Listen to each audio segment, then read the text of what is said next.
Welcome to the 40th annual PBS KVIE Art Auction. Join us all weekend for a celebration of Northern California's visual arts. Over 250 pieces will be auctioned off to the highest bidder, and you can be part of the action by watching and bidding on your favorite artwork. View the entire collection online at kvie.org/art auction.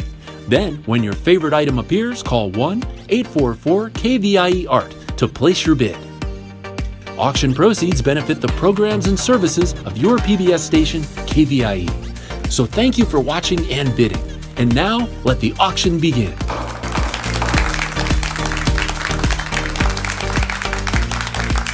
Hello and welcome to day 2 of the 2021 PBS KVIE Art Auction. I'm David Nash, and thanks for joining us for another day of beautiful art from Northern California artists. If you purchased art last night, you can pick it up starting tomorrow at 10 a.m. to 5 p.m. here at PBS KVIE, located at 2030 West El Camino Avenue in Sacramento. Be sure to bring a photo ID and a blanket to help protect your art in your vehicle. KVIE reps will provide curbside pickup for your convenience. But right now, why don't we get started and get this auction going? It's easy to get involved by placing a bid when you see your favorite piece come up for auction. Just call one of our volunteers at 1-844-KVIE-ART and we'll be here to assist you. Now, let's get started.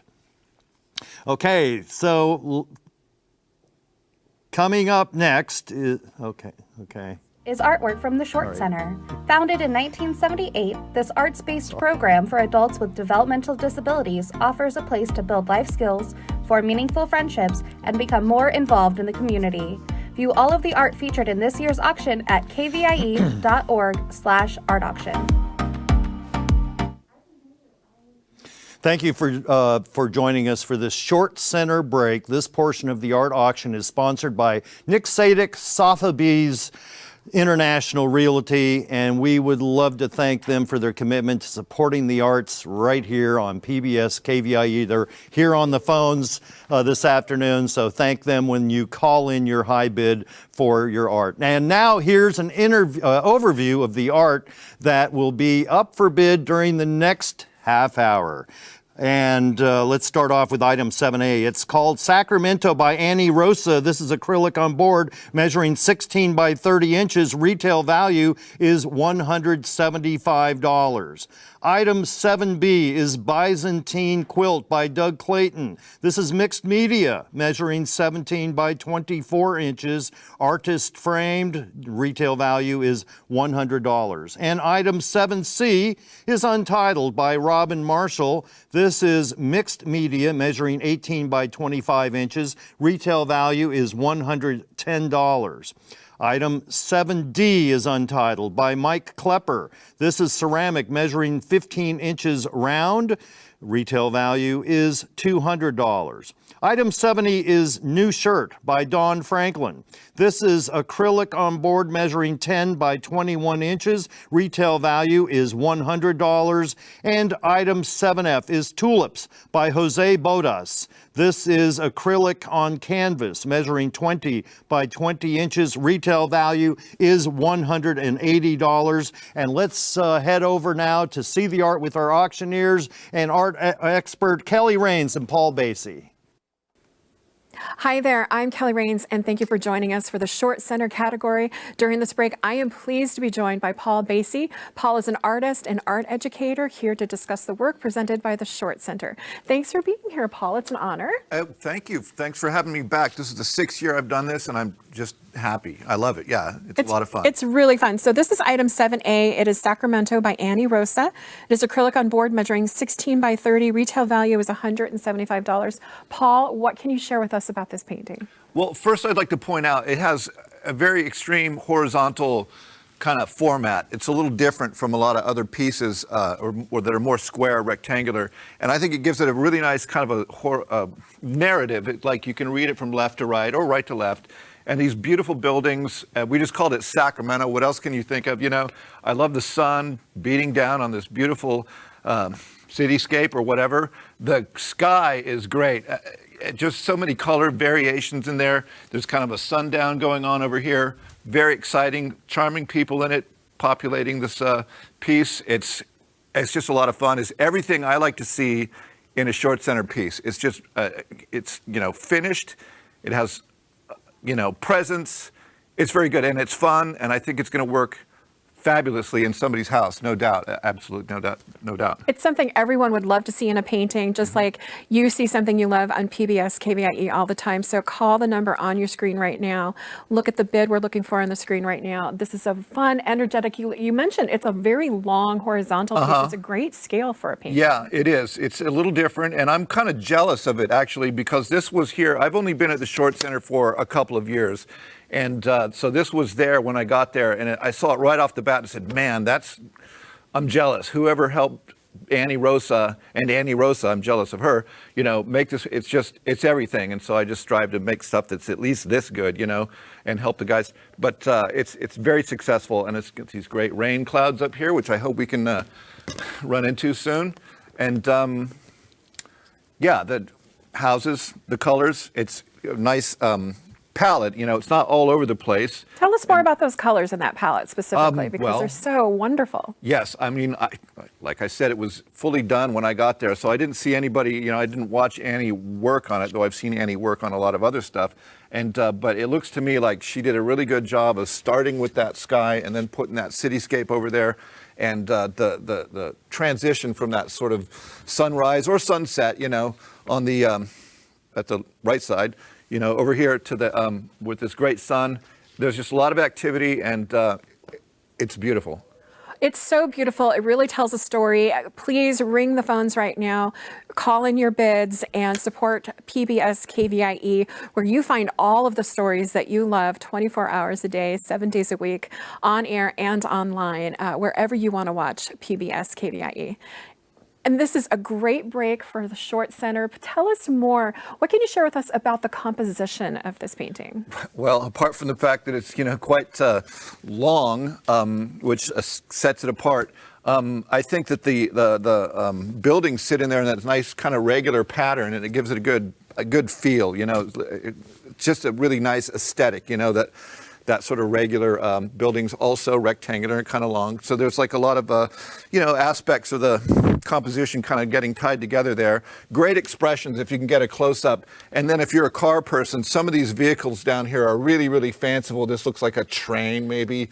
They have smokestacks. This is a regular sort of car. The cars are moving on a journey. Something like that. This one appears to have and propellers or something. Anyways, they're moving, and we have to move on, unfortunately, to the next piece. So we're going to keep this piece open. Beautiful piece by Annie Rosa. We're going to move on to item 7B. It is Byzantine Quilt by Doug Clayton. It is mixed media, measuring 17 by 24, artist framed. Retail value is $100. This is a beautiful, beautiful mixed media artwork. What can you share with us about this, Paul? Wow, I got it mixed up. Okay, Doug Clayton. Here we go. I love the title, Byzantine Quilt. Byzantine Quilt. I love the word Byzantine for some reason. It's just a great word. You can drop that about once a year in a conversation. And quilts are just so comfortable, and everybody loves them. And there's a tradition of quilt making that's really interesting.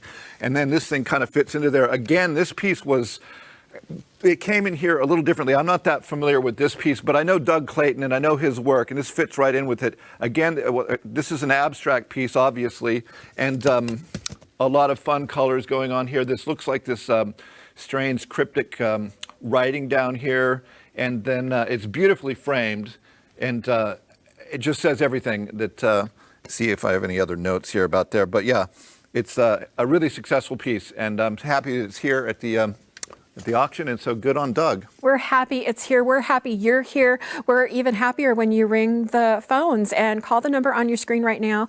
Look at the bid we're looking for on the screen right now. Make that call, make the phone ring, make music to go along with this beautiful art. These are exquisite, one-of-a-kind pieces that you can take home very, very soon and have for your own.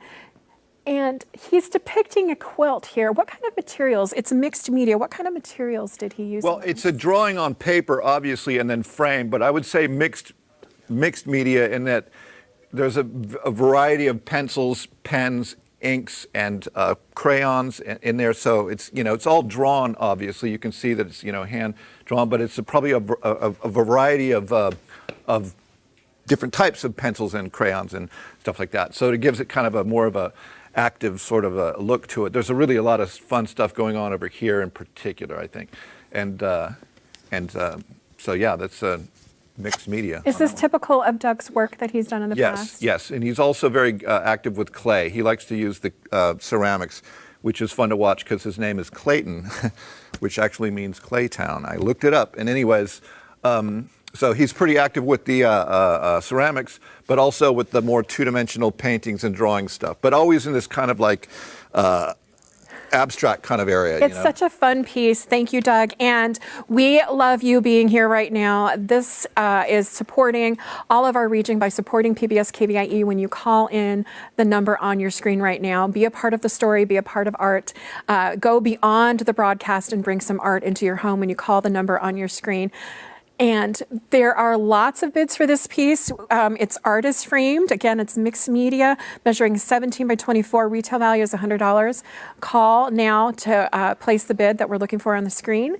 And any final thoughts really quickly, Paul? I think it has a nice formal quality to it, particularly in this very, very nice straight ahead frame that's the black and the white. Forgetting what that's called all of a sudden, but I think it really looks very formal, that I could go into an office or something. It's sort of the opposite of what that last piece, Sacramento, was. That was kind of fun and fanciful, and this one's like, in a way, kind of a little more serious. But I think it's the frame that does that, It's really wonderful. It's fun. It's fantastical. It's fanciful. We're going to keep this painting open. It's mixed media. We're going to move on to the next item. It is item 7C. It is Untitled by Robin Marshall. This is mixed media, measuring 18 by 25 inches. No frame is required. Retail value is $110. And Paul, this is an electric and vibrant painting. It sure is. And I happened to notice when I came in a few weeks ago to look at the show that it already has a bid on it as of when the stuff was hung in the studio here. So clearly somebody's very interested in this already. Yes, it's an abstract piece, much like Doug's, but this one is a little bit bigger. This one is paint, and it's just there's a lot going on there. And I think anybody probably feels that they could make an abstract painting, but a lot less people can actually pull one off that can resonate like this. There's just a lot of fun activity. It's very intelligent. The colors it's a nice narrow palette. She's not all over the board. And so that really gives it kind of a more of a designed look. And so that's kind of successful, and frankly, yes, it could match a couch or something in a room, but so that'd be some couch too. Like.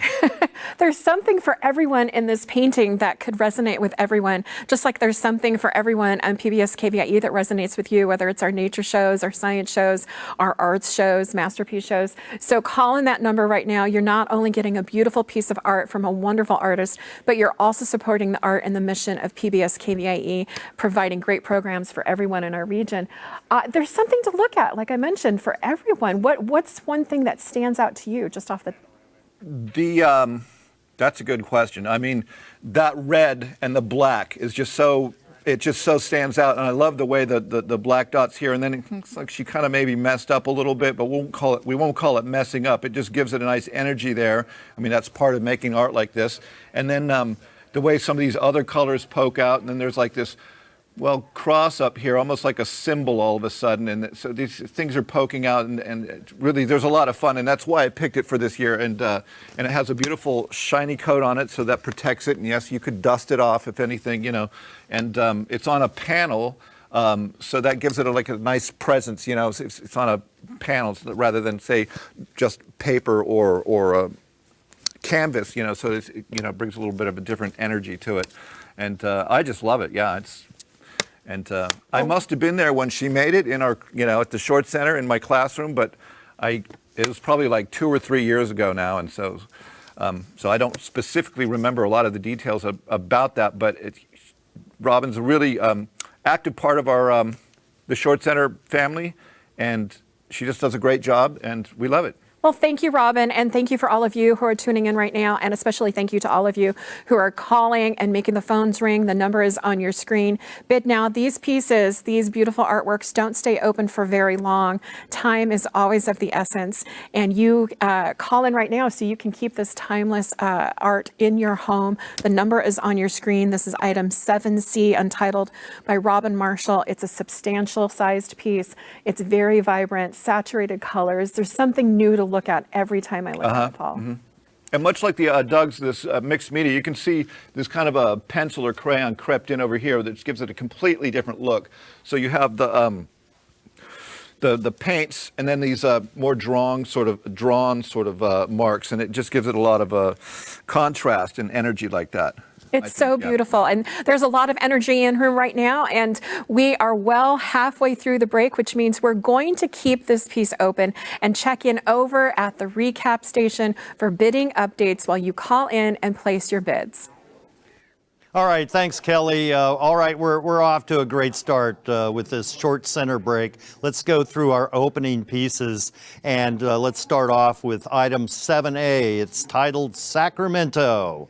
And we're currently, retail's $175. We're already at $250. We would love to push that up to $275. I hear a bell ringer back there, which means we have exceeded, which was of course on 7A, we've exceeded our retail value, and that's wonderful. We're now at $300. Let's push that up to $350 if we could for that beautiful piece, Sacramento. Item 7A, volunteers standing by on the phone. Item 7B is Byzantine quilt. Retail 100. We're at 100. Do I hear 125? Support KVIE and bid high for PBS programming. We're looking for 125 now on item 7B, Byzantine quilt. It is a 17 by 24 inch piece, and it is by Doug Clayton. Byzantine quilt. We're currently at 100. Let's hear 125. Item 7C. It's an untitled piece. Retail value is $110 by Robin Marshall, 18 by 25 inches, and we are currently at 125. Could we please push that up to 150? We've got a great start here on this Saturday afternoon, so let's see some more art from the Short Center in the second half of this break. Back to Kelly. All right, we're back with the second half hour of our break. Continue with item 7D.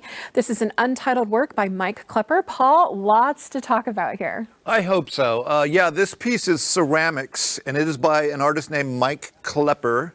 And I just love the drawing on it. Well, before I get to the drawing, it's kind of a bowl, and you know, you could put it on the counter or whatever and put, you know, grapes and stuff.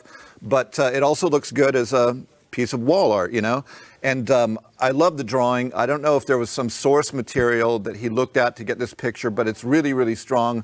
I love the very distinctive black line that really, and it just moves and changes. There's a lot of energy going on there. It reminds me of a Peter Max painting or print or whatever. Just really exciting. These trees are lovely. I love the blue clouds. That's always a fun thing to watch people do when they draw clouds, and then they draw them blue because they're maybe want to quickly, you know, rather than draw the whole sky blue, they just kind of make the clouds blue to sort of get there. And then there's this beautiful sun or perhaps moon. And then I guess this is a dog that it looks like flying through there. It could be. Quite like Marc Chagall, you know, I mean, a kind of an animal dog flying through the air. But that's the Short Center, you know, that's what happens around the Short Center all the time. And the face is great, very, very friendly expression. And great glasses. I don't know what kind of hat that is, but it's gorgeous. It matches the sun, I just noticed all of a sudden. And anyways, very successful piece. Ceramics, functional. You could, like I said, you can put fruit in it, potpourri, whatever you like, or hang it on the wall as it is here. And that's great for Mike. It's wonderful. You mentioned it's a very imaginative piece. There's all kinds of imagination on PBS KVIE, and you can encourage that imagination to continue by calling the number on your screen. Bid now, bid often, because these beautiful artworks don't last for very long. So call that number on your screen. This is a one-of-a-kind piece and a one-of-a-kind chance to be a part of PBS KVIE, be a part of the region, and be a part of art and bring it home for you. The saturated colors are so vibrant and electric. He's not shy with color, is he? No, he's not. And just like, well, that other piece, it was made before I got there, so I don't have a lot of specific details about when he made it or anything. And yeah, those colors really stand out. And he obviously spent a lot of time really layering those colors on there, because when you do ceramics and you don't put enough of the glaze on there, it just kind of washes that. Sometimes it doesn't really look quite as cool as you think it's going to look, you know. But this came out perfectly. I love the gray in the color in the gray, and this, you know, maybe it's a little bit like it's overcast, but that gray really sets those colors out. The blue, the yellow, everything. Gray is a lot of fun to use. And he did it, and it's just fantastic. And again, the flying dog, I just love it. It is so fantastic. This is item 7D. It is by Mike Klepper. This is a functional piece, ceramic measuring 15 inches round. Retail value is $200. It's functional, but you can also hang it on the wall as a piece of art. It's absolutely beautiful and vibrant. And call the number on your screen. And really quickly, Paul, any final thoughts on this piece? Just call the number on your screen. Take this home. Congratulations, Mike Klemper and everybody at the Short Center. Yeah, this is a really a lot of fun. I wish I could have it, you know, but I don't have any space for it. So it's got to go. It's got to go. It's got to go. Yeah, and we're going to keep it open until it does go. We're going to move on to item 7E. It is New Shirt by Dawn Franklin. It is acrylic on board measuring 10 by 21 inches. Retail value is $100. And Paul, I really love this painting. What can you share with us about the painting? Well, this painting is by Dawn Franklin. This is the second year that I've had one of her pieces that I chose one of her pieces for this auction. They're so much fun. This one's called The New Shirt, I think, or something like that. And you can see he's got a nice new shirt. And I love that color combination, that bright orange and that sort of periwinkle blue, if that's what that is, and it's a fun word to say. But you know, there's kind of salmons and everything. And again, it's the palette's really controlled. That would like look so good in a room that had those colors, or indeed any room also with whatever colors. But I just think it's a really strong piece, and it looks like you know, it would go right into some modern sort of living room with a fun orange furniture or whatever. And the expression is great, and it's the new shirt. Yeah, how exciting for that person. It's such a great costume or clothing or whatever they're wearing, and the helmet. It's got a very kind of otherworldly kind of feel to it too, always, maybe yeah, science fiction-y. Yeah, that's Dawn Franklin. But anyways, I'd never thought of it as being a helmet before, and I don't know why, because all of a sudden it looks exactly like a helmet. But I just thought it was the happy aura surrounding this guy's happy face, you know, and this. But that repeated linear quality also gives it a nice, you know, it's a good design. It's a good design. And Dawn Franklin is a really fun artist to watch work, and she's really prolific, and she's sold a lot of pieces. Real quick, my nephew had one hanging in his space, and a guy came in and said, "That's a Dawn Franklin. I've got 3 or whatever." So she's got fans out there. Dawn, you have fans, so keep working. And whoever bought that one, here's another one, you know? Here's another one. Dawn, thank you. And thank you to everyone who's collecting some art during this art auction. Oh, absolutely. There is not a lot of time in all of these pieces. We say that a lot, but we actually mean that a lot. So call the number on your screen. The number's right there for you to call. Beautiful piece, 7E, New Shirt by Dawn Franklin. Retail value is $100. Acrylic on board. I love it's portrait. It's a very tall piece. Yes. Yeah, it's that much like the Sacramento, which was very horizontal. This one's more vertical, and that just gives it such presence, you know. And I just love this guy. Yeah, I mean, like I said, once again, I would like to have this in my house, but I got no space for it, and someone's going to buy it today, and that's it for the new shirt. You know, he's going to have a nice new house, and how exciting! Yeah. And that someone is you. So this is item 7E, new shirt by Don Franklin. This new shirt can be yours in your home. It is acrylic on board measuring 10 by 21 inches, beautiful vertical style. Retail value is $100. Call the number on your screen. Get this collected artist. We heard about it. She is well known and collected. And take it home and be a part of the art auction and go beyond the broadcast. And we're going to keep this open. We're going to move on to item 7F. It is Tulips by Jose Bodas. This is acrylic on canvas measuring 20 by 20 inches. Retail value is $180. And this is a fun, vibrant piece, Paul. What can you share with us? Well, this piece is called Tulips, and it's by Jose Bodas. And Jose's been there a long time. He's a really hard-working guy. I love his art. He's very quiet, and he just gets down to it. These colors are just amazing. That turquoise next to that pink, I guess, and that light yellow, and it's not really a checkerboard pattern, but it's a grid, and it's got, it's just a lot of fun. These tulips are indeed some of the most charming and happy tulips that I've ever seen. I did not know that they had orange eyes, but the expressions are great, and their little tulip leaves look like arms excitedly, waving in the air, and then they look like flying fish or birds, I guess, flying. Or maybe airplanes, maybe or birds, airplanes. or pollinating the Yeah, flowers. there's a lot going on there, and it's just a lot of fun, and I could not resist it, and I thought it would be a great addition to the art auction this year. Well, it's a wonderful addition. Thank you, Jose. You are a wonderful addition to PBS KVIE as you bring us into your homes, and you can bring this beautiful artwork into your home. Look at the colors on your screen right now. Call the number on your screen. Make the phones ring. Add some music to the art that you're seeing. I love the composition, and there's something new to look at because every time you look at it, you're like, are those planes? Are those hummingbirds? Are they?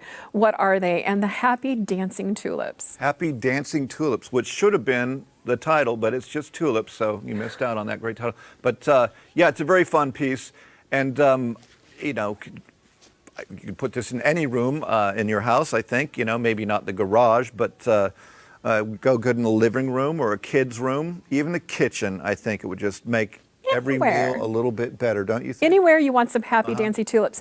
Paul, what can you tell us or share with us your thoughts on the highlights, the lighter colors and the contrasting colors? Well, that's a very difficult question, all of a sudden. But yeah, what it does is provide a lot of contrast. That yellow really pops out and really looks like it's popping out next to the sort of the darker turquoise and the pink. And so it just gives it a lot of play. There's really something happening in there. And so it's, in that way, it's a very successful piece for Jose. And so that's great. Yeah, and the colors, where he got those, I don't know. They're very unusual looking colors to me. I don't know, like he mixed them or something. They're not right out of the tube sort of thing, but they could be. It's a conversation starter. It definitely catches your attention when you walk into a room. It's a conversation piece, and be a part of the conversation. There's always a story here too. You can create your own story when you look at this painting and enjoy it when you bring it home. Support artists and support PBS KVIE. Any final thoughts? What is one thing when you look at this painting? I feel happy. I can't not be happy and smile when I look at this. Well, I spent a couple of weeks just a few months ago up in Washington where they actually do grow tulips. So when I chose this piece, maybe that was still on my mind. And so yeah, and tulips are, they're really popular, and very interesting story about tulips. If you read about the tulip craze in Holland in the 1700s, look it up. It's bizarre. But anyways, people are crazy about tulips, and they still are, But I planted them many times myself, and they're just a charming flower, and different from every other flower, they're just different, It's so beautiful. Plant some art in your home right now. And we're nearing the end of this break, which means that now is your last opportunity to bid on the art featured in this half hour. I'd like to thank Paul Basie for sharing his expertise with us and helping us present this meaningful work from the Short Center artists. Now let's check in over at the recap station for an update. Okay, thanks. Thank you, Kelly. This is it, folks. Time is running out. We have just a few minutes to go. Here's a look at the open pieces remaining this break, okay? Item 7D is an Untitled piece. It is by Mike Klepper. It's the ceramic piece measuring 15 inches round. Retail value is $200. We're looking for a starting bid on this item at $75. So call in, bid high for public television and the favorite shows that you love watching here at PBS KVIE. And let's move to 7F very quickly, to Tulips. This is a $180 retail value. We're looking for a starting bid of $75. It is acrylic on canvas measuring 20 by 20 inches by Jose Bodas. That's item 7F, looking for an opening bid of $75. And let's go to 7E. Let's back up one to 7E. It is titled New Shirt. It's by Dawn Franklin. It is item 7E again. It's acrylic on board measuring 10 by 21 inches.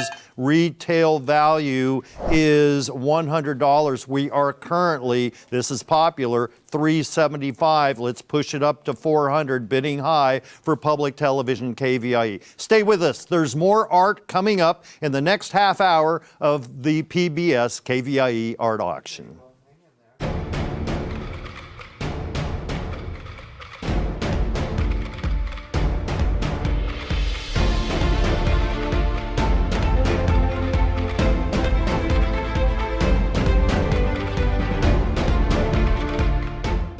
PBS KVIE is committed to the visual and performing arts through national productions like Poldark and Victoria, to our local productions like KVIE Arts Showcase and the PBS KVIE Gallery, exhibiting award-winning art auction artists and California masters.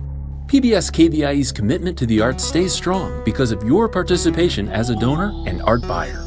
Thank you for being a part of the PBS KVIE art auction and for making art a part of your home today.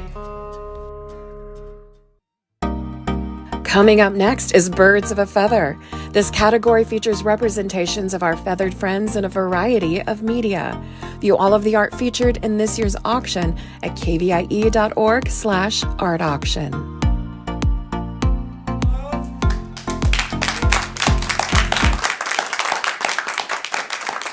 Stay tuned for the Birds of the Feather section coming up next in the PBS KVIE art auction, featuring representations of animals in all the media. You can view all of the art featured in this year's collection at the kvie.org/art auction, and you can go and preview everything through today as well as tomorrow, so check it out.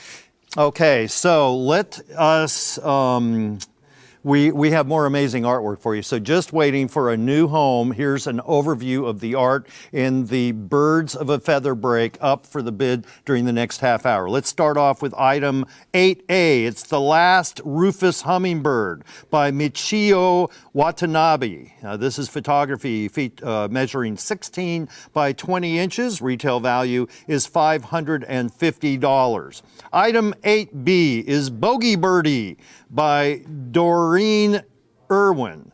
And she has done this piece on canvas, oil on canvas, measuring 22 by 18 inches. It's artist framed, and its retail value is $1,100. Item 8C is Delta Birds by Sue Clanton. This is a watercolor measuring 22 by 15 inches. It's artist framed, and its retail value is $350. Let's head over to see the art with our and we're going to go through the rest of them here. Item 8D, the White Naped Crane by Mary Session Calderon. This is oil on canvas measuring 24 by 36 inches. Retail value is $1,800. And item 80 is the Show Off by Kathleen Presentati. This is a watercolor measuring 26 by 31 inches, artist framed, and retail value is $600. And item 8F is Red-Tailed Hawk, and it's by Dave Keck. This is watercolor measuring 16 by 20 inches. It's artist framed. Retail value is $250. Now let's head over to see the art with our auctioneer, Christina, and our art expert. Hi there, I'm Christina Salerno, and welcome back for our next category, Birds of a Feather. During this break, I am pleased to be joined by Sandy Lindblad. Sandy is an accomplished fine artist known for her figurative pastel work. She exhibits widely in our region, and her work can be seen at Auburn Old Town Gallery and at the Artery in Davis. She's been a multi-year contributor to the PBS KVIE art auction, and we're happy to have her back this year once again, serving as an art expert with us. Sandy, welcome. Thank you. Let's go ahead and get started by talking about our first work of art, which is item 8A. It's called Last Rufous Hummingbird, and it's by Michio Watanabe. This is photography. It's measuring 16 by 20. It's framed by the artist with a retail value of $550. What a great piece to start with birds of the feather. I love it. Sandy, what can you tell us about this piece? Well, the Rufous Hummingbird, which is this lovely little hummingbird right here, they're faster flying. They make it harder to photograph. What Michio loves is she loves to photograph these guys. You know, it's really challenging to get a hummingbird that's flying fast, focused as clearly as this. You can see every detail in that too. That's really good detail that she captured. Yeah, I'm really excited about this piece. I think it's would make a really nice addition to somebody's house, especially if you are a hummingbird fan. If you ever watch them, you could hear them fluttering around. It's pretty exciting. Now, Michio, she has been showing at KVIE, with KVIE since 2013. Well, so and here's thank you very much to that artist. Wow. Thank you so much for that long contributing artist. Yeah. What can you tell us about the composition? We're looking right up at this hummingbird as it's in a feeder. Tell us a little bit more about the way the artist chose to frame this hummingbird. I think it's pretty exciting because you look at this and you look at it, your eye goes maybe down to here, it goes up to the nose, and you're wondering, where is this hummingbird going? And you see, this is a hummingbird feeder. And you know that the bird is thinking that I'm thirsty. It's time for me to either eat, if there's sugar in here, you know, and get a little extra energy going. So the hummingbird, you look at this, and it goes up, down, and you know the next step, of course, is this hummingbird is going to get something to drink. Absolutely. What a lovely little piece. I want to remind our viewers out there, if you want to place a bid on this item, the number to call is on your screen. You'll also see the current bid on your screen. This is Last Rufous Hummingbird. I know a lot of us out there have backyard hummingbird feeders. We love watching hummingbirds. What a great piece to have in your home to bring that little piece of outdoors indoors. I know we have a lot of bird lovers out there. Maybe you have a bird lover in your family who this would make a perfect gift for. It's again photography. It's measuring 16 by 20, a really nice size for pretty much any wall with a retail value of $550. Again, to place a bid, just call the number on your screen. You'll see the current bid on your screen as well. Sandy, what else do you love about this piece? I like that I can see it from far away, and it's still in perfect, detail, no matter where you're standing looking at it. Yeah, it's super exciting. It's like I almost could hear the flutter of the hummingbird. They sound like like a moving, because we have feeders like this as well. And when I look at that, I just know that it's like an action shot. And Michio did a really good job in photographing this. It's like you can even see the clarity of this little hummingbird's feet. I mean, it's a super cool photograph. It's a good action shot. You really capture that moment right before the hummingbird's going to hit the feeder. There's a lot of action and energy. Yeah. As you mentioned, the wings are fluttering, so there's a lot of energy in this photo again. We're going to keep this piece open for you to continue bidding on, and we're going to move on to our next piece. Our next piece is item 8B. It's called Bogey Birdie by Doreen Irwin. This is oil on canvas. Irwin, I apologize. This is oil on canvas measuring 22 by 18. It is framed by the artist with a retail value of $1,100. I love this piece. It's such a pretty bird, and it just pops. There's so much to talk about here. Sandy, where do you want to start? Well, Doreen, when she painted this, first of all, this is oil. And this was a friend of hers' pet that was owned by her friend. And the friend also was a golf lover. I'm not sure, if there's any golf details, golf stuff in here. But what I think is exciting about this is that the artist really spent a lot of time putting in a lot of this detail. And if you look closely at this eye, it shows that the bird is thinking about something. What is this lovely little bird thinking Very about? contemplative look on that bird's face, isn't it? Pretty exciting, you know, and it's also the composition. Again, you know, you go up, you see the feet, you know, you could see the nose, or you could go right to the eye, back down to the feet. But, you know, it keeps your eye going in the page. And then your eye could kind of meander around looking at the flowers. You know, there's a lot of neat stuff. And then if you look at the frame matches the flowers, the white matches the flowers. It's a pretty exciting piece. It's a lovely piece, and I like how you brought out that frame. It was framed by the artist with that red popping out, all the reds that you see in the flowers. And do we know if this was painted off of a photograph or a... This is painted off of a photograph, a personal photograph from her friend. Wow, yeah, I love it. And that's why you see so much detail. You can see the realistic nature of that bird and the flowers. I love that. The number to call to place a bid on this item is on your screen. You'll also see the current bid on your screen. This is neat. There may be some parrot lovers out there, maybe you or a family member or a friend has a parrot, loves a parrot. What a great gift. All you have to do is call the number on your screen and place a bid to bring this beautiful piece home. I just go back to the flowers. Almost the flowers alone could have been their own painting, but then you have the bird. So there's just so much to look at for me. I just continually looking at different things in this painting. What is it that stood out to you? Well, when I look at this, you know, I see that the artist put a lot of detail in the bird, but the artist didn't put quite as much detail in the flowers. When I say that, there's not like a lot of contrasty stuff. So your eye stays focused to the bird. The artist really, I think, did a pretty good job in painting that. And what I also learned when I was reading about this lovely artist is that she's been exhibiting for like 20 years. 20 years. And then Very accomplished artist. She won many awards in the California State Fair, many awards, and also at the Cal Expo Horse Show. So this would be like an award piece, you know, definitely an award piece that Absolutely. You know, when I look at this, you know. And I want to remind our viewers, this whole break is about birds. So for the bird lovers in your life, maybe you're a bird lover, you have a family or a friend who could use a piece like this in their office or their home. Now is the time to call. These pieces go so quickly. So if you miss a chance to place a bid, the item's closed. So we want you to call now and place a bid. The number is on your screen, and so is the current bid. We're going to keep this item open for you to continue bidding on, and we're going to move on to our next piece. Our next piece is item 8C. It's called Delta Birds by Sue Clanton. This is watercolor. It's measuring 22 by 15. It is framed by the artist, and it has a retail value of $350. Delta Birds. This does look like a Delta wetlands scene to me, Sandy. Was this painted in the Delta area?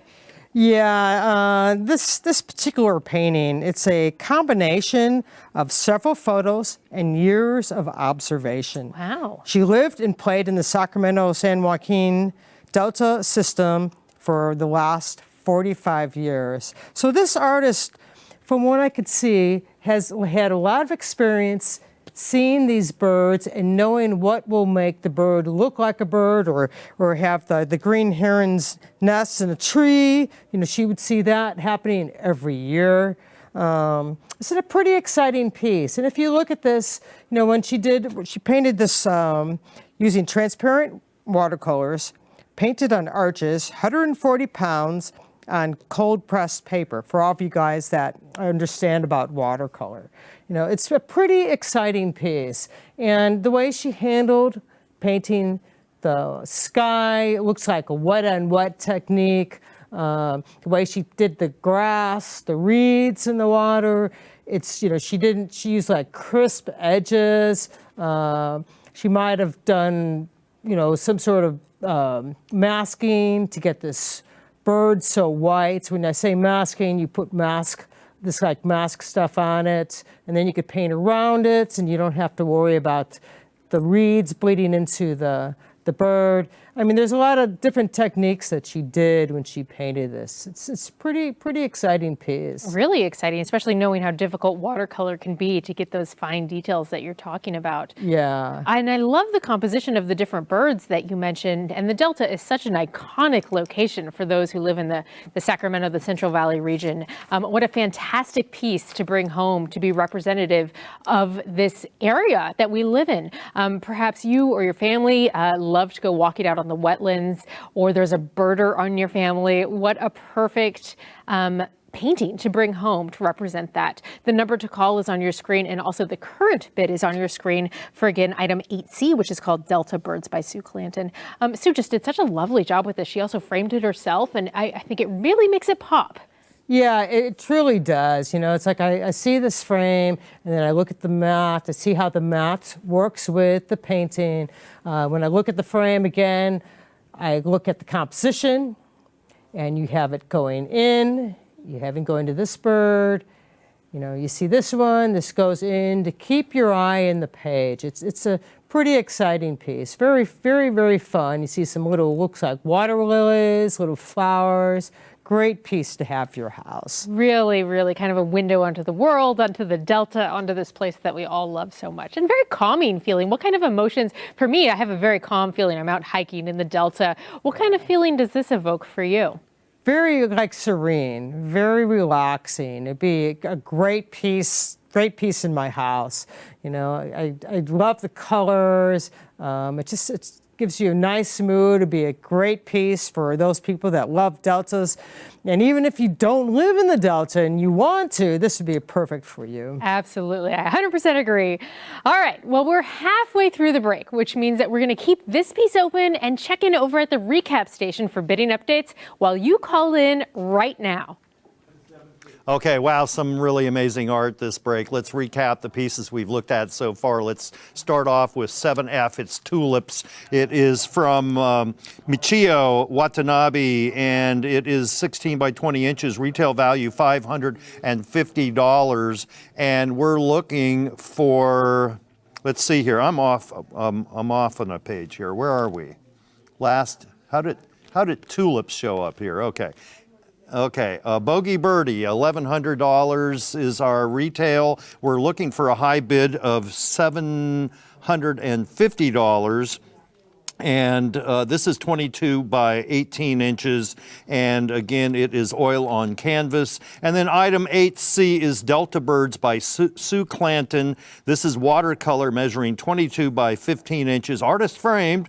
And the retail value is $350. And we are currently at $300. So let me just back up again. 8B, Bogey Birdie, $1,100 retail. We're at $750 on Bogey Birdie. Delta Birds, 8C, $350 retail. We're at $300. Let's push that one up to $300. That's what we're looking for, and we're looking for you to make a high bid right now. I just want to also mention the last Rufus Hummingbird, 8A. Retail value is $550. We're currently at $275. That's by Michio Watanabe, and she is also, to the high bidder, they're going to receive the stack of postcards. These are cards that she created of hummingbirds with envelopes, and that's going to go as a special thank you to the high bidder. We're currently at $275, trying to push that up to $300. It's a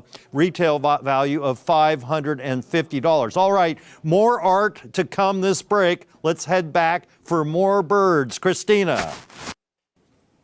All right, we are back with the second half of the Birds of a Feather category, continuing with item 8D, White Naped Crane by Mary Session Cauldron.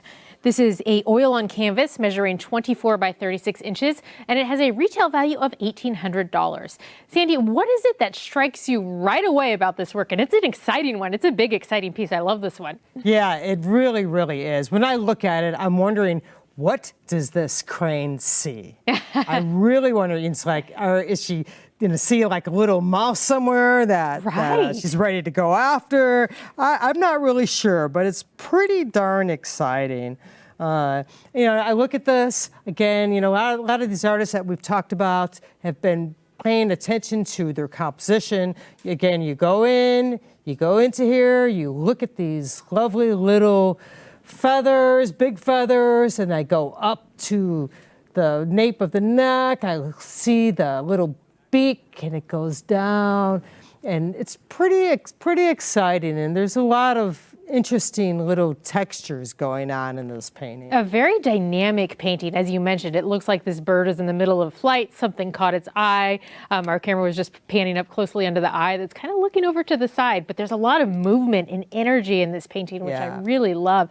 And it's a great size too. This is a larger painting, which would really look lovely on a nice wall, a really dominant painting. Yeah. Can you talk a little bit about the textures that we see in here too? When you look at this closely, you could see a lot of interesting texture. And you could also see that the artist kind of stumbled in the paint a little bit and blended it a little bit. And then certain sections, she made the edges sharp, right where she wanted your eye to go. It's pretty exciting. Now, Mary is a local artist. She lives in Sacramento.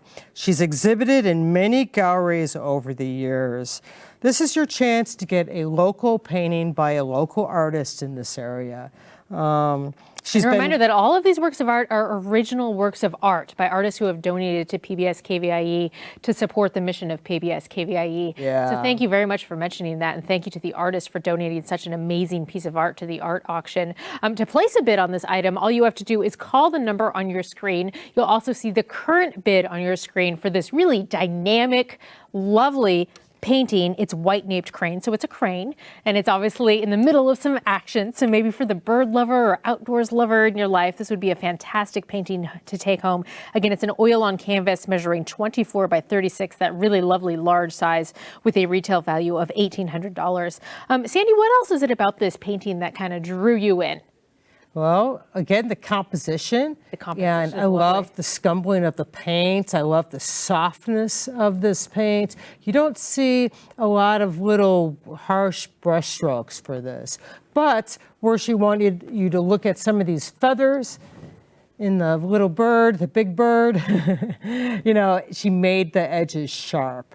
Now, one thing I should also mention about Mary is that she has a lot of paintings that are represented in private collections besides in the United States, also in Europe, Asia, and Africa.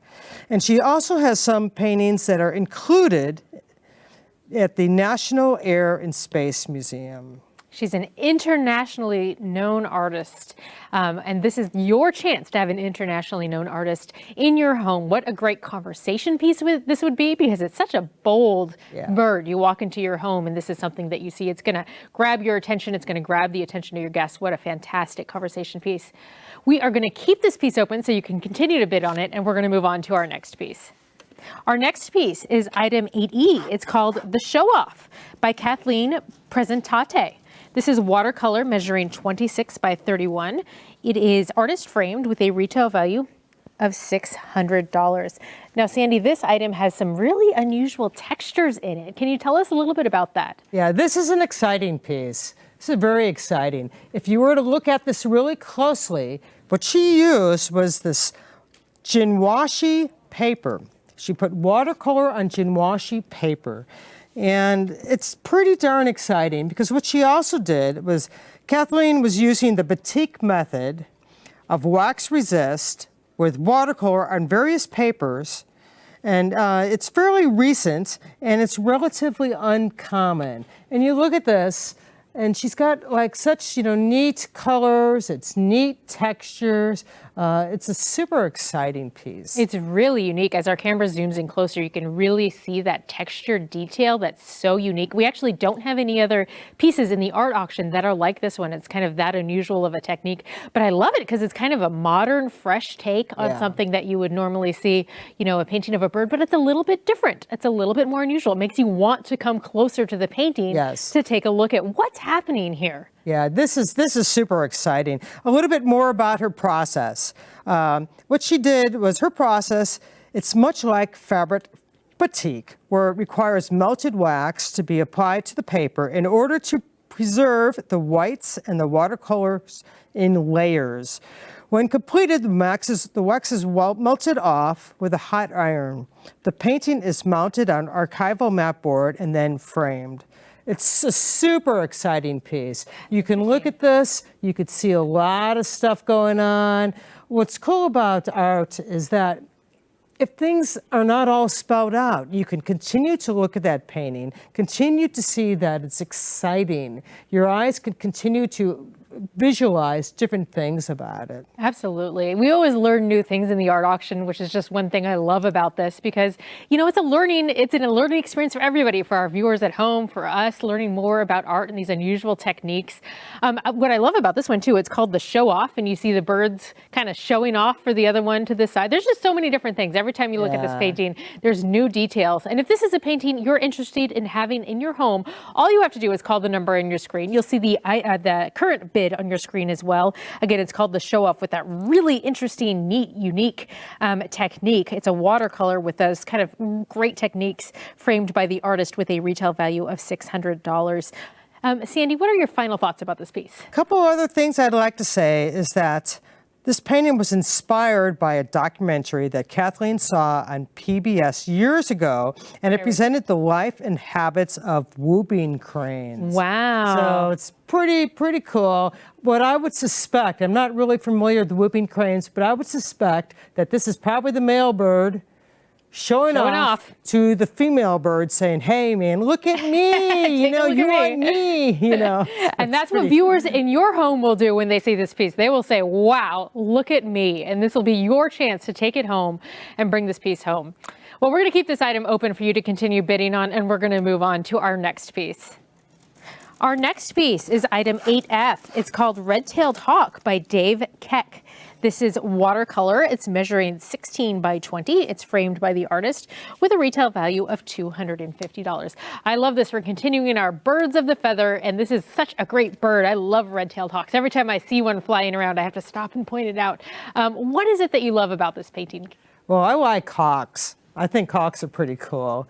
And, what I like about this one is, again, I love the composition. I like the fact that this artist put in a lot of these little details where it counted, but yet the artist didn't put the details in the background. Why? Because the background's not as important in this.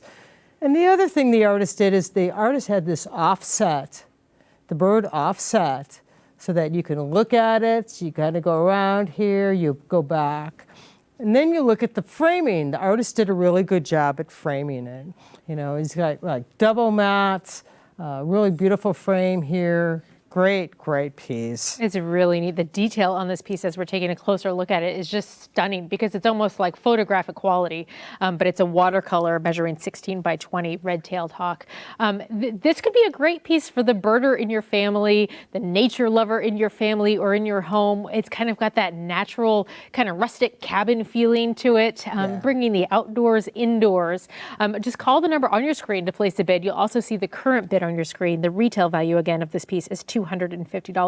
What else can you tell us about red-tailed hawk? Okay, well, about this particular painting with this red-tailed hawk, what he used was a technique with cellophane to create a subtle background texture similar to what a photograph looked like. I thought it looked photographic. So that was pretty neat. And some of the things that David's work does, what he does is he includes a diverse collection of plant and wildlife species, landscapes, abstracts, and portraits. That's interesting. And I can see that now. He's got the item in focus here and then kind of the blurry background like you might see in a photograph. Yeah. What lovely, and lovely color palette too. Just such a natural, kind of calming. This isn't a bird. We've seen a lot of action birds in this break, but this isn't an action bird. This is kind of, he's quietly looking. Maybe he's looking for his next meal or something. That's exactly what he's doing, because I heard that they can see for, I'd like to say miles. I don't believe that. Oh, could be. They can see that little rodent that's trying to hide, and boom, Absolutely. Well, this is a piece that you could continue looking at. And if you place a call to the number on your screen and place a bid, this could be an item that you could take home, ready to hang, beautifully framed by the artist, ready to go home with you.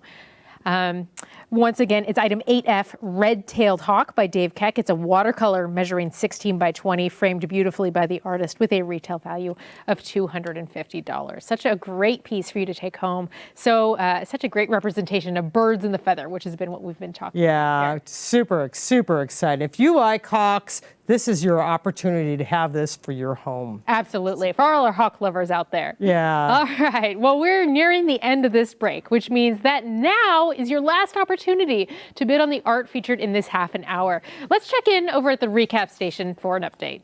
Okay, we're over here at the recap station, and we're in our final few moments of this break. If you want to get involved in the bidding, now's the time. Now let's review item 8D, the white-naped crane. It is a retail value of $1,800. We're currently, well, we're looking for an opening bid of $550, and so you can step up and wow, what a value. The white-naped crane, isn't that beautiful?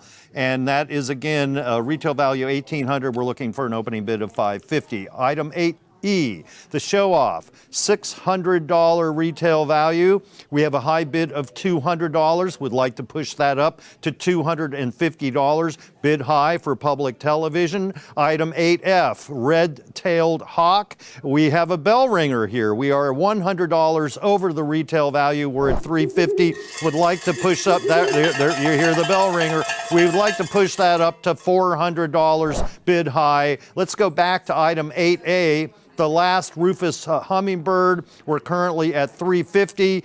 Retails $550, push it up to $400. Bogey birdie 8B, we're at $750. Would like to hear $800 for that. Retail value $1,100. And item 8C, Delta birds, we're at $375, and our retail value is $300. We are over by $25. Another bell ringer, and we would like to push that up to $400. So bid high right now here at KVIE. Stay with us. There's more art coming up in the next half hour of the PBS KVIE Art Auction. Thank you.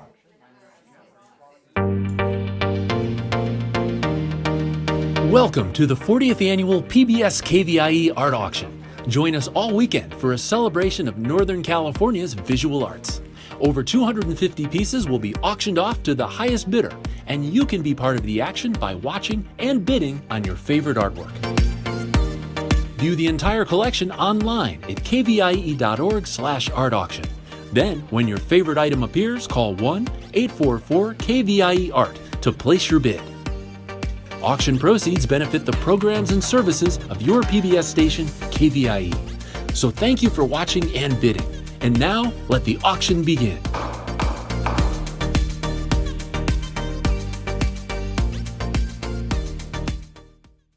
Bidding on items in the art auction is quick and easy to do. First, explore the collection online at kvie.org/art auction, or keep watching PBS KVIE. When a piece of art catches your eye, call 1-844-KVIE-ART and a volunteer will assist you.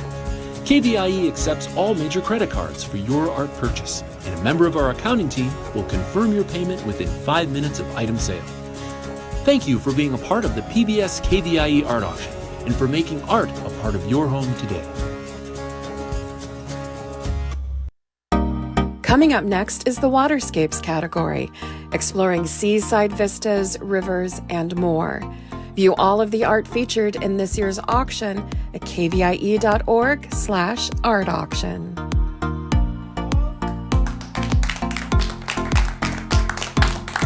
Hello, I'm David Nash, and thank you for joining us for the Waterscapes break. This portion of the art auction is sponsored by Nate Sedek and Sotheby's International Realty. We would love to thank them for their commitment to supporting the arts right here on PBS KVIE. And now here's an overview of the art that will be up for bidding the next half hour. We'll start off with item 9A. It's called Comings and Goings in Bodega by Susan Whitley Brady. This is mixed media, measuring 26 by 35 inches. It's artist framed, and its retail value is $1,500.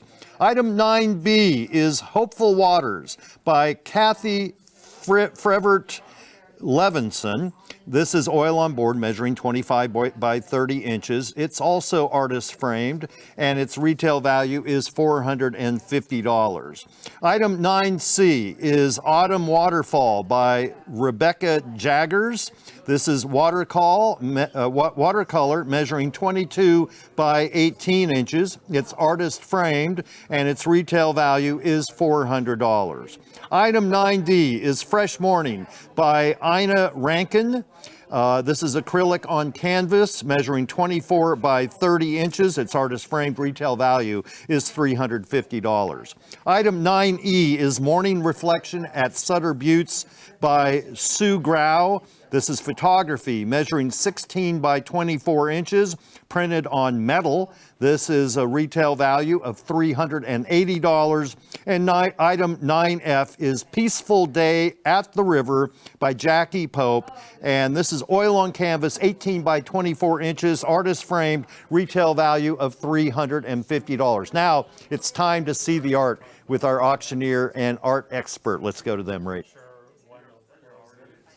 Hello again, I'm Christina Salerno, and we're back for another round of amazing art. I'm here again with our art expert, Sandy Lindblad, who will be discussing waterscapes over this half an hour. Let's go ahead and begin with item 9A. Item 9A is called Comings and Goings in Bodega. It's by Susan Whitley Brady. This is mixed media. It's measuring 26 by 35, framed by the artist, with a retail value of $1,500. I have a feeling this one is going to go quick, because I know there are a lot of people who love Bodega Bay, and what a stunning painting of Bodega Bay. What do you want to talk about, Sandy? There's so much to talk about here. Yeah, there's a lot. There's a lot of exciting textures going on in here, but then yet in the sky, it's smooth, which offsets this. It's super exciting. What Susan did, she used paper, dye, oil paint, and gold leaf on canvas. Wow. It's a sunset in Bodega Bay, and what's exciting, it's like almost like a contemporary piece. It's super, super exciting. I love the colors in it. I love that she used the blues against the orange. I mean, it's super cool. And then this wraps around the edges, which is really, really cool. It looks like it's a deep canvas. You know, deep, when I say deep, the canvas is like about 1.25 inches thick, gallery wrap canvas. And it's super cool. What Susan likes to do, she likes to paint landscapes, flowers, trees, and things that make her close to nature. Oh, now, and this does that. If you bought this piece, invested in this piece for your home, you too can be closer to nature. Absolutely. I love how our cameras are getting a little closer on some of those details that you were talking about. Again, this is a mixed media piece, a lot of different pieces of media that you mentioned there. And you can see all those amazing details, all the gold flecks that really make it stand out. As Sandy mentioned, really in the bottom part of the painting, you see those really cool details. And then the top is that smooth, beautiful sunset. What a neat, exciting piece. As Sandy mentioned, this is really a beautiful investment piece to have in your home. Really a showstopper. You put this on a wall, you're immediately going to see this and notice it because of the stunning colors and also the unusual technique that we're talking about here. If you or your family go to Bodega Bay, maybe that's a place that's special to you, you visited there many times, what a fantastic piece to bring home to remind you of that time you spent there on the coast. The number to call is on your screen, and also the current bid is on your screen too. There's so much I love about this, besides the colors and the mixed media. What else is it about this piece that jumps out to you, Sandy? Well, when I look at the piece, I see the brightness of the sky. It's super cool. I love sunsets. I love the orange, and the little wispy bits of blue. And then when you look at this, what's neat about it, when you look at this, you see different things in it. You wonder, okay, is this like, am I looking over a cliff kind of a little bit and then out yonder to the sunset? Could this be mountains? Could this be a little bit of water? You could kind of like just sit there on your couch looking at the painting and just kind of wondering, okay, I'm kind of like, I'm dilly-dallying going through, my eyes are going through here, moving out to these mountains. She did such a good job at this, and she's been exhibiting for quite a while, for about 12 years. Fantastic. So, you know, it's just an exciting piece. And then she's got a little bit of, looks like some branches that kind of bring you into the painting. Again, you could see all these little textures, little circles, little abstractive things. And then those people that like gold, there's gold right Little here. hints. A lot of gold. Hints of gold. It's such a cool piece. So much to see in this one. We could keep talking about this one for hours, but we have to leave it open for bidding for you to call it and place a bid, and we're going to move on to our next piece. Our next piece is item 9B. It's called Hopeful Waters. It's by Kathy Freevert Levinson. This is an oil on board, and it's measuring 24 by 30. It is framed by the artist with a retail value of $450. I love this one though. Hopeful Waters is the title, and it does have a very hopeful feel to it. What is it that inspired the artist to paint this subject, the water lilies? Well, she obviously is a water lily lover. Now, water lilies grow in the wetlands as gems. They are a symbol of hope. Pink water lilies represent knowledge. Kathy grew up around the wetlands and has always been attracted to special places filled with frogs, turtles, cattails, and of course, water lilies. Now, Kathy loves to paint nature scenes. And that's pretty clear when you look at this. And then you see there's a little bit of abstractiveness here, which is really nice. Again, this brings you into the page. You see these lovely little water lilies, dilly-dally around, and then this brings you up. And then you see this abstractive stuff in the background. It's really pretty neat. I love how you pointed that out, because it's something that you kind of, you look at the painting and you're drawn to the lilies, but then you look up and you see this gorgeous rainbow of colors. And it's just such a nice composition.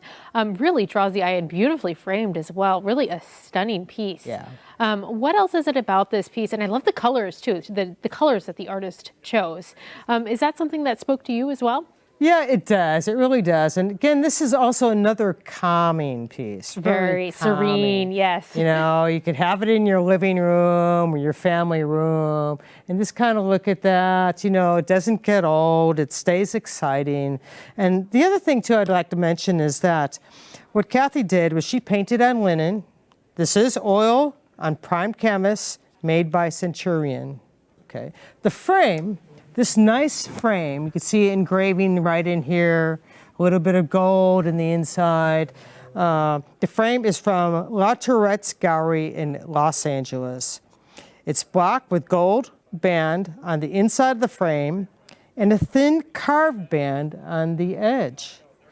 She's been exhibiting also for a while, for 19 years. It's really a neat piece. As you mentioned, that frame and everything that kind of went into this, it's just a good reminder to our viewers that these pieces are ready to hang. They are ready for you to take home, to bring into your home, and to hang immediately as soon as you have them. To place a bid on this item, the number to call is on your screen, and the current bid is on your screen again. Once again, we're looking at item 9B, which is Hopeful Waters. It's an oil on board measuring 24 by 30, framed beautifully by the artist, as Sandy was talking about, with a retail value of $450. And I just love those lilies as we keep panning onto these lilies right here. They're just so happy. To me, it just makes me feel happy looking at this piece. And again, she's bringing your eye into the page. Notice the angle of this water lily brings you into the page. You might go down here, go back up, see these little water lilies. You go up here, this brings you down back into the page. It's pretty nice piece. Very dynamic piece. Keeps the eye moving. Well, we're going to keep this item open for you to continue bidding on, and we're going to move on to our next piece. Our next piece is item 9C. It's called Autumn Waterfall by Rebecca Jaggers. This is a watercolor. It's measuring 22 by 18. It is framed by the artist with a retail value of $400. Autumn Waterfall, what a lovely, we keep talking about the emotions that these pieces bring out, and I get a lot of just calming energy from this, but it also has a lot of like great energy to it. What is it that you love about this piece, Sandy? Well, I love a lot of things about this piece. Rebecca Jaggers, she shows at the High Hand Gallery, and you know, I've seen some of her work. She does a lot of watercolors. She loves the mountains. She loves to spend many days hiking and exploring. If you are a hiker and you love the mountains, you could look at this piece and you could see some waterfall. You could see like maybe even autumn leaves in there. It's pretty neat. Rebecca likes to use a technique called wet on wet, where the paint diffuses all around and created mysterious shadings and soft edges. Oh, interesting. You look at this, you see a lot of soft edges, a lot of wet on wet, and then areas where she didn't use wet on wet. But it's a pretty neat piece. I love the detail that the camera's zooming in on there. You have the waterfall, but you also have these little pops of color, which really stand out, those orange and greens. And it really kind of invokes a sense of stillness and movement. As you mentioned, what a great piece to give to a hiker or the nature lover. Maybe you spend a lot of time out in the mountains. What a fantastic piece to add to your collection. If you'd like to add this piece to your collection, all you have to do is call the number on your screen. You'll see the number on your screen as well as the current bid. Once again, it's Autumn Waterfall by Rebecca Jaggers. Again, it's a lovely piece. What is it that you love about this piece, Andy? Well, there's a lot of things I love about it. Again, I like to, when I look at paintings, I like to be able to imagine different things in it, where not everything is spelled out. So it's almost abstractive. What I find exciting about her stuff is that the watercolor, it's an ideal medium for expressing energy, movement, softness of a watercolor. Wow. With just a few leaves hanging on just before the snow starts happening. It is called Autumn Waterfall, so it was painted probably during that autumn time when you have those great red leaves. Yeah. And we're in the autumn now, which is a great time for you to purchase art to bring home to your home, like this lovely piece, Autumn Waterfall. Again, the softness, the contemplativeness, it could go in a bedroom, it could go in a living room. There's a lot of places where maybe you walk by, you take a look at this painting, and what a sense of peace it could bring to you. Yeah, and it's kind of like an impressionistic piece, which is pretty neat. And the other thing too, a little bit about what she used this on 100% Arches rag paper. And so it's a really nice piece, especially if you're like a watercolor admirer, or even if you're not a watercolor admirer. You look at this piece and you could just see the watercolor. You wonder which way is it gonna go, you know, and then your eye dilly-dallies around where these little leaves are. It's pretty cool. It's really cool. What an accomplished artist, and thank you to that artist for contributing to the art auction. All right. Well, we're halfway through this break, which means that we're going to keep this piece open and check in over at the recap station for bidding updates. Okay, thanks, Christina, and we're looking to get your bids on the line so you can be a winner during this Waterscapes break. Let's go through our current bids. Item 9A is called Comings and Goings in Bodega. Retail value is $1,500. We're at $1,100. Let's push that up to $1,200 and bid high for PBS KVIE. Item 9B, Hopeful Waters by Kathy Frevert Levinson. This is oil on board measuring 24 by 30, and there's a bell ringer, and we are so grateful every time we hear one of those bells. That means we have gone over the retail value on an item.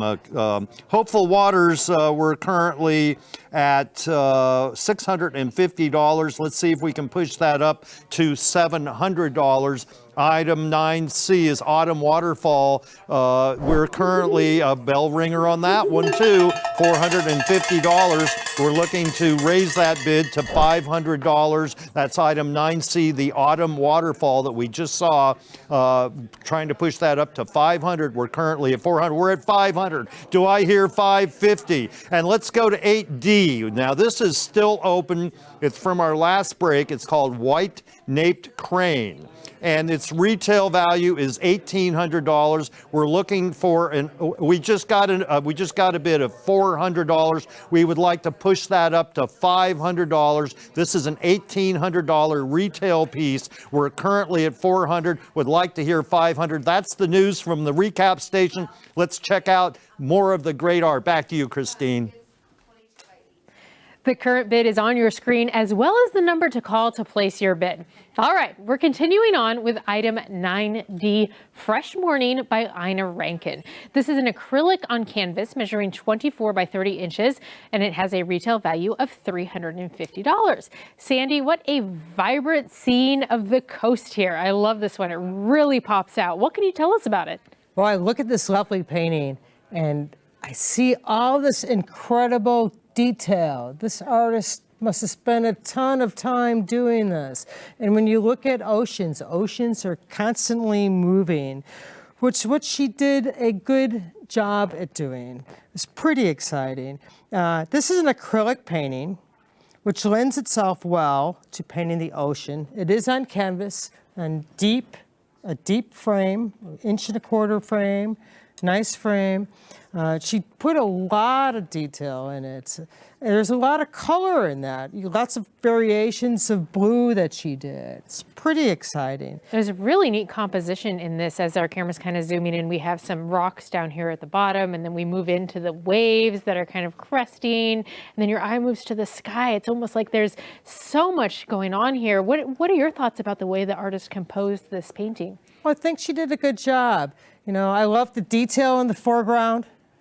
And then, of course, as you slowly meander up towards the top, she didn't put much detail in the sky. Now, if she did, then it wouldn't have worked. But she did a really good job at it by keeping the sky minimum. You see a little wispy bit of water going up, maybe a little mist. You know, you've got a mood going on in there. This is looks like a fresh morning that she painted that would remind one of a windblown walk along a seashore where everything is moving and glittering. Oh, I like that. You do get a sense. I'm standing next to this. I can almost feel the salty water and the cold air coming at me with our wonderful California coast. And if you or somebody in your family, you spend a lot of time on the California coast, maybe you are that person who walks by and meanders down the coast. What a fantastic painting to have in your home to remind you of those wonderful times. To place a bid, all you have to do is call the number on your screen and place a bid. I have a feeling a painting like this one will go really quickly, so you don't want to wait. You want to call now and pick up Fresh Morning by Ina Rankin. Again, an acrylic on canvas, as we've been talking about, a really nice size at 24 by 30, beautifully framed in this very natural frame, kind of a natural wooden frame by the artist, with a retail value of $350. And I do want to point out that frame because it just kind of adds to the natural feeling of what we're looking at here. Yeah, what makes this painting so cool is all the detail. I just love the detail, you know, I mean, and then of course, this is flat. Although if you look at it closely, you could see some green, and you can see, of course, it looks like ultramarine blue. It's pretty neat. For those ocean lovers, this would be the painting for you. Ina contributes frequently to the art auction, so thank you very much for those contributions. And as she mentioned, she loves coastal scenes, as do we. What a great representation of California for us. And such a vibrant colors, such vibrant blues as we pan, and you can just see how many different, it looks like so many different blues that we're looking at here, which is what I love. And a painting like this really would pop on any wall just because of the beautiful colors that we're looking at here. Yeah, lots of detail.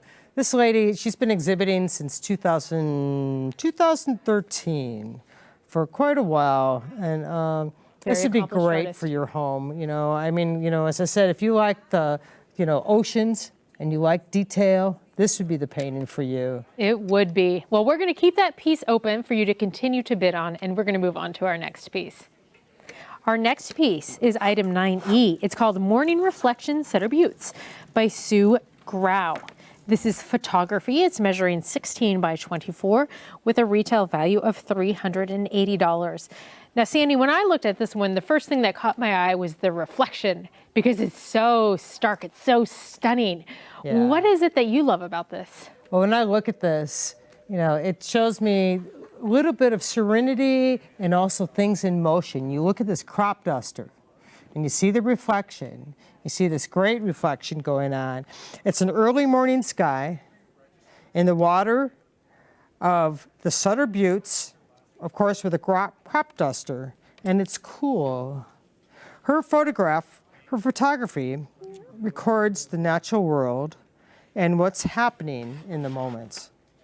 the iconic setting at the base of the Sutter Buttes. If you've ever been to the Sutter Buttes, it's pretty, especially in the morning or in the later afternoon. This is during the rice growing season with the crop duster, spraying the crop that has not yet emerged. Oh, lovely. I love the backstory to that. There's a lot of detail that went into that one. That's neat. And such a great local location, too, the Sutter Buttes. Again, this is Morning Reflection Sutter Buttes. The photographer was probably sitting there waiting for that perfect shot in the morning because the light is perfect. And maybe that was a surprise that she caught that crop duster in there. I'm not sure, but I love that little detail. That's an important detail right here when you look at that. You know, it really is. And so you better make sure that camera's ready at that moment, because 2 seconds later, forget it, it's too late. It's too late. And it's printed on metal, which we want to point out because that's an interesting medium. Does that kind of make it pop a little bit more, Sandy? Yeah, it kind of enhances the subtle features. You know, and again, it's all ready to hang. You know, it's really nice. I've seen photographs done on metal, and they've really caught my eye. They're super good. And she also won a Curator's Award, and she's been exhibiting for 14 years now. A very accomplished photographer. Yeah. Again, Morning Reflection Sutter Buttes by Sue Grau. Photography measuring 16 by 24. Really nice size that could fit pretty much anywhere in your house with a retail value of $380. Again, printed on that aluminum. If you want to place a bid on this item and bring it home, maybe this is a place that you've driven by, spent time in. What a great reminder. And just a pretty photograph. Just a beautiful, serene moment that this photographer captured. All you have to do is call the number on your screen to place a bid. The current bid is also on your screen as well. Sandy, do you have additional thoughts about this piece? I think this would be a fabulous piece to have. You know, I love the clouds. Oh, yeah. I love the clouds. It's almost like a painting with the clouds. And then if you look at this closely, you could see the dust coming out, getting ready to prime those crops that are going to happen. They're going to grow. Again, I love the reflection. The reflection again. I keep coming back to that too because it's so clear. I mean, the image of the airplane reflected in the water is just so perfectly clear, and so are the mountains. It's really stunning. Yeah, I love the clouds. You know, it's just a very serene piece. Very serene piece. All right. Well, we're going to keep this piece open for you to continue bidding on, and we're going to move on to our next piece. Our next piece is item 9F. It's called Peaceful Day at the River, and it's by Jackie Pope. This is an oil on canvas, and it's measuring 18 by 24. It's framed by the artist with a retail value of $350. All right, Sandy, well, this one was painted at the Sacramento River, as I understand. Can you tell us a little bit more about the history of this? For those of you that ride bikes or like trails along the Sacramento River, this is the bike trail. And a lot of times people will take a break and they will sit at the bench and they'll look out at the water. Well, that's exactly what this painting is talking about. The beauty of the bike trail environment alongside the Sacramento River was her inspiration. She loves to paint realistic landscapes, especially where the light is bright sunlight, along with cast shadows, such as the trail on this piece. She liked the sparkling on the water and the woman subject in this painting on canvas. And it really shows that. You look at the lady, she's looking out here. It could be anybody, it could be you. You know, you look out and you walk, your eye goes around, goes back into the painting. She's got some nice brush strokes going across. I mean, it's very, very nice, very calming. It is very calming, and what a great representation of a local Sacramento treasure. I really want to say that our bike trails are really a treasure that we're so lucky to have in this region, and what a great way to commemorate that with a beautiful painting like this one. I know a lot of us recreate by doing, as you mentioned, walking or biking on these trails, and what a great piece to have in your home to remind you of those wonderful times. And like you mentioned, the woman just sitting there contemplating, maybe she was going for a walk or just looking out. There's just a lot to think about on this painting. If this is something that speaks to you, reminds you of this amazing local region, go ahead and place a bid. Just call the number on your screen, place a bid now. I have a feeling something like this will go quickly because it's such a wonderfully recognizable place. Sandy, what else is it about this painting that stands out to you? I look at it, notice how the bench points your eye to the inside. Your eye can walk around here. You go into the painting. You wonder if you imagine, you could see a few bikers in there. But you have to really imagine, and you can, possibly. You can make whatever story you would like out of this painting. Exactly. Absolutely. And such a nice natural frame too. I want to point out that was an artist framed piece. Really brings to the sense of nature that you're feeling. Sometimes we talk about bringing nature from the outside inside with paintings like this, but really a nicely framed, very clean looking painting that is, again, ready to hang and for you to bring home by calling the number on your screen to place a bid. Sandy, do you have any other thoughts about this? I like the brush strokes. This artist did a lot of cool brush strokes in here. There are a lot of little brush strokes. And then these brush strokes go across this way. They go across this way. Then you've got the water where it looks different, and the background. It's pretty cool. It's nice painting. It's really a nice painting. We're going to keep this one open for you to continue bidding on. So we are ending the near of this break, which means that now is your final opportunity to bid on the art featured in this half an hour. Now let's check in over at the recap station for an update while you pick up the phone and cast your bids right now. All right, thanks, Christina. We're looking to make those phones ring, folks. So let's hear it for this Waterscapes break. You've seen all so far, and now it's time for you to make that call. Let's go through the pieces of art. Item 9D, it's called Fresh Morning, and we are currently a high bid of $600. Retail is $350. So Fresh Morning, we are at $600. Let's push it up to $650. That's a bell ringer, folks. Thank you. Bell ringer means that we have exceeded the retail value, and so it's always exciting that we've done that because your support goes directly into PBS KVIE and our mission. Item 9E, Morning Reflection at Sutter Buttes. This is photography, and isn't that beautiful? The biplane, the crop duster with the buttes in the background. It's currently at $500 as our high bid. We're looking for $550. Item 9F, Peaceful Day at the River. We are at $300. Would like to push it up to $350. That would make it a bell ringer. Stay with us. There's more art coming up in the next half hour of the PBS KVIE art auction. Thank you.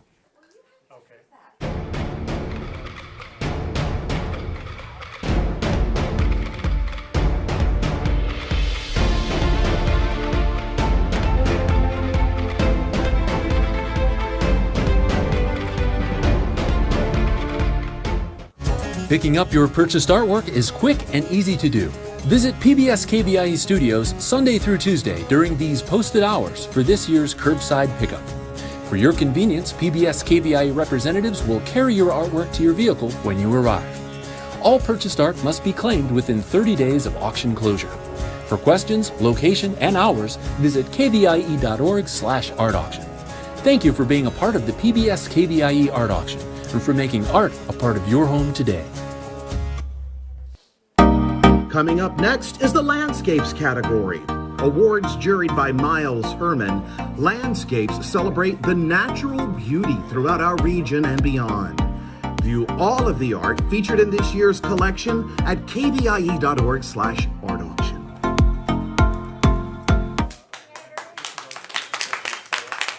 Explained by the artist. Hi there, I'm David Nash, and thank you for joining us. It's a landscape break, and now here's an overview of the art that will be up for bid during the next half hour. Item 10A is Vines Under the Sun by Kirk Hausman. This is acrylic on board measuring 24 by 36 inches. It's artist framed, and its retail value is $1,200. Item 10B is Spring Shoots by Mary Russell. This is pastels, measuring 30 by 22 inches. Artist framed, retail value is $500. Item 10C is Newville, California, number 1 by Janet Kashow. And this is oil on board measuring 24 by 36 inches. Retail value is $700. And item 10D is Frank Lloyd Wright's Ablin House by James Lane. This is oil on canvas measuring 18 by 24 inches. Artist framed, retail value is $1,200. Item 10E is Fall Tapestry by Velma Davidson. This is oil on linen, measuring 18 by 24 inches, artist framed, retail value $1,700. And finally, item 10F. It's Hot Springs Creek by William Van Hill. This is acrylic on board measuring 16 by 20 inches. It's artist framed. Retail value is $350. Okay, the phone lines are wide open. We've got volunteers here from Sotheby's and they're ready to take your bids. So now let's head over to see the art with our auctioneer and art expert. Back to you, Christina.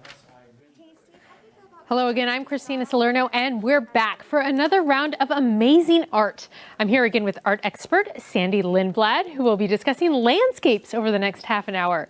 Let's begin with item 10A. Item 10A is called Vines Under the Sun by Kurt Hausman. This is an acrylic on board. It's measuring 24 by 36. It is framed by the artist with a retail value of $1,200. Now, Vines Under the Sun, I understand that's a very specific location. Can you tell us a little bit more about that, Sandy? Yeah, I can. This is actually in Napa Valley, just north of San Francisco. That was Kurt's inspiration. He was inspired by natural surroundings. And I look at this, and it looks a little Fauvist. You know, he used like a lot of bright colors, big brush strokes. And this is also painted on walnuts board. Oh, interesting. It's really interesting. And as we zoom in, we start to see the grapevines in there. It's interesting because when you're standing back, it almost looks abstract, as you mentioned, but you get closer and you see the details of those vines and those grapes. And then he used a lot of passion when he painted this and a lot of energy. You look at the brush strokes and you must have gone, you know, and then he's got the yellows going into the page and he's got super bright colors. It's kind of like abstractive. And then you look at it and you could see that there are grapes right here. They look like grapes to me. It's we're looking at the grapes in detail right now. It's such a neat detail. And again, because it's from Napa, worldwide known for their wines and their grapes. And that's obviously what inspired him. And it does have that feeling of a warm day right before those grapes are ready to be harvested. So if you are a wine lover, maybe you've spent a lot of time in Napa, what a fantastic painting to have in your home. Although with such an abstract feel to it, it really could be anything. It could be whatever story you want to tell. To place a bid on this item, the current bid is on your screen and the number to call is on your screen as well. Really a good sized piece too, Sandy, very large and very bold. It really is. And what Kurt did is from the age of 8 years old, he took art lessons, building on his foundations in the use of oils. He studied abroad in Florence, Italy, and he learned a little bit about fresco. So he has some influence going on, from like Europe area. It's an exciting, super exciting piece. Lovely brush strokes, lovely color, used complementary colors, the oranges to some of the reds. I mean, it's a nice piece, and it's framed really well too. Beautifully framed. Yeah, it's kind of a bright, bold piece, but then you have this really natural looking frame, which I think provides such a lovely contrast. And Kurt is a regular donator to the KVIE art auction. We thank him so much for that contribution. Again, we're looking at 10A, Vines Under the Sun by Kurt Hausman, an acrylic on that board, as you were mentioning, measuring a really good size, 24 by 36, really large size that would really pop on any wall, bedroom, living room, office, commercial space, restaurant, cafe. I kind of think of a cafe scene when I look at this one too, drinking a glass of wine and having some food or a snack. But there's a lot that really reminds me of this painting. To place a bid, you just have to call the number on your screen and you'll see the current bid on your screen as well. We are going to keep this item open for you to continue bidding on, and we're going to move on to our next piece. Our next piece is item 10B. It's called Spring Shoots by Mary Russell. This is pastel. It's measuring 30 by 22. It is framed by the artist with a retail value of $500. Spring Shoots. I love that one because it has kind of a spring feeling to it. What can you tell us about this, Sandy? Yeah, I love this piece. What Mary did was she painted it using pastel.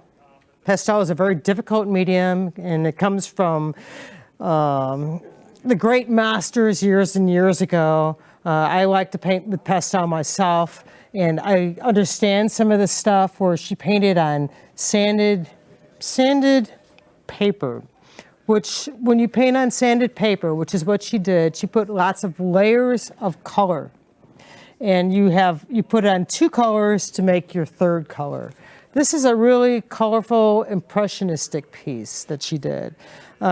This also is from Shenandoah Valley Vineyards in the Amador, and it provided her an even more interesting landscape to paint because of all the rolling hills. And you look at this piece and you could see how it's rolling. And when you look at it even closer, you could see all these lovely little colors that she put in.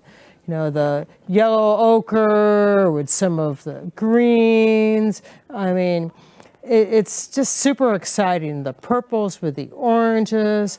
There's a lot of texture. It's nice piece. I can tell your passion is coming through because you're a pastel artist, so you really relate to how skilled this artist is at painting this wonderful scene. I kind of love the perspective and the depth of field as we're looking down, and that's interesting that you mentioned that it's the Shenandoah Valley in Amador County, which is a really familiar area to those of us who live in Sacramento. It's a fantastic wine region. Amador County is only about 45 minutes or an hour away in the foothills, and what a fantastic piece to take home to remind you of those times that you spent up there in Amador County. Fantastic wineries up there. I could see the artist was inspired by that. Yeah. What else can you tell us about this piece? Well, what she did was she did a little watercolor study, and she used that a little bit as a reference to help her paint this original one. What she likes to do is she likes to do a wash painting in pastel and then layering more and more pastel on the surface.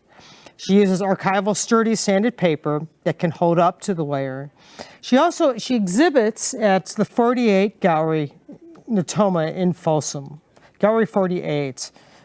She's been showing since 1996. And again, what I like about this painting is that you can visualize different things in it. There's a lot of movement in it. There's a lot of excitement going on in it. It's just a nice piece. It's framed very well. I was just about to mention that frame. It's a vertical frame, so it would look good on, kind of a thin wall. There's just a lot of places you could put a painting like this. It's that great vertical, beautiful framed, ready to hang, ready to take home. Just a reminder to our viewers that these pieces are ready to go home with you. They are original works of art that you can't find anywhere else, and you can take home and add to your collection immediately. All you have to do is place a call to the number on your screen to place a bid. You'll also see the current bid on your screen. All right, well, we're going to move on to our next piece of art. We're going to keep this one open for bidding and move on. Our next piece is item 10C. It's called Newville, California, #1 by Janet Koshow. This is an oil on board measuring 24 by 36. It is framed by the artist with a retail value of $700. This is one of the ones that gives me happy emotions. Sometimes we talk about what emotions come to us when we look at paintings, and I look at this one and I just feel so happy. Sandy, what is it you love about this one?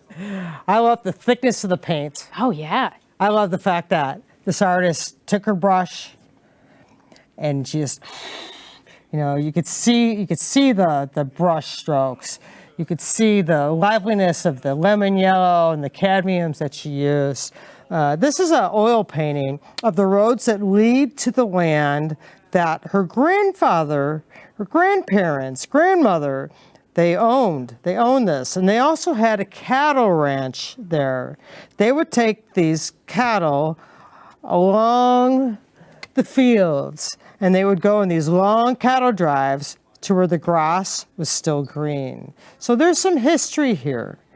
This is a painting of Newville in the springtime, where there still is some green, probably still some open areas where the grass can still grow, where it hasn't been civilized, so to speak. So there's definitely emotions and feelings in this that she created. Very calming. Newville is actually in Glenn County, which is just west of Orland. So it's a really neat local part of our region here. But really, it could be any foothill scene. To me, I just see kind of those quiet, calm roads through the foothills. What a great job the artist did capturing that moment. You can almost feel the sun on you as you're sitting there, warmed by this particular scene. If this is, and it's a really great size, I have to add. This is a really good size that would pop on any wall in your home and really draw you in because of the beautiful colors, those greens and those blues that you mentioned. If this is a piece you'd like to take home, all you have to do is call the number on your screen and place a bid. You'll see the current bid on your screen as well. Again, Sandy, you mentioned the thick paint, and do the colors draw you in as well? Yeah, they do, as well as this composition. Oh, nice. Look at the road. It goes right in here. The fence goes right in here. I love it. It's a great piece. And she's got the edges are all finished on this. Looks like it was done on some sort of board, not canvas. Oil on board, correct. She also painted using Gamblin oil paints and lots of linseed oil. So it's very, very shiny type painting. And the other thing I should mention about Janet is that she won an award in Early American Magazine. So she's she gets awards. She gets an award-winning artist. Yeah, absolutely. There you go. Very talented artist. We're very lucky to have this piece. Thank you, Janet, for donating it. And I love how you talked about the composition. Your eye just kind of journeys through the painting, and it almost brings you up to this beautiful, happy sky. I keep saying happy because it makes me happy when I look at this piece. I love it. And it's something that you too can be happy. Maybe that tells a story to you of being in the foothills, of being in Newville. Whatever it is that speaks to you, place a call. The number is on your screen, and the current bid is on your screen as well to bring this piece home. All right. Well, we're halfway through this break, which means that we're going to keep this piece open and check in over at the recap station for bidding updates. Okay, our volunteers are eager to take your bids right now on the items available this half hour. Let's recap the bid activities so far, and let's start with item 10A. It's Vines Under the Sun by Kurt Hausman. It's 24 by 36. Our retail value is $1,200, and our high bid is currently at $750. Let's push that up to $800 and to $850. Bid high for PBS KVIE. Item 10B, Spring Shoots, $500 retail value by Mary Russell, and it is a 30 by 22 inch piece, artist framed, retail value $500. We're currently at $350, looking to raise that to $400 by bidding high right now for KVIE PBS Channel 6. And 10C, item 10C is Newville, California, #1 by Janet Cachot. And this is oil on board measuring 24 by 36, and it is a bell ringer. We're at $750, retail is $700. What a bell ringer means is that we have met or exceeded our retail value on an item. So we're at $750 on this item 10C, Newville, California, #1. We're at $750, hoping to push that up to $800. And now let's return to the art for the second half of this break, and we'll be back shortly. All right, we're continuing on with item 10D, Frank Lloyd Wright's Ablin House by James Lane. This is an oil on canvas. It's measuring 18 by 24 inches, and it has a retail value of $1,200. Sandy, take it away. All right, there's some interesting stuff about this. This is a Bakersfield home. Again, it's called the Ablin House, and it was named after a neurosurgeon. They worked with Frank Lloyd Wright to design one of his Usonian homes. Again, this is oil on linen, and some interesting stuff about this is the particular artist actually is publishing a coffee table book called Painting the Grand Homes of California's Central Value. Oh, interesting. Yeah, it'll have a lot of different homes in that, and it also includes painting tips for artists and with various techniques. Now, this particular painting, he picked up a Basset Hound puppy in Bakersfield that day, and he took the dog to the house and gave her a bath shortly thereafter. Her first bath and blow dry was in a Frank Lloyd Wright bathroom. Well, there's that dog right there. There we go. Okay, so this must be the couple and the dog that we're talking about. So clearly inspired by true events. But wow, let's look at that detail in the painting, because that's really a stunning detail that we see right there. That close-up of those people really captured that moment. And as our camera pans over, I think we'll see even more people there. They are right there in the background. So this painting really has a lot of life to it. There's a lot of people and life in this home. Yeah. And a lot of emotions and feelings that it brings out. And also, I have to comment on the kind of colors and feels of it. It almost has, would you call this a modern painting? Yeah, I would call it a modern painting, because this is the slide that goes into the pool. It's not really, doesn't really, spell out the detail, but it shows just enough where you know that the slide goes into the pool. You see the water, you see the reflection of the people with the pool. You see the basset hound that just was washed. They're looking at the pool. This is almost a little abstractive, little Fauves, just a little bit, with the reds and the blues together. It's a neat little piece. It's really neat. As the camera zooms out to you, see the great detail in the trees up there, really vibrant colors, really neat colors. And I love, it's kind of a modern feel. So this would go great in a mid-century home, a modern home. The colors and the decor would really match just about anything. And I also want to point out what a fantastic frame. It's a really classic, beautiful frame that this piece is in. It is ready to hang, ready for you to take home. All you have to do is call the number on your screen and place a bid. You'll also see the current bid on your screen as well for this item. This is Frank Lloyd Wright's Ablin House. Really interesting, neat history and neat details in this painting as well. Yeah. Did you have final thoughts about this, Sandy? Well, if you are a Frank Lloyd Wright lover and you like his houses, this would be the painting. This is the painting to take home. Absolutely. And all you have to do is call the number on your screen to make that happen. All right, we're going to keep this piece open and we're going to move on to our next piece. Our next piece is item 10E. It's called Fall Tapestry by Velma Davidson. This is an oil on linen and it's measuring 18 by 24. It is framed by the artist with a retail value of $1,700. All right, this is such a lovely piece. It's for our nature lovers out there. Sandy, what can you tell us about it? Well, I think Velma did a nice job on painting this painting, oil on linen. It's impressionistic in style. You look at it, you have it's like flat in the background, but then yet you used more opaque paints to bring the trees out. She's got a lot of different colors. She's got a lot of layering of colors. There's a lot of brush strokes. There's a lot of texture. It's a beautiful piece. For this time of the year, do you like fall? This, which is one of my favorite times. It's a beautiful, beautiful piece. Velma was inspired by hiking along the river, of course, in the fall. She loves to paint outside, even if she can't paint on location. She loves the colorful paintings, especially landscapes that include water, trees, and mountains. Well, this is a really beautiful meditative piece. I think you can see the reflection of the trees and the water. As you mentioned, the cool fall colors. I mean, this really brings a moment to life to me. So if you're a fall lover, you love being cozy with your cup of coffee, you're going on your nature hikes, a nature lover out there, what a fantastic piece for you to bring home, to have in your home, to have in your office, to kind of remind you of your favorite time of year. Maybe you're a hiker or a nature lover camper. What a great piece to have in your collection. Again, this is 10E Fall Tapestry by Velma Davidson. It's an oil on linen, which is interesting, interesting medium, measuring 18 by 24, really nice size that can go just about anywhere, framed by the artist with a retail value of $1,200. Sandy, what else is it that you love about this piece? I love the whole piece. She used palette knives, she used brush.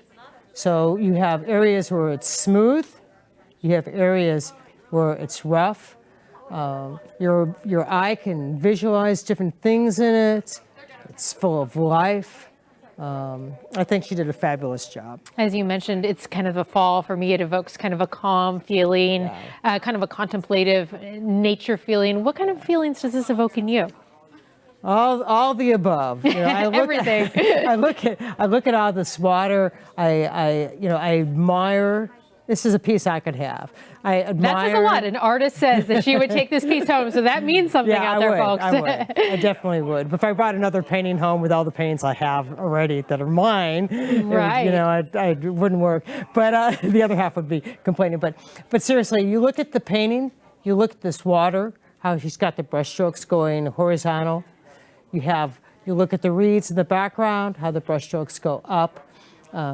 She doesn't have a lot of sharp edges, with the exception of where it's necessary. In the rocks, maybe a couple sections in the background a little bit. Fantastic detail we're seeing there as you pan up through the rocks, through the trees. What a great iconic scene of a river that this could be your river that you walk by, you spend time in nature by, and what a fantastic piece to bring into your home. To do that, all you have to do is call the number on your screen and place a bid. An item like this will go quickly. You can see, we have an artist here. She says this is the piece you want to take home. So to make that happen, just place that call. All right, well, we're going to keep this item open for bidding. She might bid it on herself. I don't know. We're going to keep this one open, and we're going to move on to our next item.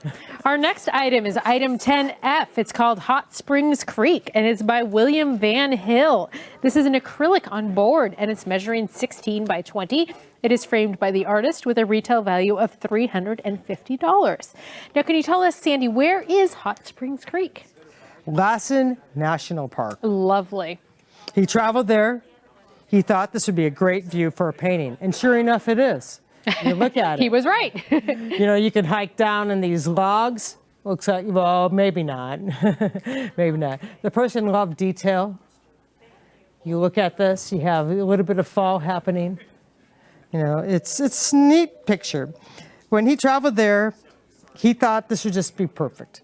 And as I said, it is.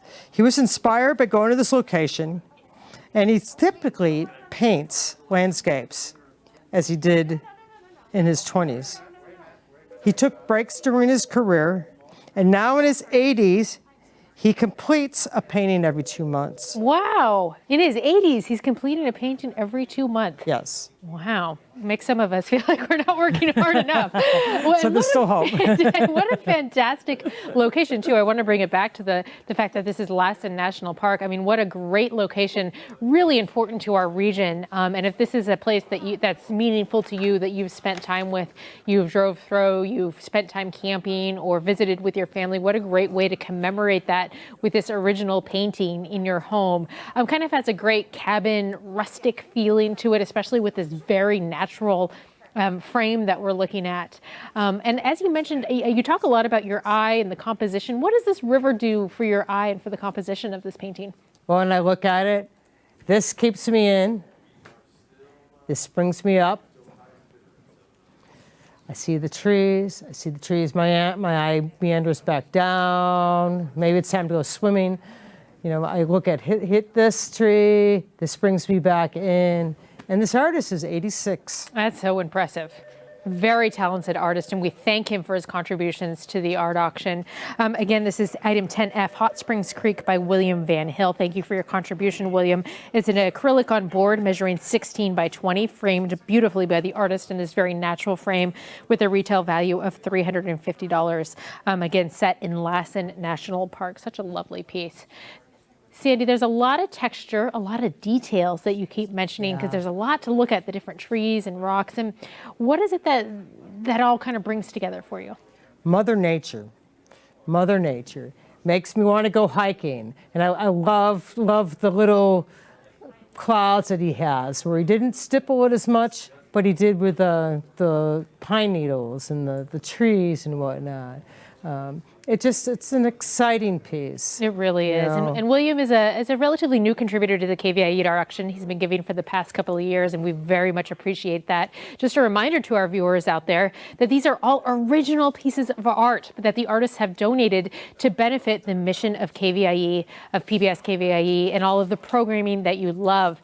All the funds that we raise go to support those programs that you love, whether it's children's programming or dramas, whatever it is you love. This is all part of our mission here at PBS KVIE, and we thank the artists for their donations.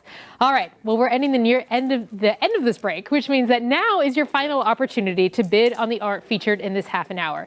A big thank you to Sandy Lindblad for sharing your expertise with us. You did great. Now let's check in over at the recap station for an update while you pick up the phone and cast your bids right now. All right, thank you, Christina, Sandy. This is it, folks. We're wrapping up this landscape break. Don't hesitate, or the piece you want will be gone in just a few more minutes. Let's recap. Item 10D, Frank Lloyd Wright's Ablin House. This is by by James Lane.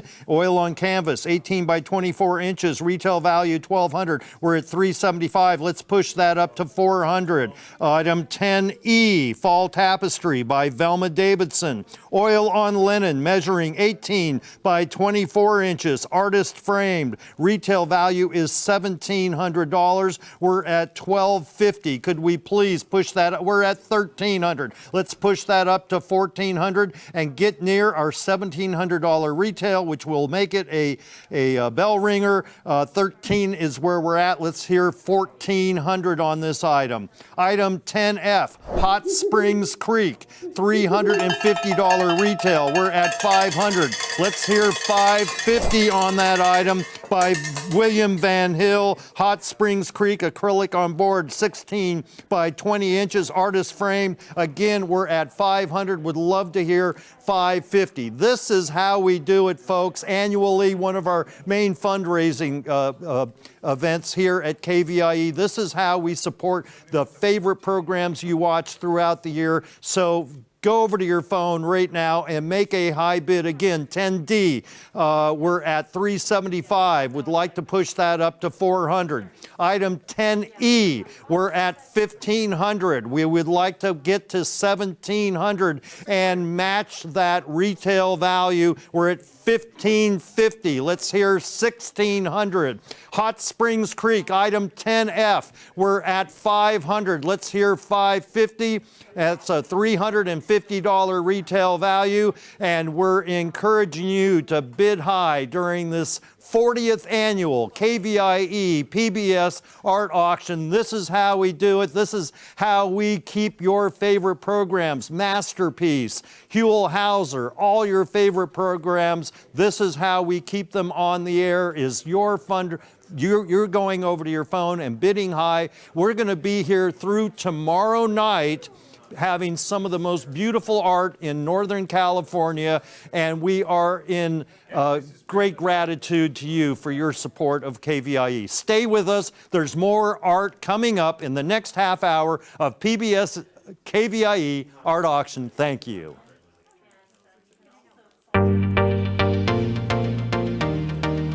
Welcome to the 40th annual PBS KVIE Art Auction. Join us all weekend for a celebration of Northern California's visual arts. Over 250 pieces will be auctioned off to the highest bidder, and you can be part of the action by watching and bidding on your favorite artwork. View the entire collection online at kvie.org/art auction. Then, when your favorite item appears, call 1-844-KVIE-ART to place your bid. Auction proceeds benefit the programs and services of your PBS station, KVIE. So thank you for watching and bidding. And now, let the auction begin.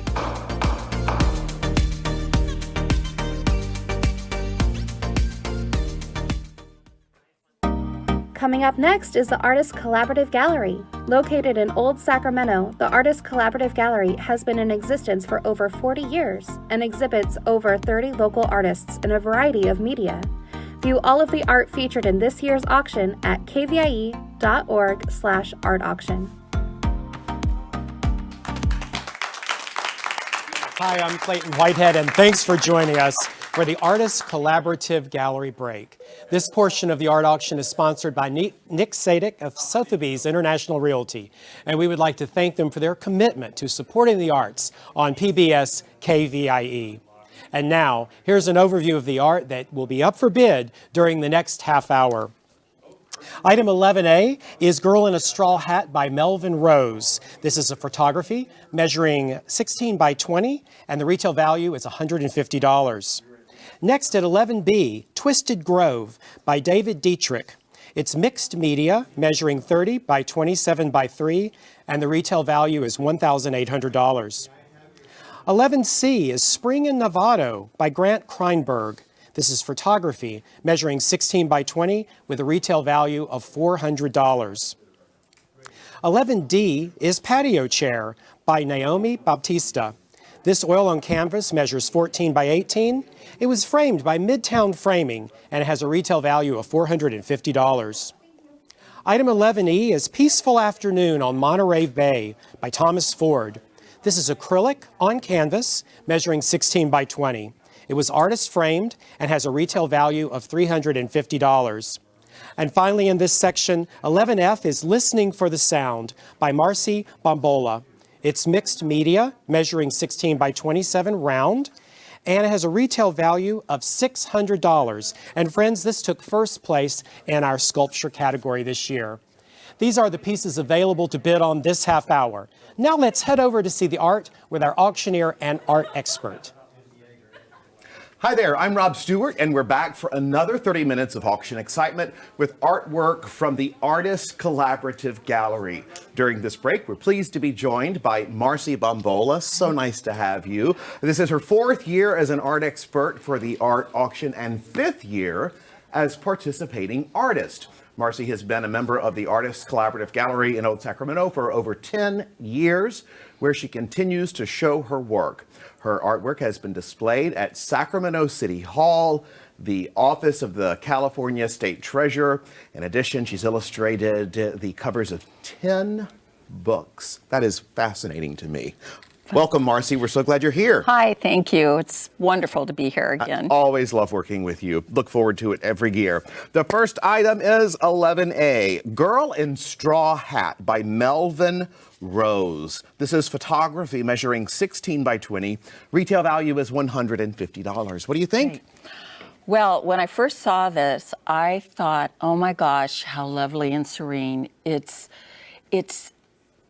just a lovely, lovely piece. It's beautiful. This particular model, Mel has used in many of his paintings. Now, he uses her because she reminds him of a model that might be used in the classical work from, hundreds of years ago.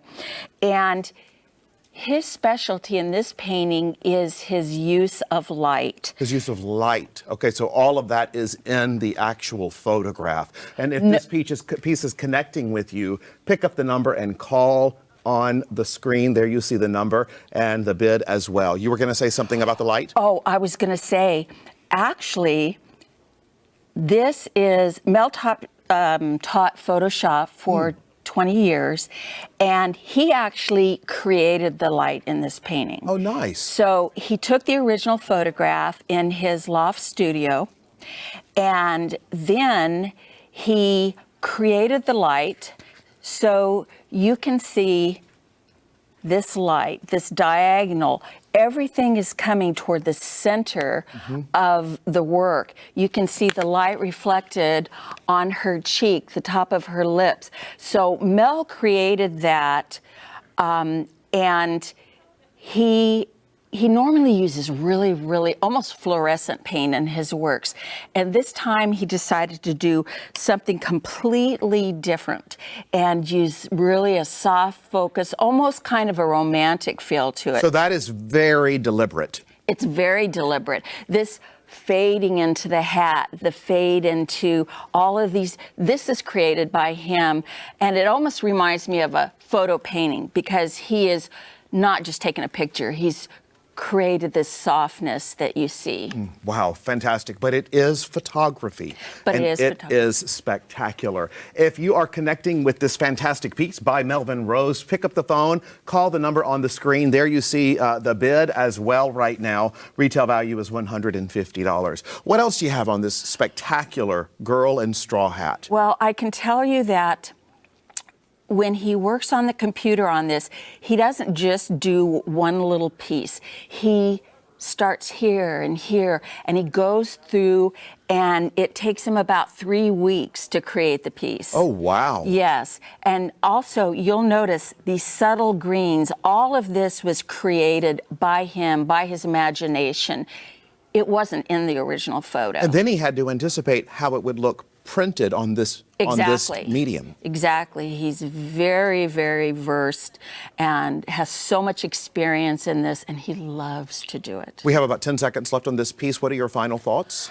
Well, I think that it's so beautiful that it would make such an addition to any home, but I see that for me, it's the colors. It's all about the color. In every painting I see, it's about the color. But I am struck by his use of light. Mm-hmm.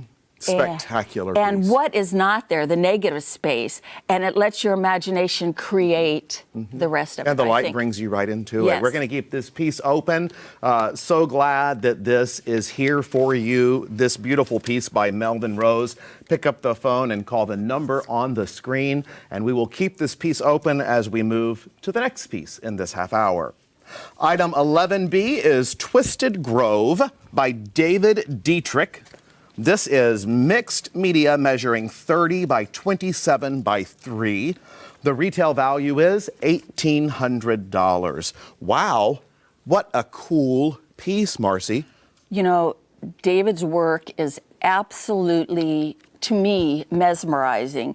And the people that come into the gallery literally gasp when they see it. Quite often, I did. And I mean, I'm just looking at this now and realizing that all of the wood in the frame is intentionally to match the artistic piece in the middle. This is just completely phenomenal.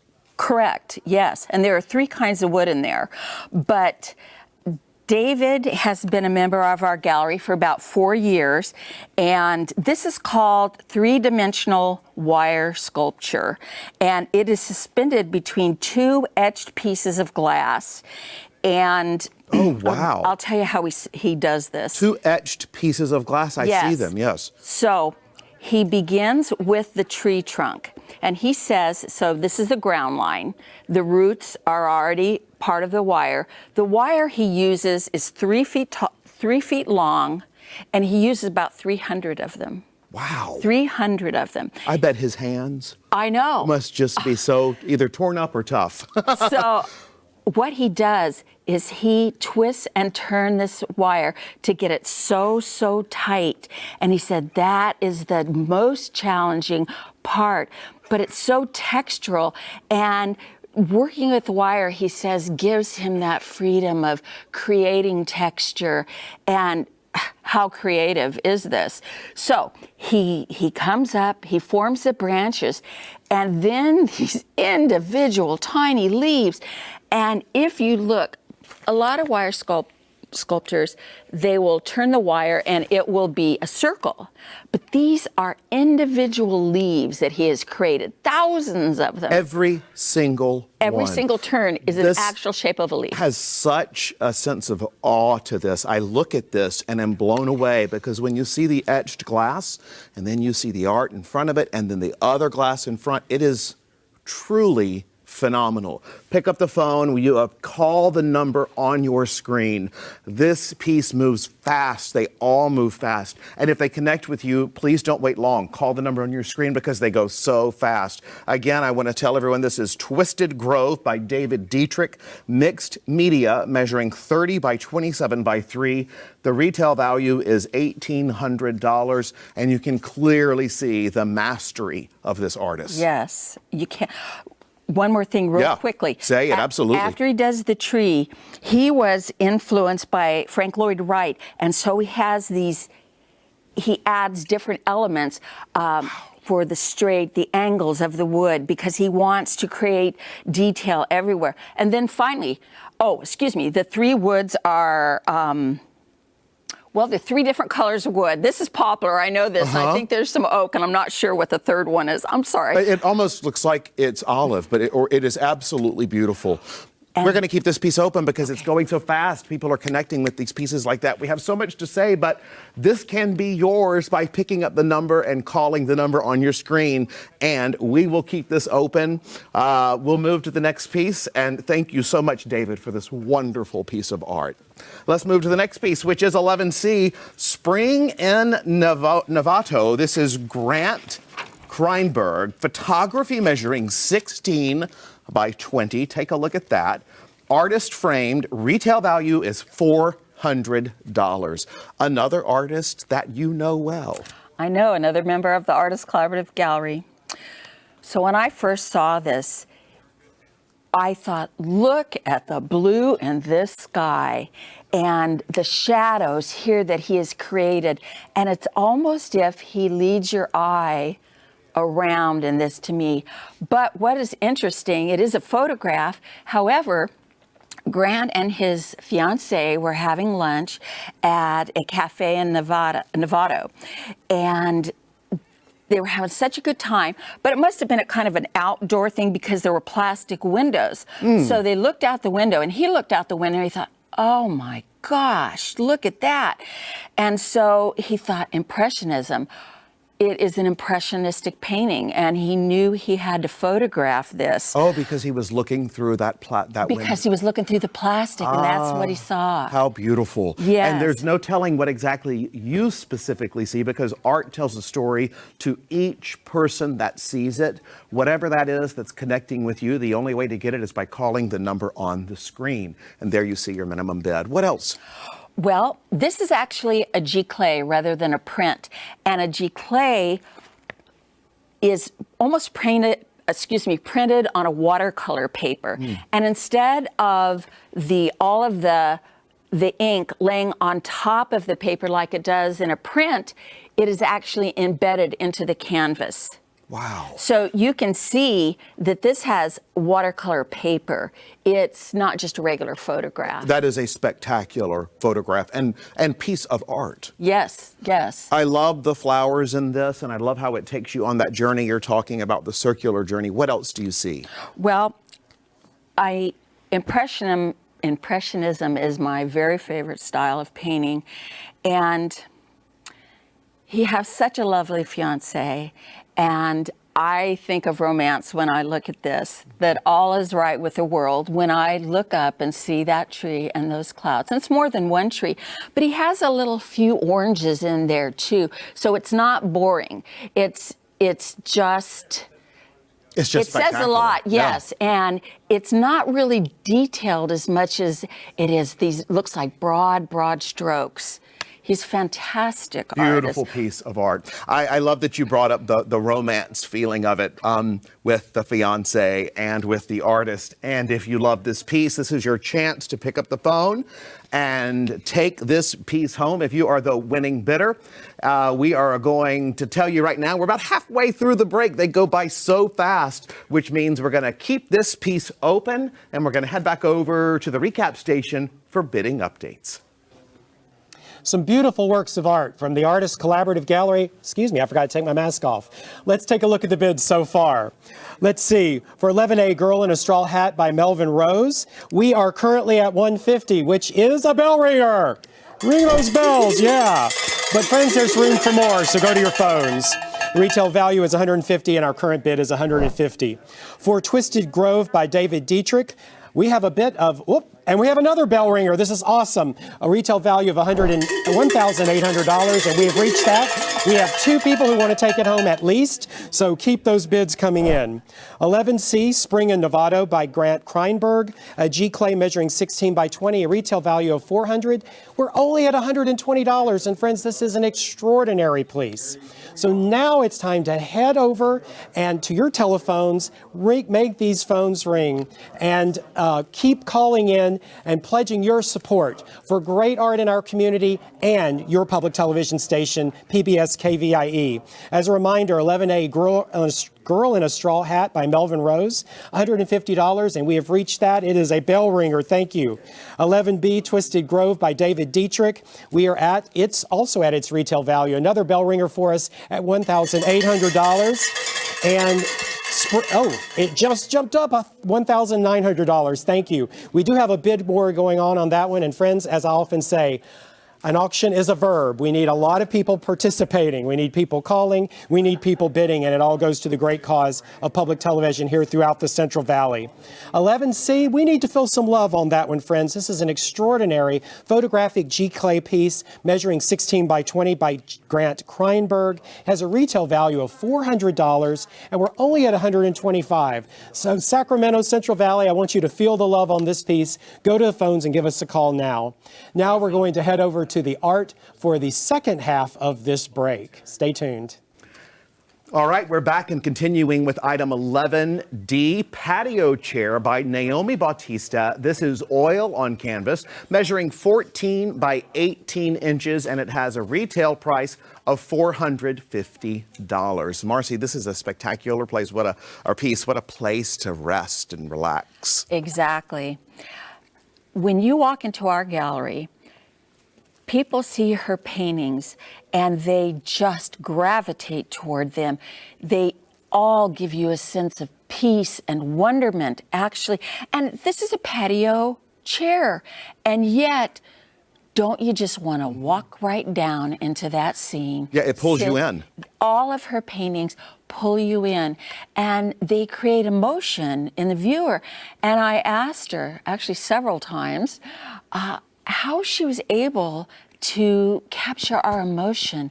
And she said that she meditates every morning and her images come to her in meditation. Wow. And then it brings up her emotions, and then she is able to translate her emotions onto the canvas, but through meditation. Unbelievable. I love that that imagery comes to her in such a peaceful place. That's the beauty of art. If you want this piece in your home or your office or to give as a gift for someone who needs to visualize that relaxing space, call the number on your screen. What else? Well, when I look at this, the first thing I notice is the serene, peaceful feeling.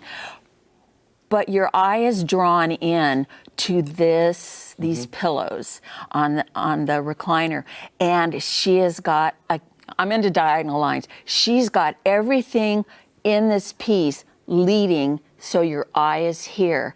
And then these beautiful, it's juxtaposed to these beautiful bright greens, and it really leads you into the background. Now, nothing purposely is sharp. There are no specific leaves in this because she just wants to give you a feeling that you're there. And, you know, Impressionism, you don't really see any sharp lines, and it's about the color, and she brings that in throughout her painting. And she's just such a lovely person. But maybe she'll have a little thing of white here, and you think, well, doesn't that look great? At first I go, well, that, and then I change it and I go, that looks fantastic. Yeah. Because it's like she's so freeing. You know, she doesn't just do a little part of the painting again. She goes for the feeling. And I think she's a master of that. When I saw this on camera just now, when I looked, and you can see it there, Marcy. Do you see the grass, the beautiful green around the patio chair? It just looks like you are tucked away in such a special place. Bring this home with you by calling the number on your screen, and there you see the current bid right now. What else do you have? This is gorgeous. Well, I can tell you, have you ever heard of the home tours they have around Sacramento area? Well, she was on one of them, and so she was touring mansions, and they let out to the backyard, and she just felt this serenity, and she says, well, that's a painting. And she sketched it out right there. And she began her painting there and finished it in her studio.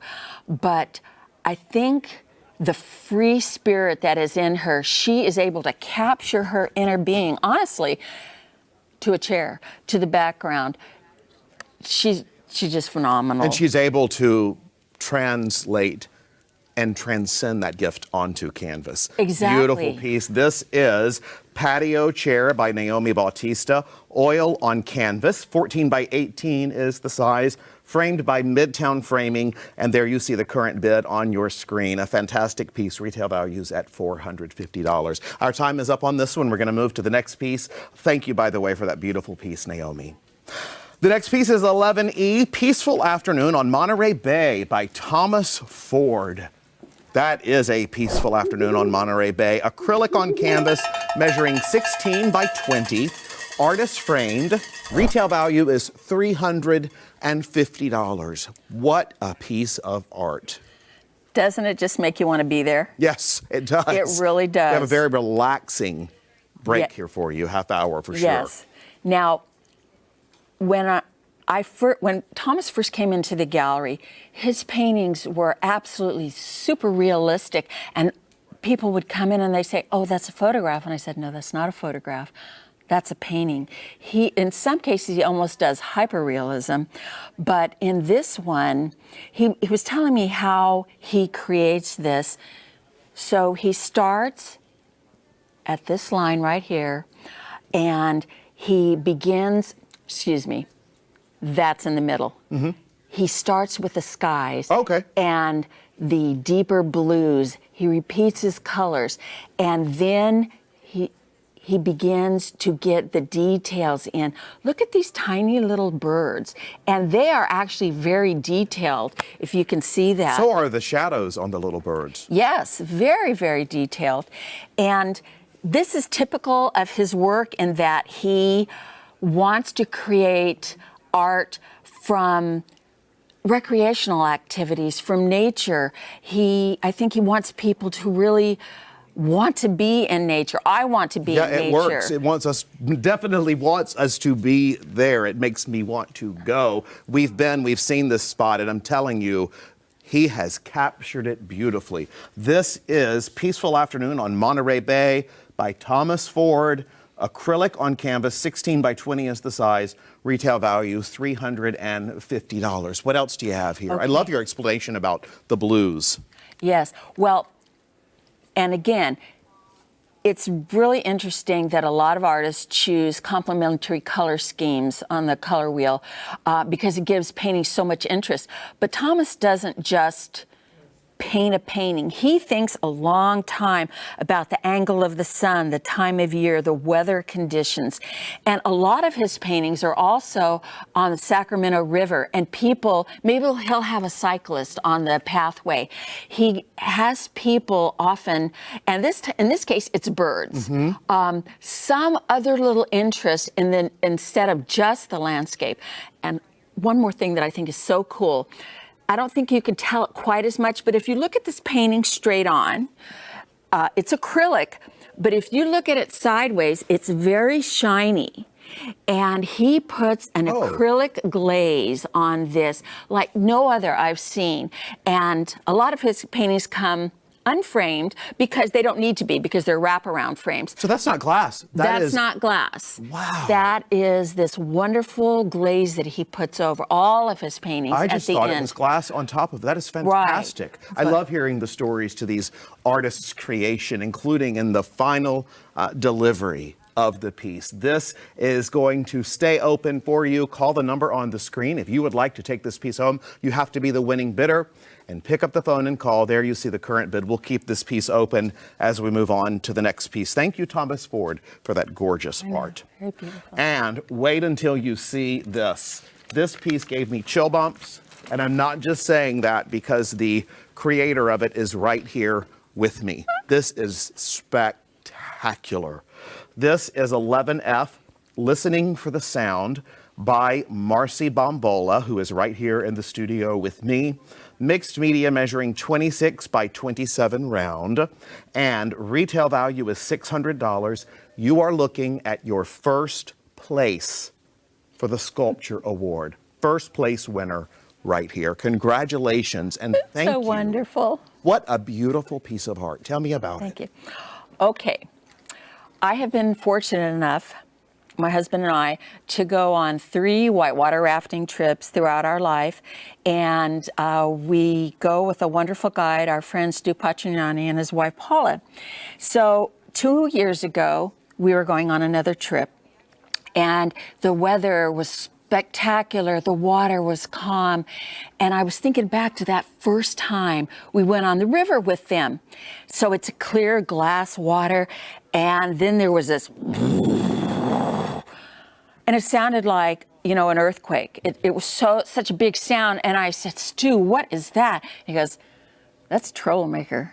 That's where you have to go through. That is what was coming up.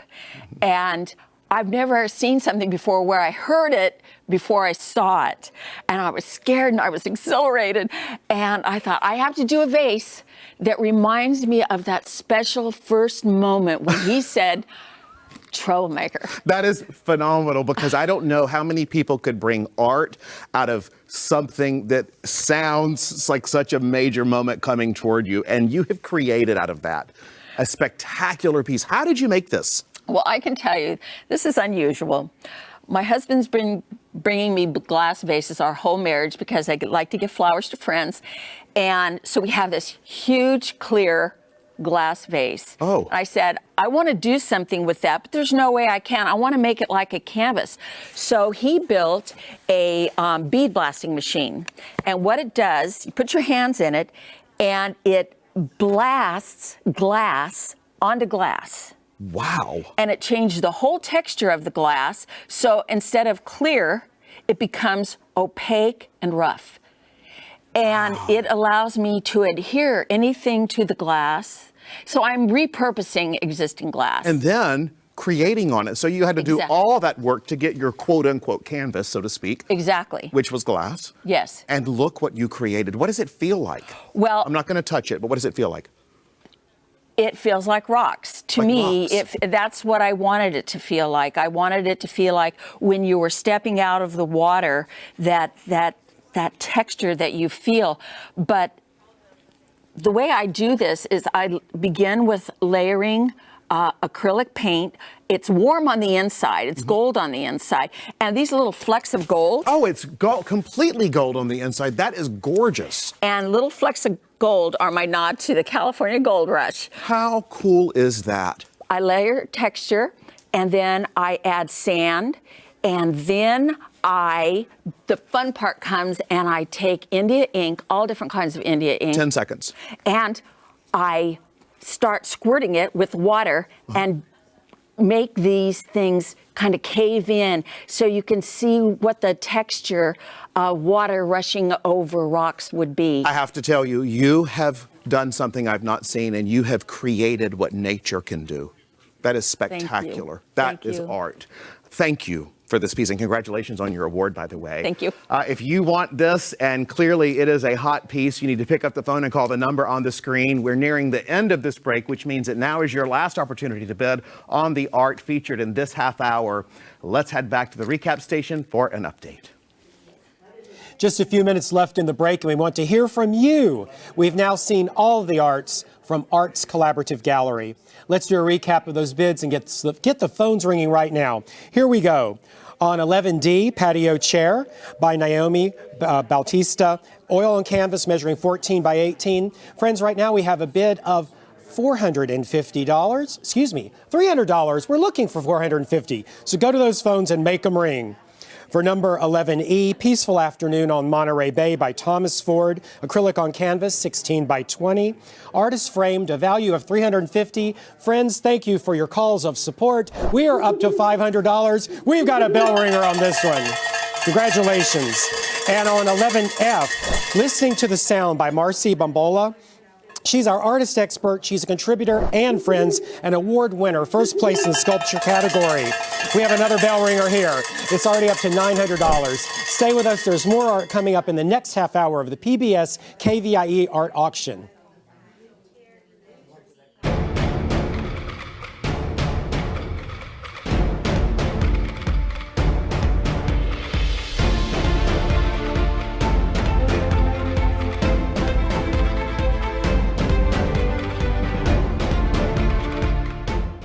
PBS KVIE is committed to the visual and performing arts through national productions like Poldark and Victoria, to our local productions like KVIE Arts Showcase and the PBS KVIE Gallery, exhibiting award-winning art auction artists and California masters.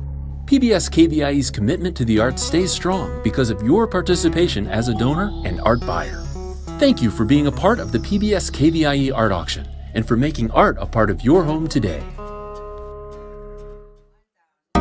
Coming up next is the contemporary category. Awards juried by Chris Dobert. This category features abstract and non-objective works in a variety of media.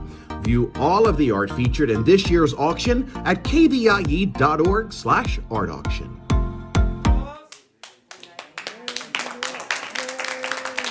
Hi there, I'm Clayton Whitehead, and thanks for joining us for this contemporary break. Here's an overview of the art that we'll be having up for bid during the next half hour. Item 12A is called Lonely Mission by Roger Thibault. It's acrylic on canvas, measuring 40 by 30. It has a retail value of $500. 12B is called Butterflies by John R. Jurishik. This oil on canvas measures 30 by 30 and has a retail value of $850. 12C, While Walking on Your Street by Lila Pakkanen. This is acrylic on canvas, measuring 18 by 24. It has a retail value of $350. Item 12D, Storing Up for the Harsh Winter by Jared Konopiski. This is spray paint, measuring just 16 by 20, and it has a retail value of $200. Item 12E, I love this name, Whatever, by Frank Chavez. It's mixed media, measuring 22 by 24. It was artist framed and has a retail value of $200. Item 12F, Gold Swirls with Orange, number 2, by Norma Ruse. This is acrylic on canvas, measuring 70 by 60. It was artist framed and has a retail value of $2,500. The phone lines are open for bidding. Now let's see the art with our art auctioneer and art expert. Hello, I'm Rob Stewart, and thanks for joining us for the contemporary category. I'm joined once again by art expert Marcy Bombola, here to talk about these fun pieces. Marcy, let's dive in right now with this Roger Thibault piece. What a spectacular acrylic on canvas, measuring 40 by 30, artist framed, retail value is $500. Talk about color and fun. Talk about color. I love the color in this painting. And this is actually very deceptively simple because it really has a big meaning behind it. Okay, tell us. Okay. Cool. So when I first saw this, I'm, of course, noting this gorgeous aquas in the rushing water.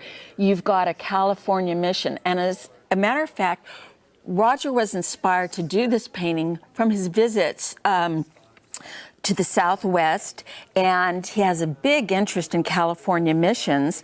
And he says that he feels people are kind of ambivalent toward the plight of the Indians at that time, Native Americans rather, and that is what inspired his painting, his love of Native Americans and the history that goes along with their history. That's beautiful. And now I understand why you said deceptively simple. Right, Yeah. because it's not really simple at all. At all, yes. Okay. This painting was started in plein air, and again, he finished it in his studio, but this is his thought. You've got this mission. You've got a very surreal background to start with. It is, for instance, the mountain seems to be going inward instead of coming outward. All of that is designed to bring your eye around to the mission. And there is this tiny little padre right there. Oh, and yes. He is all alone because the Native Americans are busy doing their daily chores. They are planting their crops, and all of the different crops here that looks like corn to me. And so they're not really, this is all Roger, they're not really concerned about being saved because they're concerned about their everyday life. So this is meant to be still surreal, but very detailed, and you're thinking, okay, now he's got a cross, what is he doing? Okay, there's a wagon, and then the Indians, and it looks like a puppy or a goat. And the life, the living. And the living that is going on. And he really, really wants people to think about the history and the plight of the Native Americans. Absolutely, because that tells such a story right there. The living and the everything going well here, and how it was isolated. Exactly. Wow. Exactly. What a piece of art and such a story it tells. And we are your storyteller here on PBS KVIE. The number is on the screen for you to dial to take home this beautiful piece with you. Lonely Mission by Roger Thibault. A spectacular story. Acrylic on canvas measuring 40 by 30. We have about 15 seconds left on this piece. Final thoughts. What I love about this is the sky is not blue. The sky is giving you a feeling of heat, of what they've had to, the South, live in the hot temperatures, and yet they're doing their best to grow all of these things and really survive. And this is fairly typical of his work in that he is trying to send a message. He wants people to think. And he's been exhibiting for about 12 years. Yeah, and a multi-year contributor and such a spectacular piece. And I am so moved by that story. I thank you for sharing that with us. We're going to keep this open. This is an exciting piece, $500 value. There you see the current bid on the screen. And we will move to the next piece. Thank you, Roger. This next one is 12B. What a beauty. This is Butterflies by John Jiricic, and this is oil on canvas measuring 30 by 30. Retail value is $850, and this is a beauty. Wow. This took my breath away when I saw it. I'm not kidding. It's magnificent. And John really is known for the inner light coming out in his work. This is part of his most recent exhibit that was on display here at KVIE recently. Yes, and we have many of his pieces here. He is a legacy donor. Yes, yes. So, Living Legacy Collection. I love that name. Doesn't it almost look magical and iridescent? It seems iridescent to me that he just picks these perfect spots of light. He knows instinctively. So he begins with these cool colors around the edges. That's done purposely, of course. And the cool colors then draw your eye in to the warm colors. And you see this repeating pattern, repeating colors, all designed to show the light coming out at you. You know, I just saw what you were showing. I had not realized all of the yellow in there, and now I see butterflies. Yes. I see it. When you were moving your hand there, it just popped right out. Beautiful piece by a phenomenal artist. And to get this piece is the number on the screen to call. There you see the minimum bid. The current bid. The value on this piece is $850, and this is a showstopper with color power. Yes, and I can tell you that John, it's very important that he has a method and a rhythm of painting, and all his paintings begin with a sketch in a ledger that he started since February 2nd, 1970. Wow. Yes, and it is layered. This is so textile. It's not flat at all. So he starts layering his colors and layering, and all of his paintings are done the exact way. He tells me the first layer is white, and then he goes on to, so he does the white first actually, and then he just goes layer upon layer, and he picks these rich, rich colors. Sometimes they're same color, but they're a different hue of that color. You know, that takes a long time to dry. This is almost, I'd say, almost a quarter of an inch off of the thickness here. That is a deep painting, not just in thought, yes, but in message as well. What's really cool is that collectors collect John's work. I think he's known all over the world. It's a beautiful piece. This is really a spectacular and phenomenal piece of art that is connecting with so many people. We're going to keep this piece open. We are out of time on this piece, but gosh, we could stare at it forever. And you can too if you pick up the phone and you're the winning bidder. The number is on your screen to take this piece home with you. Okay, let's move on to the next piece. And this is a very popular artist here, as well as so many of our artists. This is 12C, Walking while walking on your street. This is Lila Pakanen. It is acrylic on canvas, measuring 18 by 24. Again, this is 12C, artist framed, and the retail value is $350. While walking on your street, 12C. Take it away. Okay. When I first looked at that, the first thing I noticed, some of those colors are my absolute favorite. Periwinkle blues, purples, just all of these beautiful shades. But this one too is very subtle and it has such a deep meaning. And I can't even, so all right. Is it ginkgo? What's that? Are they ginkgo leaves? These are ginkgo leaves. Okay. So what happened is she was walking outside of the Crocker Art Gallery, and she noticed some leaves on the sidewalk. You know how the leaves stain the sidewalk, and I think they were actually a sycamore tree. And she says, I need to paint those leaves, but I am going to do ginkgo biloba leaves because I'm going to pay tribute to my heritage. And so she chose, so she puts the pattern around, and then she is all about the layering.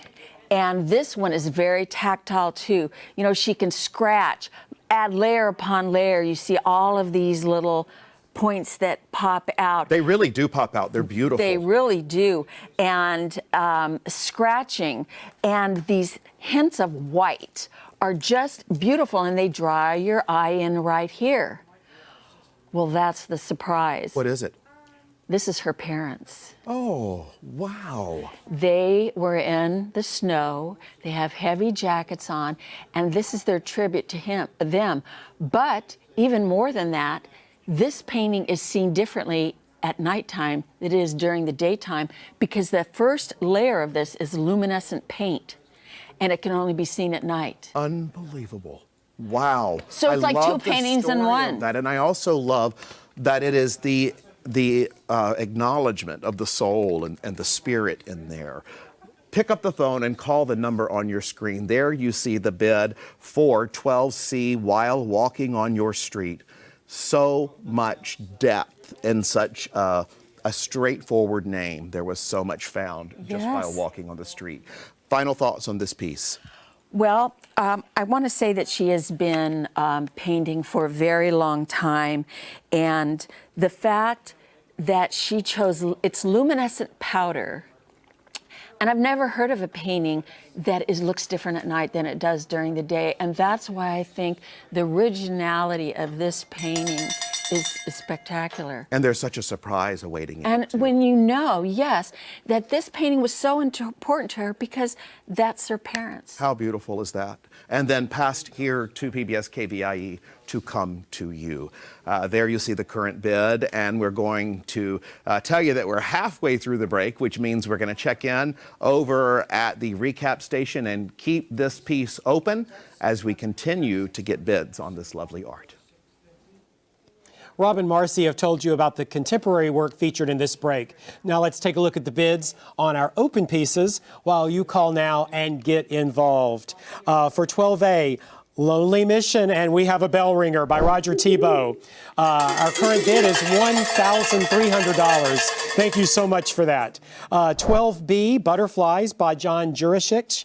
It's oil on canvas, measuring 30 by 30. We have a value of $850. Right now, the bid is only at $600. So go to your phones and call now and take this extraordinary piece and hang it on a wall in your home. 12C, While Walking on the Street by Lila Pakanen. This is acrylic on canvas, measuring 18 by 24, beautifully capturing the ginkgos and even the artist's family, as we just heard. Retail value of $350. Our current bid is $300, so we're almost there. And now let's take a look at, no, we're going to talk about this a little bit more. Okay, let's go back to 12C. While Walking on Your Street, the piece you see in front of you right now, we have a current bid of $300, a value of $350, and we're so close to making it a bell ringer. So friends, go to your phones now and get involved in the auction. Quick recap from the start. 12A, Lonely Mission by Roger Tebow, a bell ringer, a $500 value, and we are at $1,300 right now. 12B, Butterflies by John Jurisic, oil on canvas measuring 30 by 30. It has a retail value of $850, and we're up to $650. Thank you. Looks like we have some new bidders on that particular piece. Keep it going up. 12C, While Walking on the Street by Lila Pakkanen. The beautiful ginkgos, acrylic on canvas measuring 18 by 24. It has a retail value of $350, and we have a current high bid of $300. And now, friends, let's take a look at some more art with our expert and auctioneer. You cannot win an amazing work of art in this auction unless you give a call to the number on your screen. All right, we're back and we are continuing with item 12D, Storing Up for the Harsh Winter by Jared Konopitsky. This is spray paint. Wait till you hear the story on this. Measuring 16 by 20, artist framed, and the retail value is $200. Take it away, Marcy. Well, this is a painting unlike any of the others. And Jared was telling me that when he starts a painting, any painting, he has no idea what he's going to do. He lets the painting and the colors of the painting, he's just choosing to then come up with an idea.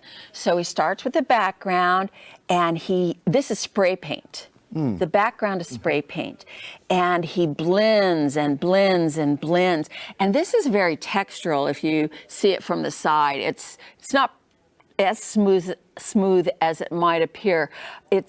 So he says that this takes a long time to get these beautiful colors. And so then as he's in the middle of the background, he goes, okay, I have an idea. So he does the tree, and he's got these great detail in the tree, but it's whimsical. It's not meant to look exactly like a tree, because he wants his paintings to bring out the child in all of us, anybody that views it. So he specifically does this type because he likes the inner kid, and I think that is so great. And what you're about to tell us touches on that so deeply. And if you're watching right now and you're just tuning in, you need to pick up the phone and call the number on the screen if this piece is connecting with you. And there you see the current bid. Now tell us about the middle part. Okay, this is so cool. So you see the knothole, and you see these balloons. And these balloons are happiness in our life. And, you know, we all know the last 2 winters have been more challenging than ever. And so he has stored up happiness, and now, after all this time, he's bringing out the happiness one at a time for a future of happiness. That's so beautiful. I love the story in that. And as you said, it does touch the kid and all of us with the way it looks, with some very real life subject matter. Yes. Beautiful piece of art there. And the number on the screen is how you can take this piece home with you if you are the winning bidder. And there you see the happiness that is stored up inside the tree for the bird to start to release it slowly to see if we are coming out of this, and we all do our part for that. Tell us about this beautiful piece as far as the emotion it has with you. Well, happiness. What's better than happiness? And when I talked to him and I realized paintings can look really simple, but they're not always. Sometimes they can be. But I noticed the fact that you could choose to be happy, that you are taking that out, and that your future, you're not letting anything get you down. Mm-hmm. Happiness can be in your future again. And also I wanted to say, this is kind of cool. These little splotches here, these little dots, that is done, paint gets kind of clogged up in the spray can. So he doesn't clean it out, but I mean, purposely flicks the spray can so it does this additional little texture on here to give it even more interest. And I like that. Again, very creative. Again, it's also turning whatever's happening at the moment into a choice. Yes. Right? That something can come good from that. We're going to keep this beautiful piece open. Jared connects very highly with people. Yes. His pieces go so well and fast like that. So pick up the phone and call the number on your screen if you would like to take home Jared Konopitsky's wonderful Storing Up for the Harsh Winter.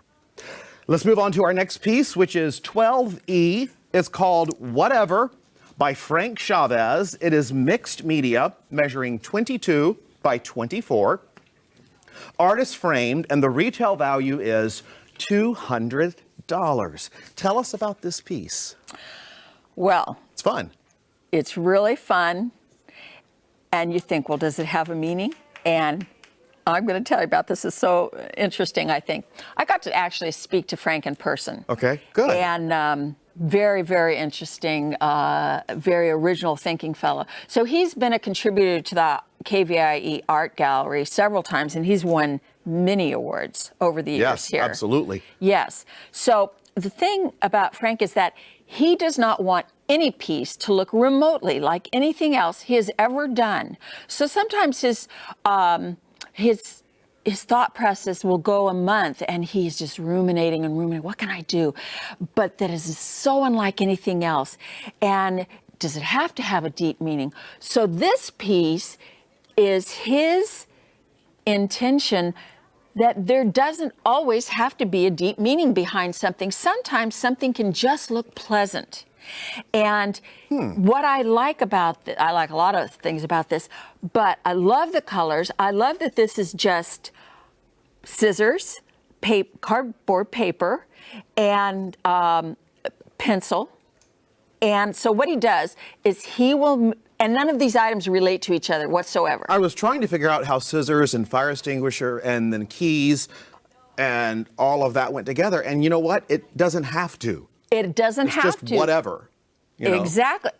Perfect. Whatever. Yeah. Whatever. That's the name of the piece. So none of these exist in real life. He doesn't want to copyright anything or have an infringement. And so he just did research what things look like. But all of this is from memory. And so he starts with one piece. He makes a stencil for that, creates another one. And then he decides the flow of the painting. And you've got almost triangles. Yes. I mean, they're a little bit off, but you can see that it's so balanced. And what a piece. I'm telling you, he had about a month, you said, to think about what it's going to be and to ruminate on it, but you don't have that long if you're trying to take this piece home with you. You have about 5 minutes. You don't have a month. So pick up the phone and call the number on the screen. There you see the current bid. We have about 30 seconds left on this piece. Okay, when I was talking to him in person, I was telling him, you're saying that it's not important necessarily to have a deep meaning behind a picture, that it can just be fun, it can be lovely, and still be, worth buying. But I was saying to him, but the fact is, you're still wanting to get a message across to the audience that it doesn't have to have a meaning, and by doing that, you're giving it meaning. You know what I mean? Right, and you're giving it a space where you can just not think. And yes. Be visually entertained. And exactly. I love that. The number is on your screen, as well as the current bid, if you would like to take home Whatever by Frank Chavez. Thank you, Frank. We'll leave this piece open and move on to the next one, and wait until you see how big this piece is. If I'm not mistaken, it's the biggest one in the entire weekend, in the entire art auction. This is 12F Gold Swirls with Orange, #2, by Norma Roos. This is acrylic on canvas, measuring 70 by 60. Artist framed, and the retail value is $2,500 for this massive piece of art with such a power statement of color. Yes. Take it away, Marcy. So Norma chose to have earth tones in this particular painting. Now, it's not necessarily typical for her. Every painting has a different, emphasis, but she really wanted to connect with earth tones in this piece. And she's been painting since she was in kindergarten. And she said about 40 years ago, she got really serious. And so what I see when I look at this is the fact that, first of all, the marvelous greens and oranges, tans, and the different shades of green that are in here. And those colors are amazing. The colors are amazing. And also, she said specifically that she has an arsenal of techniques that she uses. She doesn't just paint something. She'll splatter it. There's texture here. There's thickness here. Yeah. Right. She'll use a paintbrush. She'll use a toothbrush. She'll use many, many things to create what she wants. But what you see here, again, is this balance with the orange that's so important in a painting. But this one also has rhythm. And so here's my interpretation of this. You know how a conductor goes like this? Mm-hmm. You know? Mm-hmm. When I see this, I'm seeing rhythm being created in this painting. Oh, yeah, absolutely. That's what I see, because you see spattering here, but here is motion. I also see this piece being, this could totally go mid-century modern. It could also go very modern and sleek in a home. This is a home designer's, in my opinion, dream come true. All the different mediums as well as the size. You talk about a showstopper. This is a fantastic piece. We have about 30, gosh, they go so fast because we love the art so much. We have 30 seconds left on this. What else do you think? Well, I want to tell you that her specialty is huge paintings. And she says, I want my paintings to be like my life. Big. I love that. Big. And this is not too big. I have a small place where I live, and I have a painting this size in it. Cool. It does not overwhelm. It's not too big. It's perfect, and I think this is exquisite. This can be yours. Now is your chance to take home this beautiful piece of art. It, again, is 70 by 60, and the retail value is $2,500. Okay, well, we are nearing the end of this break with this massive piece of art, and we are going to keep this open, and we're going to check in over at the recap station. That's right, friends. We're in the home stretch here with our contemporary break. Now is the time to call in and bid and win one of these amazing works of art. Let's do a quick recap on 12D, Storing Up for the Harsh Winter, and the Balloons of Happiness. I love that. By Jared Konopiski. It's spray paint, if you can believe it, and it's a bell ringer. Absolutely. We have a high bid now of where are we? D, $475 for a piece valued at $200, but it would be a bargain at any price, and it is absolutely stunning. 12E, Whatever, a mixed media piece by Frank Chavez, measuring 22 by 24. It has a retail value of $200, and we're currently at $225. So we have another bell ringer. Thank you for your call. And 12F, Gold Swirls with Orange number 2 by Norma Ruse. An absolutely stunning and enormous piece, measuring 70 by 60. It is the largest piece in our collection. It was artist framed and has a retail value of $2,500. We're currently at $1,000. So we're looking for a few more callers for Gold Swirls with Orange number 2. A quick recap, 12A and 12B, friends. This shows how quickly an auction goes. They are already closed, sold, and they were both bell ringers as well. So congratulations to our two high bidders. We still are waiting to hear for a few more people on 12C, While Walking on the Street by Lila Pakkanen, the beautiful portrait of the ginkgos that reminds her of her family and her heritage. It's acrylic on canvas measuring 18 by 24, retail value of $350, and we're holding with a $300 bid right now. Friends, go to your phones now. The number is right there on the bottom of the screen. Right there. Call that number and get involved in the auction.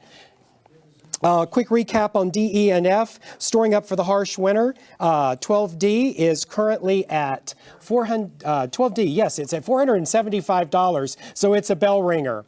12E, Whatever, the mixed media piece by Frank Chavez, is currently at $225. So we got a bell ringer with that one as well. Thank you so much.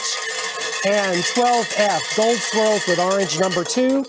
We're still holding on a bid of just $1,000 for a piece based retail valued at $2,500. Stay with us. There's more art coming in the next half hour of the PBS KVIE Art Auction.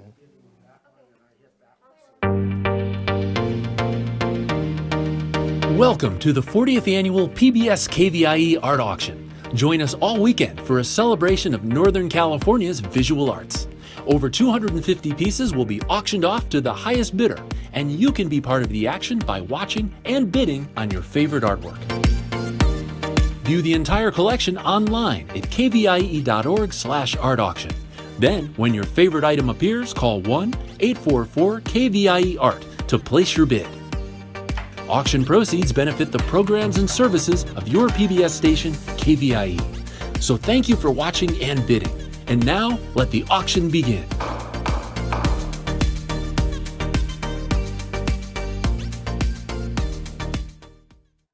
Bidding on items in the art auction is quick and easy to do. First, explore the collection online at kvie.org/art auction, or keep watching PBS KVIE. When a piece of art catches your eye, call 1-844-KVIE-ART and a volunteer will assist you. KVIE accepts all major credit cards for your art purchase, and a member of our accounting team will confirm your payment within 5 minutes of item sale. Thank you for being a part of the PBS KVIE Art Auction and for making art a part of your home today. Coming up next, we're taking flight with wings. From waterfowl to raptors, explore a half hour featuring our feathered friends. View all of the art featured in this year's auction at kvie.org/art auction.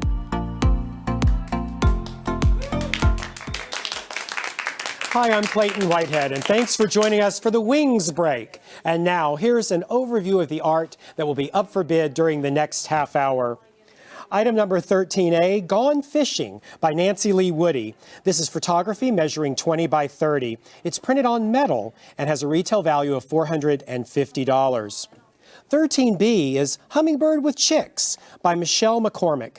This is photography measuring 18 by 25 and has a retail value of $425. Item number 13C is Red Tail Hawk by Anita Lowe. This is watercolor measuring 23 by 19. It was framed by the artist and has a retail value of $600. 13D is called Patience by Patricia Pendergast. This is pastel measuring 23 by 19. Its art is framed and has a retail value of $500. 13E, Catching Snowflakes by Janice Rosner. This is photography measuring 16 by 20. Its art is framed and has a retail value of $175.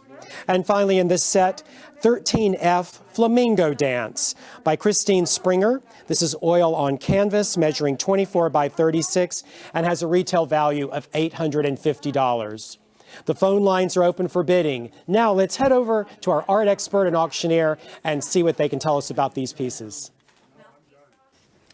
Hi there, I'm Rob Stewart, back with another half hour of artwork. This time, it's all about birds and some really wonderful images captured in this break that you're going to love. With me once again in our studio is our art expert for the half hour, Marcy Bombola. Marcy, great to see you. Great to see you too. Love this piece. This is 13A, Gone Fishin' is the title by Nancy Lee Woody. This is photography measuring 20 by 30. It is artist framed and the retail value is $450. And we see who has gone fishing. Right. Well, Nancy was telling me that she loves wildlife so much, but also in talking to her, I learned that artists who are photographing wildlife have to have such patience. Oh, extreme. Not minutes, not hours necessarily, but days or even months. Multiple trips. And one of the really wonderful elements about bird photography is the fact that they are all capturing this magical moment. And it took days for this to happen. Yeah, and look at the imagery in the shadow too. Exactly. So you're waiting on a number of things. So she had moved close to a golf course and has 2 ponds. And since you're not supposed to be as social with COVID, she says, okay, I'm going to become friends with this bird and birds around. And so this is a blue heron, I believe. And so she sat there for hours and hours because she knew he was looking for food. And so if you see here, she captures the moment where he actually gets the food. This is a big fish. And she says, how's that fish going to go down his throat? It can't possible. But it does. And she was able to capture that. And then this light that comes down to the reflection, and you just see this beautiful, like you said, it's the circle of life. it is. That's Captured exactly and it. eating and catching and eating, and then the reflection, and it's like one big circle. It's Exactly, spectacular. Pick up the exactly. phone and call the number on your screen. There you see the current bid for Gone Fishing. This is 13A. Retail value is $450. It's photography measuring 20 by 30. What else do you have for us? Okay, this was taken in late afternoon, and a big part of that is that late afternoon reflection of light onto the bird. And I said, now, what is this? And she says, that's his feather. It was just kind of out of place. And I think that's so interesting. Yeah, it's real. Right. But I also love this deep orange. So you don't just have cool colors here. You have these beautiful oranges and reds. You've even got some purple in here, deep grays that I just think she was able to capture a beautiful moment and these ripples of light in the water. What an image, and what mastery it shows of her craft of photography, to have captured this in the way, the intentional way, the waiting and the patience, but the intentionality behind it. And this can be yours if you call the number on the screen, and if you're the winning bidder. And you see the current bid right there. The retail value is $450. We're going to keep this piece open, and we're going to move on to our next piece in this half hour. This is 13B. It is just exquisite. This is Hummingbird with Chicks by Michelle McCormick. This is photography. Wow, measuring 18 by 25, artist framed. The retail value is $425. And I had to get really, really close to believe that that was photography. It is, and I love photography, and I love, it's just fantastic. And how this is captured is amazing. Well, once again, because of the restrictions, Michelle, I guess it's how, and she has had to stay more at home, and she loves wildlife. She's been interested in it for a long time.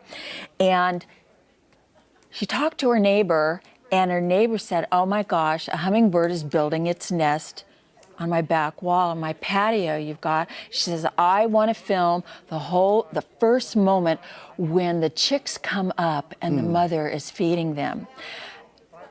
To give you an idea of just how small this nest is, this is the wire from a set of Christmas tree lights. Wow. This right here is the little clip that clips the lights onto the wall. That whole nest is built on a tiny little clip. That's fascinating. And you know, you see images of birds, but not hummingbirds like this, not in this state. And she knew that that could be coming up incredibly special, and it did, and she got it. And she waited and waited and really captured that first moment. I just think of pure love when I see this. It's beautiful, and that, you can just see the mother, how gently she is sitting there, leaning in, and that is such a rare, I've only seen this once in my life, in real life, a mother hummingbird do this. This is the real deal. I know, I've never got to see it. I feel like I'm part of something special by looking at this, that I got to experience. Every day. Yes. Yeah, this was yours. Yes. This was yours. So pick up the phone and call the number on the screen. There is the number, and there is the current bid as well for this Hummingbird with Chicks. It is gorgeous, by Michelle McCormick. Photography, 18 by 25 are the measurements, and the retail is $425. What else do you have? Well, I know that she's been exhibiting her art for 10 years. And in addition, you know, all of these artists, I think, are masters of balance.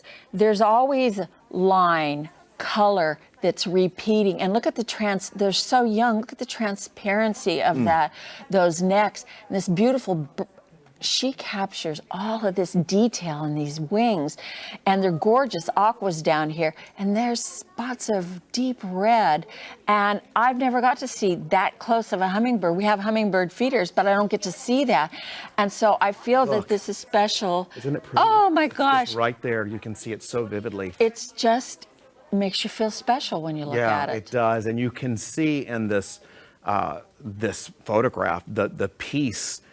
It's so peaceful, and yet it's not that peaceful of an event, right? They're having to exchange the food through their mouths and all that, but it is so peaceful and so beautiful with that calm mother knowing she's feeding her baby chicks. Exactly. We're going to keep this piece open. I love this one. We could talk about this for so long, but we hope that you are the winning bidder if you're calling the number on the screen for that piece. It's Hummingbird with Chicks. We're going to move on to the next piece. 13C is Red Tail Hawk by Anita Lowe. This is watercolor, measuring 23 by 19. Artist framed. It is a beautiful piece of art. All this half hour is birds. Retail value is $600. What a beautiful watercolor, Marcy. Yes. Anita was telling me that if you see a hawk, then in Native American culture, that is a sign of good luck and happiness. And she was on a picnic with some friends up in a spot up 50. And they were having lunch, and I think she decided to go for a walk, and there, off in a distance, was this hawk. And she says, I've got to sketch this right away.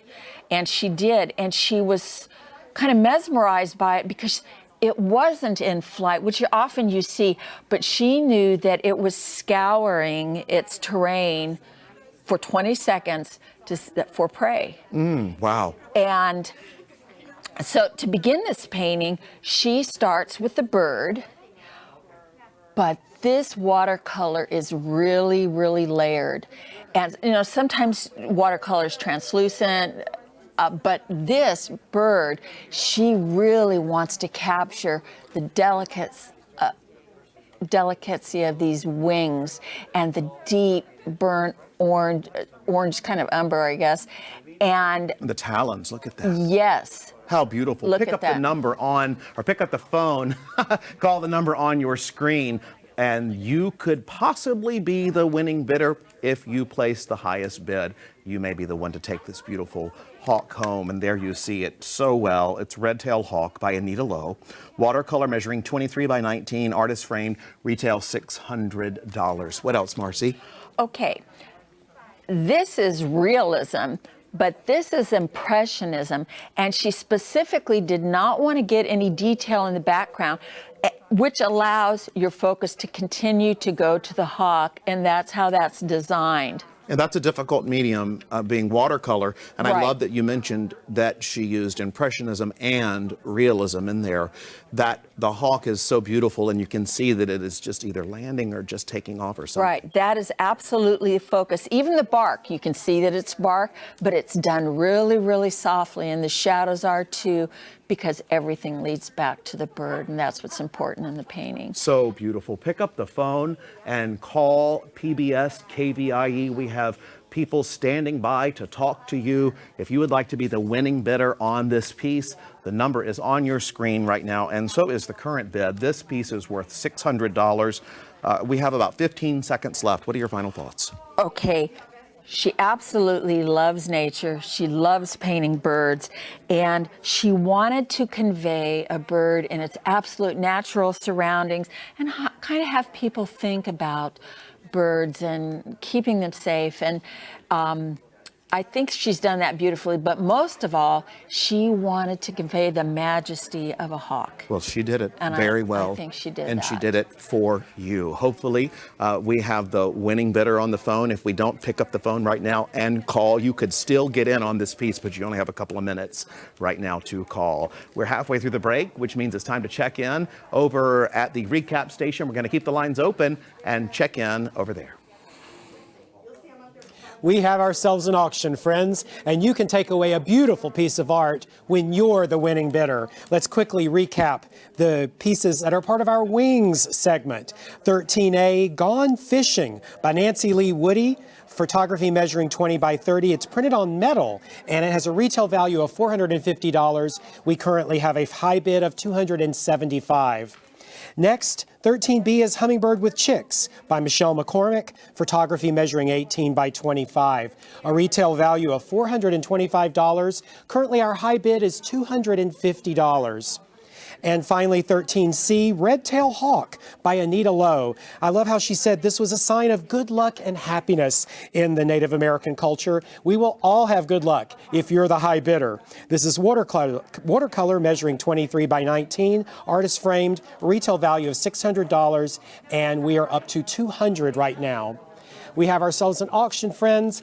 Right now, an auction is going, so please call that number you see right there across the bottom of your screen and get involved in the action. Another quick recap, it looks like Gone Fishing is up to $350 and has a retail value of $450, so we're getting close to that bell ringer stage. Hummingbird with Chicks, high bid right now is $250 with a retail value of $425. And Red-Tailed Hawk, I have a high bid of $200 right now for a piece valued at $600. You may have noticed the mascot for our auction is Kenny the Owl. So what better time to put him to work than during our Wings segment. We would like to get some more bell ringers, friends. A bell ringer is whenever the bidding price meets the retail value. So help me by going to the phones right now and making them ring. Let's take a look back at some more of our art in this break with our expert and auctioneer. All it takes is a quick call to the number on your screen, and you can have an amazing work of art in your home or office before you know it. All right, we're back and continuing with item 13D. Patience is the name by Patricia Prendergast. This is pastel, measuring 23 by 19. Retail value is $500. Marcy, you have a great story on this piece. Okay, well, first of all, it's stunning. Very. The light is stunning. And it's interesting that this white bird was painted with hardly any white at all. It is a special technique called simultaneous contrast. And I've heard about it before, but I'll tell you that she was on the Sumnes River, I believe. And again, takes a lot of time to find the right moment that she wanted to capture. So her main goal in this painting was to capture the light off of this bird. And oh my gosh, I gasped when I saw it. I just love an artist's ability to capture light. And that is such a beautiful, delicate bird. It's beautiful. Pick up the phone and call the number on your screen if you would like this piece. There you see the current bid. What else? Okay. So this is simultaneous contrast. And what that is that she uses colors of the same value next to each other. And the bird has, this part has yellows and peaches, peach, and the warmer colors, and there's some pinks in there, and then the shadows have, cool colors, blues and purples, but they are painted in such a way that there is very little light in this white in this painting, and the great masters of hundreds of years ago did that technique in their paintings and used almost no white. Wow, and then still able to have that in the shadow underneath it. Right, and that beautiful reflection underneath. And what's really cool about this is she has a technique where she paints first in watercolor. Rather than putting pastels on a white canvas, she does a soft watercolor undercoating first, and then she does her pastels over that. What a unique approach. Wow. Pick up the phone and call the number on the screen. If you're new to the auction, new to bidding, we welcome you with open arms. The current bid is on the screen, and so is the way to get involved in the art auction. What else, Marcy?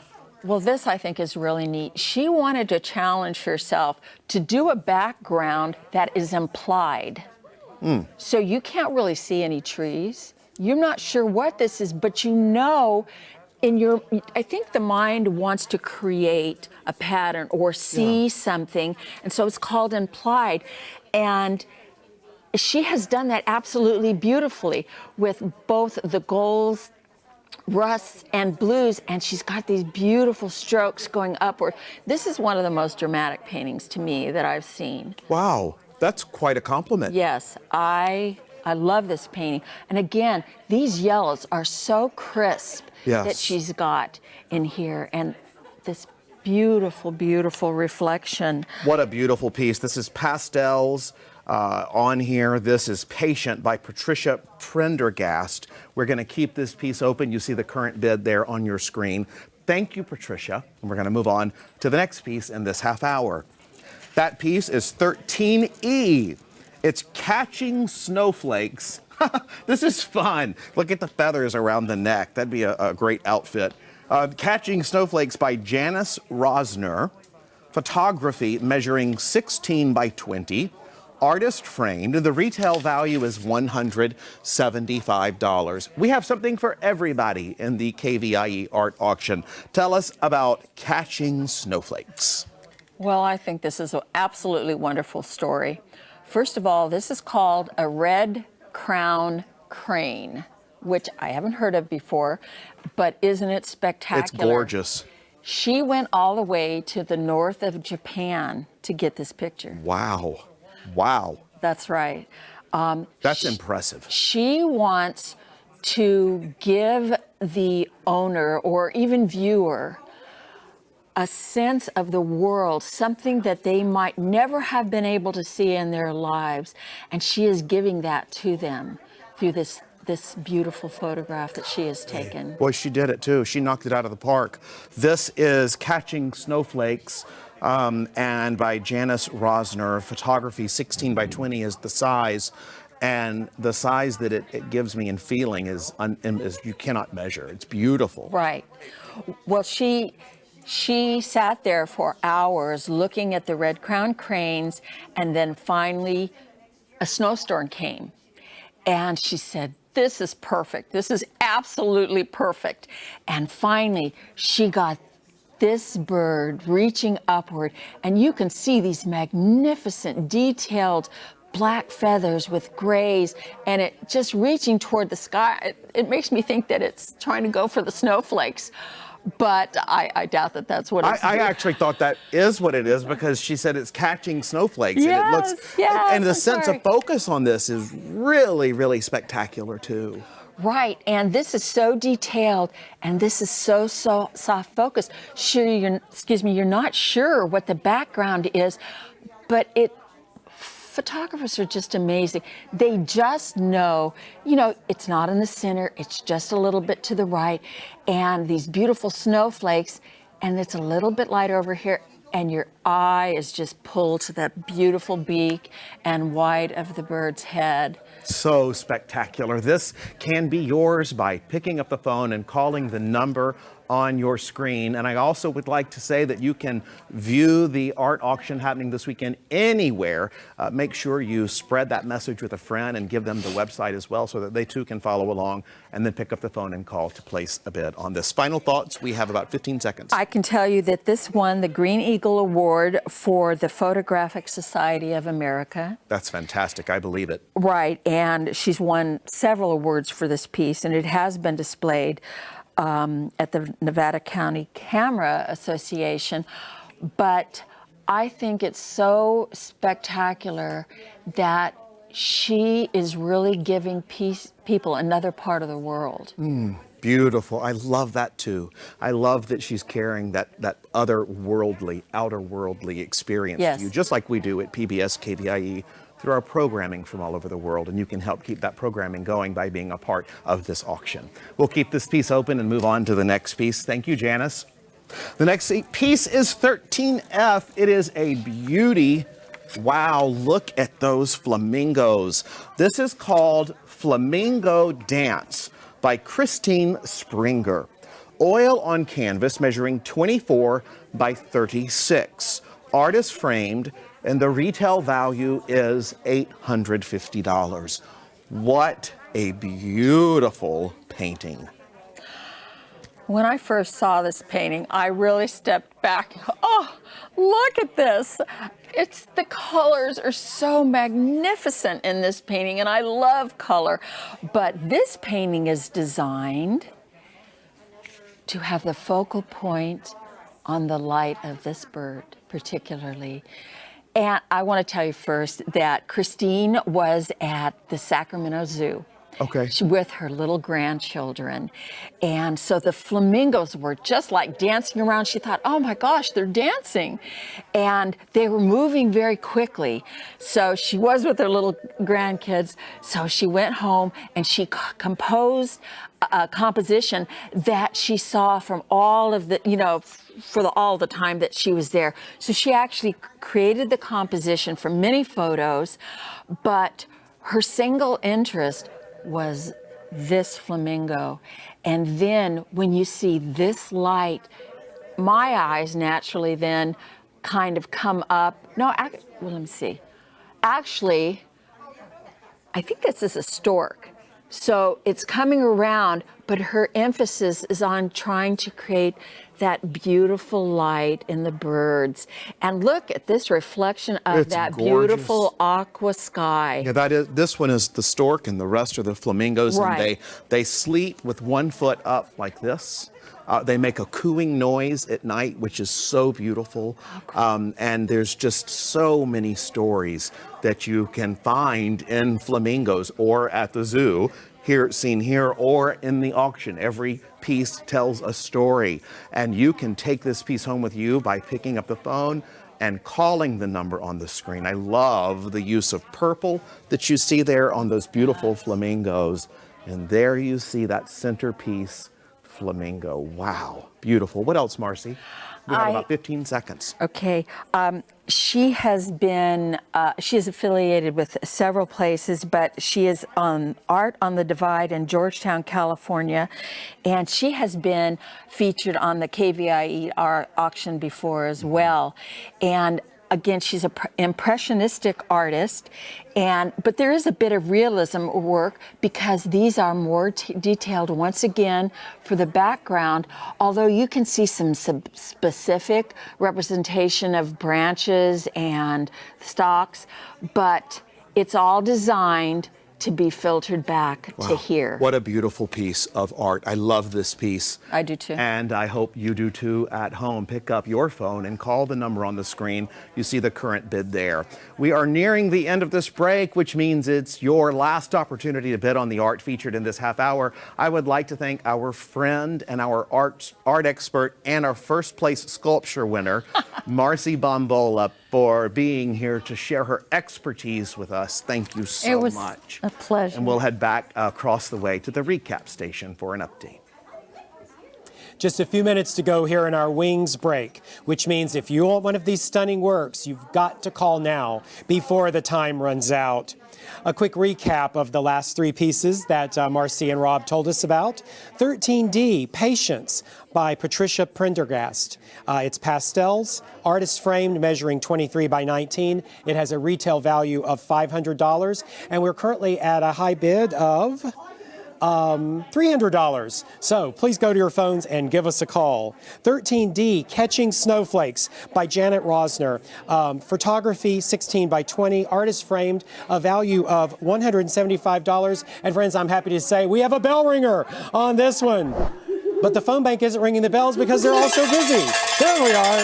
We have a bell ringer. Thank you so much. And on 13F, Flamingo Dance by Christine Springer. When I saw this, I thought, that looks like the Sacramento Zoo. And lo and behold, that's exactly where she painted it. It's oil on canvas measuring 24 by 36, $850 retail value. We currently have a bid of $425. Recapping from the beginning, 13A has already closed. Congratulations to our high bidder.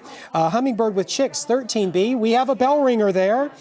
$425 value. Our high bid is currently $500. So it's not too late to get in and push that price up a little bit higher. 13C Red Tail Hawk, a stunning piece valued at $600. Current high bid, $250. And there's so much more art to come, so don't you dare touch that dial. Stay with us, because we'll be moving on to another set in just a few minutes. Coming up next is On the Water. Inspired by boats or the view from a boat, this category celebrates the familiar waterways in our region. View all of the art featured in this year's auction at kvie.org/art auction.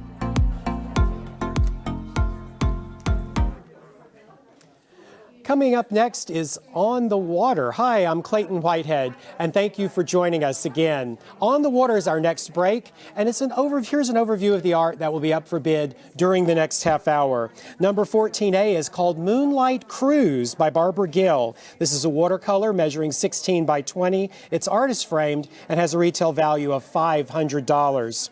14B, Kayakers in Fog by Alan Ashenfarb. This is metal, measuring 16 by 20 and has a retail value of $250. 14C is called Reflections at the Sacramento Yacht Club by Maggie McGurk. This is photography on canvas, measuring 16 by 20 and has a retail value of $400. 14D, San Simeon Pier by Betty Bishop, photography measuring 20 by 28, artist framed, and has a retail value of $250. 14E, The Sacramento Riverfront by Karen Cogan, oil on canvas measuring 16 by 20, artist framed, a retail value of $600. And finally, 14F is Smooth Sailing by Diane Hill. This is photography measuring 16 by 20 and has a retail value of $150. Now let's head over to see our art with our art auctioneer and our art expert. Hi there. I'm Steve Wenlock, your guest auctioneer, and thanks for joining us for On the Water Break. During this half hour, I'm pleased to be here with our art expert, J.C. Strode. J.C. is a well-known fused glass artist who's been exhibiting the work for decades in our region, and she currently serves as the president of the Lodi Community Arts Center. Welcome, J.C., and thanks for being here. Okay, let's get started with 14A is a Moonlight Cruise by Barbara Gill. This is a watercolor measuring 16 by 20, artist frame, retail value $500. Take it away, JC. Well, this is just such a wonderful painting of the Tower Bridge, and we all are so familiar with the Tower Bridge. This is a nighttime painting. As you can see the lights on the Tower Bridge and the boats going back and forth and the moon in the back. Barbara really likes working with watercolor and the blending of the wash for the sky, which is just gorgeous for a nighttime sky, and the water, which in our region is more green than blue, but it's really great. And it focuses on moonlight rather than sunlight. And she wanted to show the casting light on the river. So what you see is the shadows of the casting of the moon. She took the picture and then returned to her studio to actually flesh it out in her studio. You can just imagine the people enjoying the Moonlight Cruise. Can't you? I can, JC. It kind of illuminates in some ways, you know? Yeah. Yeah. Can you tell us what causes that when you do watercolor? Well, I think it's the shadows. In it, as you know, it goes from dark to light with the light colors in between, which really gives you what looks like a sheen. Like, you know, you can see the lights on the bridge reflecting down. Wow. Well, you know, I just want to remind everyone right now, you know, it's on your screen. You're taking a look at it. Give us a call right now. You want to bid on this. You know, again, the retail value is $500. And again, it's Moonlight Cruise by Barbara Guild, 14A. You know, I'm impressed with the figures, the boat, the concepts about how when you look at it, we're right there. Right, and this is nice because it's been sprayed with a UV varnish, so you don't have to show it under glass like you do most watercolors. So you really get the feeling. It almost doesn't look like a watercolor because it's not under glass. But I love the way that she flooded it to get the night sky. I mean, it's a beautiful night sky, and you can see the other side of the river. You can almost see deer and things going on over there. They're not there, but you can almost see it, and all the boats and the shadows of the people make it seem like you're right there in the boat with them. It does. You know, it's an iconic representation of our region. When you think about the Tower Bridge, you know, they just had farm to fork on there. You know, as you're talking, dining on that, you could have this in your home always as a piece, as a memory of the Sacramento region. It's truly well done. Oh, what about the artist? Tell me a little bit about the artist. Well, she's been exhibiting professionally since 2010. She's affiliated with the Mislin Gallery, which makes me think that she's probably from Modesto, because that's where the Mislin is. Wow. And she really likes doing watercolor. It's one of her favorite things to do. Wow, it's just fabulous. Just know that we're going to keep this open. We're going to move on to our next piece. We're going to look at item 14B. It's Kayakers in the Fog by Alan Ashenfarb. You know, this is a medal measuring 16 by 20. Retail value is $250. You know, I love the medium that's been done on the medal. Yes. Photographs just pop on the medal. I love this one because of the story that he tells, in that he was out there on the Folsom Road to take pictures, and he kept hearing all these voices. So you can imagine in the fog hearing the voices, and then all of a sudden the kayakers show up. You know, I just think that story is, and it's so many kayakers out in the river, and this is just a beautiful picture of it. And it would be great in an office. I like, you know, it kind of lets you look at it and go away. You know, it pops. The kayakers, the way it pops is really stunning as you start to look at that. You know what, again, I want to just kind of acknowledge this is Folsom, correct? Right, exactly. Another area that's being watched that you could have in your home, a place in art that it's an icon within our Sacramento region. Exactly. I just love the fabulous. And he's one of the few photographers that I'm talking about today that's actually used a camera to produce this. So many of the photographers are now using iPhones, but he uses a Nikon, and it is a digital print from the camera. And the water, if you notice, the water is so still. It's just like smooth. You could go water skiing on that if it weren't so damn cold. You know what? Let me just tell you, just again, the measurement on this is 16 by 20, because I think you want to really, this is quite a stunning piece in the size and a part of it. I think the issue about having it in your home, over your office, someplace very important, it would really stand out. Wouldn't it? This is an office piece that would just let you work and then imagine yourself out on the river. Amen. You know, I want to just keep saying, this is one that you want to call on. You know, the numbers on your screen, you want to make sure that, you know, the current bid is on your screen. So you want to make sure that what you're doing is that you don't let this piece get away from you, and just make sure that's a piece. It's just a magical photo. It really is. And you know, as I stand here and look at it, you can almost see the sun coming up on this side. Yeah. It's just gorgeous. Those of us that have lived in this region all my life, right? I actually see this day and have seen that day. You know, when you talk about the fog and a part of it, but to capture it like he's done, yes, it's stunning. It really is stunning. JC, again, the artist is a photographer, share with us a little bit. Well, he has not displayed too much. Well, he has displayed he's out of Quincy, displayed in Plumas.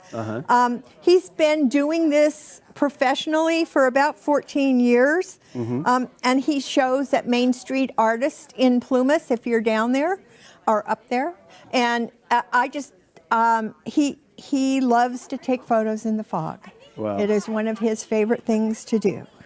Well, and we really thank him for his contribution and involvement And with the our calming arts. effect And it's of this. Isn't I'm about ready to do myself or whatever you need to do. We're going to move on. Keep in mind that's going to be there. You want to make sure that's yours. But 14C is Reflections at the Sacramento Yacht Club by Maggie McKirk. You know, it's a photography on canvas, which I think is really a photo on canvas. Very, very interesting the way that it's done. It's artist framed.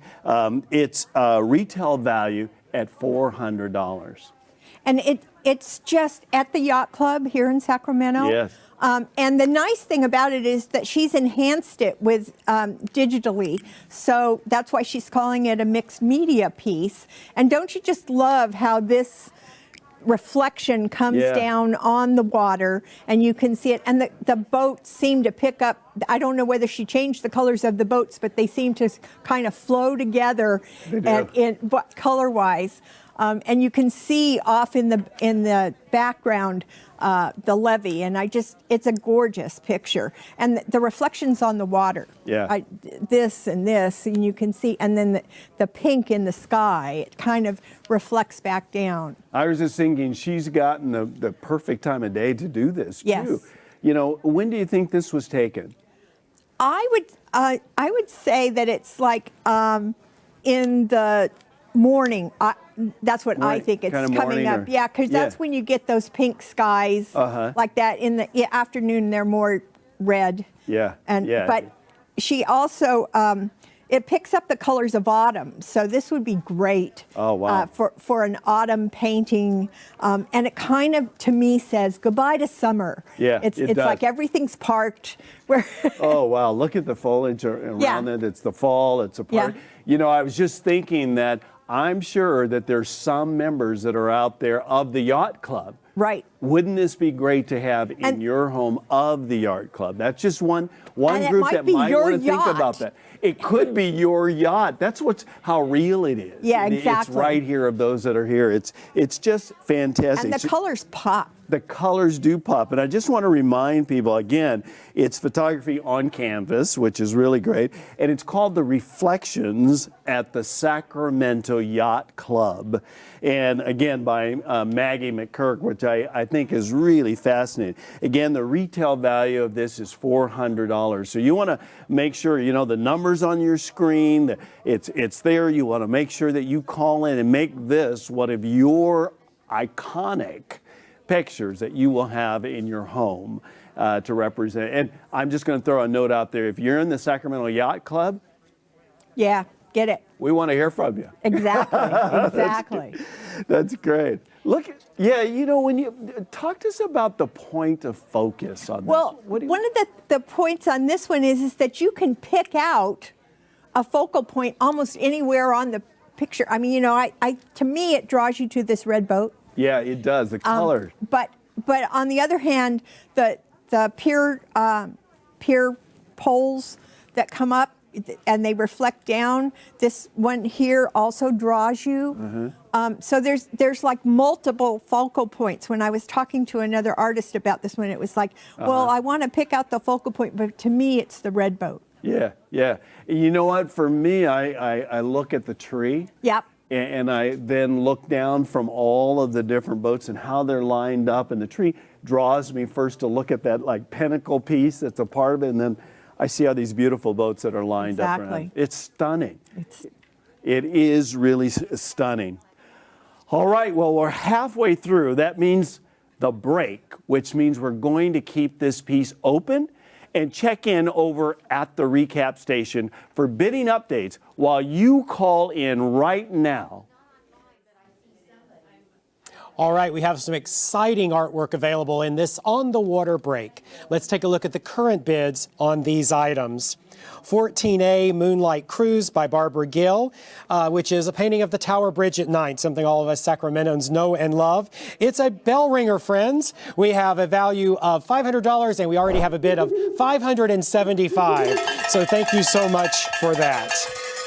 Item 14B is going to be another bell ringer, so phone bank, keep the bells ready. Kayakers in Fog, Kayakers in Fog, there we are, by Alan Ashenfarb. It's metal photography on metal, and it measures 16 by 20, a retail value of $250, and we are currently up to $325 as our high bid, making it another bell ringer for us. And 14C, Reflections at the Sacramento Yacht Club by Maggie McGurk. This is photography on canvas, 16 by 20, currently valued at $400, and we have a high bid of $200. So we're still a little low on that one. We need to hear from you right now to get involved in the auction action. The phone number is right there at the bottom of the screen. Give us a call and cast your vote for the wonderful programming and all the public service that we do here at PBS. And now we're going to head over to the art for the second half of this break. We're looking to sell every single one of the pieces in this auction, and you can make that happen when you call in right now. All right, we're all back with the second half of the break. Continuing with item 14D. San Simeon Pier by Betty Bishop. This is photography measuring 20 by 28. It's artist framed. It has a retail value of $250. JC, what strikes you right away with this one? Oh, with this one, what you see, it is obviously underneath a pier, but it looks like a cathedral. Yeah. It has such a, if you stand and you look at it, you get a feeling of an inside of a church or the inside of a cathedral. And it is just gorgeous. You can see the photograph of the water. You can, I mean, it's obviously water and it's obviously underneath the pier, but boy, we kept looking at it thinking it was a church. Wow, it's just stunning. It really is. What a perspective. And she took a photograph of it from the side and then realized she didn't get the real focal point. So she went back and took a picture of it from this angle. And I think she just captured this. Wow. And it is just gorgeous. It has been displayed publicly in the Plumas Arts in Quincy. Mm-hmm. She saw the pier from a distance and only had made the image from the side. So then she had to come back. It just begged to be photographed in this manner. She spends a lot of time outdoors, and the things that she sees sometimes are not necessarily the way you see them unless you're looking inside a camera. Oh, you know, JC, as we're looking at this, the water looks like it's moving. Yeah, yes, it does. Well, you know, it's on this, the San Simeon Pier is on the ocean, so obviously the water is moving constantly. But so capturing it when you don't see the waves, but you see this movement in the water. Oh, yeah, it's stunning how she captured it, and I feel like it's still moving right at this moment as we're there. Exactly. You know, this is a piece that has a lot of motion to it, and as I kind of look at it, and it would be fabulous to have it in my home, to always have that kind of motion of the ocean. You know, we always talk about the issue, we want to be near the ocean and living it. Well, you could have it right in your living right there. Yes, yes. Yeah. You know, I just want to share with our viewers that the current bid is on the screen now, and the number is right there. You know, you can call and you can make this a piece, make it a gift that's going to be something that you will have. You know, gift yourself. Gift yourself in a lot of ways with a beautiful piece of art. Betty loves to, she was used to focus on things that were marketable, but now she focuses on things that move her. And to her, this moves her in emotions and in ways that probably might, if you saw this in a gallery, might not be that marketable unless it was down at San Simeon, but here, it's just gorgeous. You know what? My understanding is that Betty gives every year to the auction. I tell you, and we're just so excited about having her work and having her contribute. Thank you, Betty. But also, thank you from the art world. Exactly. Exactly. You know, for the work that you know, you've it done. focuses on the water, but it pulls you to the sky. Oh, it's just, it really is stunning. You know, did she take this with a camera, or did it take by her phone, or how did You know, she did not say. With a camera. Okay. She didn't say if it was a phone, but she did say it was a camera, and that it's digital, so it wasn't, you know, done in a studio. And obviously, she might have done a little bit of work on it, because all the photographers make it look a little bit better. But it's and whatever work she did, she made it better. I'm sure. Well, we're going to keep this one open, and we're going to move on to our next one. 14E is Sacramento Riverfront by Karen Cogan. And it's an oil on canvas measuring 16 by 20. It's artist framed. The retail value is $600. Tell us about it, JC. Well, this piece was actually done from a poster. She went down and took the picture, but it was a poster that was done by one of her friends, Robert Epplett, and I ran into her when I was checking out the gallery, and so the artist was telling me that Robert Epplett was the photographer for the Water Resources Board. And so he took this wonderful, and it was a poster for the Water Resources Board. So then she went down, took the same view, and took a picture of it, and started doing it with a Tano technique, which was just capturing the light and dark when she was out doing plein air, and then took it back to her studio and filled it in. I believe she told me that she added this boat to the picture because she thought it should be there. Well, and so she paints with oils, and she does loose strokes. She likes a lot of color, which we can see. Yeah. But I love the water in here. With all these paintings, the water is what captures us all. Is that the Delta King? It is the I want to Delta make King. sure. It is the it is Delta one of King. those icons again. Yes, it that is we the have, Delta right? King. Look at the water, I tell you. It's just, you know, our cameras are zooming in just so that you can have a really close look of this beautiful, beautiful colors. Talk to us about her coloration. Well, she's using acrylics. She started with oils and then went to acrylics and pastels, but always returns to oils. And so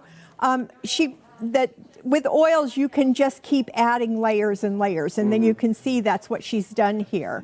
And she loves bright colors, so she added the bright colors. I'm sure that the paddle wheel is not that bright, but it's great. Oh, and it looks like another beautiful fall day. When you start to look at it, again, we've captured Sacramento. So nice. So nice, so beautiful in that piece. And, again, I want to make sure Karen Cogan has done Sacramento Riverfront. It's oil on canvas, it's measuring, and this is great, 16 by 20. I also want to point out the frame, stunning. Yeah. It's a framed, artist framed, 16 by 20, and the retail value is $600.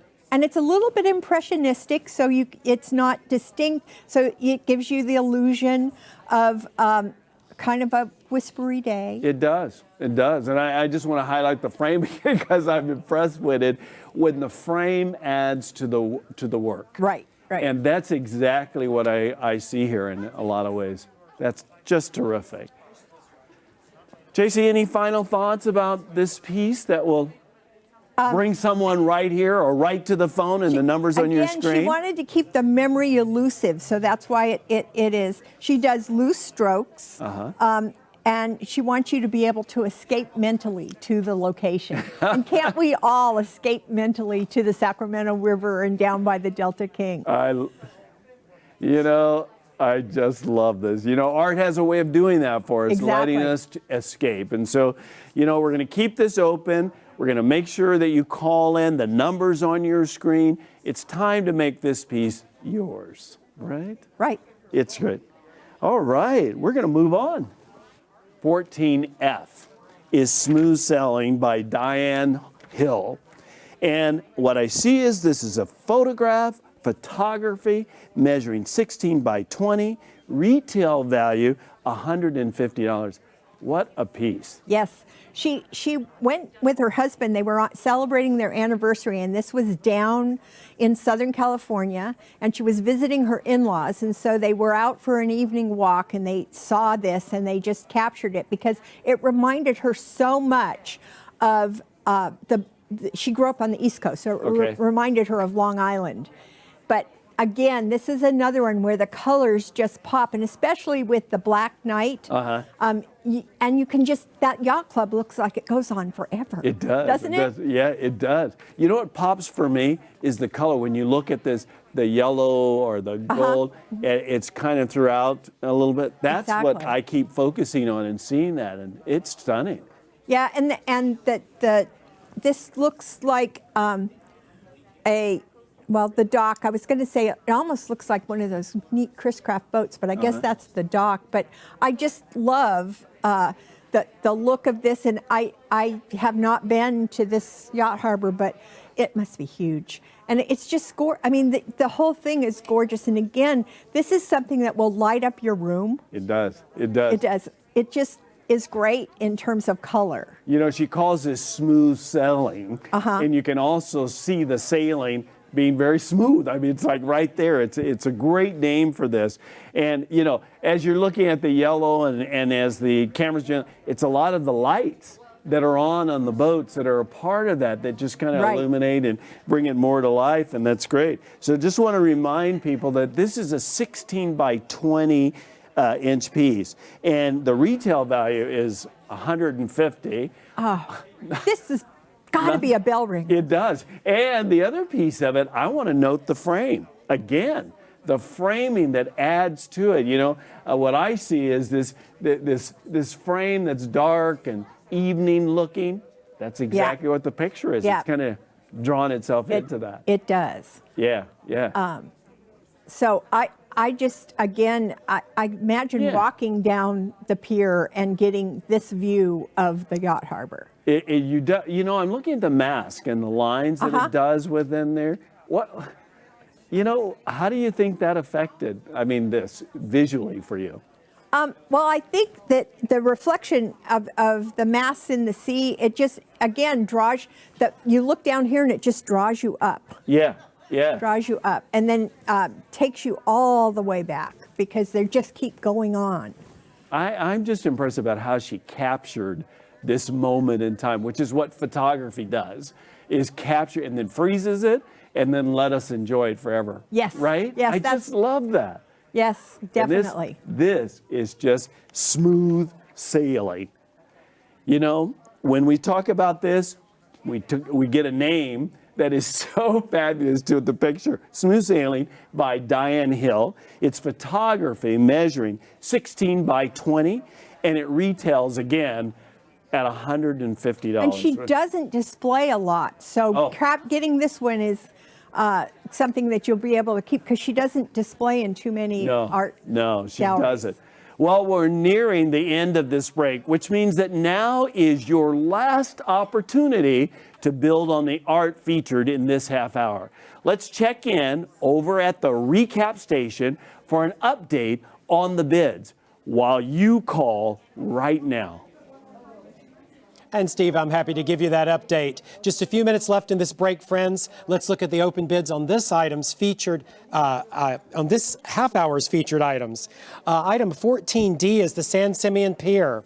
Photography measuring 20 by 28, artist framed, a retail value of $250, and it is a bell ringer, friends. We're up to $425. I understand we got a little bit of a bidding war going on, so that's an awesome news to have here at an auction.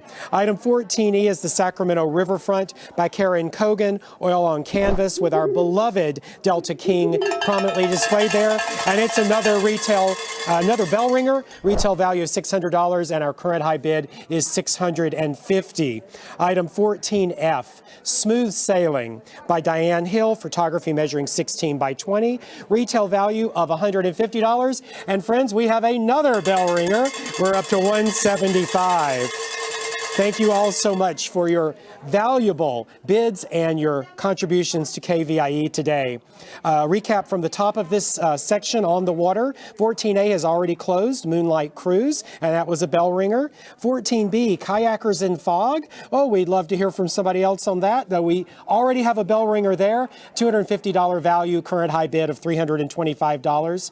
And 14C, Reflections at the Sacramento Yacht Club, retail value of $400. We're just halfway there right now, friends. We have a high bid of $200, so we'd love to hear from you on 14C. The phone number is right across the bottom of the screen. Go to your phones now and get involved in the KVIE art auction, our 40th annual year. Stay with us, friends. There's more art coming up in the next half hour at the PBS KVIE art auction.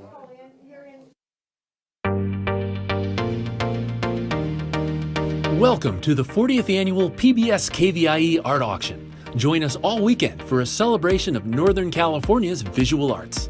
Over 250 pieces will be auctioned off to the highest bidder, and you can be part of the action by watching and bidding on your favorite artwork. View the entire collection online at kvie.org/art auction.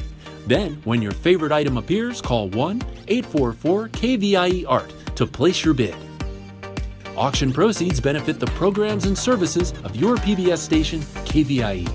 So thank you for watching and bidding. And now, let the auction begin.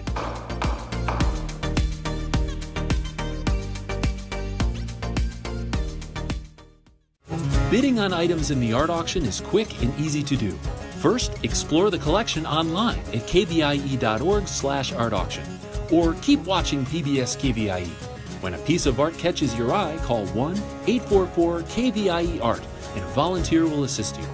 KVIE accepts all major credit cards for your art purchase, and a member of our accounting team will confirm your payment within 5 minutes of item sale. Thank you for being a part of the PBS KVIE art auction and for making art a part of your home today. Coming up next is artwork from Lodi Community Arts Center. Operating a gallery in downtown Lodi, the center hosts open juried competitions, displays student art, offers classes and workshops, and much more. View all of the art featured in this year's auction at kvie.org/art auction. Hi there, I'm Michael Sanford, and thanks for joining us for the Lodi Community Arts Center break. And now here's an overview of the art that will be up for bid during the next half hour. Starting with item 15A, Golden Gate Commute by Daryl O'Sullivan. This is photography measuring 31 by 21 inches. It's artist framed, and its retail value is $650. Item 15B is Purple Iris in the style of Chuck Close by Marilyn Eager. This is acrylic on canvas measuring 30 by 24 inches. It too is artist framed, and its retail value is $900. Item 15C is Midnight Burst by J.C. Strout. This is fused glass, measuring 16 by 14 by 3 inches. Its retail value is $425. Item 15D is Sun and Sand by Renee Rondon. This is oil on canvas measuring 16 by 20 inches. It's artist framed, and its retail value is $380. Item 15E is Inner Eye by Randy Krimmel. This is ceramic measuring 17 by 17 by 2 inches. Its retail value is $250, and it is a Juror Award for sculpture. And finally, item 15F is Triangle Tangle by Sam Bassett. This is metal measuring 48 inches in height, and its retail value is $500. All right, the phone lines are open right now. Now let's head over to see the art with our auctioneer and art expert. Hi there. I'm guest auctioneer Steve Wenlock, and thank you for tuning in for artwork from Lodi Community Arts Center. During this break, I'm once again joined by J.C. Strout, who serves as the president of the Lodi Community Arts Center, and we have some fabulous art to discuss right now. So let's get started with photography. Item 15A is the Golden Gate Commute by Daryl O'Sullivan. It's photography measuring 31 by 21. It's artist framed, and the retail value is $650. JC, wow, look at that. I can see that bridge. Isn't this great? Daryl Stunning. does such wonderful job with photography. He focuses on landscapes and cityscapes and seascapes, and there's always a story behind his piece. This one, he was out hiking and he took the picture from the San Francisco side looking in, which a lot of times the photographs are from the other side, from the Sausalito side. So, and so this was done at night. He considers this a cityscape. He usually has the story of the piece on the back. So if you buy it, you get that. He prints all his own images. He has a high resolution digital, high resolution printer at his house, and so it's always gorgeous and frames it perfectly. It's a night outing with the pandemic and the mask and distancing, he thought that if he went on a hike, it would be safer for him. Well, you know, our cameras are zooming in on the cars that are coming right across the bridge now. Look at that. They're so real. It is, and you can just see the lights coming in. I think he probably blurred those just a little so that you get that look of them riding right into you. So Daryl real. is vice president of the Art Center. Oh, wow. And so we get to see a lot of his work, and we just love it at the Art Center because he does such a fantastic job with photography and landscapes. And so this is actually pretty unusual for him because he takes all these trips to these remote areas. But so this was an unusual photograph for Daryl. And but it is really the view of it and seeing the top of the Golden Gate and coming across from the hill. So he must be down by the fort, maybe. Great. Because he was hiking. Wow. This is the Golden Gate Commute by Daryl O'Sullivan. And again, it's photography measuring 31 by 21. It's artist frames. It's retail value. It's $650. You know, again, he's captured it's very authentic in my mind. Yeah. Very authentic. That's exactly, again, we captured time through a photograph that we do, and we get to have it all the time. It's so sharp and clear, and that's, you know, it's like you're right there on the bridge too. Yeah, and it's done on metallic paper, which again makes it a little bit, makes it pop just more than if it were on photographic paper. So it's on photographic metallic paper so that it brings out the lights. You know, the current bid is on your screen and the number's there for you to call. The number's right there. This is your opportunity to make sure that you give a call right now. Don't let this get away. You know, talk about the framing and the matting. I think, again, here's another piece that enhances the work. Right. And Daryl always, the dark, but the distressed frame matches with the golden matte, which captures the yellows and the oranges in here. I think it makes them look a little bit brighter, but it fits in if you had a house decorated in these colors, or even the old beige. This would be great. This would add to your living room. We're going to keep this one open, and we're going to move on. But we want you to know, call in. The number's right there on your screen. Keep calling. Item 15B, Purple Iris in the Style of Chuck Close by Marilyn Edgar. It's acrylic on canvas measuring 30 by 24. It's artist frame. Its retail value is $900. Boy, JC, I'm ready to hear about this one. This one I'm so excited about. Marilyn is a wonderful oil painter, but she was also a wonderful art teacher. And this was her final year of teaching art at the Lodi Public Schools at Bear Creek High. And so this was put together are actually painted by her students. She had 160 students, and if you don't know Chuck Close's style, where he takes a picture and then he divides it into grids, and if you look at this closely, I mean, one wouldn't think, but there's like X's and O's and little, so she assigned each student in her 160 students, from beginning students to seniors, to do 5 squares. Wow. So each student at Bear Creek High in the art program did 5 squares, and then Marilyn sort of trued them up and kind of made it work. But this is just one of those one-of-a-kind pieces that you probably wouldn't find anywhere. And Chuck Close just died recently, so I was listening to it, and he found that dividing his paintings up into smaller and smaller pieces meant it was easier for him to paint. He was actually he did have some physical problems later on in life, so this made it easier. But he does huge paintings, and sometimes they're 3-inch squares, and sometimes like this is about a 1.5-inch square.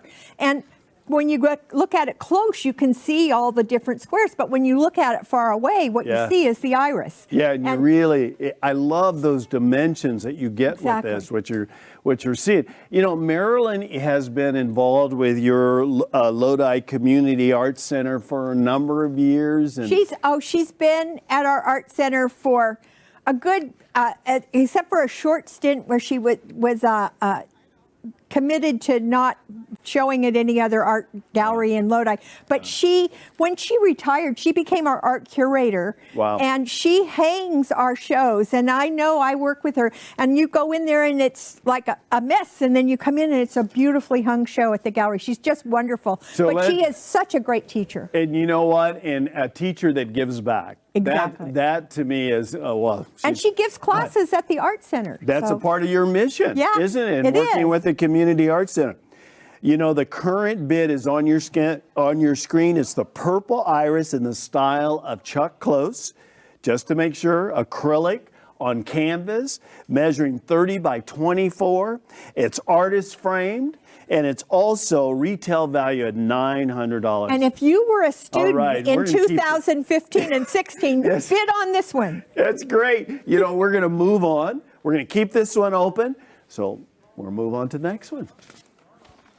15C, Midnight Burst by, goodness, by J.C. Strode. Right here. This is glass. Yes. Measuring 16 by 14 by 3. Retail value is $425.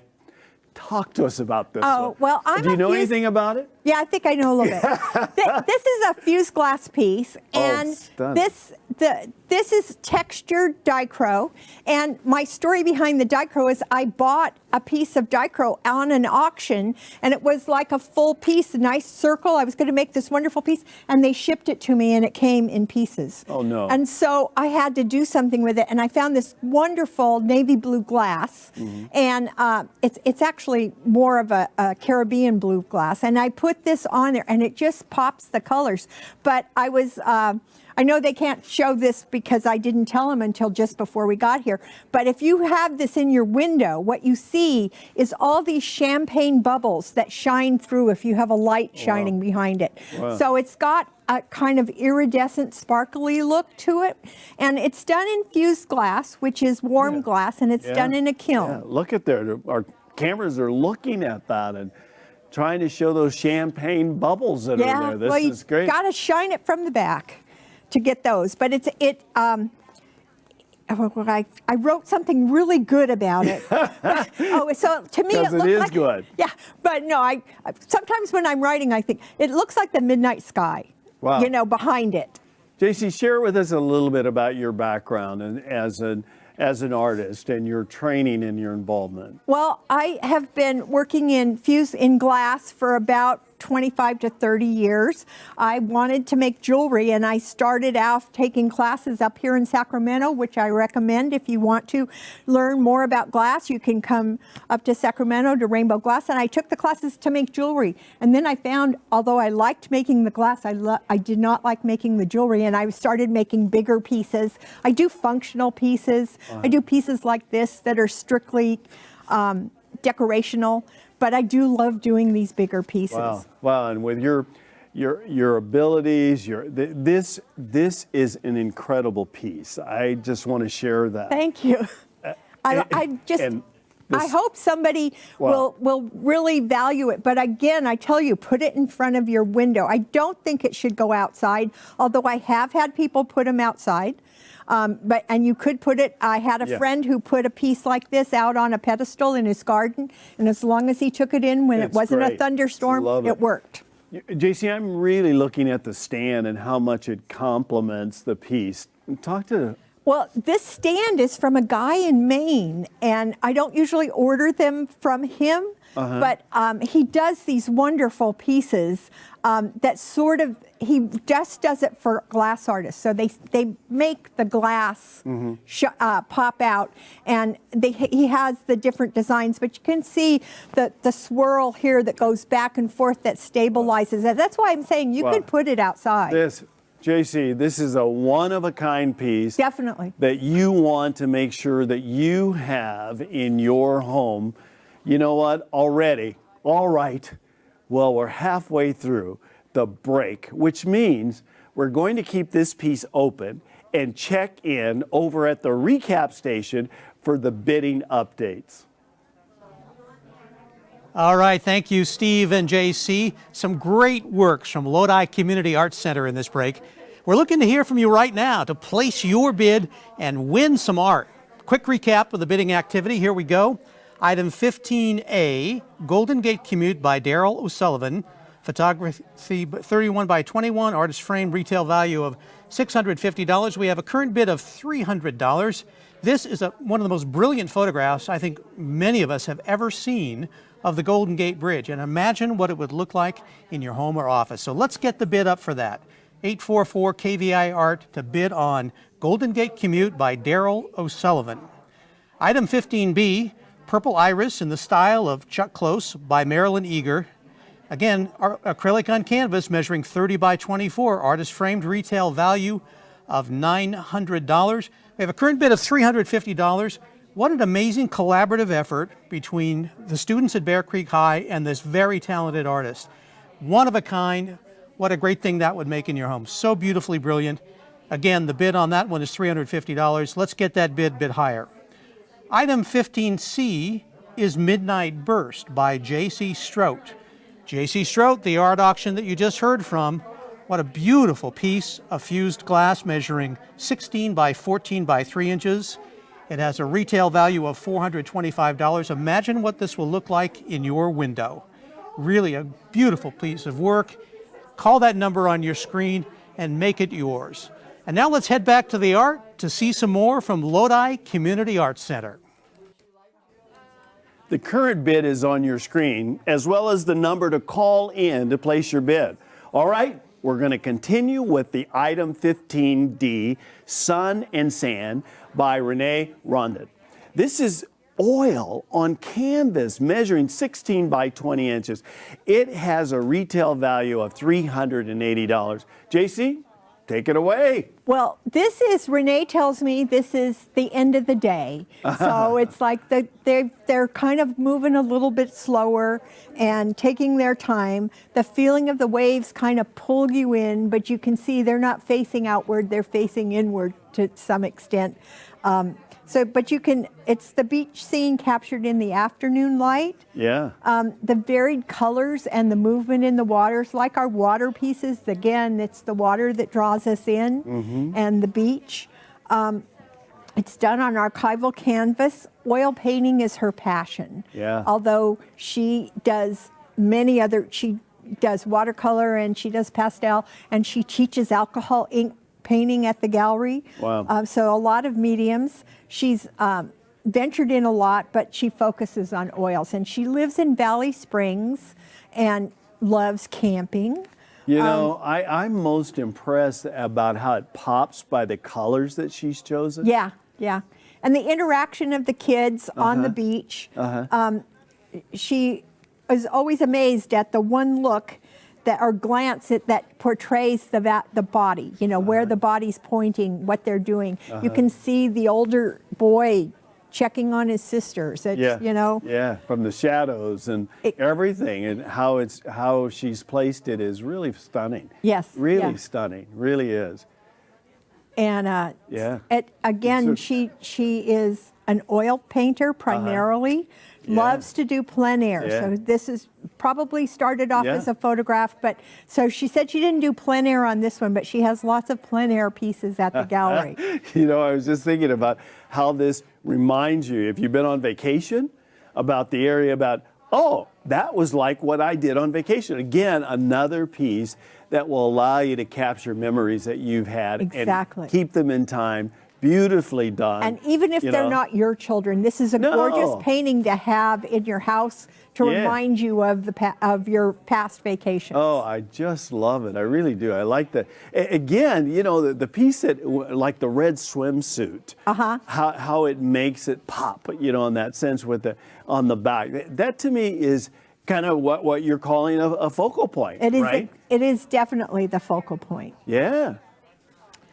Well, you know, the current bid is on your screen, just so you know, and also the numbers on your screen. If you want to capture this, and again, 16 by 20 inches, which is really important to keep. It's a nice size piece. Exactly. As you're kind of looking at that. Sun and sand. And again, it's oil on canvas, which is really important to kind of keep in mind, because the oil, as you're talking about, is one of the things that's bringing out the focus and the color. And you can see the sunshine kind of shining in on the kids at the end of the day. Always. Yes. This will always be alive. It will always be alive as you look at this, which I just really want to know. So again, Sun and Sand, Renee Rondon, and again, oil on canvas measuring 16 by 20. The numbers on your screen, the bid is there. You want to make sure that you call and not miss this piece as we're kind of looking at. We're going to keep this open and we're going to move on. Item 15E, Inner Eye by Randy Krimmel. And this is ceramic measuring 17 by 17 by 2. And it's a retail value of $250. And this is a Juror Award sculpture. Talk to us. I'm fascinated by it. Randy Krimmel displays in the gallery, and he does mostly functional pieces, but every once in a while he brings in a piece like this. It gives you the feeling of outward and inward, and that's why he calls it the what does he say? Inner eye, is because it gives you that feeling. After creating the slab, he molds it and puts a foot on it. And so you could actually use this piece on a table because it's got the footing on the back and it has a hook. So you could either hang it on the wall or you could use it as something to set something on in the table. Yes, it's stunning in that piece. He also is one that has been with your gallery or with your community art center for a number. Does he teach there at the? No, actually Randy lives down in Modesto. So he's a little bit further away. He's also a member of the San Joaquin Potters Guild. So he doesn't teach, but he's an active member in the gallery and always has his work there for you to see. And it's just, he does great potteries. We have like 2 potters. Look at, our camera is really kind of pointing out the details and the colors and it absolutely, again, stunning. And the interaction of the different glazes, where he's got that subtle between the turquoise and the teal with the green overglaze on it. It just is. I think that he's captured sort of that color palette that we all like. Wow. I mean, if you can put this in any room. You know, now's your opportunity for a Juror Award winner. Inner Eye by Randy Krimmel, again measuring 17 by 17 by 2. Retail value, $250. And again, this is an award winner, a Juror Award The juror winner. said it reminds her of water. It's a theme with our breaks this time. It does, doesn't it? Yeah. Doesn't it? You know, the current bid is right there on your screen.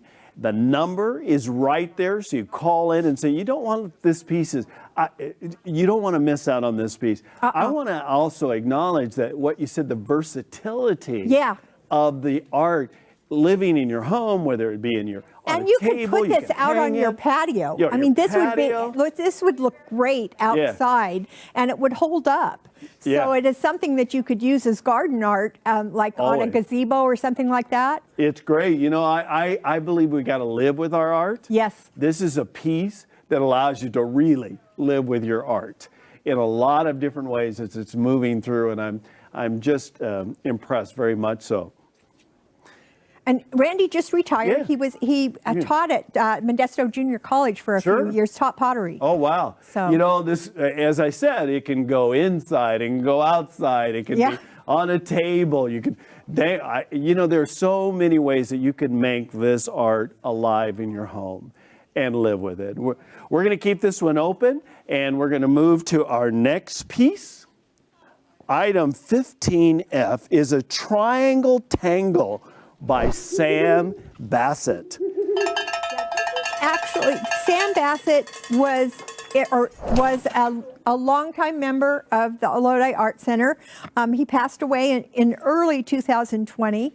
He worked with a collaborative partner named Pepe Poole. Sam was the idea guy, and Pepe was the guy that had to make Sam's ideas come to life. Oh, wow. And so this one's really nice because the pedestal is actually built to hold the triangle, so it doesn't move. It stays on there. Although I would not put it outside unless it was covered because the pedestal is wood, but the top is metal.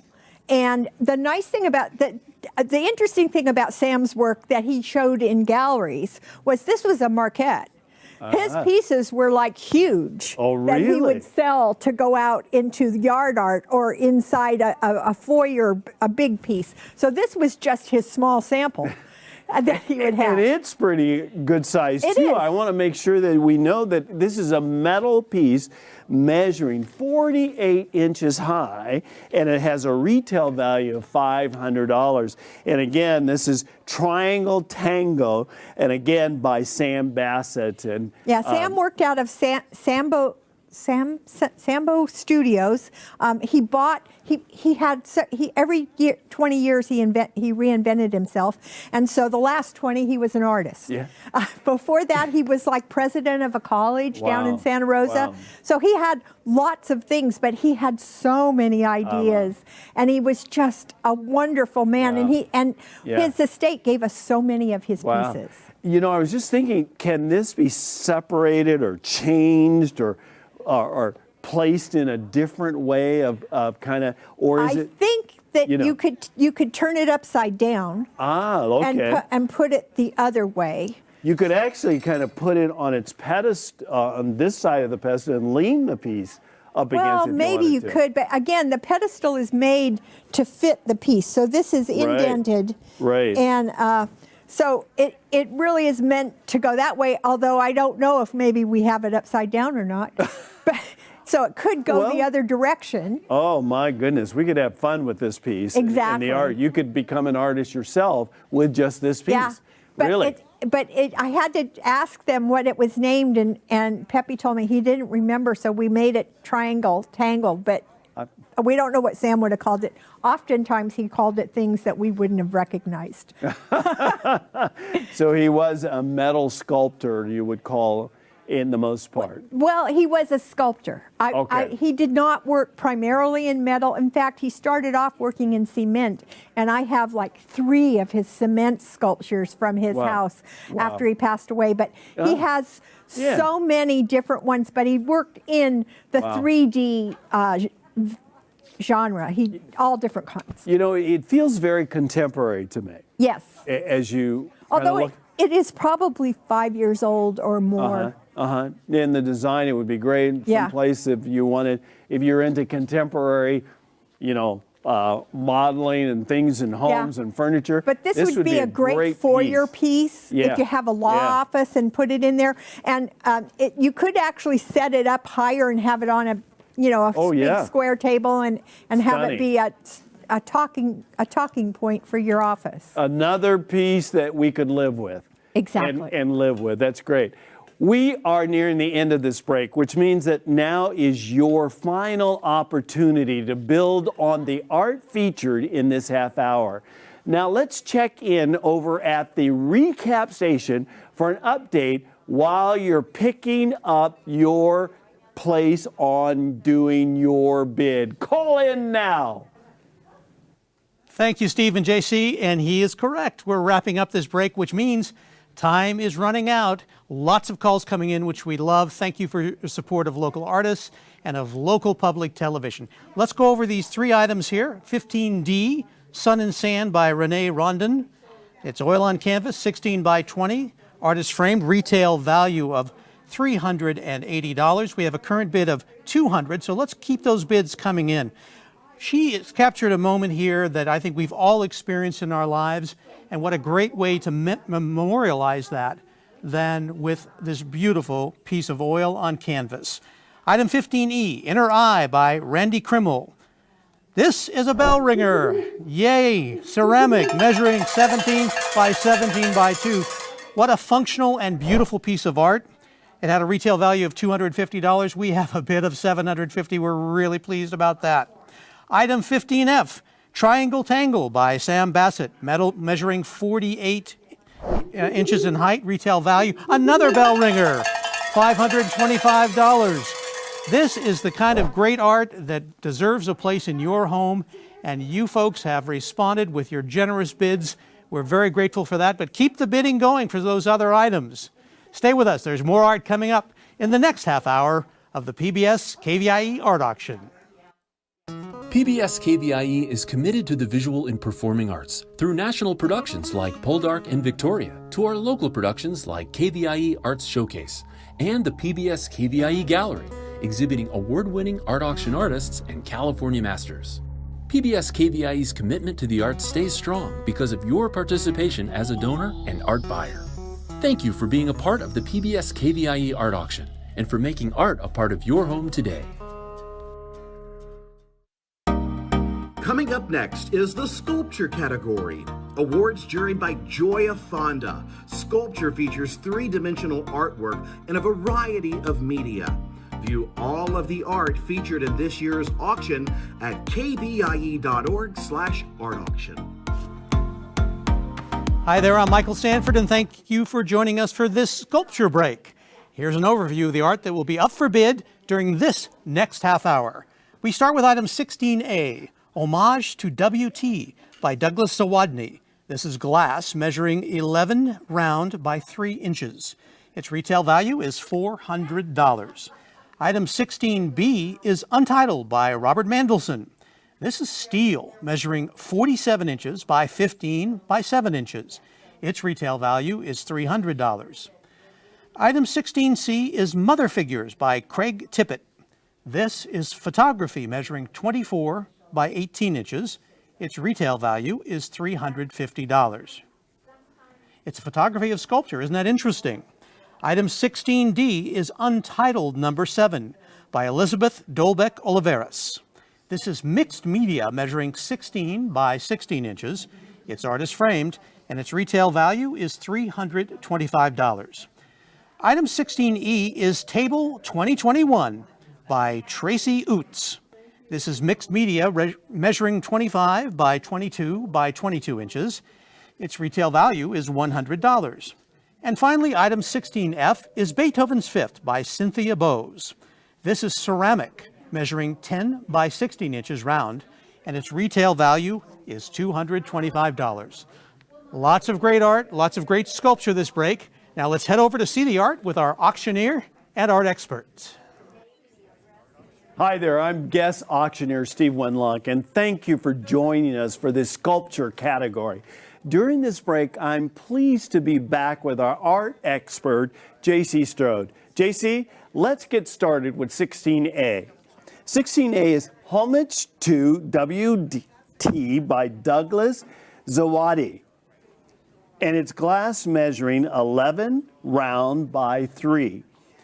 and it's retailed value at $400. JC, tell me about that. This is so worth it. This is a bowl, and he uses multiple colors of glass and fuses them together. And you can see it. I'm going to lift it up later. But each piece of glass that makes up the body of the bowl is 1/4 of an inch thick, and it's laid together until it forms the circle. Wow. And then he fuses it. And then I think he must have fused the drips separately. And I just love this piece. The colors in it are great. He used so many different colors to create it. Wow. And I wanted to show, if you look at it, the inside, and you could use, this is actually a functional bowl, although I'm not sure I would put it in the dishwasher. But you can see the drips that he put on the other side. So he made those separately and then fused those onto the bowl to make just a gorgeous fused glass bowl. Wow. Homage to WT, Douglas Zawatny, and I want to make sure guests measuring, the glass is measuring 11 round and 3 inches high, which is great. It's retail value at $400. And look at the vivid colors that are a part of that. Yeah. Our cameras are zeroing in on that. I love that. And then Wow. he was trying to use organic tones, and so Yeah. you kind of get all the colors of nature in there. You do. And he hasn't shown this piece publicly, and this has been the first time that he's actually put a piece out there for the public, which is great because he should do it more often. They're wonderful. Yeah, and thank you for doing it with us. Thank you with KVIE bringing it here. And he's That's never great. donated to or been part of the KVIE auction before, so this is great. This is a 3D piece. Again, you can use it as a bowl, but I would hand wash it if you were going to use it that way.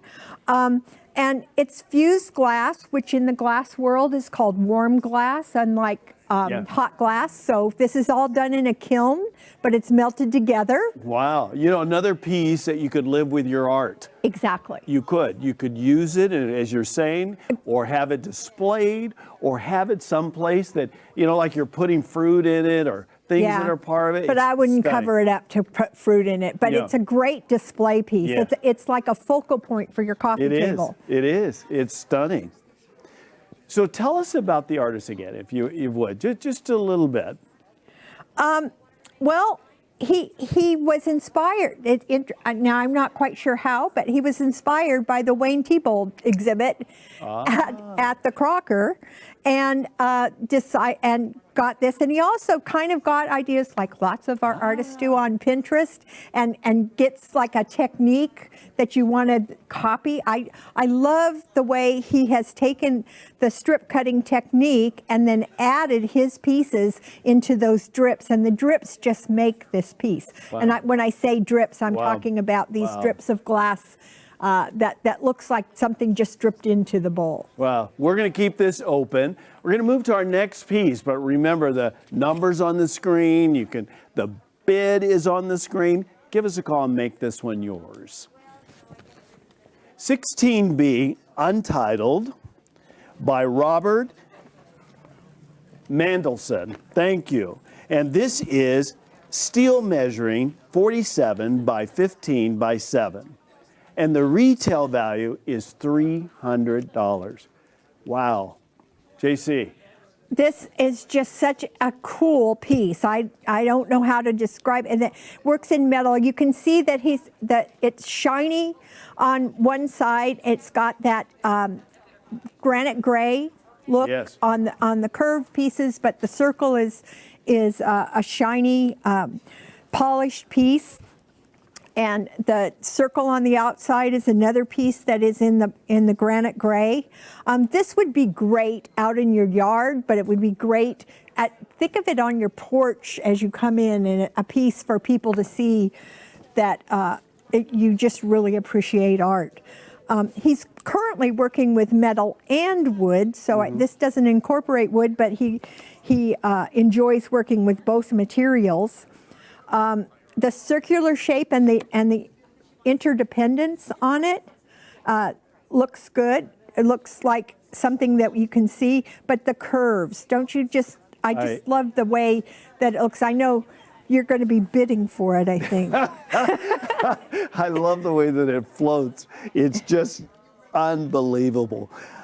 Robert Mandelson, it's 16B, Untitled. Robert Mandelson, steel measuring 47 by 15 by 7, and the retail value is $300. And wow. That's a key buy. I mean, you know, you can't miss, and we should be selling it for a lot more than that, so bid high. The circular forms with the waves. Yeah. Again, we're back to our water scenes, but it kind of looks like that. Wow. You know, and I'm impressed with the height. Yeah. You know, in a sense about it seems to be the perfect height for this piece. Yes. You know, in a sense about it's not too tall, it's not too little. I mean, really. Although we do have it on a pedestal, I do need to point that out. But the height of it, it's 47 inches. Right, 47 by 15 by 7. Yeah. So it's not going to take up a huge amount of space, but it sure is going to make your landscape look great if you put it outside, and it's going to make your inside look even better if you put it on a taller pedestal inside. Yes. And you were talking about the issue, this is a good piece for looking at indoor or outdoor. Exactly. In that piece. And you could, I mean, we discussed when I was looking at it in the gallery that you could actually have it in either direction. In other words, you could have the other side of it being out because it's got that circular rod on the other side. Wow. But I kind of like it this way, so I made them put it this way. But you know, I'm just impressed about it. Is this welding that you think that he's done in the piece about the shape? Welded. And yeah, it's definitely welded, but it's also bent and formed, which is, you know, it's not easy to do, to bend it to get those subtle curves in your metal. Yeah. You can cut them out, but you can't get those curves in there easily. Wow, this is great craftsmanship. Yeah. You know what? We're going to have to move on to our next piece. We're going to move on, and we will keep this one open, so make sure that you give a call and bid high. That's bid great. Steve. Yeah. 16C, as we're moving to. Mother Figures by Craig Tippett, which is great. This is photography measuring 24 by 18. The retail value is $350. Now, Craig made these sculptures. So this is a photography piece of sculptures of his work, of the sculptures that he made. So that's why it's in the sculpture section. Yeah. But this puts emphasis on the painting and the sculpture. To me, I mean, it's supposed to be an architectural style with monolithic and balanced, and he did it with polymer prints and epoxies, and it's it's on acrylic. It's acrylic on canvas with photograph. Acrylic ink so it was printed with acrylic ink, and his inspiration comes from the combination of painting and sculpture, and in combining those two things that are the love of his life. Wow. It was submitted for original work that he had designed. It depicts the monumental stability and stature which is enduring. To us, when I was looking at it, I know that that's not the intention, but it almost looked like chess pieces, Yeah, doesn't you know, it? I was thinking that too. Also, I'm impressed with the color, the black and white kind of tones that are piece of it. The color background that that it's not just straight black and white. It has these grays and these subtle gray and white variations in the background, which really makes the sculptures really look nice. I wonder how big the sculptures were originally, because I would really like to know. Mother Figures by Craig Tippett is photography measuring 24 by 18. Retail value is $350. And again, this is 16C. Making sure that if you're looking at this, you want to make sure that you call in. You don't want to lose this piece. Yeah, and do you notice how he did the sides in black? So a lot of the photographs, they wrap the background around, but the black side, which is a wrapped canvas side, just makes the front of the photograph look terrific. Oh, stunning. I mean, I really like the way it's framed. Yeah. You know, yes, thank you. It's good to be seen. I'm not sure our viewers can see that from at home, but what you just described helped me kind of understand what exactly they would be seeing. Right. So good job. All right. It's just stunning. So what do you think was his motivation for taking his photograph of his sculptures? I'm just really curious about that. Was it? You know, he didn't say, but I would think we all of us sculptors, and I consider myself as a fused glass artist, a sculptor, is we have to take photographs of our pieces, and they're so hard to photograph. So if you came up with a really good one, I would want to enter it as a photograph as well as the piece in the sculpture section, because you have to do that. Yeah, the photography is as important as the art. Exactly. In a lot of ways. Thank you. All right. Well, we're halfway through the break, which means we're going to keep this piece open and check in over at the recap station for the bidding updates. Thank you, Steve and JC. 1-844-KVIE Art, 584-3278. That's the number to call and win art right now. We have volunteers standing by to help you bid. Let's review. Item 16A, Homage to W.T., Wayne Thiebaud, as we know, by Douglas Sawadney. Glass measuring 11. I hear that noise. That's the noise we'd love to hear. That's the bell ringer. It had a retail value of $400. We have a bid of $475. Absolutely excellent. Keep calling in on that, and we'll get the bid even higher if we can. Excellent. Item 16B, Untitled by Robert Mandelson. This is another bell ringer. Yay. Takes a little while for those bells to get in. Remarkable steel sculpture. It had a bid of $300. It's now at $675. 16C, Mother Figures by Craig Tippett. Photography measuring 24 by 18. Retail value of $350. We have a bid of about $175. So we have to keep the bids going on that. Let's keep the bids going on all of those. We're going to recap one more time. 16A, Homage to W.T. by Douglas Sawadney. Glass measuring 11 round by 3, retail value of $400. Item 16B, Untitled by Robert Mandelson. Steel measuring 47 by 15 by 7, retail value $300. Item 16C, Mother Figures by Craig Tippett. Photography measuring 24 by 18, retail value of $350. Item 16D, Untitled 7 by Elizabeth Dolbeck Oliveras. Okay, that's coming up next. We're going to head back to the art for the second half of this break.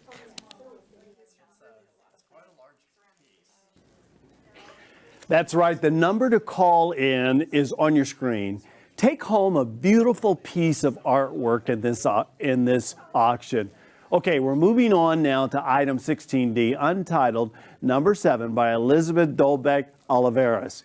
This is mixed media measure, 16 by 16 inches. It has a retail value of $325. JC, what's unique about this piece that we're going to be looking at? Well, this artist actually created 3 paintings. And so each painting is layered in here, and then 2 of them have been cut and folded to create a 3D element on here. And the artist was walking in her garden, and so each piece is like flowers or leaves from the garden and then cut out. So the background is more of a dark green floral in the back with leaves, and then the flowers are more on the top, but it's actually 3 different pieces cut and folded. It's made out of paper. She tried to do it with canvas, but the canvas didn't really stick out, didn't provide the sculptural texture that she wanted. You know, and it's really so 3D. Yes. Isn't it? Yeah. You know, as you kind of look at it from this side and from the other side, the face, it's all very 3D. It is. It is. And so she walked around the garden and found the different plants and used them as her inspirational paintings. She's been doing this kind of work. She likes working in sculpture, but she also likes painting. I'm trying to, so I like this. I really like it. The the frame doesn't take away from the popping of the colors in here. No, it's very natural. And it matches the natural. Exactly. I think that's what I notice about this. You know, when I look at this, you can actually see the leaves as if they were alive in a lot of ways. She's put in things like, I've noticed like the veins of the leaves are there. You see and that's why the 3D is so kind of interesting in this, to kind of really look at it. Yeah, and then the different paintings. So she has one painting that goes all the way across. Yeah, look at on that. Yeah. We're really picking up, kind of show that the dimensions of what this painting really has done. You know, and Elizabeth has just really captured her background again. Well, she's only been showing professionally for about a year. This piece has been shown in the Sacramento Fine Arts Gallery. She hasn't got an affiliation with a gallery, but she's been studying. She's always painted, and in college she did two-dimensional work, but I think that her new tact is actually working well for her, because I just look how the colors show through. I'm looking at it from a side view right here, which if you look at it straight on, it has one view. But looking at the side, I can see the leaves in the background that kind of bring me into the forest or the garden of this lady's house. It's my understanding this is her first time also with us in the art auction, and we want to thank her for bringing her work to us, and we're very excited about it. As I'm kind of looking at it, I'm really thinking about, this is an artist that is going to continue to develop and to grow and to experiment. That you we're going to look can tell that she's done a lot of experimentation to come up with this design. So keep in mind the bid is on your screen, and also that you want to call in now. The number is right there. You don't want to miss it. You know, we're going to keep this open, and we're going to move on to the next one. We're moving on to 16E. Is Table 2021 by Tracy Oates. Excuse me, Oots, like boots. Right. That's great. Thank you. This is mixed media, measuring 25 by 22 by 22, and it's valued at $100. Share with us. Well, this is inspired by warm and cool colors. It's really fascinating to me. The top looks like a tile piece, but actually it's painted dots of acrylic paint, and then it's put on in a tile mode. So the tiles are actually, I believe they're probably paper with the acrylic dots on them, but they're about 2 inches by 2 inches, but they have a random design in it. It's covered by glass, so you can use this table. And then living with your art. She has done, like, painted the sides and the top frame around it, which is really great. It has gold and blue and different designs. Each of the four legs have actually 5 designs on them. Wow. And then, of course, the tabletop.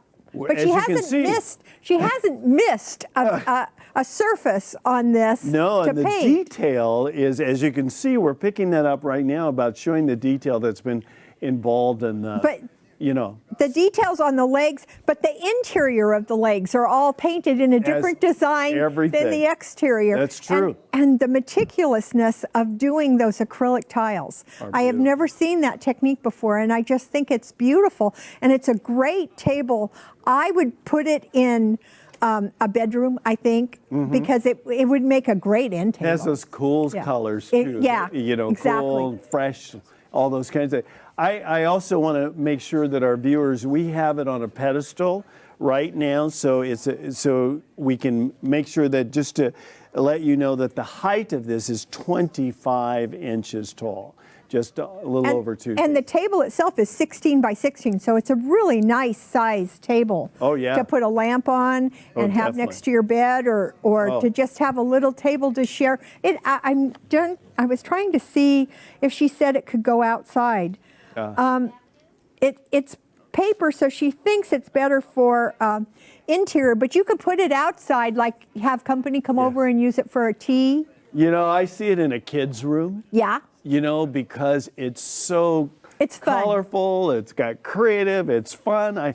That would be just wonderful to put all my stuffed animals on top. I mean, I really see the creativity. But you could use it anywhere. as a desk to write on and stuff and Sure. color on because Sure. it's got the glass top, so you're not going to damage the acrylic tiles. Table 2021 by Tracy Oots and mixed media measuring 25 by 22 by 22. The retail value is $100. So this is going to continue to be keep it open. You're going to call in, and when we talk it's worth more than $100. Well, that's this what I was better just be gonna a say. bell ringer, I'll tell you. Way beyond a bell Way ring. beyond a bell ring, a double bell ringer. Yeah, we're going to keep this open and we're going to move on to our next piece. 16F is Beethoven's Fifth. This is such a fun piece. By Cynthia Bose. And it's a ceramic measuring 10 by 16 round. Its retail value is $225. Oh, wow. I love this piece. Is this fun, JC? It is so fun.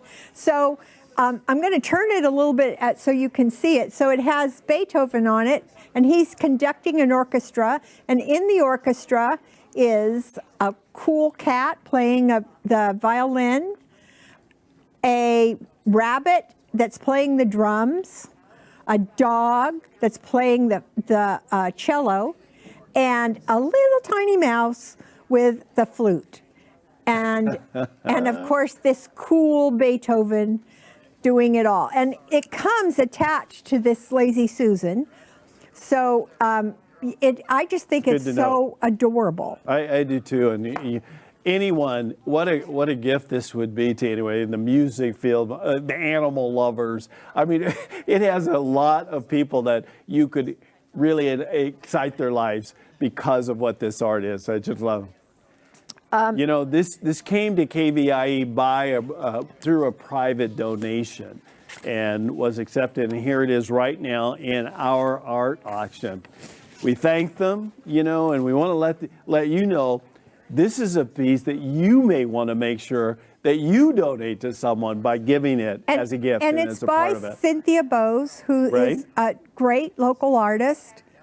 And she isn't the one that donated it to us, so I hope she knows we have it. But it is so neat. It is so much fun. It is so, and if you can see the details of the various animals, they are just so cool. Each of them have they have their whiskers and the tail on the mouse. Wow. So the tail on the cat. They just are great. I don't want to turn it too fast because I want you to be able to see it. Can slow it down just a little bit as you're turning, just so that everybody can see those figures that are there. Look at that. We're really zero. Little interaction. Whoa, there we go. A little bit. Look at the eyelashes on that dog. Look at that. I love that. Look at the mouse. Yeah. Look at the mouse. Wow. The whiskers. Yes. Everything has whiskers. Yeah. Even Beethoven. Such joy. I tell you, I love this piece. I love this. Really, really. Art, again. Lighten your life. It's alive. Yeah. Beethoven's Fifth. Cynthia Bose. Ceramic. And I want to make sure it's clear on that. Ceramic on the Lazy Susan, 10 by 16 round. Its retail value at $225. What a deal. And again, this is why you got to call now. You want to make sure that you bid on this one and bid often, as JC has shared. Yeah, bid high, bid often. Yes. I know that's your job, but I just think these things have to be purchased. They do. Hey, and any final thoughts on this piece? I think this would just be a fun piece. Again, a conversation starter in your living room, in your foyer. This would just be great. Put this on a very high cabinet in your son's room. Well, thank you, JC. We're nearing the end of this break, which means that now is your final opportunity to bid on the art featured in this half hour. I want to thank JC Strode for being here today and me getting to be with you and sharing her expertise with us. Now let's check in over at the recap station for an update on Action auction activity. All right, thank you, Steve and JC. Just a few minutes left in this break. Let's review the bids, starting with 16D, Untitled number 7 by Elizabeth Dolbeck Oliveras. This is a bell ringer. It had a retail value of $325. I see a high bid of $350. That's fantastic. Call in now if you'd like this piece. It's a beautiful, extremely vivid, beautiful piece of mixed media, 16 by 16 inches, artist framed, original retail value of $325. Absolutely a gorgeous piece of work, and we're keeping that open for just a bit longer. Item 16E, Table 2021. That's a bell ringer too. I thought this was a terrific bargain with a retail value of $100, but look, it's gone currently at $200. High bid is $200. This would be such a fun thing to have anywhere in your home. Imagine how much your kids or grandkids would love this table. So let's keep the bidding going on that one too. Table 2021 by Tracy Oots, mixed media, 25 by 22 by 22. Again, the retail value was $100, but we're at now $225. Keep calling in and get your bid in. Finally, 16F, Beethoven's Fifth. What a fun, whimsical piece of work. If you love Beethoven, if you love great ceramic, again, a huge bell ringer. Over twice the retail value, almost 3 times, $650. Beautiful piece of work. It's still open though, so call in 844 KVIE Art to get this wonderful piece of work by Cynthia Bose. Stay with us. There's more art coming up in the next half hour of the PBS KVIE Art Auction.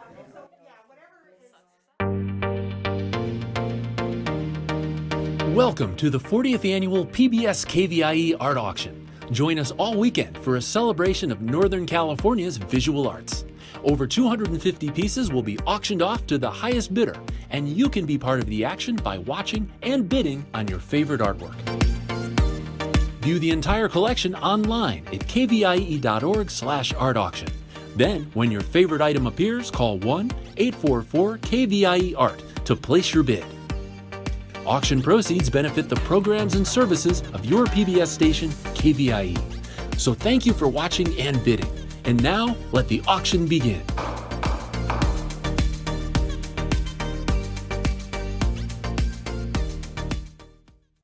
Bidding on items in the art auction is quick and easy to do. First, explore the collection online at kvie.org/art auction, or keep watching PBS KVIE. When a piece of art catches your eye, call 1-844-KVIE-ART and a volunteer will assist you. KVIE accepts all major credit cards for your art purchase, and a member of our accounting team will confirm your payment within 5 minutes of item sale. Thank you for being a part of the PBS KVIE Art Auction and for making art a part of your home today. Coming up next is artwork from Blue Line Arts. Located in Roseville, Blue Line Arts offers an exhibition space for established and emerging artists while providing educational programs for children and adults in the community. View all of the art featured in this year's auction at kvie.org/art auction. Hello, I'm Michael Sanford, and thank you for joining us for the Blue Line Arts Break. And now here's an overview of the art that will be up for bid during the next half hour. Let's start with item 17A, Needles Sunrise by Paul Lambie. This is photography measuring 20 by 30 inches, retail value of $300, and it won first place in this year's art auction for photography. Item 17B is Sunny California by Margarita T. Rivera. This is oil on canvas measuring 36 by 24 inches. Its art is framed, retail value of $800. Item 17C is Birds in My Head by Alexandra Yakovleva. This is oil on canvas measuring 12 by 16 inches. Its retail value is $250. Item 17D is Tranquility in Yellow by Pam Avery. This is acrylic on canvas measuring 24 by 18 inches. Retail value of $500. Item 17E is Shoreline by Joe Strickland. This is acrylic on paper measuring 20 by 16 inches. Artist framed. Retail value is $500. And finally, item 17F is Looking by Dave Manousis. This is acrylic on canvas measuring 36 by 30 inches. Its retail value is $850. The phone lines are open and ready for your bids. Now let's head over to see the art with our auctioneer and art expert. Hi there, I'm Christina Salerno, and thanks for joining us for the Blue Line Arts Break. With me in studio today is Mary Tess Mayall, the co-executive director of Blue Line. Mary Tess is well known in the community for her arts advocacy and continues to exhibit her own artwork throughout the region. Welcome, Mary Tess. Thank you for having me. Well, let's get started, and we'll jump in with item 17A. Item 17A is called Needle Sunrise, and it's by Paul Lambie. This is photography. It's measuring 20 by 30 with a retail value of $300. And we have to mention this one, first place in photography. Very exciting. Mary Tess, let's go ahead and start talking about this one. It looks like a gorgeous, maybe southwest image. Yes, it's a southwest image. It's actually from the Canyonlands in Utah, and you can really see why this artist won first place. I mean, it's just a stunning landscape scene. You can really up close see some beautiful shadow details here. It looks like a sunset setting, and the artist went on a 4-hour hike in order to get this photo, so you can really see the reward paid off. It was really worth the effort, and it's called Needle Sunrise, so maybe you can kind of see that orange up at the top. Yeah, what a beautiful image. There. And this photo is actually printed on aluminum, so there's a really beautiful gloss to it too when you see it in person. Can you talk a little bit about the composition? It looks like we're looking at some rocks close up and then far away. Can you kind of talk about the image that he chose here? Definitely. There's a really nice balance to this composition. You're right, there are some rocks that are a little bit closer here, but I think the main focal point and detail is really up on the horizon line with these just beautiful rock formations on the horizon. What a gorgeous photo. If maybe this is a place you visited, the Grand Canyons, Utah, Colorado, what a great photograph to take home and have those memories of, something you could place on your wall and have memories of that family time that you spent together, that you hiked together. All you have to do is call the number on your screen. The current bid is also on your screen to take this beautiful piece home. Mary Tess, what else can you tell us about this piece? I think this piece is just a great work to have, I mean, really anywhere in your home. If you are a nature lover, you know, this is a very accomplished photographer, and I don't think that the camera could quite do it justice. It's just such a high quality print, and it's no wonder it won first place. Absolutely. I'm glad you mentioned that again. First place photography piece, and you can really see why. I'm also struck how everything is in focus. It's like you can see every single detail in this photograph. Definitely. It's very high quality. I mean, the closer you get, you can really see all the different rock formations and the shadows. It really pulls you in a beautiful way, and it's just stunning. Absolutely. And I think you mentioned before, it's printed on metal. What does metal do for a photograph like this one that's so vibrant and sharp? Yeah, so metal really brings out like the luminosity in different photos, such as this one. I mean, it really makes the bright whites on the rocks really stand out a lot more. You know, it gives it a nice gloss to it. I think it also helps the print just become a lot more high quality than opposed to like having it printed on canvas.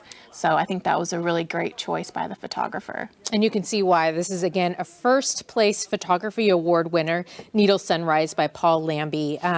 This is ready to hang. This is photography measuring 20 by 30, so you can take this home, put it on your wall immediately. It's ready to go. It's on a beautiful aluminum, as you mentioned. The retail value is $300. You'll see the current bid on your screen. If you want to take this piece home, all you have to do is call the number on your screen and place a bid. We are going to keep this piece open for you to continue to bid on, and we're going to move on to our next piece. Our next piece is item 17B. It's called Sunny California by Margarita T. Rivera. This is oil on canvas. It's measuring 36 by 24.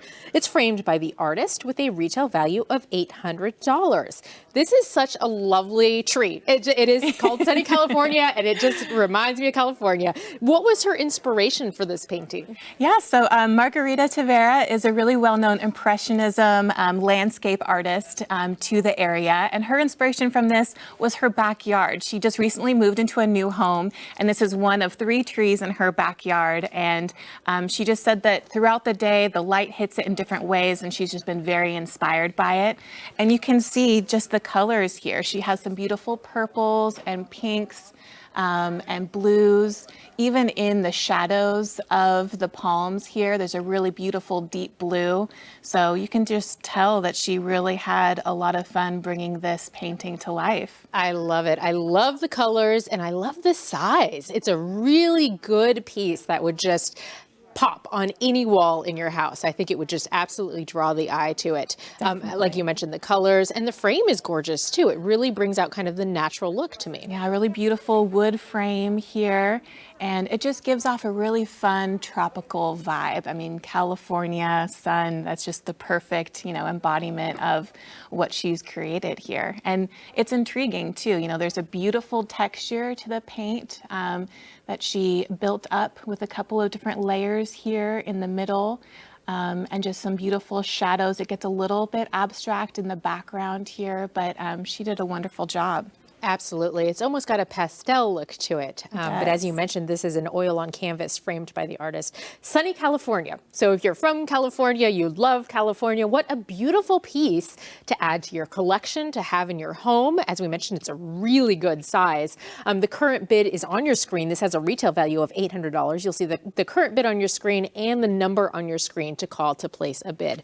Mary Tess, what else stands out to you about this? I kind of like the angle that we're almost looking up at the palm tree rather than full on. Yeah, it is a really nice angle, and it's, perfectly balanced within this canvas here too. The palm tree is definitely the focal point, but just like the building of the color that she has here to play off of the shadows, you can tell that she was really creating a really nice color study in this. She said that she's painted a couple of different versions of this certain tree as well. And, just her impressionism style really stands out in this piece. So this is typical of her style? Definitely typical of her style. She does a couple of different landscapes like seascapes and other things, but you can tell that she just really loved, the inspiration from her own backyard.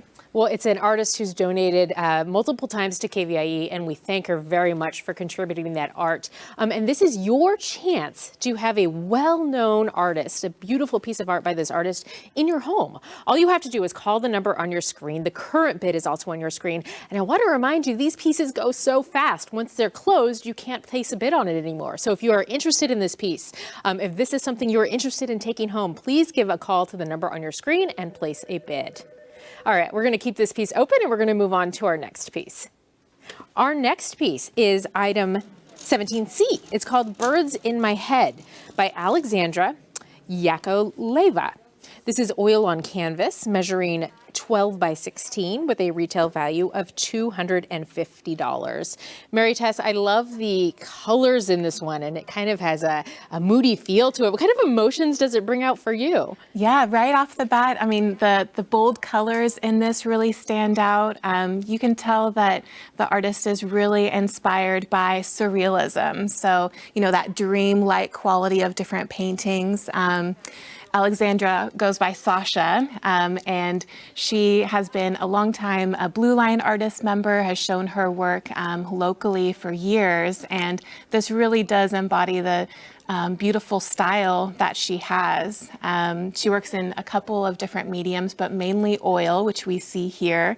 And I just love the detail in this. She's really used her imagination to bring out, a figure that is aware of nature. I feel like this just has a beautiful, relaxing mood to it. It does. And it's so striking that you see this piece across the room. You walk into a room and this will pop because of those colors that you mentioned. And it's a great size. I mean, any room in your home, you put this on a wall, it is going to pop. It's going to draw attention to this piece.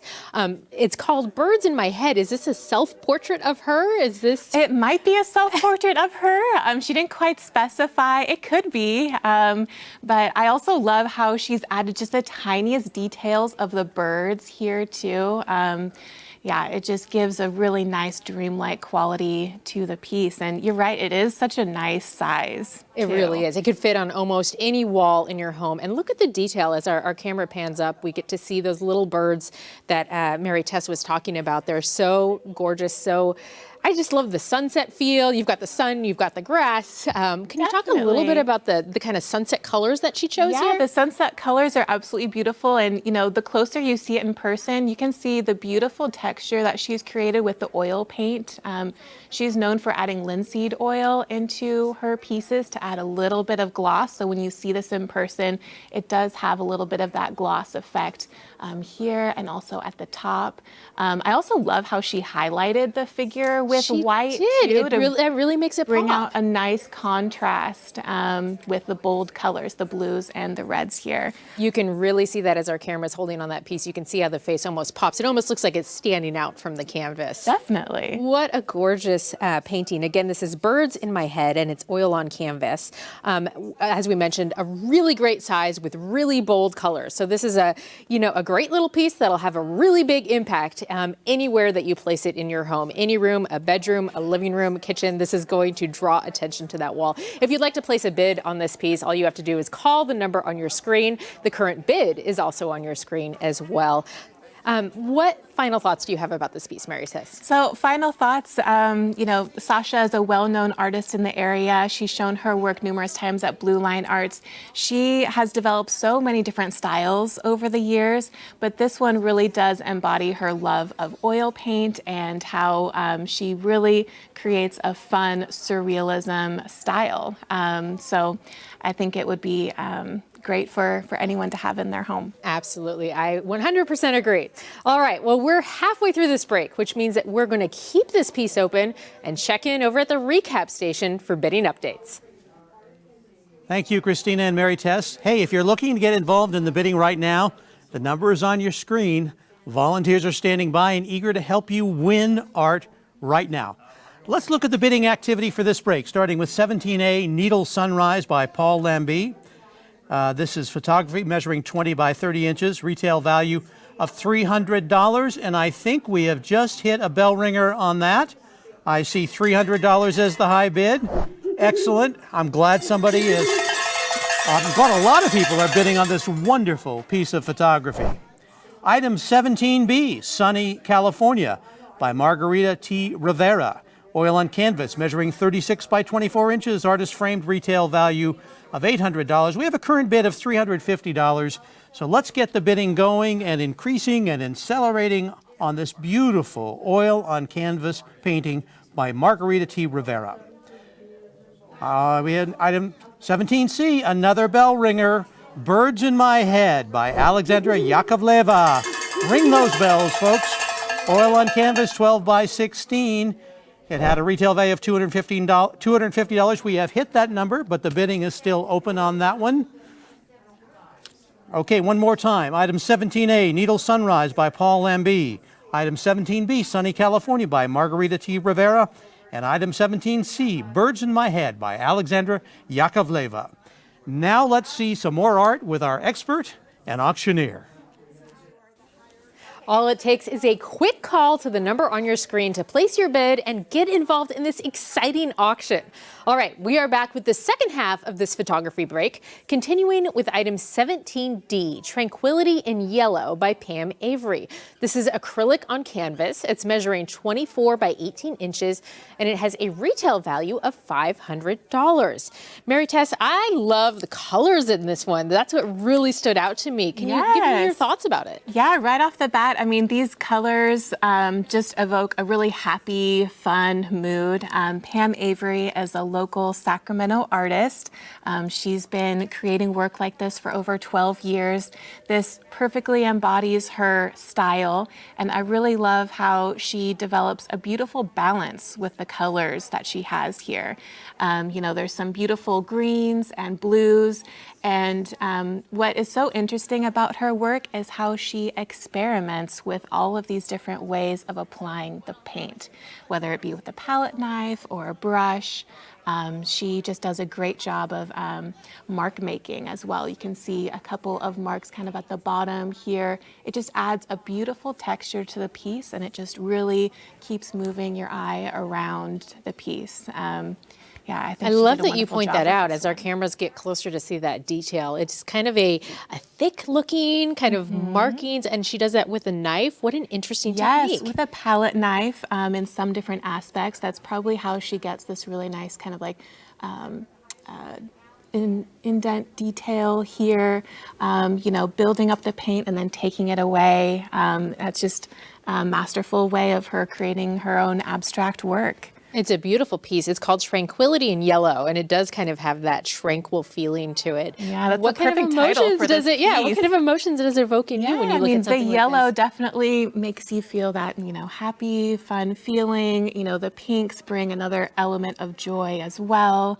The greens and the purples.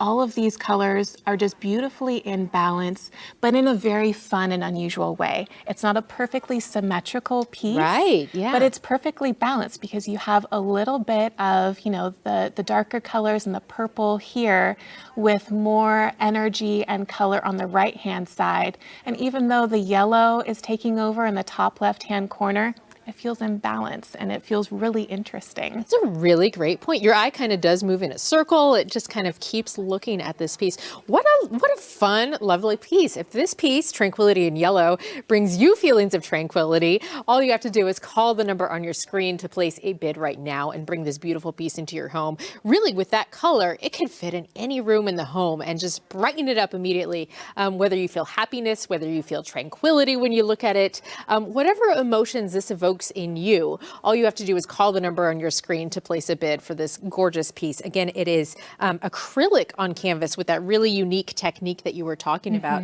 Mary Tess, what are some other thoughts that you have about this piece? Yeah, so Pam Avery, like I said, is a very established artist in Sacramento, and she creates works like this in a whole different series. And I think this one from her other series is just beautiful, the way there is a bold contrast between the darker and the lighter colors. She creates some other pieces that are not as striking as this one, so I feel like this is just a great way to start collecting Pam Avery's work. Oh, what a great point. Yeah, and it really does have some energy to it, I think, because of those colors that you're talking about. It just kind of jumps off the canvas. And we thank her again for donating that art to the KVIE art auction. We are going to keep this piece open for you to continue bidding, and we're going to move on to our next piece. Our next piece is item 17E. It's called Shoreline by Joe Strickland. This is acrylic on paper and it's measuring 20 by 16. It's framed by the artist with a retail value of $500. Now, Mary Tess, Joe Strickland is a very well-known artist in the region. What are your thoughts about this piece? Definitely. So he's, like I said, a really well-known artist, over 30 years of creating work in the region. In this piece specifically, he was really inspired by the California coast, and you can definitely see that in the blues and the greens that he used in here. So Joe Strickland creates work in a very unique style that he's developed over the years. He creates a mix of water and different minerals that he mixes into the paint to create this kind of luminous texture, and then he places it on glass and makes a print of it, which creates this really unique texture. And some of his works, they are just finished off with a resin, but here it's beautifully framed. I love the matte board and the wooden frame that just really, highlight the piece here in a beautiful way. It's stunning colors in this one too. Absolutely. When you said shoreline, that's when it clicks. It's like, yes, that is a beautiful shoreline image. And kind of depending on what you're looking at, this could really be anything. It could be the coast. I maybe saw an animal. It could be really anything depending on what your eye brings to it. Maybe you and your family have spent a lot of time at the shoreline, and this piece reminds you of those wonderful memories. If you'd like to call and place a bid on this item, the number is on your screen. Again, another well-known artist that you can bring home and have in your home by calling the number on your screen and placing a bid. Mary Tess, what else inspires you about this photo? Yeah, so another inspiration of this photo is just the layers of texture. The closer you look, you can see that he's really built the color from the blues to the greens. There's also some really beautiful yellow and brown up here too. I mean, the closer you look at it, there are a lot of interesting details.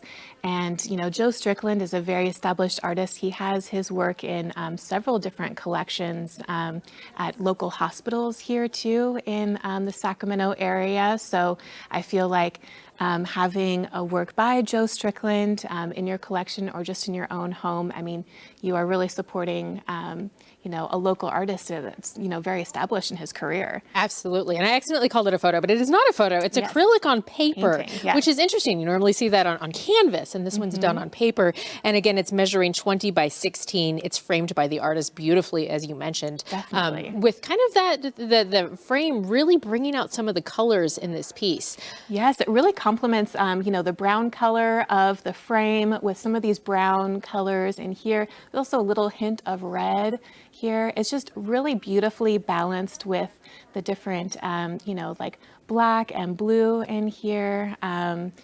He's great at what he does, and this is a perfect embodiment of it. Really nice, cool color palette, like you mentioned, which would really stand out in any room. And if you want to take this piece home, all you have to do is call the number on your screen to have a really well-known artist in your home and place a bid. We're going to keep this open for bidding and move on to our next item.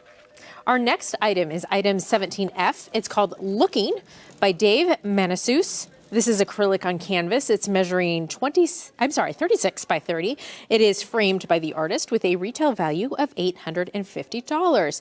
Mary Tess, I love this piece because as soon as I saw it, I said, that's a face, It right? is a face, yes. And it's such a great size here, too. Dave Manisus is actually relatively new to the Sacramento area. He's been living in the Bay Area. But this is a perfect example of his type of style. He really loves playing around with this kind of like modern looking face. It's like the perfect mix between like modern pop art, I think. It is. That's a great way to describe it. Yeah. And this is a part of his Big Eye series, which is really fun and playful. And I really love the way that he builds up the different color and texture here too. Just some really beautiful layers and really faint kind of markings in the background too. So, just right off the bat, this face, kind of comes to life.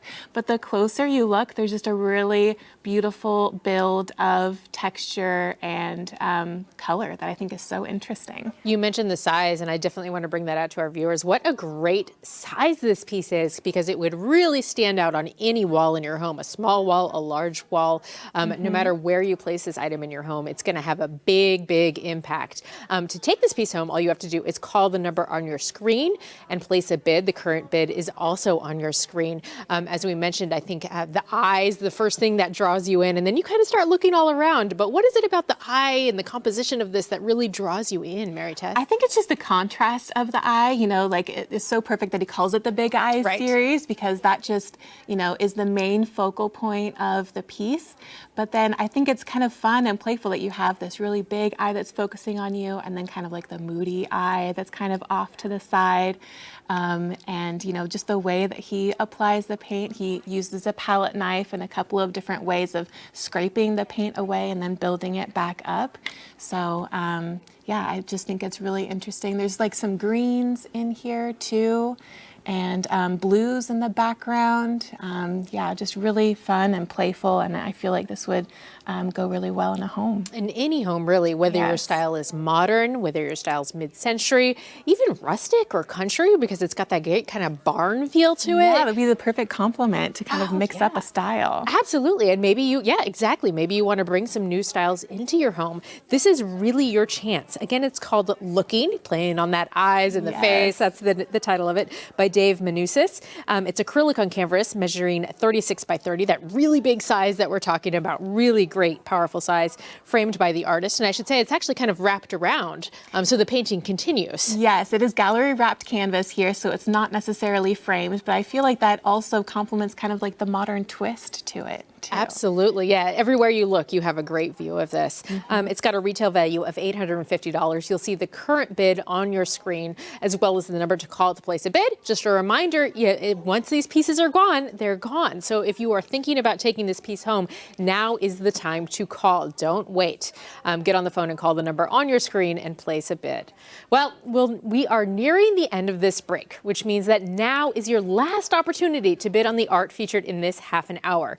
Let's head back to the recap station for an update on the bidding activity. All right. Thank you, Christina and Mary Tess. She's right. We're down to the final few minutes here before we wrap up this break.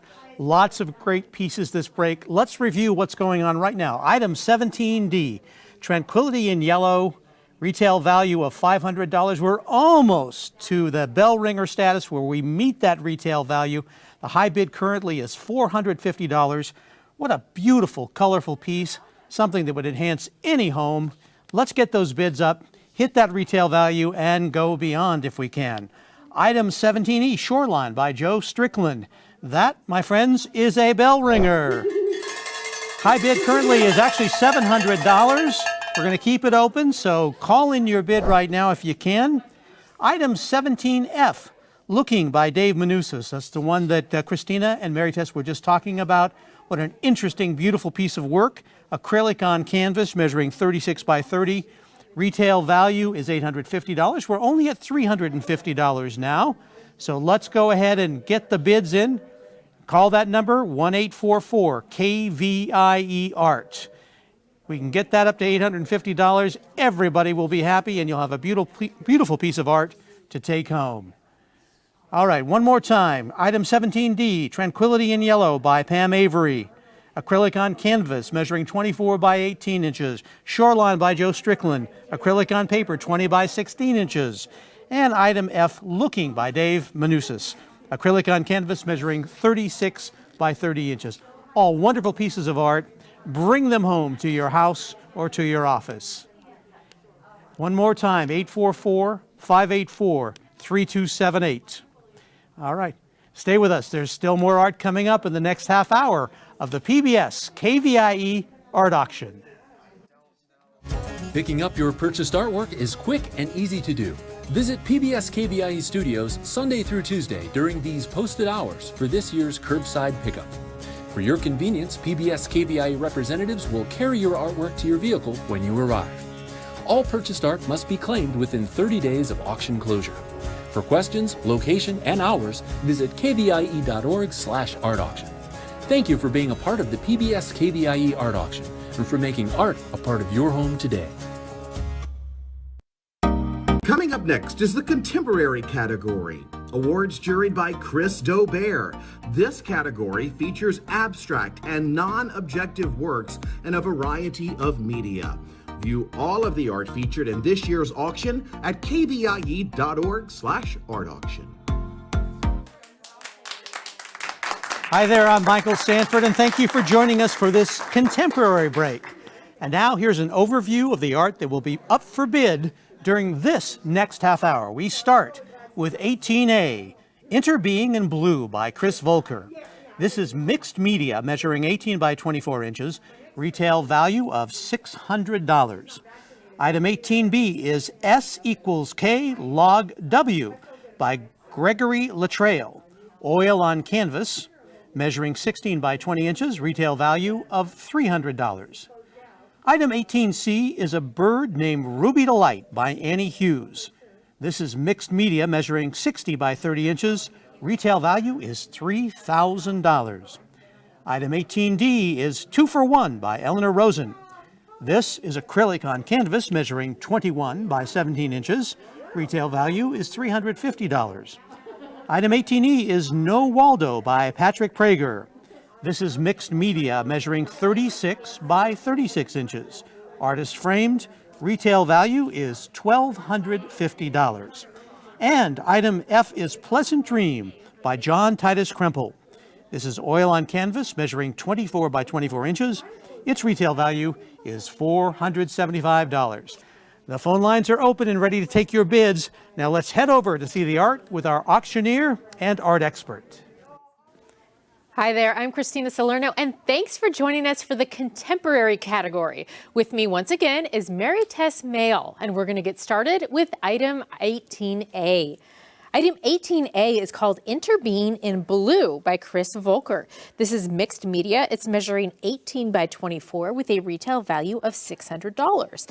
Now, Mary Tess, it's called Interbeing in Blue, and you can see why. Tell us a little bit about the blues that we're looking at here. Yeah, so the blue hits you right off the bat, but it's not like a very intense blue. It's just a really nice, soothing, relaxing blue. And I really love how he incorporates some beautiful yellows in here too, which is just the perfect complement to blue. And Interbeing is a really interesting title for this. It really makes you think of something a little bit more introspective. Right. So maybe this is more of a meditative piece. You know, when you're looking at it, it just gives you that really relaxing, soothing feeling. It really does. It kind of brings out a calming feeling to me. Really cool colors. What a lovely piece to have in your home, and it's a good size as well. And this artist was really inspired by the famous constructivist artists such as Mondrian. So Mondrian was really well known for that perfect balance with the yellows and the blacks. But this artist, Chris Volker, really adds more like movement into the pieces as opposed to Mondrian where it's just like very, perpendicular. So I just really love, all the different color choices and the way that this painting has been built up. I feel like this would be so soothing to have in your home. I just feel so relaxed looking at it. I feel relaxed looking at it as well. And what's interesting too about it is that it's an oil on wood panel, I'm told. Yes. Which is an interesting way to paint as opposed to canvas, correct? Is that an unusual way to paint? Yeah, wood is not as, well known as, say, canvas, but it is a really good way to build up the different oil paints and colors. And this isn't a very thick application of paint. You can really tell that the artist definitely smoothed out the paint as much as possible to get that really soothing movement that you see here. I love it. And if this item is bringing you soothing feelings or other calming emotions, you can have it in your home. I kind of like it as maybe a bedroom painting. Yes. Because, you come home and you want to calm down at the end of the day. What a great piece to kind of meditate on at the end of the day. Definitely. Or in your living room. It's got that great pop of color that'll really just bring the eye no matter what room you're looking at. If you'd like to place a bid on this item, the number to call is on your screen. The current bid is also on your screen. This has a retail value of $600. Again, Interbeing in Blue by Chris Volker. What other thoughts do you have about this, Mary Tess? Yeah, I just feel like, kind of touched on it, but just that meditative feeling of it. It could go great in your bedroom or living room. And, the more you look at it, there's some soothing pinks and yellows in here too. This artist just did a great job of making it really nice, symmetrical, and relaxing to look at. Absolutely. Again, it's Interbeing on Blue and oil on wood panel, really unusual. And it's got this beautiful black border on the side as well. So it's almost as if it just looks it's like really its clean. own border. It's like its own frame on the outside here, which is really interesting. But, that perfectly complements some of the darker colors in here too. I see almost blades of grass. And I wonder if the viewers maybe have their own kind of impressions that they take from this. Yeah. For me, it's kind of blades of grass. It's beautiful. Well, we're going to keep this piece open for you to continue to bid on. We're going to move on to our next piece. Our next piece is item 18B. This one is called S = K log W. And it's by Gregory Latrail. This is an oil on canvas. It's measuring 16 by 20. It is framed by the artist with a retail value of $300. Well, let's start off with that title because that's pretty cool. S = K log W. What a neat title. What inspired that? Yeah, it's such an interesting title. And right off the bat, you see it and you're like, oh, there's got to be a story right here. So the artist was really inspired by Einstein, E = mc². So the title is kind of a play off of that. The artist also has a musical concerto background. So I feel like, some of the details at the bottom here, it almost looks like a little musical note down there. So, this would be perfect for someone who is musically inclined or loves mathematics. You kind of see an echo of, the infinity symbol here too a little bit. But all of the colors are perfectly in balance, and I just love the composition here. It really draws you into the middle, and then we have these really fun shapes on the outside. This is just a really nice, interesting piece that just keeps drawing you in. And he's a very established artist too, over 30 years. And, you can really see his skill in this piece. Absolutely. I love our cameras are panning in on every little detail. There's, as you mentioned, there's so many shapes and details in this piece that it just keeps drawing your eye over and over again. And again, if you're a math or a music lover, what a fantastic piece to have in your collection. Maybe you have a piano at home. This would be a lovely piece over a piano, maybe a corner where you play violin or guitar. What a neat little musical piece to have in your home to kind of inspire you as you're creating your own art. If you'd like to take this piece home, all you have to do is call the number on your screen and place a bid. The current bid is also on your screen. Mary Tess, what else do you love about this piece? It's so fun for me. It's kind of like just a fun little piece. It's so fun. It has so many different things going on. We kind of talked about the symbols already, but I was just looking at the background here too. I mean, there is such a beautiful texture, the way that he has blended these deep blue colors into the white. I mean, I think it's just stunning. From far away, you can definitely see all the different elements, but then you come in closer and it just keeps building up and creating more interest. And it's an interesting use of color as well, because we have those calming blues, as we were kind of talking about as well. But on the other side, we have some pinks. Can you talk a little bit about the colors we're looking at? Yeah, we have some pinks and almost purples up at the top here. And then it's really balanced with this nice little red here.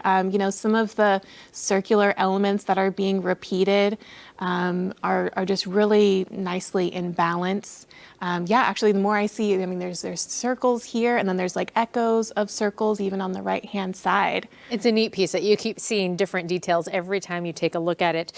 Again, this is item 18B, S equals K log W, that cool little title by Gregory Latrail. It's oil on canvas, measuring 16 by 20, a great size really for any room, your music room, your living room, your bedroom, framed by the artist with a retail value of $300. We're going to keep this piece open for you to continue bidding and move on to our next piece. Our next piece is item 18C. It's called A Bird Named Ruby Delight. It's by Annie Hughes. This is mixed media and it's measuring 60 by 30. It is framed by the artist with a retail value of $3,000. What a good size piece. You can see on our cameras as they back up, you can see how large this piece is in comparison to us as we stand here. So wow, what an amazing statement piece that you could bring and take home. Yes, definitely. This is a showstopper. I'm a huge fan of mixed media pieces, and I feel like the artist really did a great job incorporating a couple of different art mediums into this.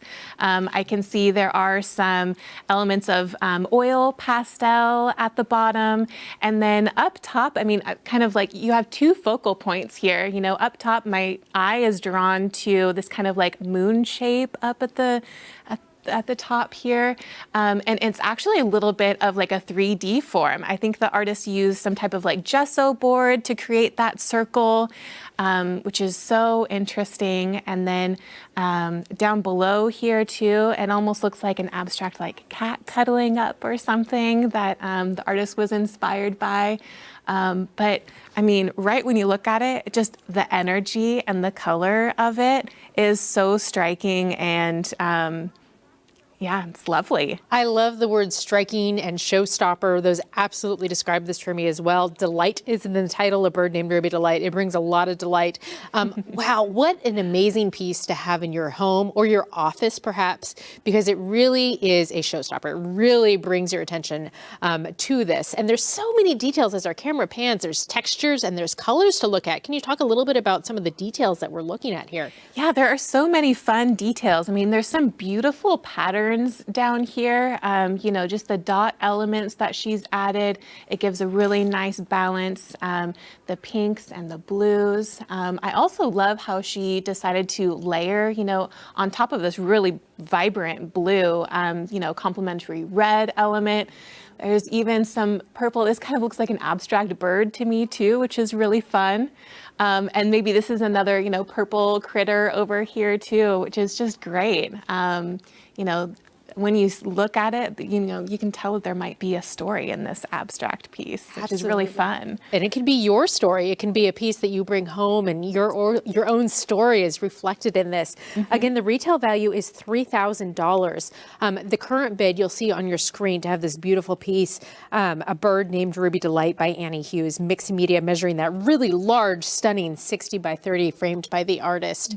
Again, just a piece that just everybody would kind of talk about, like a dinner piece, a dinner discussion piece. A great conversation starter. Absolutely. And the artist is very established too. She actually started off as a quilter. And just by looking at the piece here, I'm like, oh, I do see some patterns here that might kind of echo, some type of like fabric inspiration too, which I think is so interesting.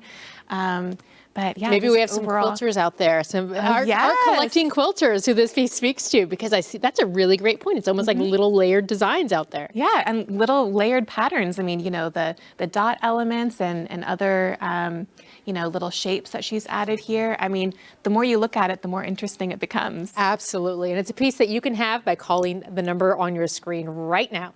All right, well, we're halfway through this break, which means that we're going to keep this piece open and check in over at the recap station for bidding updates while you call in and place your bids. Thank you, Christina. That's right. We're halfway through our break, and our volunteers are eager to take your bids right now on the items in this half hour. Let's go over them one more time. 18A, Interbeing in Blue by Chris Volker, mixed media measuring 18 by 24 inches. Retail value is $600. This is a beautiful piece of mixed media. The current bid is just $175, so call 844-584-3278 to get your bid in on this beautiful piece of work. We need to get those bids up higher on this piece. Item 18B is S equals K log W by Gregory Latriel. This is oil on canvas measuring 16 by 20 inches. Retail value is $300. We have a current bid of $150. Again, this one really deserves more love than it's currently getting. So call 844-KVIE Art to put in your bid for item 18B by Gregory Latrail. Item 18C is a bird named Ruby Delight by Annie Hughes. This is an impressive, very large, very memorable piece of work, 60 by 30 inches. It has a retail value of $3,000. The current bid is $600. So again, we need more action on this piece. This would be such an incredible statement in your home, in your office, anywhere in your life. 18C, a bird named Ruby Delight by Annie Hughes, mixed media, 60 by 30, retail value of $3,000, and we're still at $600. So call 844-584-3278.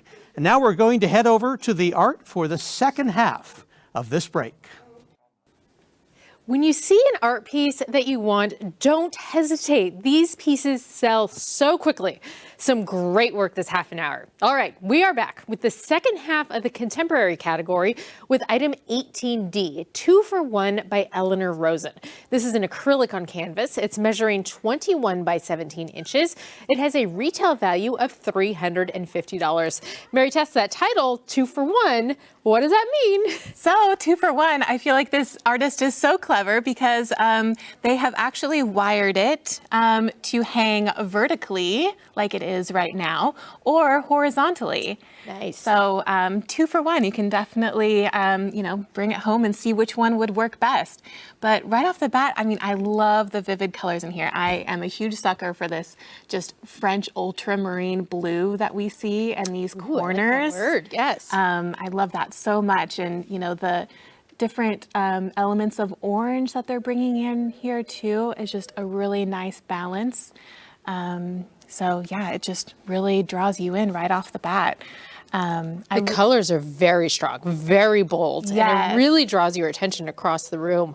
And as you mentioned, no matter which way you hang this will draw attention to whatever room or whichever wall that you choose to place this piece on. Definitely. It would add the perfect pop of color to any room. I also really love how, I think I'm immediately drawn to the outside of it, but then the more you look at it, there's this beautiful like linear element in the middle that might remind you of kind of like a fountain element or something. Maybe this artist was inspired by things that they were seeing in their garden. Right. But I really love how, you know, soothing and beautiful this abstract piece is. Right. I like how it can really have whatever impression speaks to you. As you said, maybe a water element, maybe an outdoors nature element, fire, sunset. There's a lot that you can really see in this piece. If this piece speaks to you, all you have to do is call the number on your screen and place a bid. Mary Tess, what else do you like about it? There's a lot to talk about here. There's so many little details, the colors, textures. But the more I look at it, the more it kind of reminds me of like Van Gogh's color palette, you know, the cafe scene. I just love these gold colors that they're using.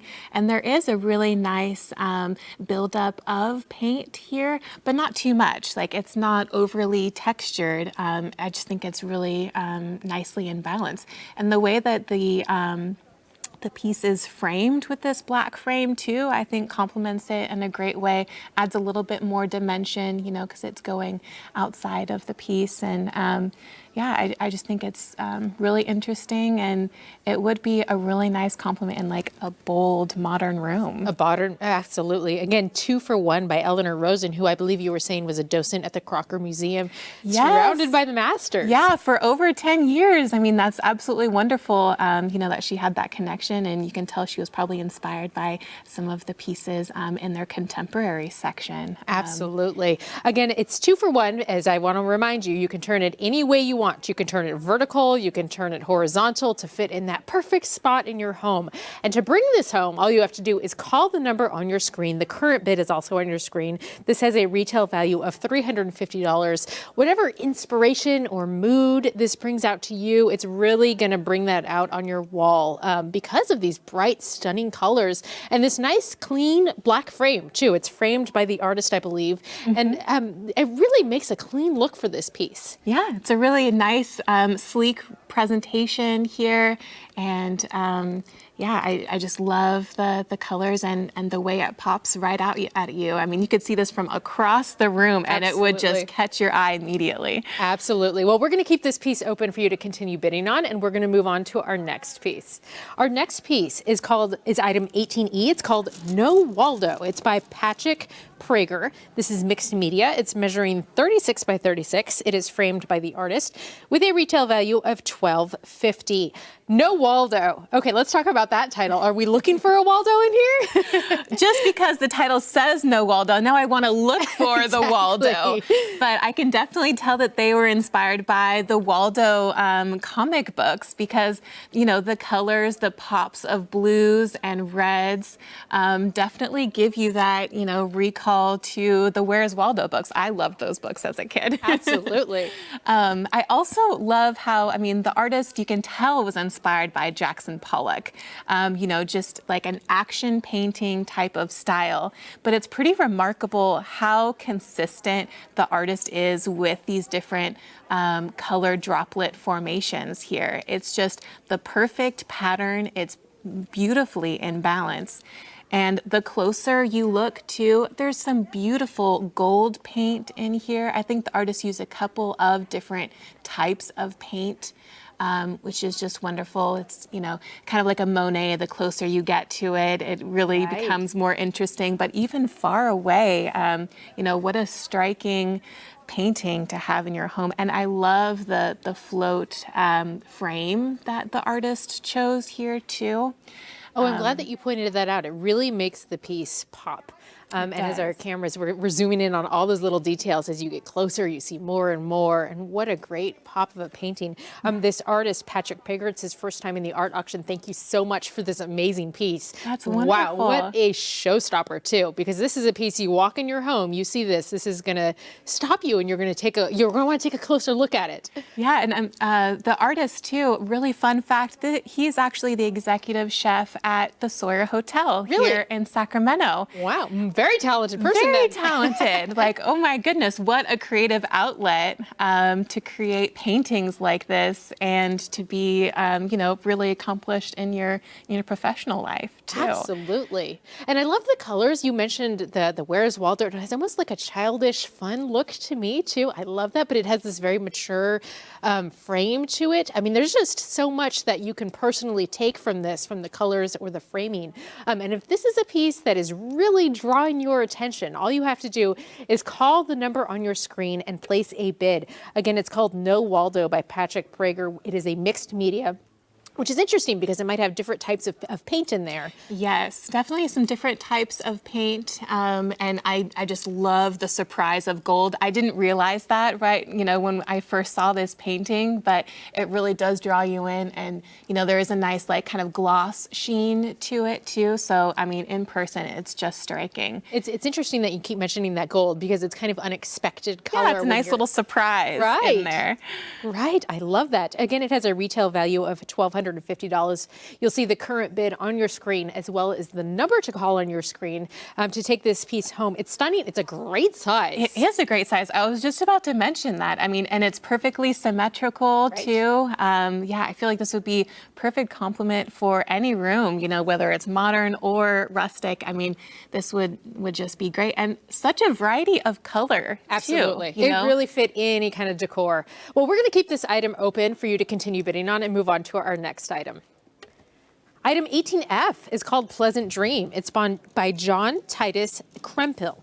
This is oil on canvas. It's measuring 24 by 24. There is no frame required on this one. It has a retail value of $475. Pleasant Dream. What a neat title. And I do kind of get a pleasant feeling by looking at this one.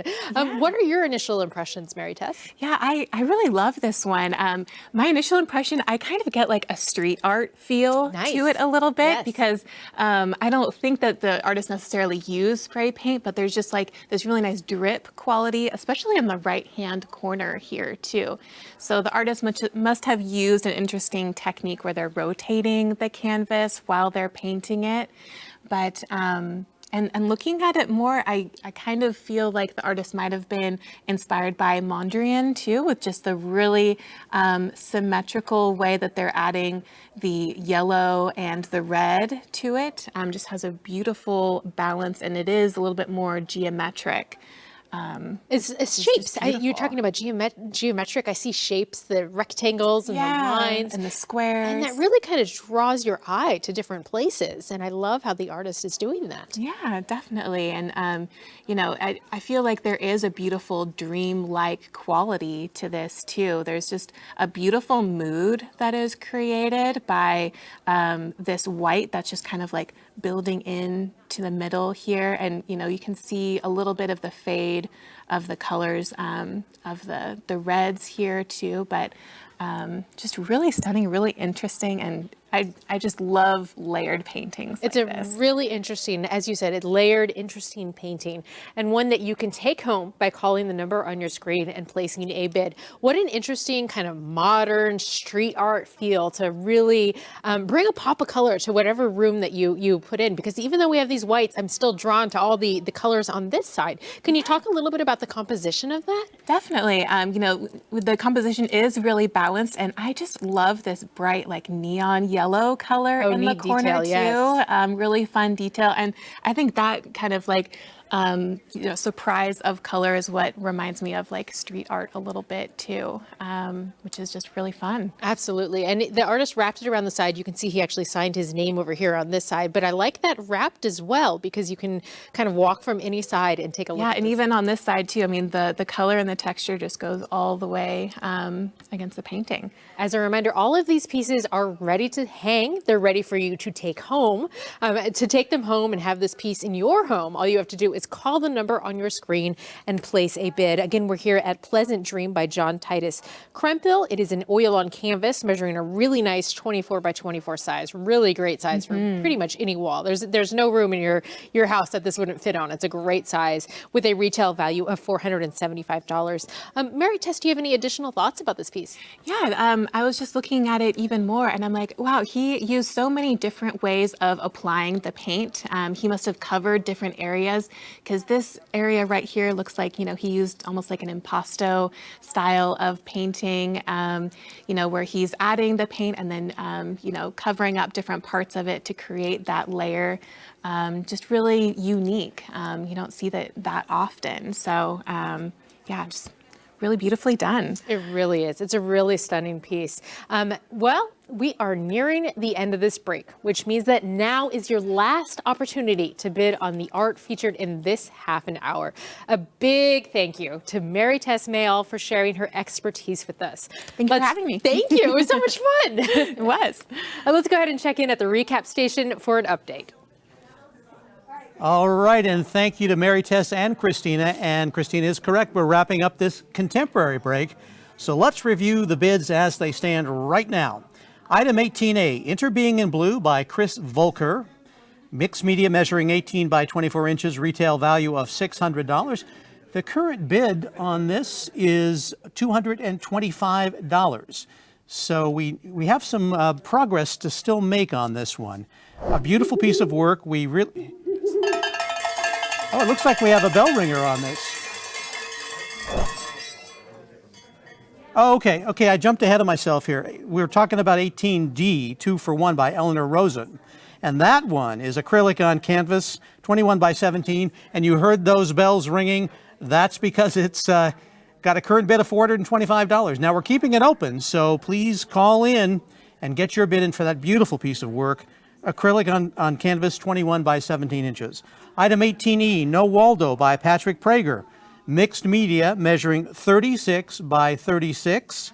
It's artist framed, retail value of $1,250. This is an amazing piece of art and so much fun to look at. The current bid is only $450, so we need some more love on this one. Call your number on the screen, 844-584-3278. Get your bid in there. Item 18F, Pleasant Dream by John Titus Krempel. Oil on canvas, 24 by 24. Current bid on this is $250, has a retail value of $475. So there's still room to bid on this one and still time to bid. 844 KVIE Art. Let's go back to the top. 18A, Interbeing in Blue by Chris Volker. Mixed media, 18 by 24. Current bid on that one is $225, retail value of $1,600.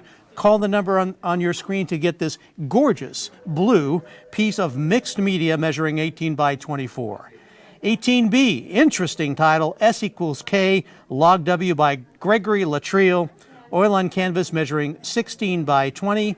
Has a retail value of $300, a current bid of just $150. So call in on this one now, get that bid up, support your local public television station, bring home some great art. Finally, item 18C, bird named Ruby Delight, Annie Hughes. Mixed media measuring 60 by 30. Beautiful, big piece of work. Retail value of $3,000. Current bid $1,150. Obviously room to grow on that one. Call in right now. Shall we go back to the last three? Yes, 18D, 2 for 1 by Eleanor Rosen. Again, that's a bell ringer at $425, but the bidding is still open on that, so call in now. 18E, No Waldo. What a fun piece of work by Patrick Prager. Retail value $1,250, current bid $450. Call your number on the screen for that one as well. And finally, 18F, Pleasant Dream by John Titus Krempel. Again, the retail value is $475. We have a current bid of $250. Plenty of room to call in right now, get your bid in, and bring home some amazing contemporary art. And stay with us. There's more art coming up in the next half hour of the PBS KVIE Art Auction.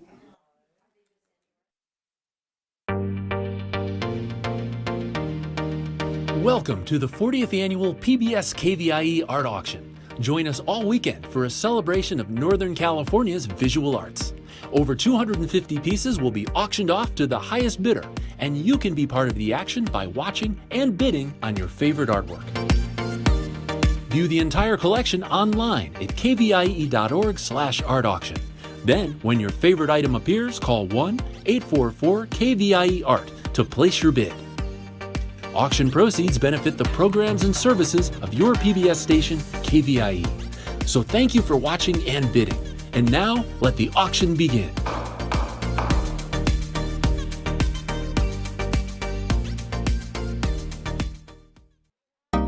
Coming Coming up next is artwork from Pence Gallery. Located in Davis and established in 1975, the Pence serves the community by exhibiting a wide variety of regional artists and providing educational programs to visitors of all ages.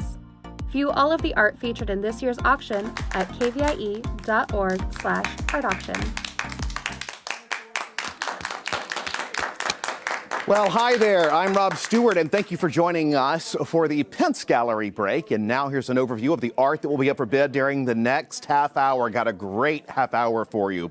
We begin with 19A. It is Passing Clouds, Low Tide at Point Reyes by Allison Spreadborough. And this is watercolor measuring 22 by 28, artist framed. Retail value is $1,000. And this is your Juror Award for landscape. Item 19B is My Lilies by Mary Neary King. This is acrylic on canvas measuring 20 by 16. Retail value is $500. Item 19C is Red Quince by Sylvia Schaefer. Oil on canvas measuring 18 by 24. Look at that color. Retail value is $475. Item 19D is Grandfather Oak and Grandmother Moon by David Nassiter. Photography measuring 24 by 32, framed by Skyline Framing, and retail value is $800. Item 19E is Castle Crags by Joseph Richardson. Oil on canvas measuring 12 by 16. Look at that. Artist framed. Retail value is $575. Item 19F is Hidden Pond by Joseph Bellicera. This is oil on board measuring 20 by 20, artist framed, and the retail value is $1,250. These are the pieces available to bid on this half hour, so let's head over to see the art with our auctioneer and expert. Hi there, I'm Michael Sanford, and thanks for joining us for a look at artwork from the Pence Gallery. During this break, I'm pleased to be joined by Natalie Nelson, director and curator at the Pence, who will be discussing work from artists who exhibit there. Natalie, thank you for serving as an art expert this year. And let's get started right off with 19A, Passing Clouds, Low Tide at Point Reyes by Allison Spreadborough. This is a watercolor measuring 22 by 28 inches. It's artist framed.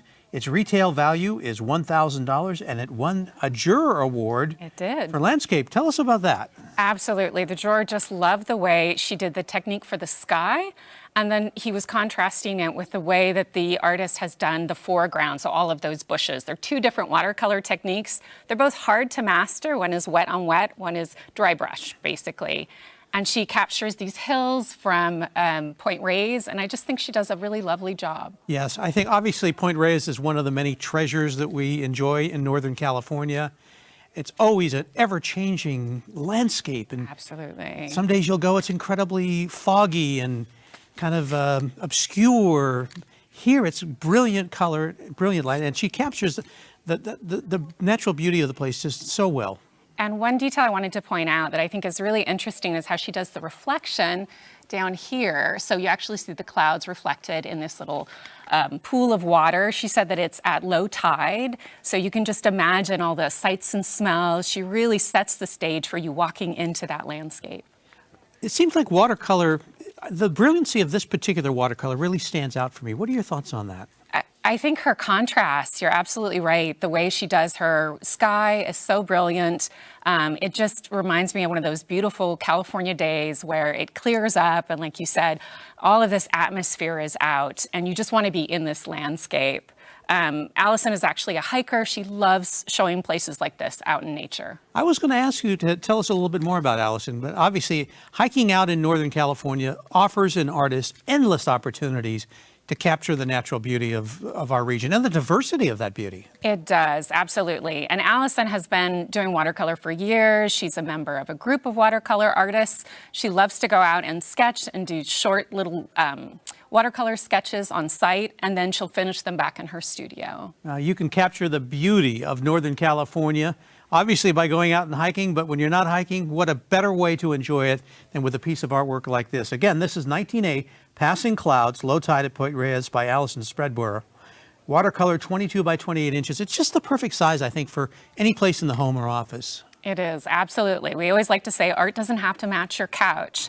It's definitely a window into a different world. Yeah, and I would think anybody who enjoys any part of Northern California and wants to see it captured in different mediums, obviously you can get photography, that's wonderful, you can get watercolor, you can get oil, it doesn't really matter, but appreciating our area is just beautifully enhanced by artwork like this. I think so too.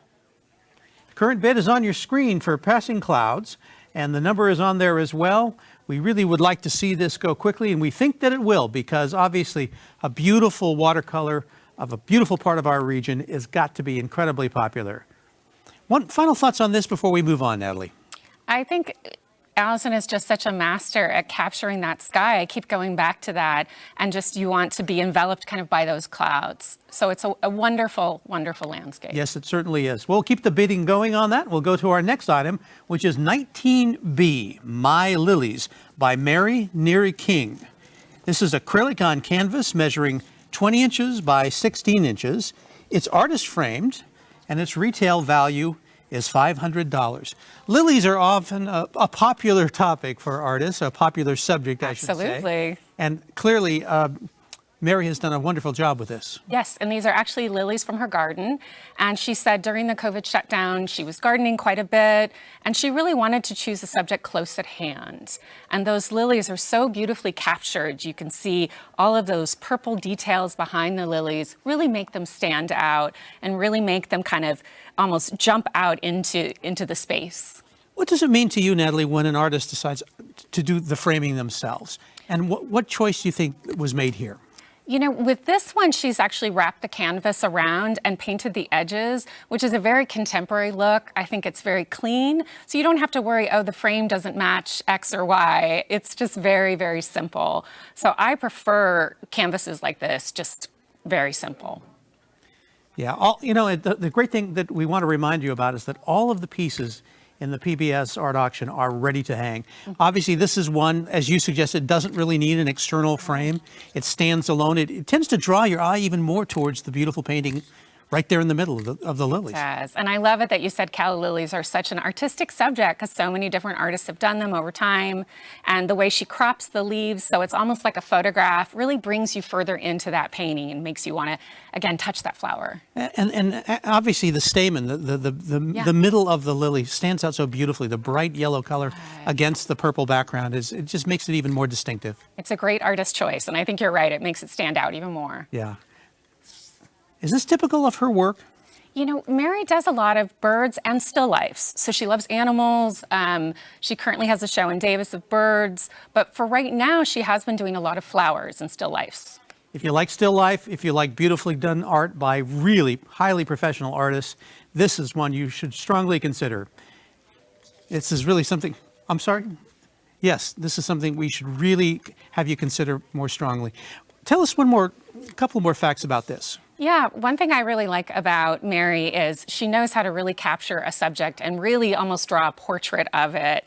And so it's not just another flower that's flat. You really get a sense of the modeling of the flower. She taught art for 20 years in winter school districts. So she's used to teaching art and being around artists. And I just love that about her. Again, this is item 19B, My Lilies by Mary Neary King. Acrylic on canvas. 20 by 16, perfect size for any wall. Artist framed, retail value of $500. Bids are ongoing for this, so check out the bids going on right now at the bottom of your screen, and please call that number that you see there to get your bid in. All the proceeds, obviously, from this art auction, as it has for every year for 40 years at KVIE, supports the programming that you enjoy. From our national programs like Nature, Nova, Frontline, NewsHour, to all of the wonderful local programs that we bring to you from Studio Sacramento, Rob on the Road, Viewfinder, Art Showcase. Let's sell every piece in this auction. We've had great success in past years, and we fully intend to repeat that with your help. So call the number on your screen and please make a bid for 19B My Lilies, Mary Neary King. It's a touch of spring. I think everyone could use a touch of spring. Everyone can use a touch of spring. Everyone can use the beauty of nature when we've, in many cases, been confined for so long. I agree. Absolutely. All right, we'll keep the bidding open on this, and we'll move to our next item, which is 19C Red Quince by Sylvia Schaefer. This is oil on canvas, measuring 18 inches by 24 inches, artist framed. Retail value is $475. Wow, first impressions, Natalie. You know, she pointed something out that I didn't realize. The artist Sylvia Schaefer actually contrasts the older branch over here that's in full bloom with this little new growth coming out here from this little sprig. This is modeled on one of her own plants, red quince, which she had in her yard. And she just loves the brightness of the red. And you can see how she emphasizes that with her painting. I think the brightness of the red on the yellow background is something that draws us all in. It's absolutely gorgeous. Absolutely. It was a great choice, I think, to really keep the background simple so that we really focus on the flower. And it's really close to us. We can almost touch it, I think. And I really like her choice of framing, too. This is an artist-framed piece of work, and there's a simplicity to it that really draws your eye in towards the painting itself. Absolutely. And again, with contemporary works, a lot of times people do like to stay simple because you don't want to detract from the artwork. And with Sylvia's painting, you know, again, it's about color and light. And of course, flowers are always a sign of regeneration and beauty. Well, oil on canvas, obviously we know from, and you would certainly know, that there's a way to really capture the artist's movement, their brush strokes, more clearly with this particular format, this medium. Absolutely. Talk about that a bit. Well, Sylvia is kind of unique because she likes to do flowers with something called a palette knife. It's a very flattened tool, much like a knife, and it tends to scrape the surface as well as build up different layers. So you don't always get these rounded out shapes, and that's very intentional on her part. It's really to create this very simple form. And what's cool about that, I think, and perhaps you could comment on this too, Natalie, is that it creates almost an extra dimension, a little bit of a three-dimensionality to Absolutely. I know from the angle we're at, we can kind of see some of the red kind of coming off the surface, as well as those beautiful turquoises and greens. And Sylvia, although there's so much color here, said she was actually inspired by Japanese brush painting, which traditionally is black and white. But it's a very simple subject, and that is what you see in Japanese brush painting. Well, I'm glad we have a very close-up look of the work, because it gives you a chance to really see, folks at home, the depth and the complexity of the, as you say, the palette work on this. Absolutely, and you can get lost in those details, I think. Yeah, the little splashes of green there that show new growth. And then the red at its most brilliant, perhaps its peak before it begins to fade. Exactly. And, you know, flowers sometimes can symbolize, you know, rebirth because, again, they're going away, but they'll come back again. Sylvia Schaefer, Red Quince, oil on canvas, 18 by 24. This is a piece that will bring so much light, vibrancy, and I think good feelings to your home. I think definitely. I could look at this piece every day and find something new in it. Absolutely. Well, bidding is ongoing, so please get your bid in now. Call the number on your screen, and your final thoughts. Sylvia's work is just beautiful, and I think someone should take this home today. Absolutely. All right, well, we're halfway through the break, which means we're going to keep this piece open and check in over at the recap station for bidding updates. Okay, thank you so much, Michael. That's right. We are looking to hear from you right now for the Pence Gallery break. Let's do a quick recap of bidding activity right now. Here we go. It's very exciting. So 19A is Passing Clouds Low Tide at Point Reyes by Allison Spreadborough. 22 by 28 artist framed. Retail value is $1,000. And we have right now a high bid of $400. We're looking to take this to $450.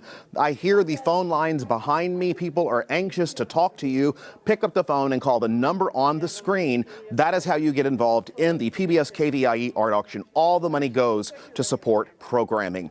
Next, 19B, My Lilies, a beautiful piece. We are looking for an opening bid of $150 for this beautiful piece by Mary Neri King. It is acrylic on canvas, measuring 20 by 16. Come on, pick up the phone, call the number on your screen. This is an exquisite piece of work. We want to sell every single piece in the auction. That is something we really need your help with. So pick up the phone, call the number, and place a $150 bid. This may be yours for that. Okay, and then Red Quince is 19C by Sylvia Schaefer. Look at that, a beautiful piece. Oil on canvas measuring 18 by 24. Still waiting on those phones to ring. Retail value $475. And right now we're at $250, which is great. That one's off and running. Okay, I want to back up to John Krimpel's piece, 18F. This one, the phones are now active on again for $350 is the high bid. Retail value is $475. His pieces have gone way above that. Let's get this one a bell ringer right now. Pick up the phone, call 844-584-3278. Get involved in the auction. Let's bring the crumple piece up to $400 at least, and let's get an opening bid for the beautiful My Lilies, $150. Pick up the phone and call right now. Okay, let's take a look at the next few pieces up for art and for bid this half hour. All right, this PBS KVIE art auction keeps moving along, folks, and let me remind you that the artwork sells quickly. So give us a call now. The number is on your screen, as well as the current bid that you'll see for our next item. Okay, now next up is 19D, Grandfather Oak and Grandmother Moon by David Nassiter. This is photography measuring 24 by 32 inches. It was framed by Skyline and has a retail price of $800. Natalie, obviously a stunning photograph, isn't it? Absolutely. I love the way that David focuses just on this oak tree. And oaks are so much a part of California history, and just the way he captures the moon as well in that same frame. It's a very close subject that you wonder, what is the relationship? And it's funny, the title even, it makes you think there must be a relationship between the moon and the tree. Well, you're far more of an art expert than I could ever hope to be. But when I look at this, I almost see that it reminds me a bit of Ansel Adams, you know, the way he composed and framed things and used the stunning power of black and white to convey something so powerful. Yes, there's something so classic about black and white photography, and especially when you're going out in nature and capturing all those details of the tree. Just to point out a few of them, all of these leaves over here and branches, there's so much detail there. And then he's great at capturing skies. His skies are usually very dramatic. You can see this one is kind of cloudy, but the sun is peeking through in the back.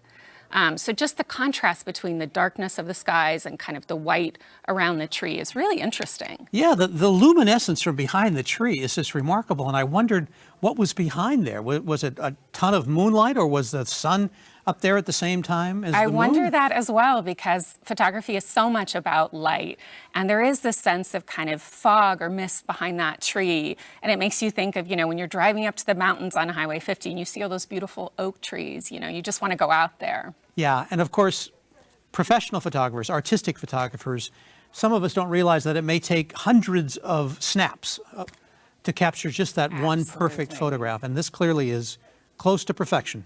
I agree, absolutely. And this is such a great image by David. He is well known for his landscape pieces. He is based in Woodland and has had a solo show recently at the Pence. Fantastic. You know, a lot of us, we love photographs, paintings of our region. And because they're such conversation starters, they remind you of the beauty and diversity of nature right here in Northern California. And when we look at what's happened to oaks, these magnificent legacy oaks in our region, we've lost some to disease. Obviously, the fires have had an impact. So when we see something this magnificent, captured so beautifully, it's just something that I think anybody would want to own. I agree. And photography is all about that capturing time. And like you said, we want to remember the beauty, of course, that's in the California landscape, that's still there, but sometimes seems threatened by other things. Absolutely. Now's the time to bid on this wonderful piece of photographic mastery by David Nassiter, item 19D, 24 by 32 inches. Really a magnificent bit of work. The number is on your screen. You can see what the bid is so far, but we want to keep it going. What are your thoughts on the framing? It's simple framing. I do like the also frame. Black, just kind of absolutely, with a white mat. It really shows off the image itself, which is really what you want. And I want to just get into that landscape. And I think, again, with the frame, keeping that simple, that could go in anyone's house. It's very elegant. And this was framed by Skyline, so we want to give them a special shout out for providing just the perfect frame for this. Where do you think I can see this, a lot of times I think of art being best in the home, but I could see this in someone's office. Absolutely.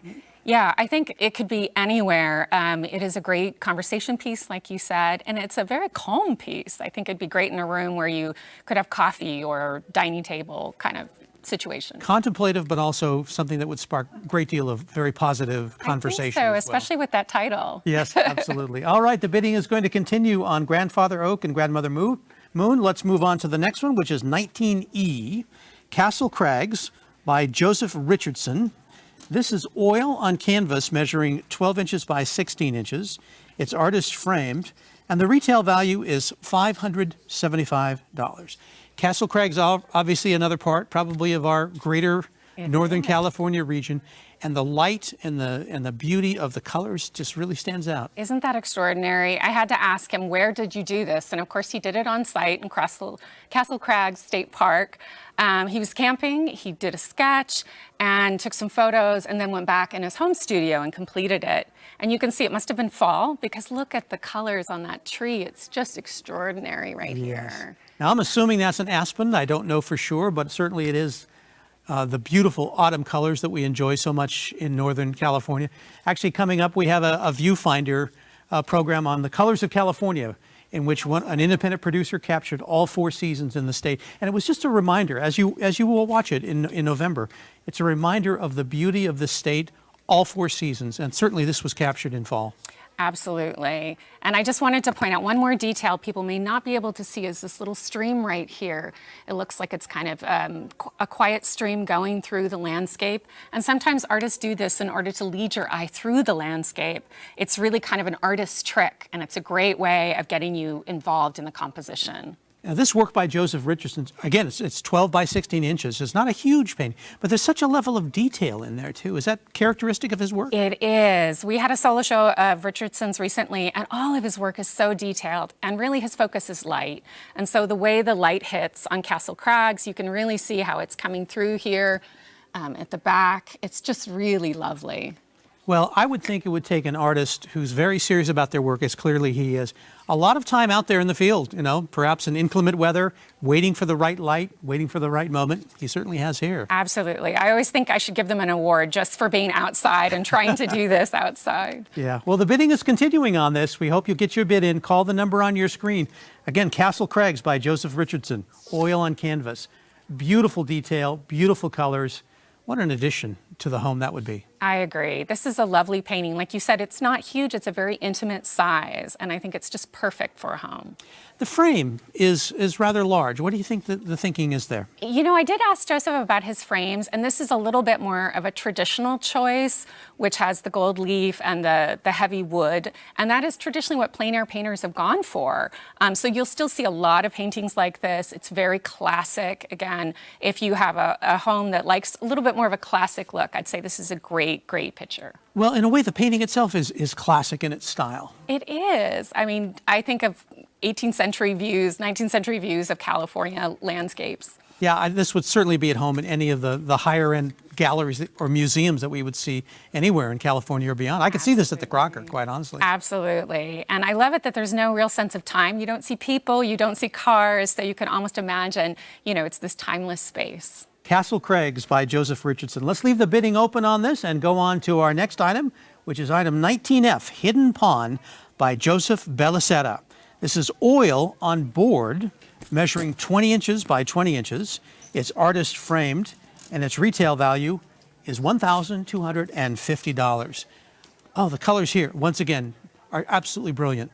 Absolutely. And Joseph starts off with a scene he actually saw in nature, a hidden pond. But he said in some ways it was more of a metaphor for all the unseen things in our lives, whether it's little microcosms in nature or larger issues that we just don't always see. So sometimes the title really matters, but it's also a great point of view of this little pond right here. And then, of course, a lot of it is just the atmosphere above the pond, that kind of beautiful golden and blue light. Well, Joseph Bellicera obviously loves light and he loves color. And there's a subtlety to this, but there's also a vibrancy at the same time. It's kind of interesting. Absolutely. This is an oil painting. It is very layered. He works with all sorts of different art materials, from sculptural materials to he does a lot of public art. But I love his paintings in particular because there's so much depth in them. It looks like you could really walk back into that space. Let's talk about Joseph Bellicera's technique a little bit. Yeah. Oil on board, what does that mean exactly? It just means that he's doing it on a harder, we call it a substrate. So instead of canvas, which is a little bit more absorbent, he wants a real hard surface so you can put layer and layer upon it. Are there unique challenges using that particular backdrop? Not source? that I'm aware of. Again, it depends on the quality of your board, but it's just an artist's preference. One thing I did want to point out is, of course, the frame. Yes, of course. This beautiful frame he made himself, and a lot of times he chooses the frames to look like little windows or doorways so that you could almost climb in, like a little portal hole into time. Well, the frame itself is pretty fascinating, and the fact that he created it himself, and the colors that he chose. Yeah. I wouldn't say it's neutral. It's a very warm color. Absolutely. But it tends to draw you back into the painting. Yeah, I think that was a very conscious choice to draw you into this golden light, and it really doesn't detract from the painting at all. It really creates more of an atmosphere. Well, now's the time to bid on this wonderful work by Joseph Bellicera, Hidden Pond, item 19F. Bidding is ongoing right now. Call that number on your screen and know that you're supporting PBS KVIE with your contribution, and you're getting a beautiful piece of art in the process. What are your final thoughts on this, Natalie? I think it's wonderful that Joseph is still producing paintings because he does so much public art. He's so well known in this region and beyond. So capture him while you can. Does he do exclusively landscapes, or does he do other things as well? He does so many different things. He does a lot of abstract work as well. Excellent. Okay, now's the time to bid on this wonderful piece of work. Beautiful size, beautiful. One of the best frames I've seen. I know, isn't it extraordinary? It's really incredible, and we really hope that you will end up with it in your home. All you have to do is call that number on your screen right now. Well, we're nearing the end of this break, which means that now is your final opportunity to bid on all the art featured in this half hour. Now, let's check in over at the recap station for an update on all the artwork this break.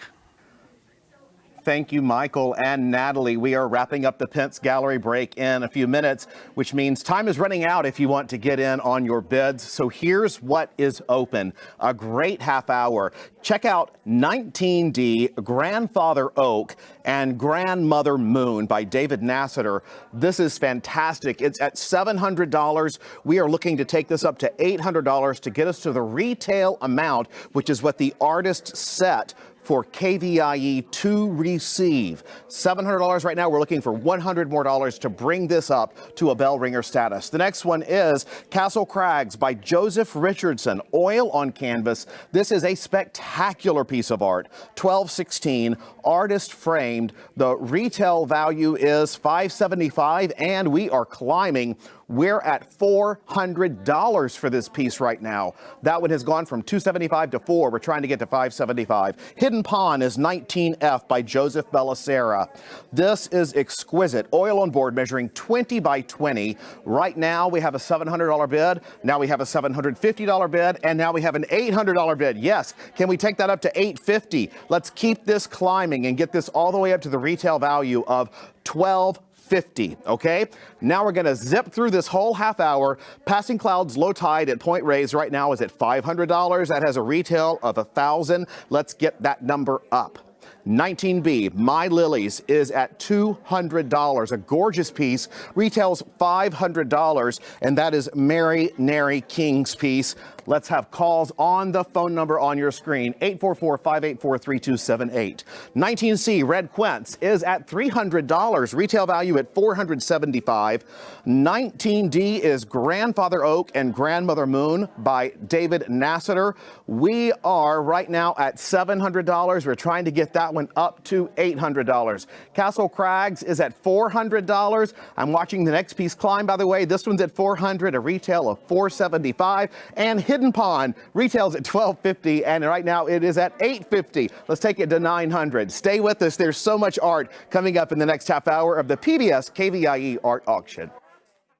PBS KVIE is committed to the visual and performing arts through national productions like Poldark and Victoria, to our local productions like KVIE Arts Showcase and the PBS KVIE Gallery, exhibiting award-winning art auction artists and California masters. PBS KVIE's commitment to the arts stays strong because of your participation as a donor and art buyer. Thank you for being a part of the PBS KVIE Art Auction and for making art a part of your home today. Coming up next is the Contemporary category. Awards juried by Chris Dobert. This category features abstract and non-objective works in a variety of media. View all of the art featured in this year's auction at kvie.org/artauction. Hi there, I'm Rob Stewart, and thanks for joining us for this contemporary break. Here's an overview of the art that will be up for bid during the next half hour. Check it out. Okay, item 20A is Transparent Solids by Carlena Brown. Mixed media measuring 17 by 21. This is artist framed. Retail value is $200. The next piece is the 20B Mimsy Were the Borogroves by Prue Star. It's in caustic, measuring 24 by 24. Retail value is $350. Item 20C is Border Crossing by author Sordillo. This is mixed media, measuring 50 by 38. Retail value is $2,400. We received this through a private donation. Thank you. Item 20D is Turning into Choosing. I love that name, by Cam Pietralunga. This is mixed media measuring 36 by 36.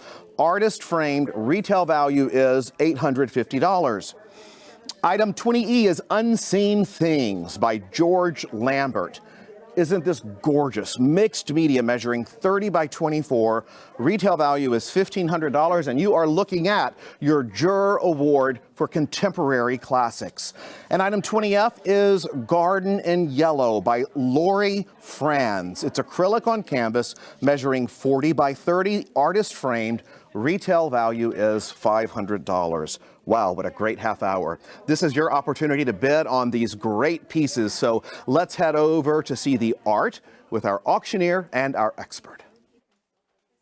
Hello again, I'm Michael Sanford, and we're back for another 30 minutes of auction fun, this time with an exciting contemporary break.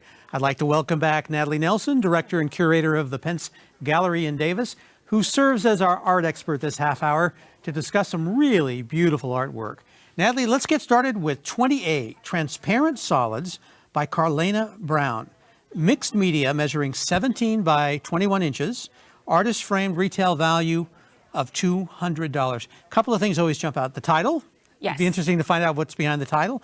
And what is the mixed media in this particular work? I definitely want to start with the title because it looks like what she's trying to do is really create the sense of space in which these translucent paths kind of stick out. So you see these red and black parts right here are very, very translucent, but she's also trying to make solid shapes. So she's doing this in different sorts of ways with different materials, like you said. So mixed media is a catch-all term for anything more than one material. So she has things like watercolor, acrylic, and I believe she uses even some enamel here. So it's a really kind of a mixed technique. There's even spraying here, which I thought was so fun.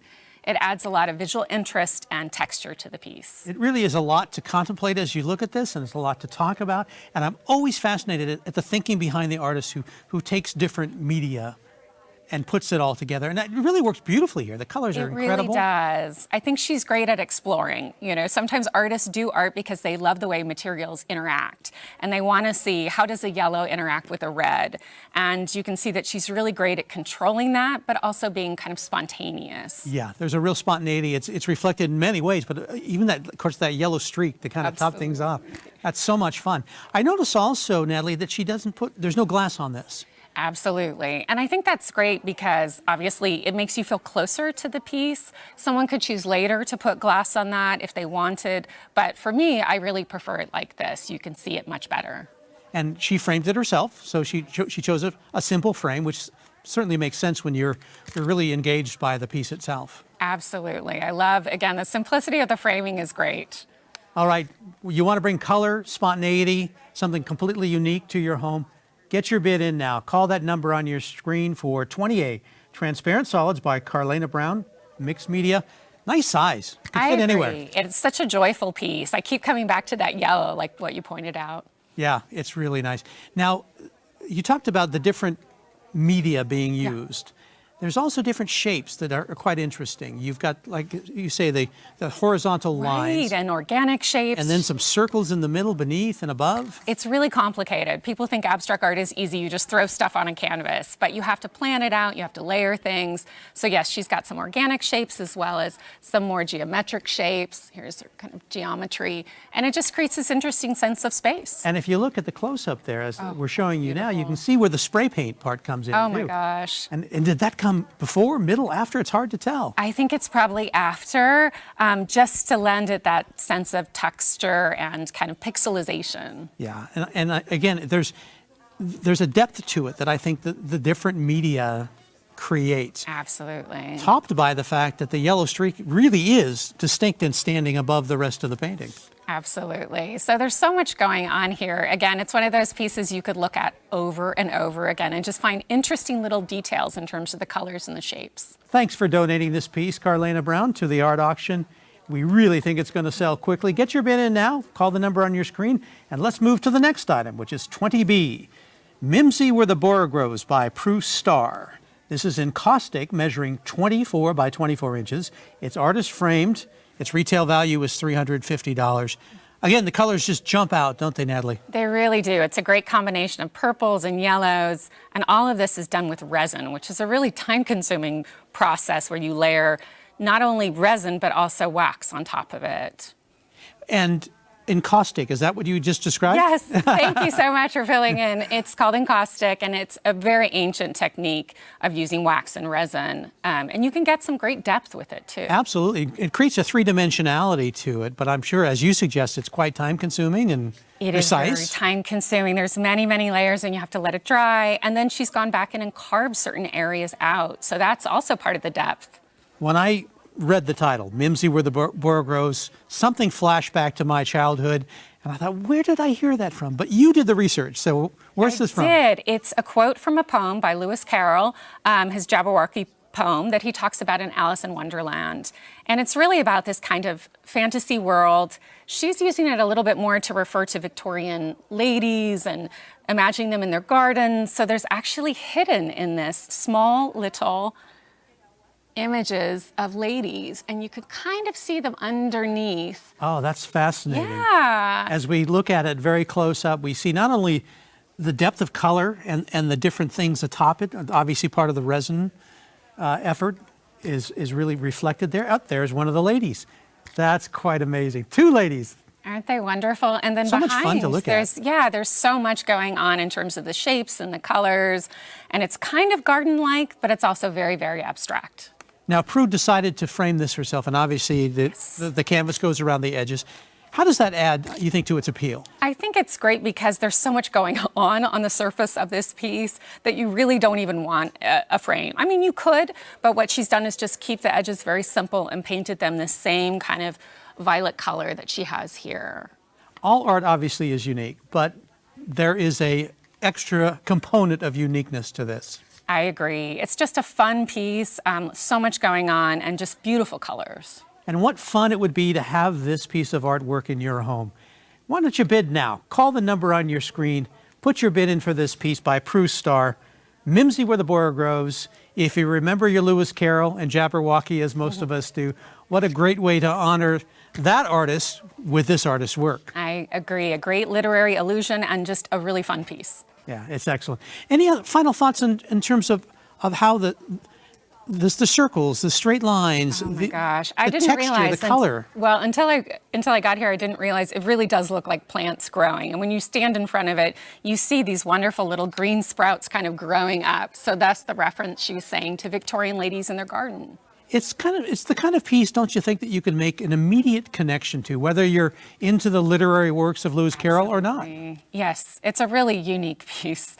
I think it needs to go home with someone. Needs to go home with someone, as all our art does, and will surely will with your help. And as you do so, you support PBS KVIE in all of our programmings. We're going to leave the bidding open on this and go to our next item, which is 20C, Border Crossing by Arthur Sordillo. This is mixed media, measuring 50 by 38 inches.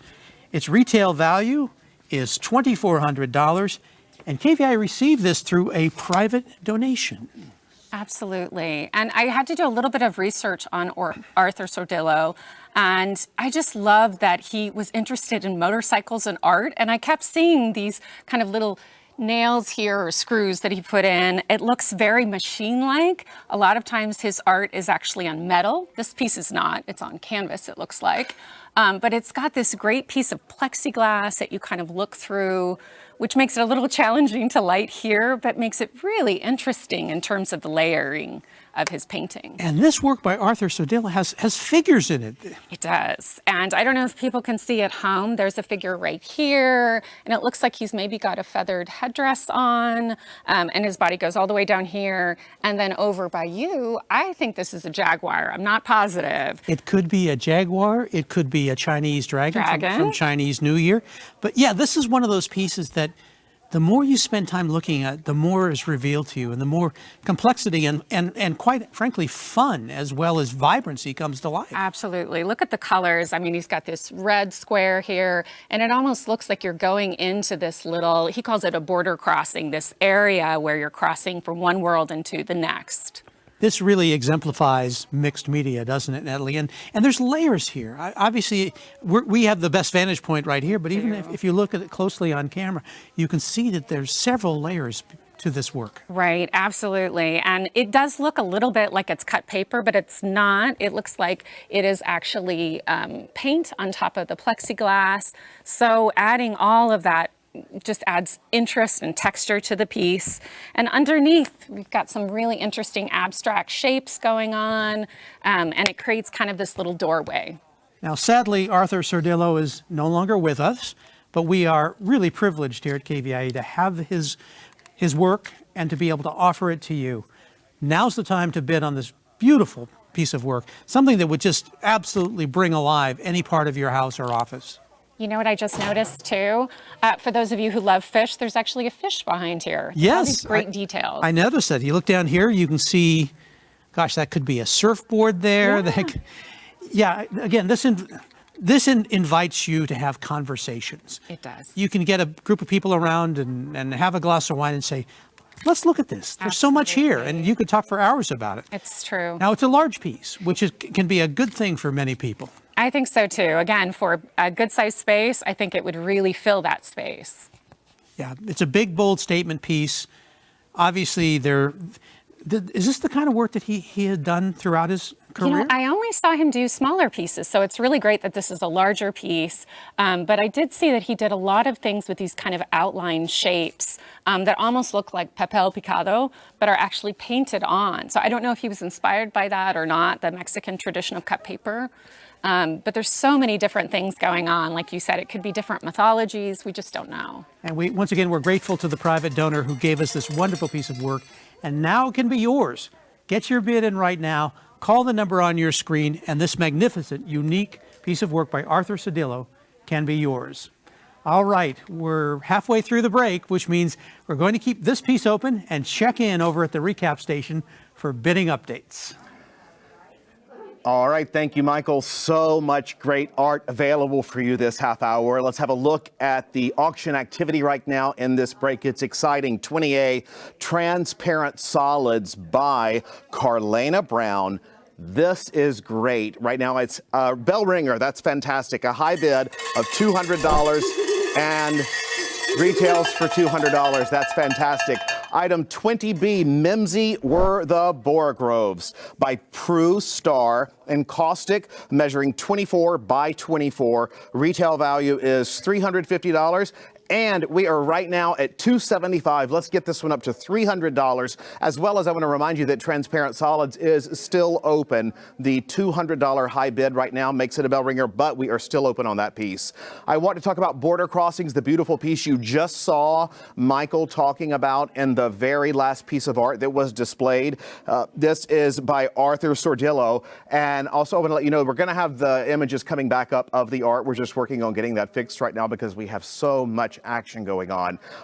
It's an exciting thing to say we're having that little issue because there's so much going on. But I do want to tell you right now that we do have, we're calling for a $250 starting bid on the piece Border Crossings, which is a gorgeous $2,400 retail value piece of art that can be yours. And I always say this is a great gift for a family member to introduce art or to expand someone's art collection or to expand their horizon in their home. It makes life better when you surround yourself with happy things.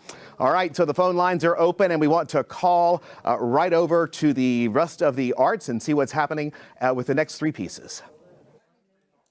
All right, if you're looking for some contemporary art, we have an exciting collection this half hour. The piece for you could be right here. Up next, we're looking at item 20D, Turning into Choosing by Cam Pietralunga. This is mixed media, measuring 36 by 36 inches. It has a retail value of $850. Natalie, take it away. Tell us about this. Sure. This is an abstract piece, obviously. It's composed of many different organic shapes, colors. I love it also that Cam loves to choose things like wax crayon, which creates this great graphic effect where she's actually drawing on the surface. Adds a lot of visual interest and texture. But another thing I thought was interesting was she was talking about at this point in her life, she was kind of turning away from a darker period, wanted to go more into a more positive period. And you can almost see there's like little steps here, I feel like. And she talks about taking small steps to change your life, and whether that's in little ways or in big ways. You know what, I think it enriches our appreciation of any artwork when the artist is kind enough to reveal their motivations and the path and the process that they took through their lives. Absolutely. A challenging time for them and for probably all of us over these last 18 months. And to realize that she's saying, my life is on the upswing. There's light coming in, there's brightness. And contrasting the darkness with the light is really impactful. It adds something a lot, we can all relate to. I think, to the meaning. And it's a very peaceful piece. I think all the colors she's choosing, the blues and the greens, make you feel very calm. But there's still a lot of energy there where she's kind of moving on, choosing different things. And she also said she thinks life is about change. And this piece, things are changing into each other. As I learn to appreciate contemporary art more and more, as I'm sure you do, the mixed media part really fascinates me, and the different techniques used and the different materials used. The crayon and then just the regular oil paint is fascinating. And she said that she's an intuitive painter, which means she's not planning this. She doesn't sit and say, I'm going to put green here and blue there. So a lot of it is layers and layers of trial and error and just working more from your gut. And I think it shows up in a very spontaneous way in this painting. It certainly does feel spontaneous, Natalie, because if you look, there's moments of real precision here. Absolutely. And using different tools to really get precise. You're right, like this outlining of this shape right here. It almost looks like a little pod and then kind of some sort of comb. So you're right, she's very precise, and yet there's that combination of that with the kind of gestural quality of the drawing. And as we explore this piece more, I think I gain a greater understanding of the title, Turning into Choosing. Absolutely. Perhaps she's talking about making a decision to turn towards making a positive choice. Absolutely, because first you have to decide, right, that you're going to make that decision. Item 20D, once again, Turning into Choosing by Cam Pietralunga, mixed media, 36 by 36 inches, artist framed. Again, the decision not to have a frame around it, but just let the canvas go to the sides, I think was a good one. Absolutely, I agree. I think this one really stands alone by itself, and it's a very strong piece. What does it mean in a broader sense, Natalie, for a piece to be considered contemporary? I think in some ways it deals with contemporary issues. It could be contemporary art movements. And this definitely, as an abstract piece, is definitely dealing with contemporary art in general. But it's also very personal. And I love it that the artist is brave enough to share that with us. Absolutely. Now, if you look at the motivation behind an artist, that's always inspiring to us. But sometimes you can set that all aside and just enjoy the colors. Absolutely. Enjoy the vibrancy. And that certainly is the case here, isn't it? Yes, I think you should always look first rather than find out a whole bunch of information. Yeah, but you have the best of both worlds here. You have a great backstory, you have a talented artist, and you have a wonderful piece of contemporary art that I think will brighten any home. It's a very joyful piece, absolutely. And so much is going on in there. And you can get involved in the bidding right now for Turning into Choosing by Cam Pietralunga. Call the number on your screen. You can see the bids going on right now. Let's keep those going and growing And this will be something that I think, we're going to keep this open, I think, and then we'll move on to the next piece. But please put your bid on this now while we're talking. Item 20D is what we just finished up with, and we're moving on now to item 20E, Unseen Things by George Lambert. Again, mixed media, measuring 30 by 24 inches. Retail value is $1,500. And Natalie, as I think you know, this won a Juror Award in the contemporary category. It did. The juror, Christo Bear, said that he really liked this piece because it operated on so many different levels. You could kind of read it as a city street, or you could read it just as an abstract bunch of shapes and lines. So it's a very active piece, lots of color, and you can see that texture we're showing you now. That's actually layers and layers of watercolor paintings from his previous kind of years of painting watercolor, and then he's put acrylic on top of it, and then finally gesso, and then he's carved into that. So there's about 4 steps in here. Wow. Mind-boggling. Well, you can see both the inspiration, the energy, and possibly the physical exertion required to create a piece with so many dimensions and so many layers. Absolutely. There's so much energy here, and I think you're seeing these little bright shapes pop out, but really that's all underneath that we're seeing. So it's many, many layers. And I guess it's fair to say with any contemporary art, there can be the artist's intention. What are they trying to convey? But the artist often invites you to interpret it in any way you like. Yes, and I love the title for that. It just says Unseen Things, and you could interpret that in so many different ways, whether it's things underneath the paint or it's things more in a mystical sense or a spiritual realm. There's so many different ways to think about it. Yeah, and again, part of the great thing of original art is that it can be such a wonderful conversation piece. You can sit around with a group of friends or family and say, tell me what this piece of art means to you. What do you see in this? Absolutely. As you suggested, it could be a busy street. There's almost an element of streets and buildings. Yeah. It could be, a glorious sunset. It could be a topographical. It could be a map even. Absolutely. The colors, the shapes, all of that really speaks to me. And I think it's a really active piece. The last piece we saw was a little quieter.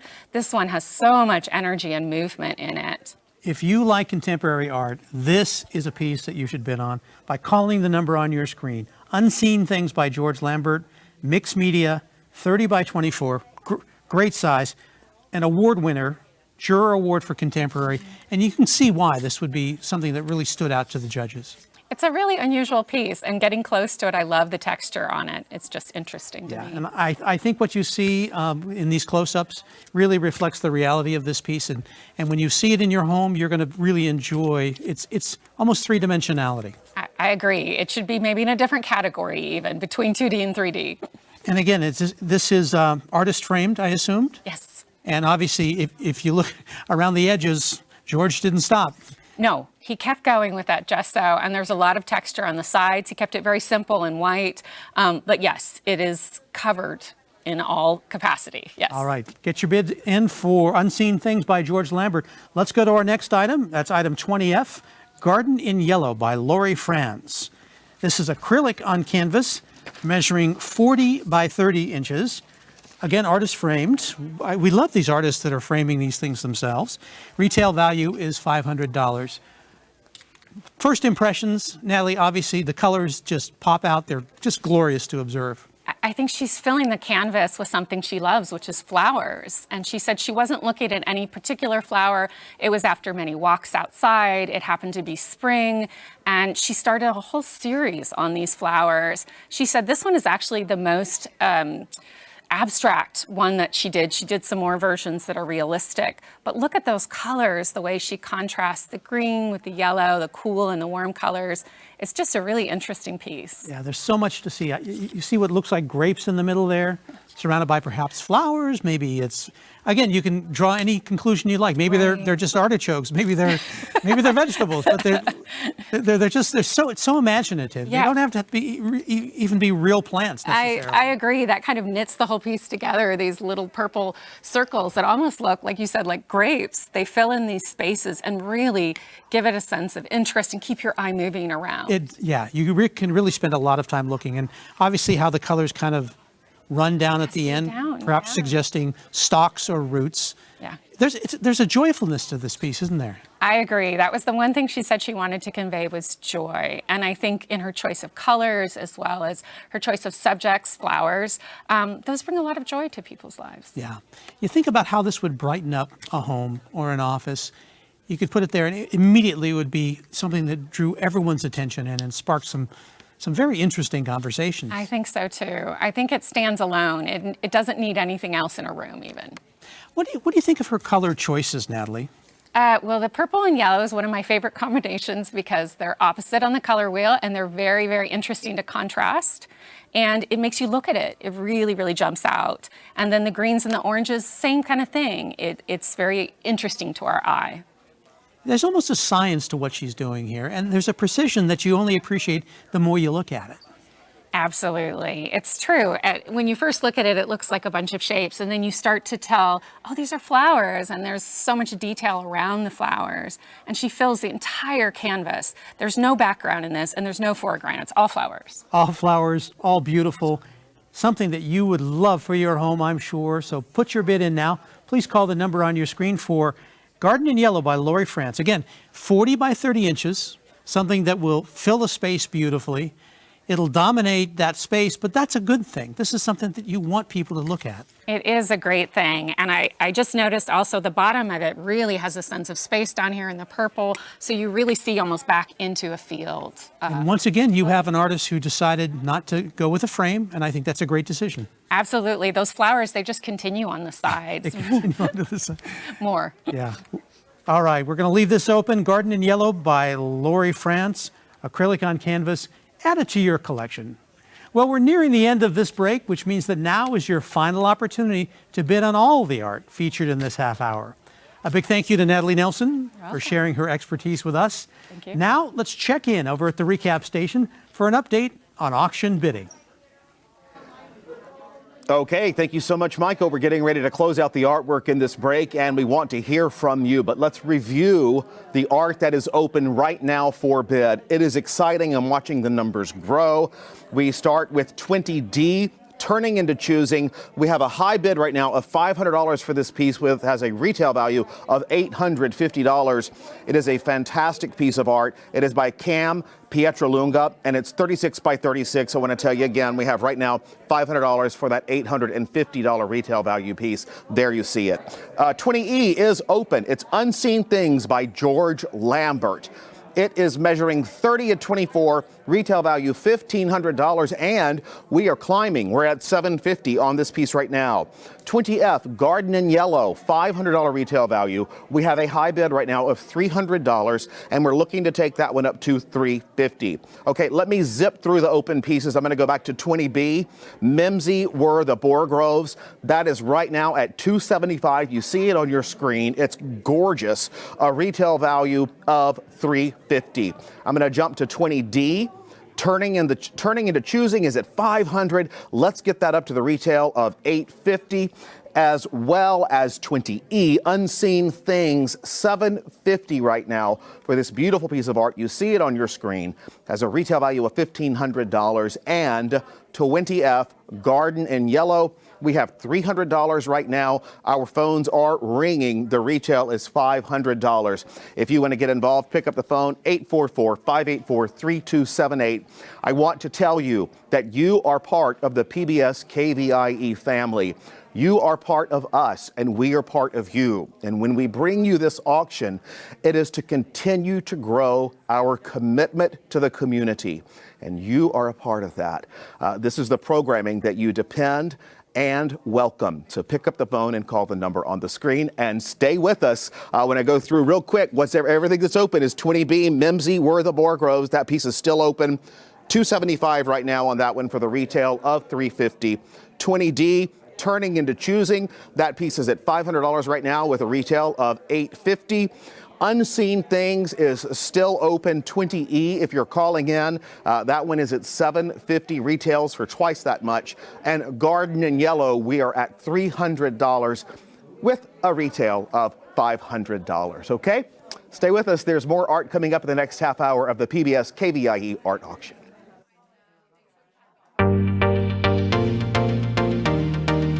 Welcome to the 40th annual PBS KVIE Art Auction. Join us all weekend for a celebration of Northern California's visual arts.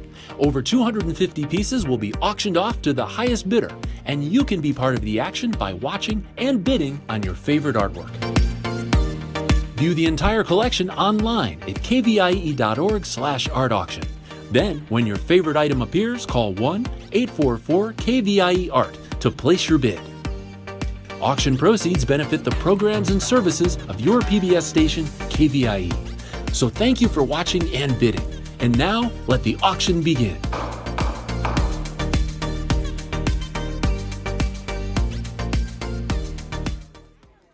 Bidding on items in the art auction is quick and easy to do.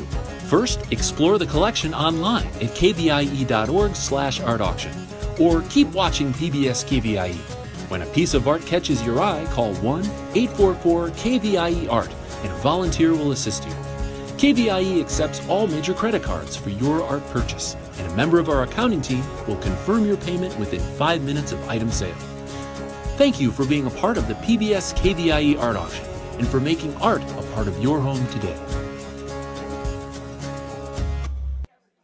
Coming up next is artwork from the Artery. Founded in 1974 and located in Davis, the Artery is a cooperative gallery of fine art and contemporary crafts with over 70 active members.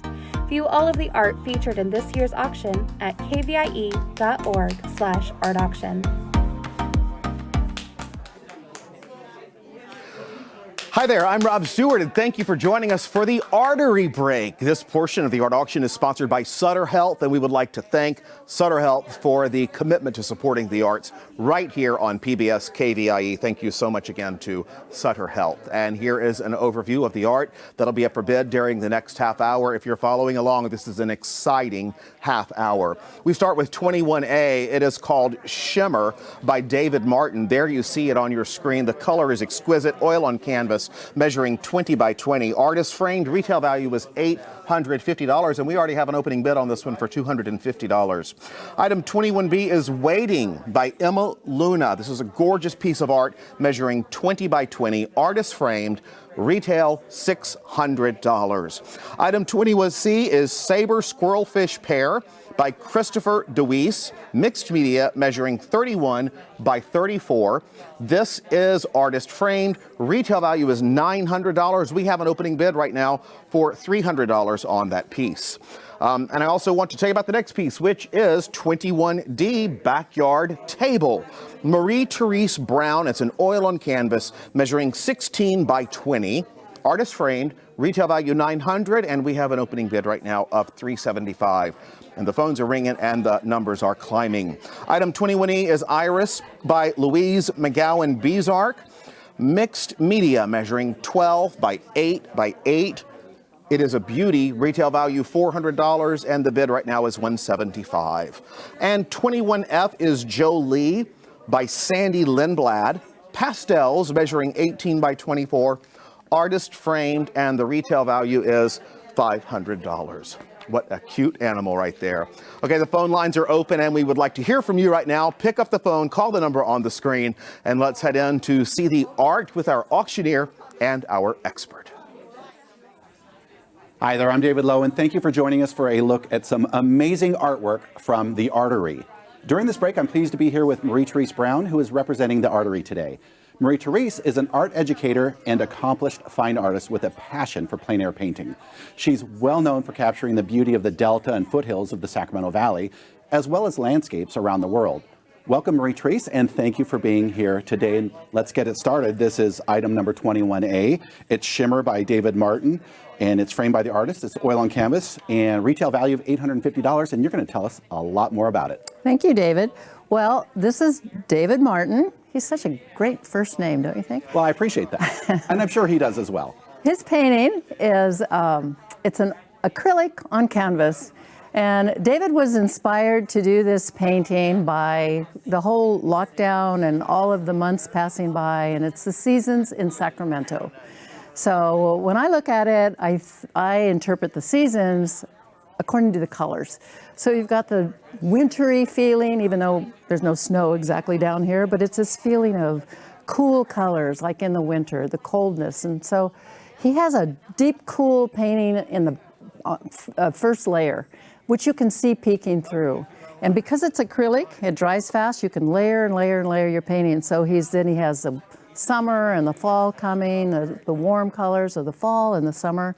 So I'm just imagining him doing these different layers. And then you come up close and you can see that he's scraped and scratched into it, and sometimes with a little frenzy and sometimes very carefully. And he's let colors drip and let the whole thing dry. And the final pass is done with oil pastels, where he's done some of his own sort of graffiti, you know, sort of like Sacramento graffiti on the walls of the buildings.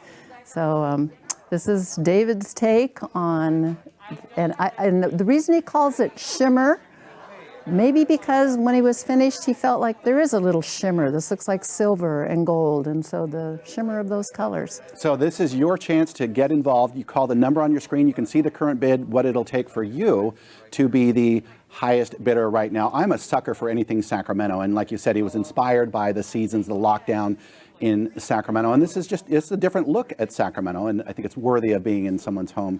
Maybe even mine, because I love Sacramento. Well, you know, David is quite an accomplished artist. He can do portraits that look as real as anything. And this is some of his newer work, and it's kind of like a feeling of the times right now. His art for him is a way of expressing his feelings, his thoughts. He's a writer. He writes science fiction books.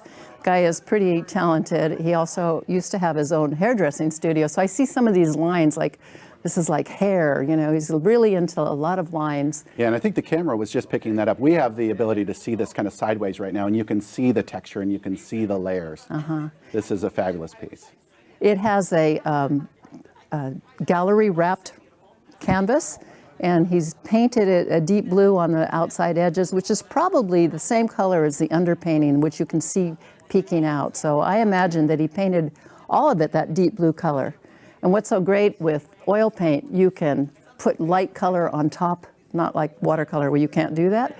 So you can put a very dark color and put lighter on top and then scrape through and get that dark again. And of course the blue I always think of, you know, with Sacramento and water. So this is item number 21A, Shimmer by David Martin, and retail value of $850. Current bid is on your screen, and you can jump in right now. We're going to keep the bidding open. Okay, the next item is item number 21B. This is Waiting by Emma Luna, and it measures 20 by 20. It's a multimedia print, and it's framed by the artist, and if we're going to talk about the framing. We're going to talk about so much of this piece. Retail value is $600. Marie Therese, tell us a lot more about it. Well, this is Emma Luna, and she has made this multi-layered, this is done on a press, and it has taken so many passes of going through a press where, if you know what that means, it's a printing press. So she starts by taking a palette of plexiglass and rolling ink on it in the different background colors. So that's the first thing she puts on it. She puts that ink on that palette, and then with her paper, archival paper, she lays the damp paper on top, puts blankets on that, and it runs through a press. Well, all that color gets pressed into the paper. Then she takes the paper, takes it off, cleans off her palette, and applies different colors. And then does the same thing and different colors on top. And some of them she uses texture, like this is strings and threads and pieces of nature, that little things that come through with another color on top of her previous color. You can see if you get up close, there's sort of a woven texture in there. So all of those are laid on the press, and you get the imprint of it. That comes off, and what's left on the paper. It's always a surprise to the artist how it's going to turn out. And the cameras are getting up close right now so we can see that. And we looked at it a little bit earlier, and we could see where she was pressing on the paper, and it actually goes through where there's not even any color. There's a lot to see here. And if this piece is in your home, you will be able to take advantage of being able to see it every day. Remember, this is item number 21B. If you're calling in right now, call the number on your screen and you can see the current bid that it'll take for you to be the highest bidder. We should also point out right now, you can see on the top right now, that's actually just a shadow. Everything that you see here, this bright white, that's actually on the top as well. So it's just a shadow that we couldn't take care of right now. But I assure you, it's all white. And really the amount of white on this I love, because it's a white frame, it's white matting, it's on the white paper, and then all of that color just pops. It's deeply recessed in, and so that's what creates the shadow with our overhead lights. And then a beautiful mat to contain it all together. She has this chair, which is very symbolic. Right now you're looking at the beautiful nature, and then there's this green chair, and that's why it's called waiting. It's like waiting for a place to be, waiting for someone to come and sit in the chair. You can kind of interpret this in many, many ways. I feel like the chair is kind of suspended in air, and even the chair is waiting to hit ground. And she's normally known for ceramics. She is very... And she's in the Crocker, is that? She's in the permanent collection of the Crocker with her ceramics. So highly collectible artist who is using another medium. And I love this piece a lot. I love how it just kind of comes off the paper a little bit. There's, I think, something to see new every day. Yeah, you know, David pointed out that you can see the imprint of what the press does where there's no paint on it. So you see that, you can see the work that she's put into this. Well, this is item number 21B. The bidding is remaining open. And if you haven't called yet and you're not already on the phone, don't delay, because this is a very quick auction. They come and they go, and you don't want to kick yourself for not getting this piece. So we're going to keep it open. You see the bid on your screen right there. And now we're at item number 21C. This is Saber Squirrelfish Pear by Christopher D. Weiss. And it's a mixed media, and we're going to talk a lot more about what makes this one a mixed media. And it's a substantial size, 31 by 34. Artist stated value is $900. So tell us a little bit more about this, about the process, about the, how the fish gets applied to the paper. So much to learn here for me. So Christopher DeWeese is a retired expert on these kinds of things, fish from UC Davis, and he has done this print in a Japanese, very ancient method called goyutaku, and he calls that the indirect method rather than just painting the fish and making a print of the fish.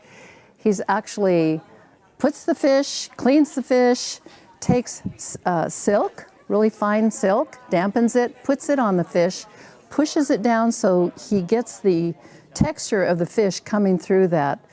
You can actually touch it through the silk, and when that's all dry, he mixes up his colors, which are printing ink, and daubs the colors on. He starts with the very light colors first, the yellow, and then moves on to the darker colors so that he gets the tone and the texture of each fish. And so he gets it on the silk and lets that dry, takes the silk off, and adheres that to heavy rice paper. So that keeps it nice and stiff so it's able to be framed. And all of that's done, and then the last, why it's called multimedia, because this is one thing, and then he paints this with some acrylic paint. He actually hand paints the eyeball onto there. And these are squirrelfish. It's a rare fish. A friend of his caught this fish off the deep waters in Hawaii and kept it frozen and brought it to Chris because it's unusual to find this fish, and he felt that it deserved to have a print. And lives forever, and it's going to be in someone's home doing that. And Christopher is a longtime contributor. We're proud to have a piece every year from him. And like you said, this was the same fish. He applied it He did twice. too, so he had to do that 2 times. Yeah. It's fascinating. Again, it's very substantial piece. If you look around your home right now, I'm sure there's a spot on your wall where you can see where this will go. But only one of you can have it, and of course that happens by calling in right now. The number's on your screen, and the bid that you need to be the high bidder is right there. Final thoughts for this piece, Marie-Therese, before we move to another piece. Well, he uses those oil-based ink, which I know is really not a fun thing to use. It requires a lot of cleanup, a lot of precision and carefulness. This is such a beautiful thing that you see in Japanese paint. This is called your chop mark, and that is the artist's name. So it's written in Japanese, and then he has it signed down here. He tells you what the fish is and the date that it was done. So I think this is kind of a beautiful thing that balances from the fish to the red chop, which is very typical. Fantastic work of art. Again, it's item 21C, saber squirrelfish pair, and the retail value is $900. The bid, of course, is right there on your screen. And well, we're halfway through this break, which means we're going to keep this piece open, and we're going to check in over at the recap station for bidding updates. Thank you so much, David, and I love the detail we're hearing on these beautiful pieces. We have an auction going for you right now, and we want to give you a recap of where things are right now with the bidding, as well as give you the chance to pick up the phone and call in and get involved. Let's talk about 21A, which is Shimmer by David Martin. Oil on canvas measuring 20 by 20. This is an open piece right now. It is retailing at $850, and it has a $700 high bid right now. So that one is almost at a bell ringer status. Waiting is 21B by Emma Luna. This piece measures 20 by 20, and it has a retail right now of $600 and a high bid of $175. So these pieces are climbing as well. And I want to tell you about 21C, which was the last piece of art we were looking at right before we came over here to the phone bank station. And I want to tell you that saber squirrelfish pear, which is exquisite, is at $450 right now for the high bid.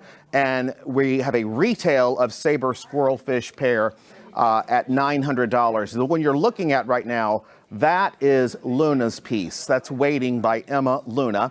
And that has a $175 bid on it right now with a retail value of $600. Let's get these phone lines ringing even more and pick up the phone for 844-584-3278 and get involved in the PBS KVIE art auction. I'll tell you that saber squirrelfish pear is at $450. What was that, Steve?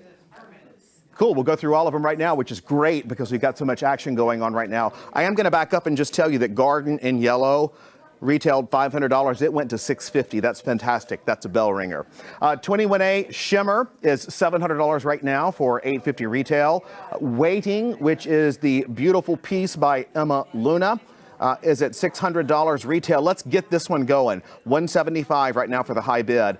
And Saber Squirrelfish Pear, love that name, is at $450 right now, and that retails for $900. Fun break. Let's head back to see some more artwork from the Artery.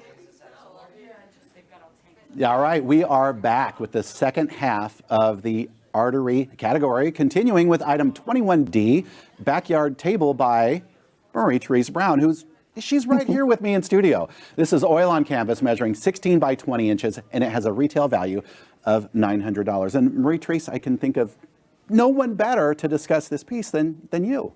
Well, thank you. It's hard to talk about your own work, but I guess I have to do it. It's my job today, right? This is my backyard, and this was also right at the time when we were sort of feeling like we were staying home. And I came back from a walk and looked out the back patio through my studio window, and that's what I saw. And the light coming through and the shadows, I just thought, I'm going to go paint that. I took my portable easel outside, put the canvas on there, and I did a plein air painting of this backyard table. My husband built the table. It's kind of funky, and he's painted it turquoise, and it's just always in our backyard. And someone had picked oranges and filled that bowl up, and they were on the table. My watering can is there.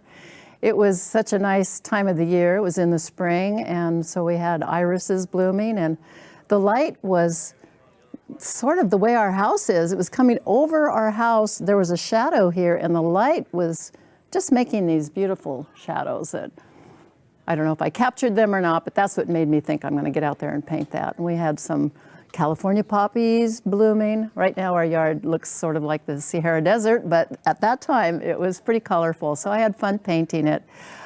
It's just as it was. I might have rearranged some of the oranges, and I know I put this extra one over here because it felt like I needed to add a little balance, you know, back and forth. So That's a fantastic piece, and you know, you, if you would like, could have a view through Marie Therese's my backyard house, right through the backyard. And I'm sure that happens to you often, right? You look at things with different eyes, right? Because you stop and say, that would make a great painting. Yeah. How often does that happen to you? It's hard. I know, and I think, oh, I should paint that. Yeah, that would make we have a pomegranate tree in our yard, and I've painted it so many times. You know, it's just amazing. It's nice that it's right there. And then you framed this piece as well, right? My husband. Okay. I have a great husband, and he framed that. He built the frame, and it's a floating frame. We call it a floating frame because it doesn't come over the painting. The painting floats within that frame.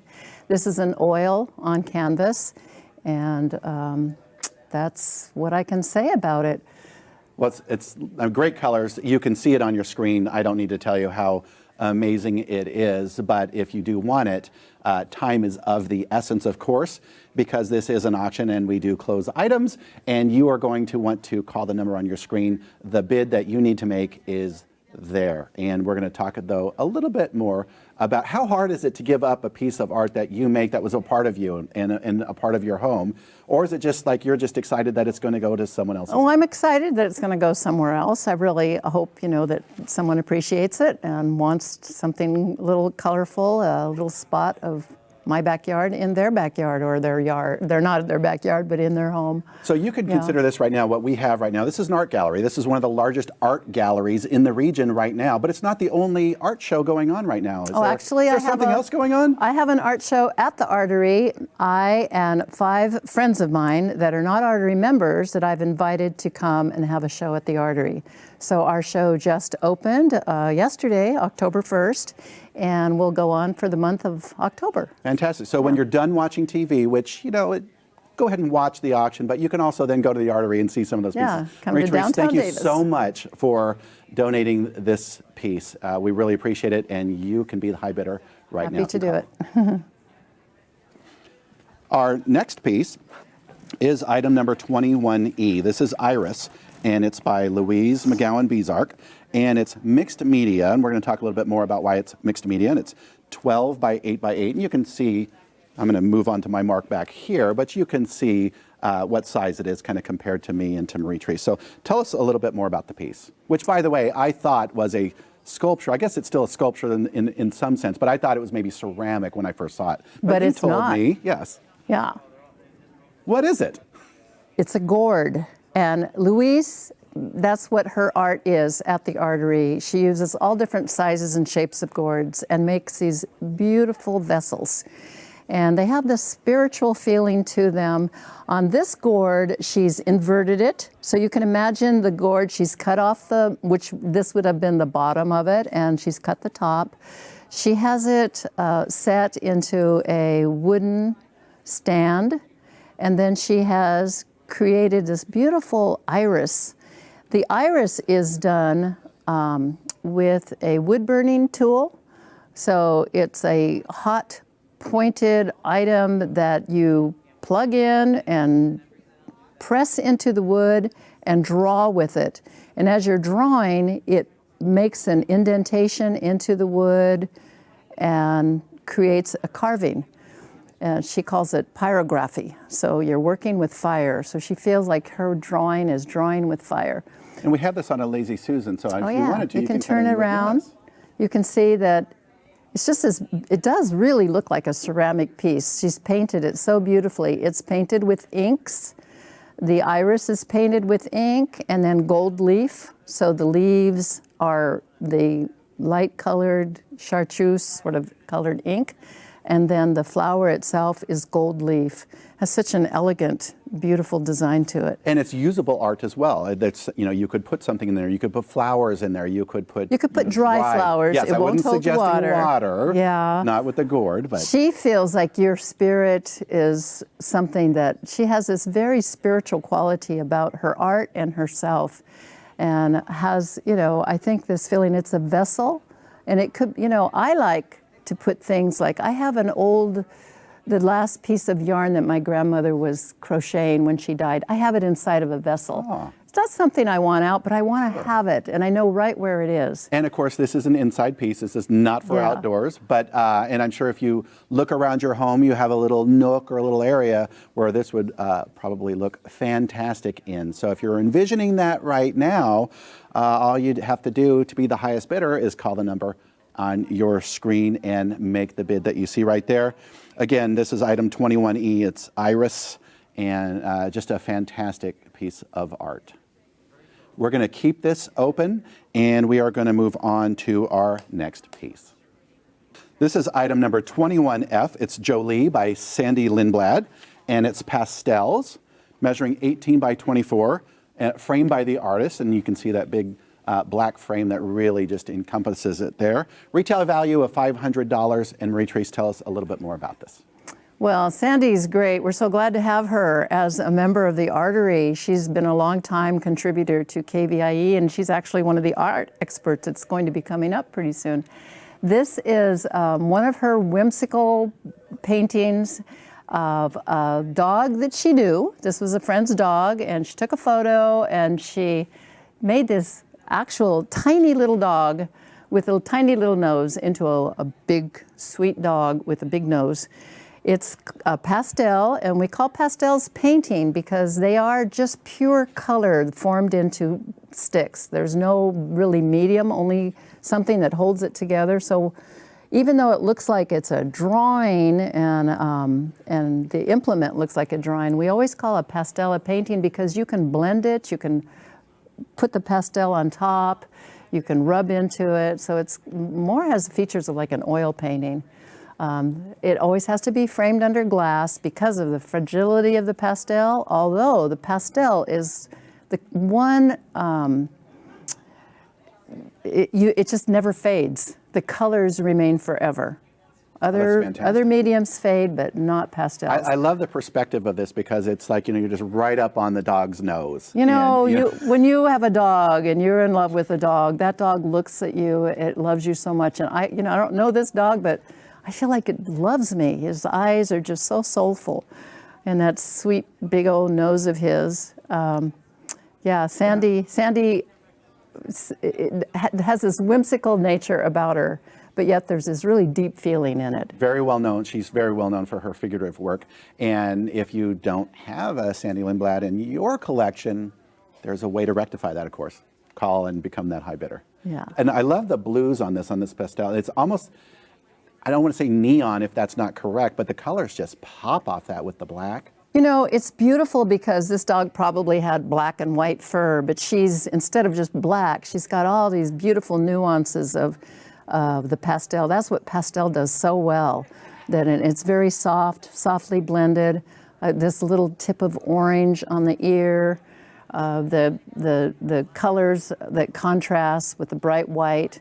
It's just really, really beautifully done. It's fun to look at up close, and you see the different textures of the fur, and like as you say, those bright colors that, they read as a dog with black fur. But we're reaching quite a lot of people right now, and I'm sure there is someone out there who has a dog who kind of looks like that. And can you imagine if you're the owner of this now, and people are going to come over and say, like, "Did you have that commission because that's your dog?" You know why I like it? Why do you like it? I don't have a dog. But I have a lot of friends with dogs, and I love their dogs, and this is the kind of dog I want. You don't have to take it for a walk. One easier to care for, exactly. No. You can travel whenever you want. It's great. This is item 21F, Jolie by Sandy Lindblad. And again, the artist retail value is $500, but it can be yours at the bid that's on the screen if you're the winner of that. Well, we're nearing the end of this break, and that means that now is your last opportunity to bid on the art that we just featured in this half hour. And we're going to head back right now to the recap station for an update on bidding activity. Okay, thank you so much, David. It is Saturday night, and our volunteers are here to take your bids right now. So this is a great time to buy a piece of art and support PBS KVIE. Let's recap this fantastic half hour of art for you right now. I'll tell you where things stand right now with the pieces you just saw with David and Marie-Therese. So 21D is Backyard Table by Marie-Therese Brown, who is the art expert in this half hour. And this is an oil on canvas measuring 16 by 20. Artist framed, retailed $900. It has a bid right now up to $400. $400, and it just went up to $500, which is great. I'll jump on at $550 now. Let's take that up to $600. We're going to keep calling that up. Yes, Iris bell ringer, $400. Right now is the retail and the high bid, so that is a bell ringer right now, which means it hit retail 21E, and it is still open for bid and open for business. 21F is Jolie. High bid right now of $175 and a retail value of $500 for this beautiful dog by Sandy Lindblad. Okay, also I want to tell you about 21B, which is Waiting by Emma Luna. This is on the cover of Inside Publications this month. Fabulous piece. This is at $175 right now, and it has a retail value of $600. This is a great chance to get a beautiful piece of art by a collectible artist. And we are going to have so much more art coming up in the next half hour of the PBS KVIE art auction. Keep it right here. Picking up your purchased artwork is quick and easy to do. Visit PBS KVIE Studios Sunday through Tuesday during these posted hours for this year's curbside pickup. For your convenience, PBS KVIE representatives will carry your artwork to your vehicle when you arrive. All purchased art must be claimed within 30 days of auction closure. For questions, location, and hours, visit kvie.org/art auction. Thank you for being a part of the PBS KVIE art auction and for making art a part of your home today.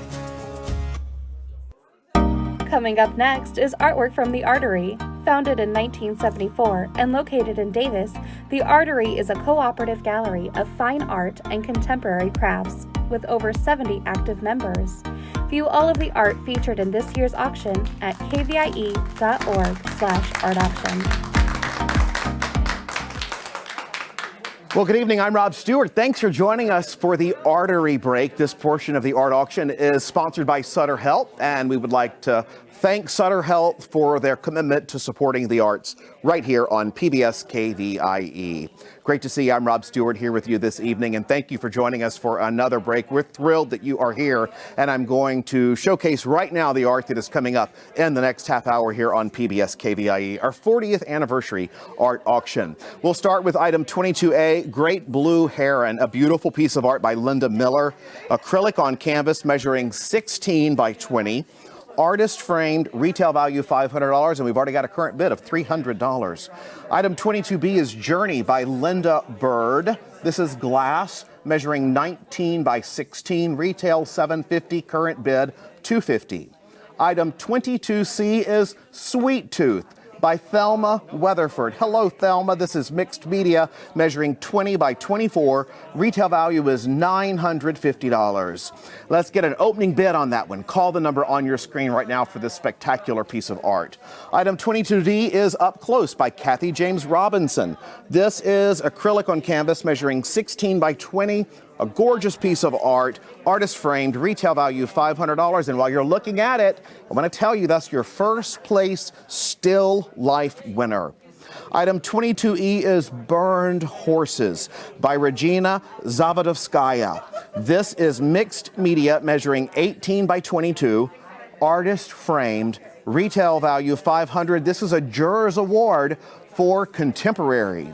And item 22F is Seven Trees by the River by Laura Morton. It's mixed media, measuring 24 by 24, artist framed, and the retail value is $900, and we are up to $350 on that piece right now.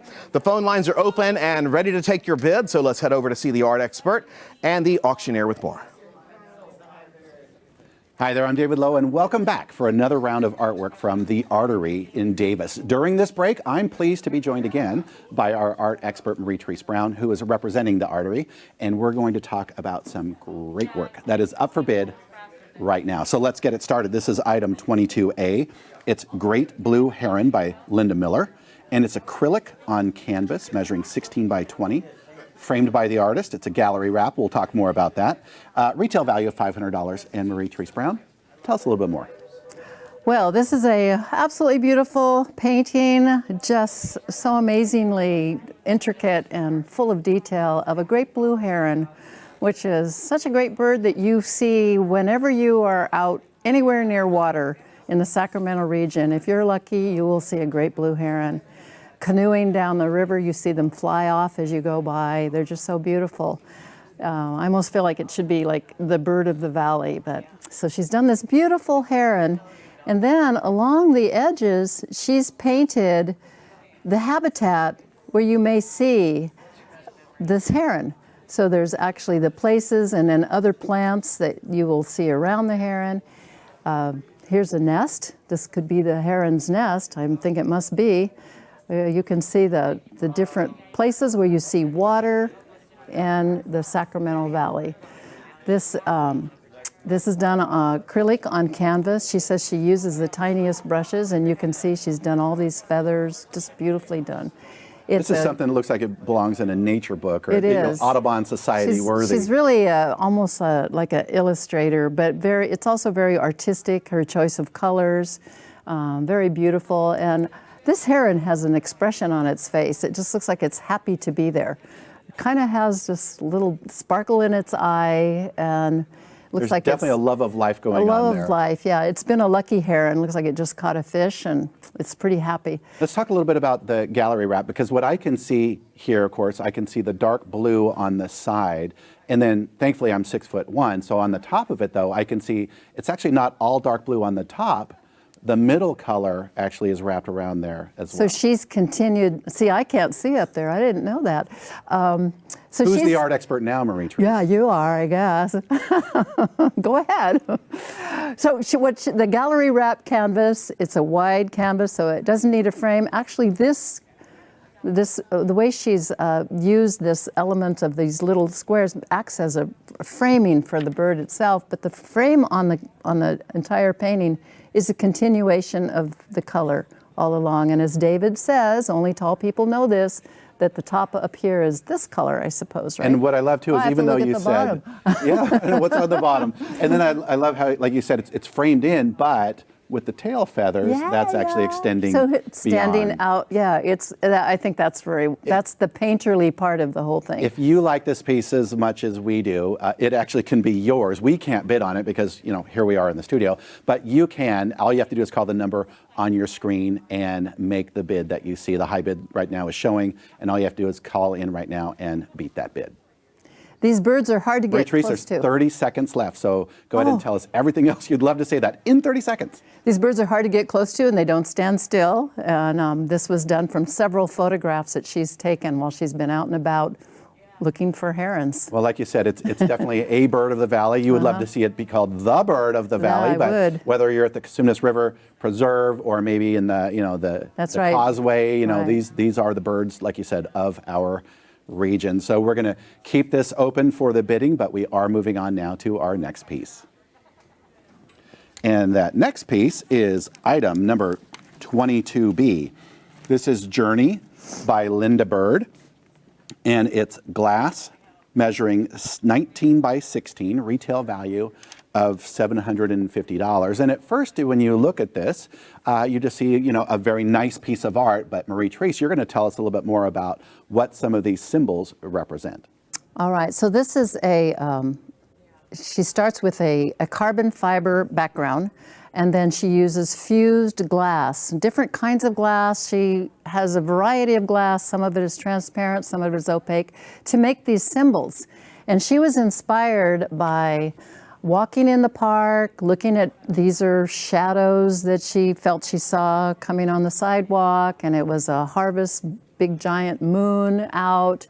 And she has a pond in her backyard where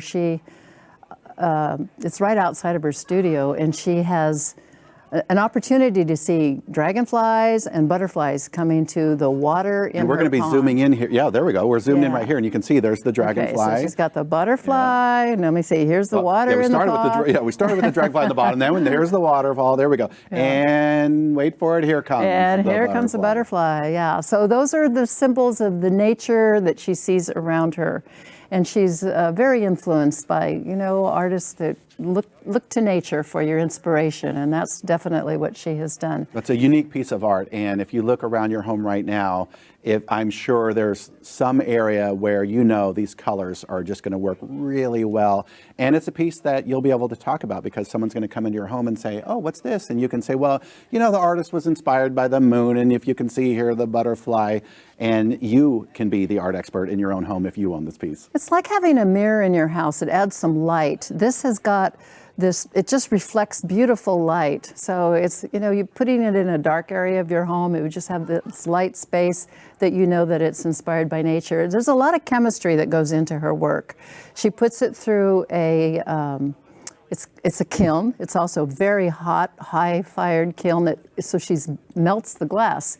So she's using these little particles of glass, and they come in all different forms. And, you know, she's an expert at knowing sort of what's going to turn out. You never really know with anything that goes into a kiln how it's going to come out. This would be a great conversation piece because I think a lot of people think, oh, I have to have this huge piece of art for people to see it and really walk up to it. But this is the kind of piece I think if it was in your home, people would be drawn to this maybe first before any other art that you have. Yeah, like how was that put together? And it's so interesting. And she's very interesting to talk to as she tells you her method of how she does it all. And she's the one that said there's a lot of chemistry involved because each glass fires at a different temperature. So she's aware of all of that and has an idea of how everything's going to come out. And this came out actually very beautiful. Came out very nicely. Again, this is item number 22B. It's Journey by Linda Bird. And it's a fantastic glass piece that can be yours if you call right now. And we're going to keep it open and we're moving on to the next piece. Item number 22C is Sweet Tooth by Thelma Weatherford, and it's a mixed media. We're actually going to talk a little bit more about that because maybe it doesn't necessarily look mixed media right away. It measures 20 by 24, framed by the artist, retail value of $950. Let's first talk about what it is. All right, this is a cold wax and oil paint mixture. So what cold wax is, it's cold wax, and it has a texture of kind of, I think of that white paste that you used to use in kindergarten. It's that kind of texture, and you mix it with a palette knife with your oil paints. And when you do that, it becomes this kind of a luminous, very spreadable paint that you can apply and then apply more layers on top of, and it gives you a depth that you can carve into. And you can see that some of these look like she put them on after, but she actually put some of these dark colors on first and painted around them. And you see that, but yet you see some of this color shining through. So you see the layers within the white paint of all the different colors that she's used.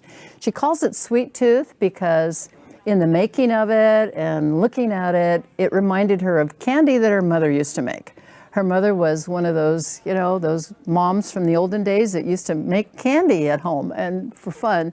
And the colors are kind of like a gumdrop, sort of a texture and a look to them. So that's why she gave it that title of Sweet Tooth. Yeah, and they actually look like they could be hard candies. They could be soft. It may be open for a little bit of interpretation. We did mention it was framed by the artist, and I don't think we're going to be able to show the side of it, but the side of it is that kind of like a reddish sand wash? I don't know what the right way to call that. So you work on wood because you're going to put a lot of pressure when you're doing this because you're scraping into it. So the whole thing is made out of a wood panel with beautiful wood sidings, and you see the texture of the wood, but yet she's put a very thin film on top, so it goes with the rest of the painting. Yeah, and so this is the kind of piece that you can see from the wall, and it's part of the piece of art. You can see the number on your screen as well, just like you can see the side of that piece of art. You see the number. You can also see the current bid that it'll take for you to bring this into your home or office. And we talked in the last piece about it being a conversation piece, and of course this, like most other pieces of art, are really just fabulous conversation pieces. It has a very kind of, she's come after she's done it. The thing you can do with that cold wax medium is scrape into it, and you get colors from what the underlying layers are. And she's just put these random little movements, so it has a lot of movement. It feels like they're falling through the air and dancing around. It's not static, so it has a happy feeling, something sweet, like when you have a piece of candy in your mouth. She has done some very large commission work for some of the hotels, some big giant pieces in all these colors. And Thelma's just a great person and very accomplished artist, yeah. and you can have an accomplished artist's work in your home if you're that high bidder. And what I love about the piece, of course, is that, like you mentioned, the colors were actually put on first and then the white was put on after, which seems counterintuitive, and that's of course something that you get to tell your guest if you're the winning bidder, and you can tell them kind of how it was made, and you can act like, you know, an art expert. And then you can have a big bowl of candy underneath. Exactly, and, a bowl of candy would come off nicely with that. All right, well, we're halfway through the break, and of course that means we're going to keep this piece open, but we do need to check in over at the recap station for bidding updates while you call in and place your bids. That's right. Thanks, David. And now's your chance to pick up the phone and bid on more artwork from the Artery while the pieces are still available. Let's review right now for the pieces that we have open. 22A is the Great Blue Heron. The high bid right now is $300, a beautiful piece of art by Linda Miller, and the retail value is $500. And I'll just tell you again, this is acrylic on canvas. It measures 16 by 20, artist framed, retail value $500. The phone number on the screen is how you get involved. Pick up the phone, call, and make a bid today. Also, 22B is Journey. This is a high bid right now of $350. Retail value is $750, which is a beautiful piece of art, and that is by Linda Bird. Glass measuring 19 by 16 are the specs on that, and it retails, as I mentioned, for $750. Item 22C is Sweet Tooth by Thelma Weatherford. Mixed media measuring 20 by 24. Thelma's work is highly collected, retails at $950, and we have right now a $325 bid on that piece. So want to tell you that when you call the number on your screen, 844 KVIE ART, easy to remember, that you are becoming, if you are not already, part of our PBS KVIE family. We thank you for your support because every single dollar raised during this auction goes to bring the programming that you have come to expect and that you deserve. So pick up the phone, call the number on your screen, and every single dollar goes to the mission here at PBS KVIE. Okay, we're going to head over to the art area for the second half of this break. All right, we are back with the second half of the Artery category, and this is item number 22D. It's called Up Close by Kathy James Robinson, and it's acrylic on canvas, measuring 16 by 20 inches, and it has a retail value of $500. And Marie-Therese, we're going to continue here with a first place jury award in still life. Yes, this is Kathy James Robinson, and she won the award for a still life. And this is something that she made a still life out of something that is never still. Those bees buzzing around those sunflowers. You cannot go to any of these beautiful fields of sunflowers that we have all over Yolo County, where I live, without bees, because they need bees. If you don't have a bee, you're not going to get sunflowers. Thankfully, we do have the bees, of course. Yeah, and they have to bring bee boxes out to supply the bees. And she was out in some, actually a private sunflower garden, and she wanted to photograph some sunflowers, and there were the bees. And she loves bees. Bees are really a motif that she uses a lot in her art. And so she zoomed in on this sunflower with a bee doing its job, pollinating and carrying the pollen back and forth to other sunflowers. And it's kind of a very interesting, it's acrylic painting, and it's an interesting point of view where she's really not painted many of the petals on the sunflower. She's really focused in onto the center part, intricately drawn every single one of these, the middle part of the seed, and there's the bee. I love this doing piece. its job. A lot of people have sunflower paintings. Sunflowers just happen to be one of those flowers that, some artists love to paint. And can you imagine having this in your home to accompany, your full sunflower picture, yet here's one that has, like you said, this very unique perspective. And again, that wasn't her intent, but the artist shifted her mind and said, wait a minute, I see something else here, and was able to just get in there and give us a different point of view. She calls it up close because it is a very up close version of the bee in that sunflower, and incredible little detail of painting every little part of the middle of the sunflower and then the little bee on here. This is probably going to look familiar to some people at home because this was the cover of right. Inside Publications in September. Yeah, that's right. And so can you imagine being the envy of your friends if you have this now in your home and they go, wait a minute, I've seen that before. And you say, well, you know, it's cover-worthy art. That's right. And now I own it. But you can't own it, though, unless you call the number on your screen and make that bid. Cover-worthy in first place in the KVIE art auction. Award, not only art from the KVIE art auction in your home, but award-winning art. Award-winning, yes. And it can be yours. This is item 22B, Up Close by Kathy James Robinson. Again, it's acrylic. It's framed by the artist. You can see the nice brown frame on there. It picks up the colors, you know, from inside the flower and also from the bee. Kathy was pretty thrilled to get an award from KVIE. I'll bet. This is her first time of donating. Oh, yeah, well, first time's a charm? Or? First time a charm, yeah. Well, and thank you, Kathy, then for donating. And look, you donated that piece of art, and now it's award-winning. So thank you to you. And also thank you for watching and bidding because you want to make this happen again. Item number 22D, it can be yours if you are the high bidder. And now we're going to go on to our next piece. Item number 22E is Burned Horses by Regina Zavodovskaya. I think I got that about close right there. More or less. And, right, yeah. and you know her, so you can talk a little bit more about her. Zavodovskaya, yes. And it's mixed media. It's measuring 18 by 22, and there is a lot going on here. And we've seen it for a little bit, and we've each picked out new things that we've seen. It's framed by the artist, has a retail value of $500, and this won a juror award in the contemporary category. So tell us a little, well, actually tell us a lot more about this piece. Well, there's so much to say about her and this piece. I'm going to read what Chris Dobert said about her work. He's the juror who gave her the award. And I'm going to just read his quote. The environmental consequences of the new climate are being felt throughout the entire world, no more strongly than in our region. This eloquent and sad painting brings into focus both the physical and emotional toll that this crisis has brought to us. So I think it's very moving.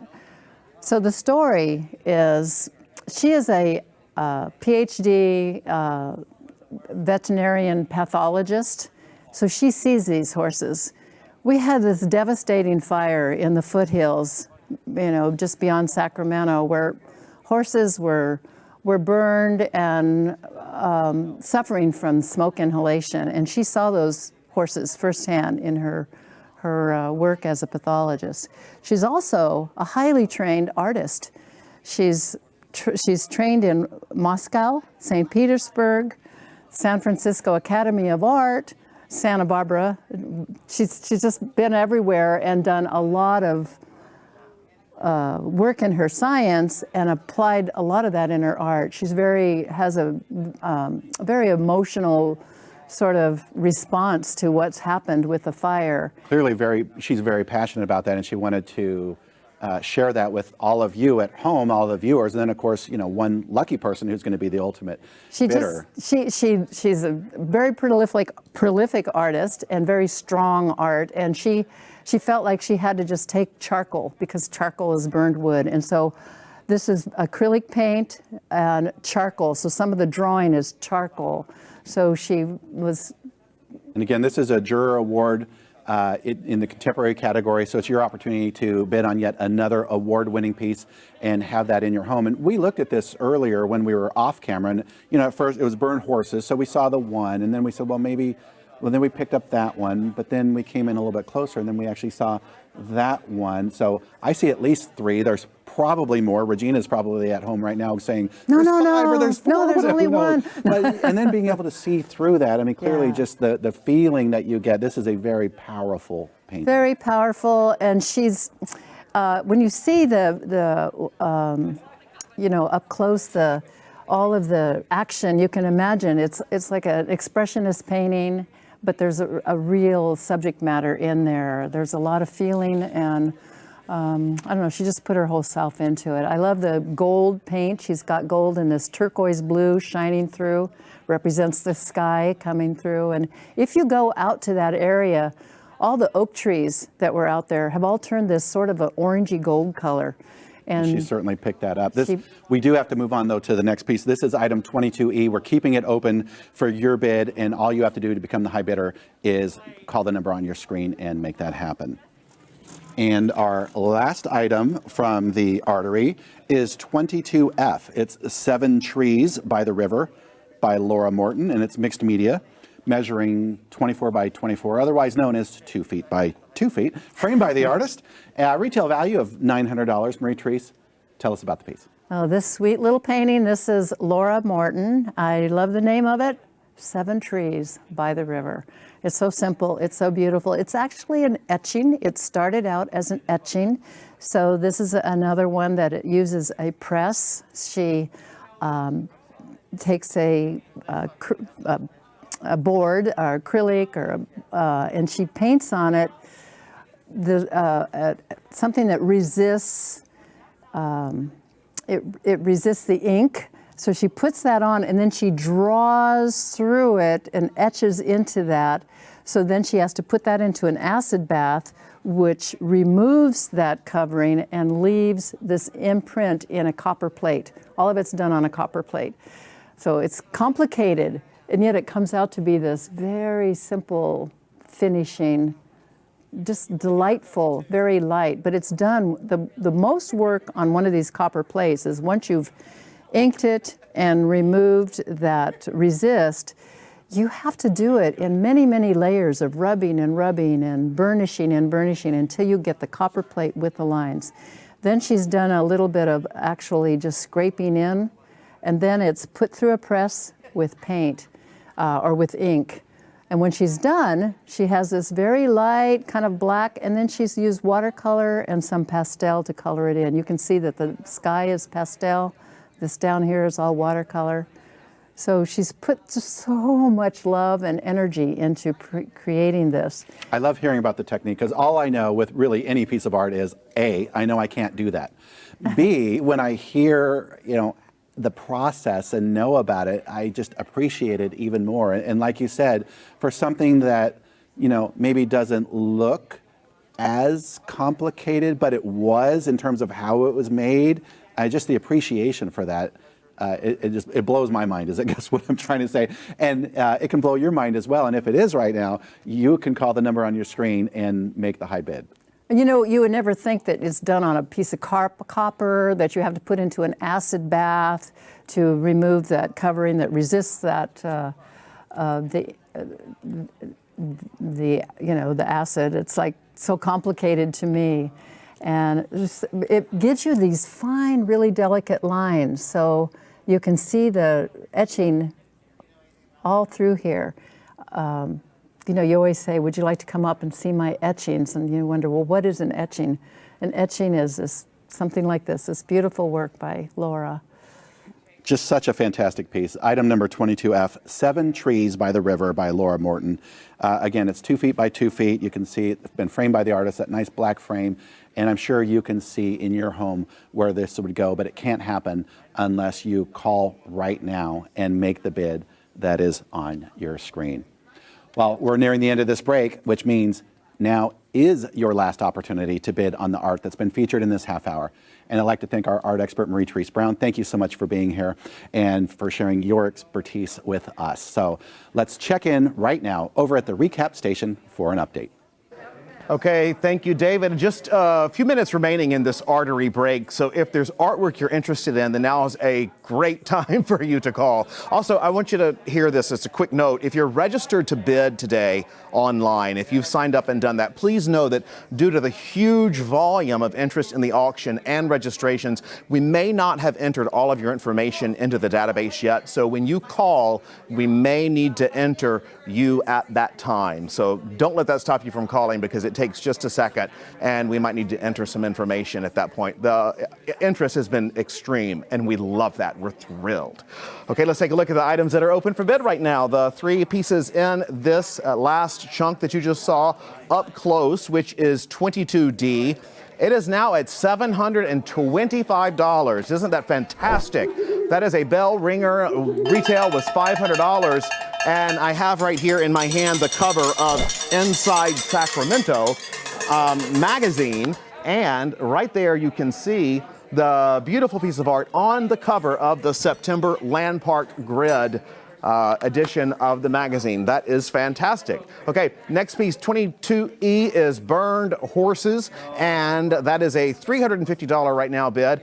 Retail value is $500 on that piece, and Seven Trees by the River is at $350, and that piece is a retail of $900. There you see the piece of art right there. I'm going to jump back just to a couple of earlier pieces really quickly. I want to say that 22B Journey is now up to $550, which is fantastic. And Sweet Tooth is at $325. Retail value is $950 on that piece. Okay, stay with us. There's more art coming up in the next half hour of the PBS KVIE Art Auction.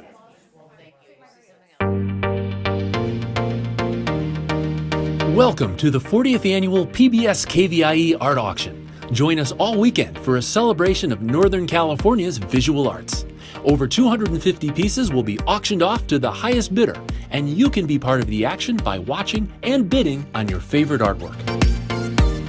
View the entire collection online at kvie.org/art auction. Then, when your favorite item appears, call 1-844-KVIE-ART to place your bid. Auction proceeds benefit the programs and services of your PBS station, KVIE. So thank you for watching and bidding. And now, let the auction begin.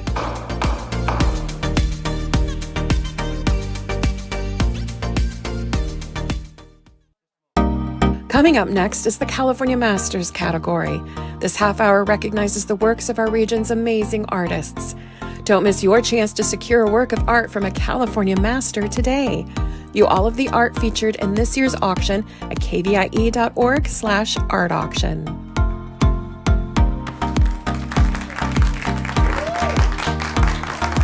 Hello, I'm Kelly Rains, and thanks for joining us for the California Masters Break. This portion of the art auction is sponsored by Sutter Health, and we would like to thank them for their commitment to supporting the arts on PBS KVIE. And now here's an overview of the art that will be up for bid during the next half hour. Item 23A is Tidewater 6 by Ken Waterstreet. This is oil on canvas measuring 30 by 40.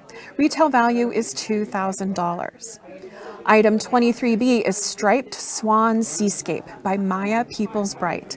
This is mixed media measuring 30 by 37. It is framed by the artist. Retail value is $5,000. Item 23C is School of Fish by Tony Natsoulis. This is ceramic measuring various sizes. There's very many pieces in this. Retail value is $350. Item 23D is Soul Duck Falls 1 by Darby Hayes. This is photography measuring 40 by 24 inches, framed by the artist. Retail value is $600.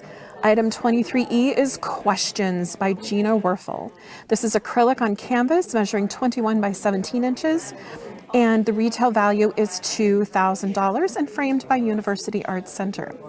Item 23F is Code Name Gilroy by Gary Dinnan. This is watercolor measuring 16 by 20 inches, framed by the artist. Retail value is $500. These are the wonderful works available to bid on this half hour. Now let's head over to see the art with our auctioneer and art expert. Hi there, I'm Rob Stewart, and thank you for joining us for the California Masters category. During this break, I'm pleased to be joined by Maria Winkler. It's great to see you, Professor Emeritus of the Art Department of California State University in Sacramento. Maria holds, listen to this, an MFA in painting and drawing and a PhD in art education, and she continues to extend her work and exhibit it regionally, and her paintings are included in several permanent collections. Maria has taught for more than 40 years. This is a master artist. It's great to see you. Thank you. Thank you so much. It's a pleasure to be here. I was so thrilled when I saw I'd be working with you because I know the experience you have. And let's talk about this first piece right here. This is 23A Tidewater 6 by Ken Waterstreet. This is oil on canvas, measuring 30 by 40.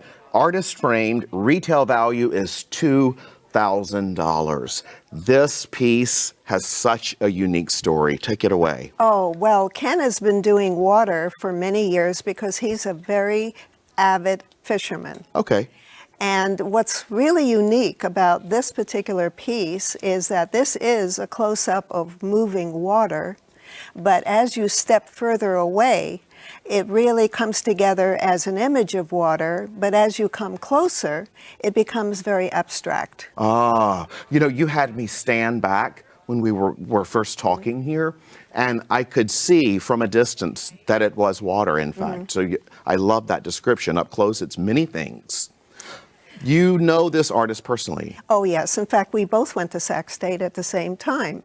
Ken got his MA from Sac State, and he was the chair of the Visual and Performing Arts Department at Mira Loma for many years and was a fantastically popular teacher. And this is a popular piece. The number is on your screen to call, as well as the current bid. Pick up the phone and call and get involved in the PBS KVIE art auction. The only way to place your bids is to pick up that phone and call. And when you do, you are in the running for possibly being the winning bid on this beautiful piece. What else jumps out at you? Well, water is a very soothing subject and meditative. And yet this has a lot of energy in it and a lot of color. And what's nice about oil is that you can blend areas very smoothly because oil dries slowly.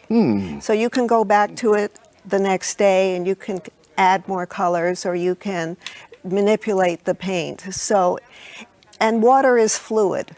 So the choice of oil for this particular piece is a good choice. I love the fact that this celebrates, you know, the region and Yes. water, particularly in a time when we are in need of water. Yes. What a glorious way to look and envision and to bring to life what water is and can be. Yes, we're starting to really appreciate water. It's the new oil. You got that. You got that right. We get a piece from him every year, and we are so grateful for that. This is a highly collectible artist. Oh, absolutely. As are you.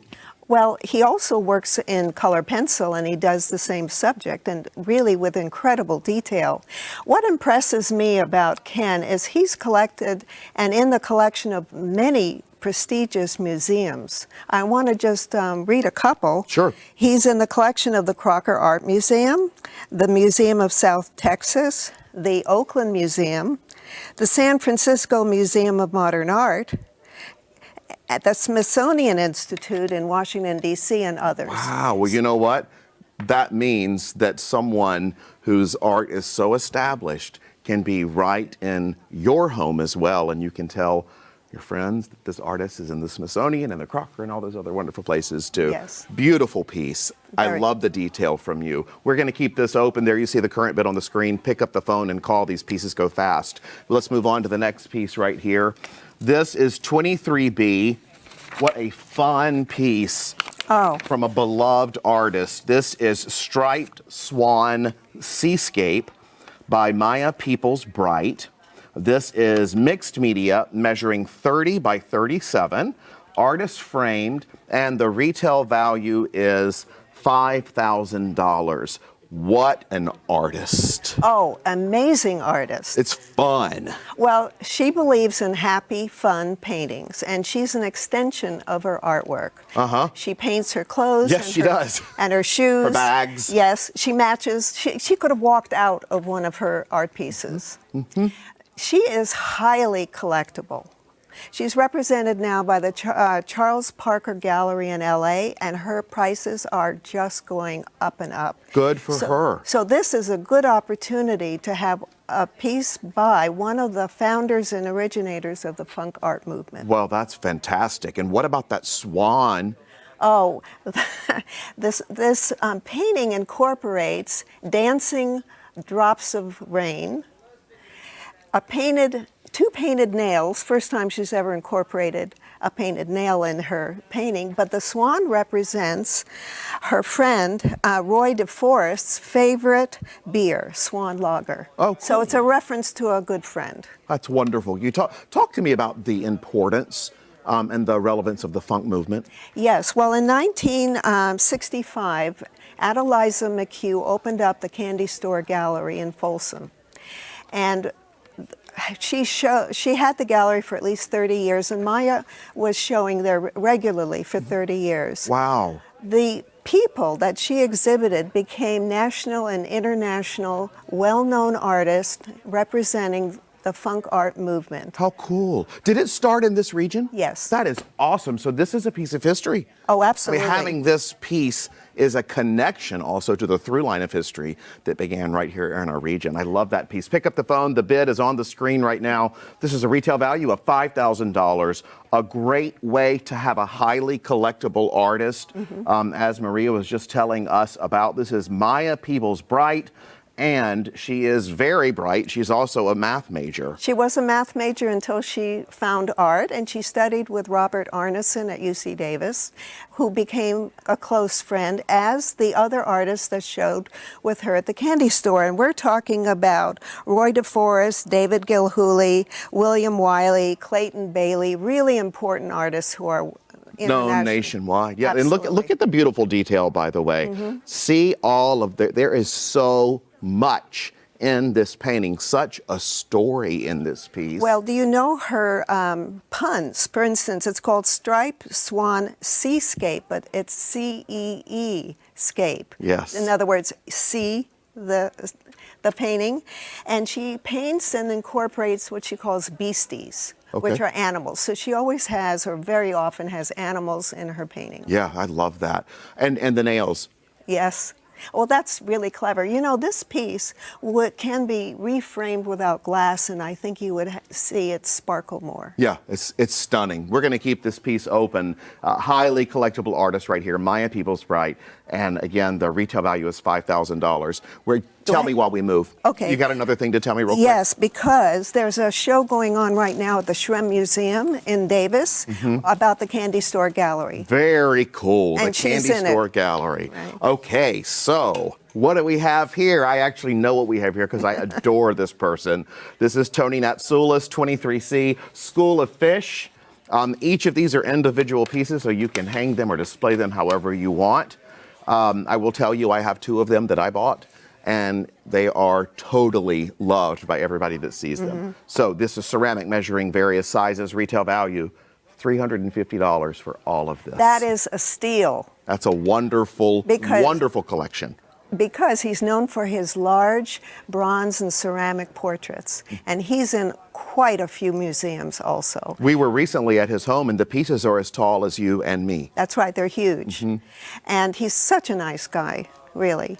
And such a good artist. Absolutely. He's the artist of the family and really just pours his technique into everything he does. Tell me about his technique. Well, he does ceramics, and he's very happy to share his process. He's given workshops and classes.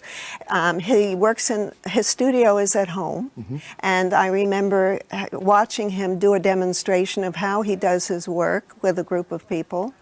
So he's a very sharing artist. Not every artist shares their technique, but Tony is very sharing. Very sharing. His home is a tribute to mid-century modern. It has all types of things in there that are so colorful and pop. And this would be beautiful in your home to display together or throughout the house. Each one over a door is a great idea. And I just want to tell you that these all come together for $350. The current bid is on your screen right now, as well as the number to pick up the phone and get involved in the KVIE art auction. Look at the colors on these pieces. I just think they would go swimmingly well with anything you have in your house. Oh, they're very, very happy pieces. And not just fish, by the way. There's all kinds of stuff. There's a starfish and a seahorse, I believe. Well, let's say they're all marine animals. Yes, yes. What else would you like to say about Tony? Well, I can't believe the museums that have collected his work, and I want to mention a few.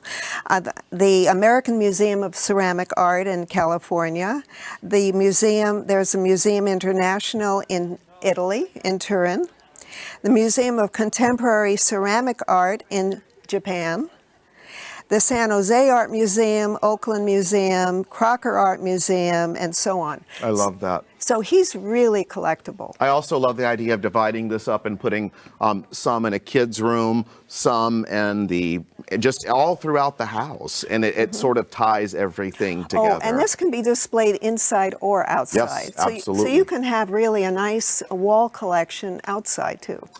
He is doing just beautiful pieces. He just did a massive Annie Lennox, as well as Rube Goldstein, and so there's so much coming from him. Goldberg, I'm sorry. And also, I do want to say that the piece on Rube Goldberg is functioning. It has all the movement of the things that Rube Goldberg is so famous for. But these right here are highly celebrated. This is a way to have Tony Natsoulis, a beautiful creation of his work in your house. This is your chance to have this. And I have to give a shout out to Donna, his wife, who just does such amazing job. They've got a coffee table book out now as well. Sorry, I could keep on going. All right, we've got a lot to talk about this half hour. We're going to check in across the studio. We're halfway through the break, which means it's time to check in with the recap station for bidding updates. Let's check in.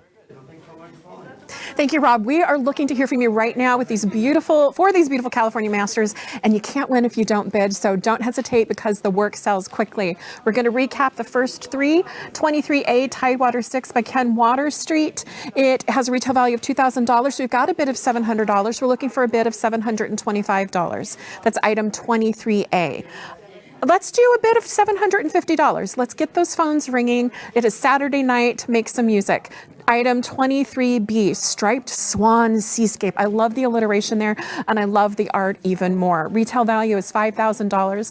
Maya is a highly collected and well-known artist. This is your chance to be a part of history by getting a piece of art that is a part of history. We've got a bid of $1,100. Let's get a bid of $1,150. Call the number on your screen. Item 23C, School of Fish. It is a bell ringer, but we want to hear the bells even more, so call the phone number on your screen. We've got a bid of $500. We're looking for a bid of $525. Support the arts on PBS KVIE by buying some art and supporting local artists as well. And item 23A, we're looking for a bid of $800. Let's get a bid of $800 for item 23A. Item 23B, Striped Swan Seascape. This is a must-have. We have a bid of $1,100. Let's get a bid of $1,150. And item 23C, School of Fish. Go to school, get these fish. Item 23C, let's get a bid of $550. Call the number on your screen. Support PBS KVIE and all of the great arts programs that you love every day of the year, whether on television or on your, and let's go back and get some more insight into the art of the California Masters.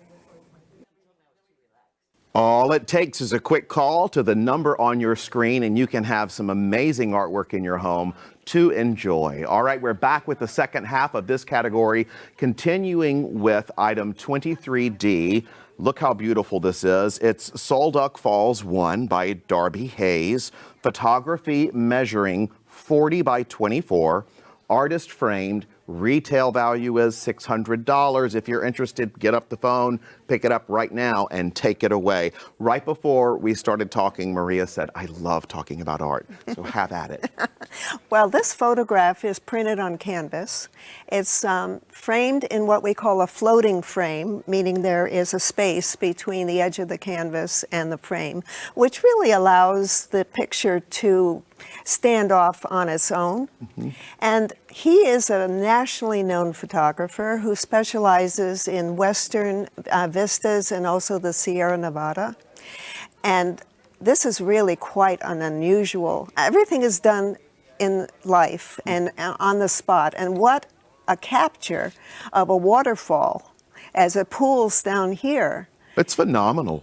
And I mean, all looking the at this detail. really is, that's why when you said photography, and all of this exquisite detail. Yes, isn't it? It's just amazing. Pick up the phone, call the number on your screen, and get the bids in for this highly collectible piece. The retail value is $600 by Darby Hayes. What else? Well, you really feel you're in the moment. It's very personal, and he tries to frame his images so that he involves the viewer. Well, we're involved. I'd tell you that right now, and you are too, especially when you pick up the phone and place the bid, and there you see this gorgeous piece. I love how they just come right through the screen. And tell me more about the composition of this. I was just going to mention that. You know, what's clever, I mean, not clever, but very thoughtful on his part is how he makes the subject matter, which is the waterfall, just off-center. Oh. So that you have the complexity of the foliage on one side that balances out the focal point, which is the water, and the contrast of the color of the water to the foliage. I love when you hear the stories and how intentional things are. Mm-hmm. And there's a intentionality to this that's also beautiful and fresh and just almost like it wasn't.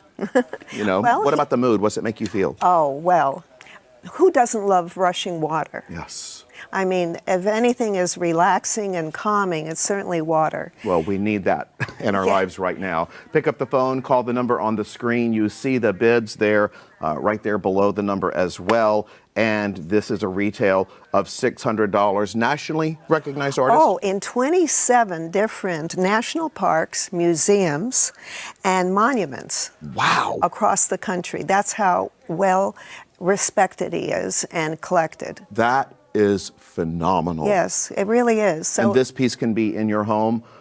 We very quickly, art pickup is Sunday through the few days following in the week. There's a lot of ways to get this art to you. But the first thing you have to do is pick up the phone and call the number on your screen to get involved. This piece is just so beautiful and moving, and you said you feel like you're stepping into it. Well, Final thoughts? Well, you're standing right in front of it. You can see the bridge on top where most people would be standing, but you've got a unique view since you're standing below. Beautiful piece. I love art as a gift, too. All right, let's keep this one open, and there you see the current bid on the screen. Maria and I will move on to the next piece, and you see how fast these go. So with that said, that's as quickly as you need to jump on the phone the minute you see a piece you're interested in, because they move very fastly. It's about 5 minutes, and they close quickly. So this is a gorgeous piece by Gina Werfel, and this is 23E. It's called Questions, and it's acrylic on canvas measuring 21 by 17. University Art Center reframed this piece, and the retail value is $2,000. Well, you know, she's a professor of art at UC Davis. Wow. So you have a very accomplished artist. And this is a very, what I would call, dense piece because there's multiple layers. So she uses sometimes stencils and sometimes free strokes and forms and layers them many times, creating really a very pleasing composition. And what's nice is you have the vibrancy of the orange right here, balanced by a lot more calm colors on this side, so that the composition is balanced. Look how beautiful that is, just coming straight through the screen. Really lovely. Gorgeous piece. It's called Questions. Well, she feels that this represents the busyness of life. And things disappear and reappear. So as she paints the different layers, some of the images, like right here, you see is almost transparent. It's going into the background, and other strokes and other colors are on the surface. What a nice way to visualize our brains, because it certainly doesn't feel like it. But that's a beautiful way to imagine that, the busyness of life. Pick up the phone and call the number on your screen. The bid there on the screen, the retail value is $2,000.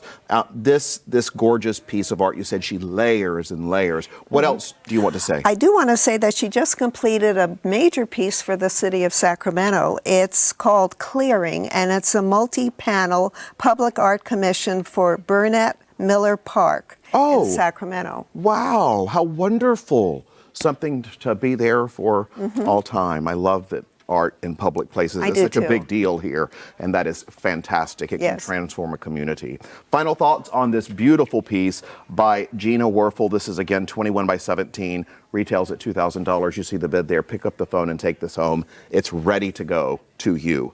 Final thoughts? Well, her abstractions really germinate from different things like a drawing by her son or a memory, and so she just uses spontaneous strokes and colors to layer over and over again on the surface of the canvas. So it represents a lot of memories and feelings. Wonderful. I love this. Okay, let me just summarize this one for you really quickly. Again, it's 23E, questions by Gina Werfel, layer after layer of color and care. This is acrylic on canvas, measuring 21 by 17, framed by University Art Center. Retail value is $2,000, and there you see the current bid on your screen. Pick up the phone and get involved if you would like to place a bid on this lovely piece or any in the half hour. Okay, let's go on to the next piece. We'll keep this one open, and we're going to move to, thank you, Gina, for that piece. It's beautiful. We're going to move on to item 23F. Codename Gilroy by Gary Denon. This is watercolor measuring 16 by 20, artist framed, and the retail value is $500.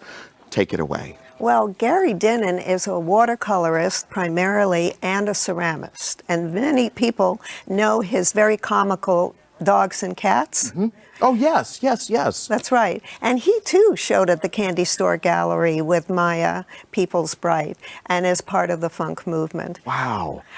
You might say his paintings is the narrative or the story, and the cats and dogs and ceramic sculptures are the characters that come out of the story. Okay. Granted, there are no cats and dogs in this particular watercolor, but this is really the source of his ideas, and then he transfers some of those ideas into ceramic. That's beautiful. I love the story there. What does this story say to you?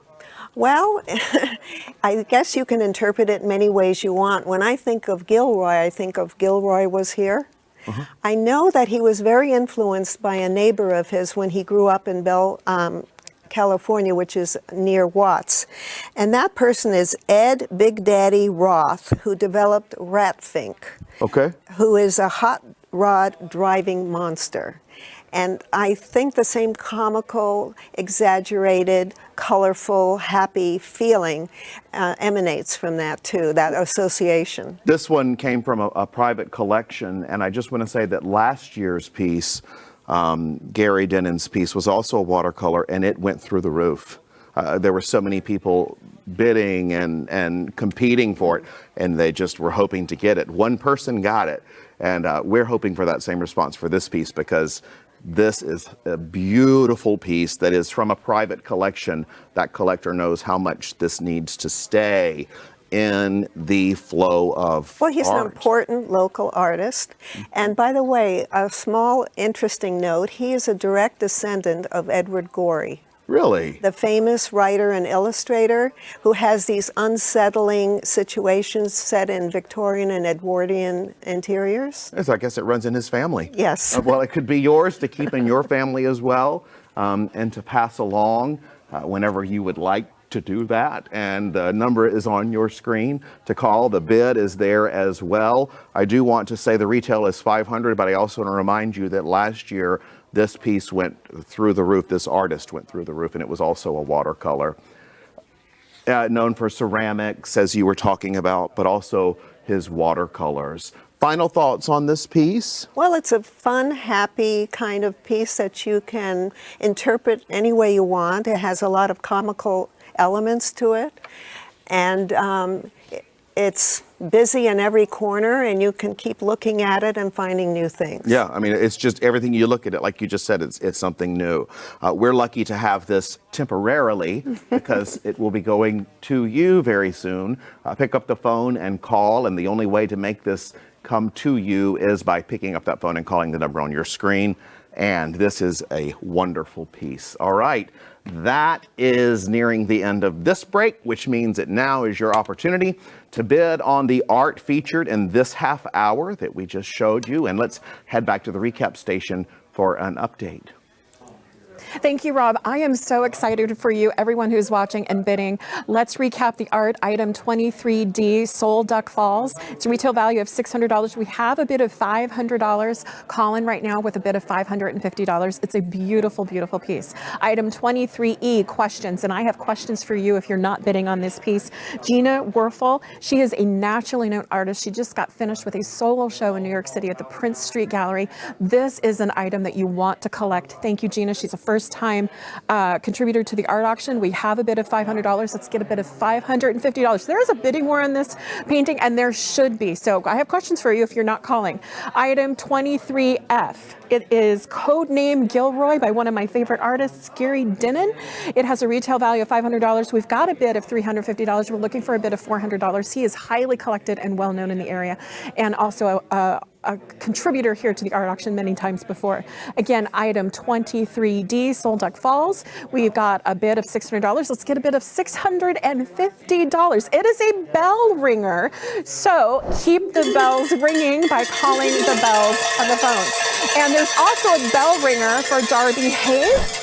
That is this one. This is Keep the Bells Ringing. Look at the phone number on your screen. Item 23E, Questions. Again, I have questions if you're not trying to get this painting. This is beautiful. We have a bid of $500. Let's get a bid of $550. Item 23F, Codename Gilroy. I love that title.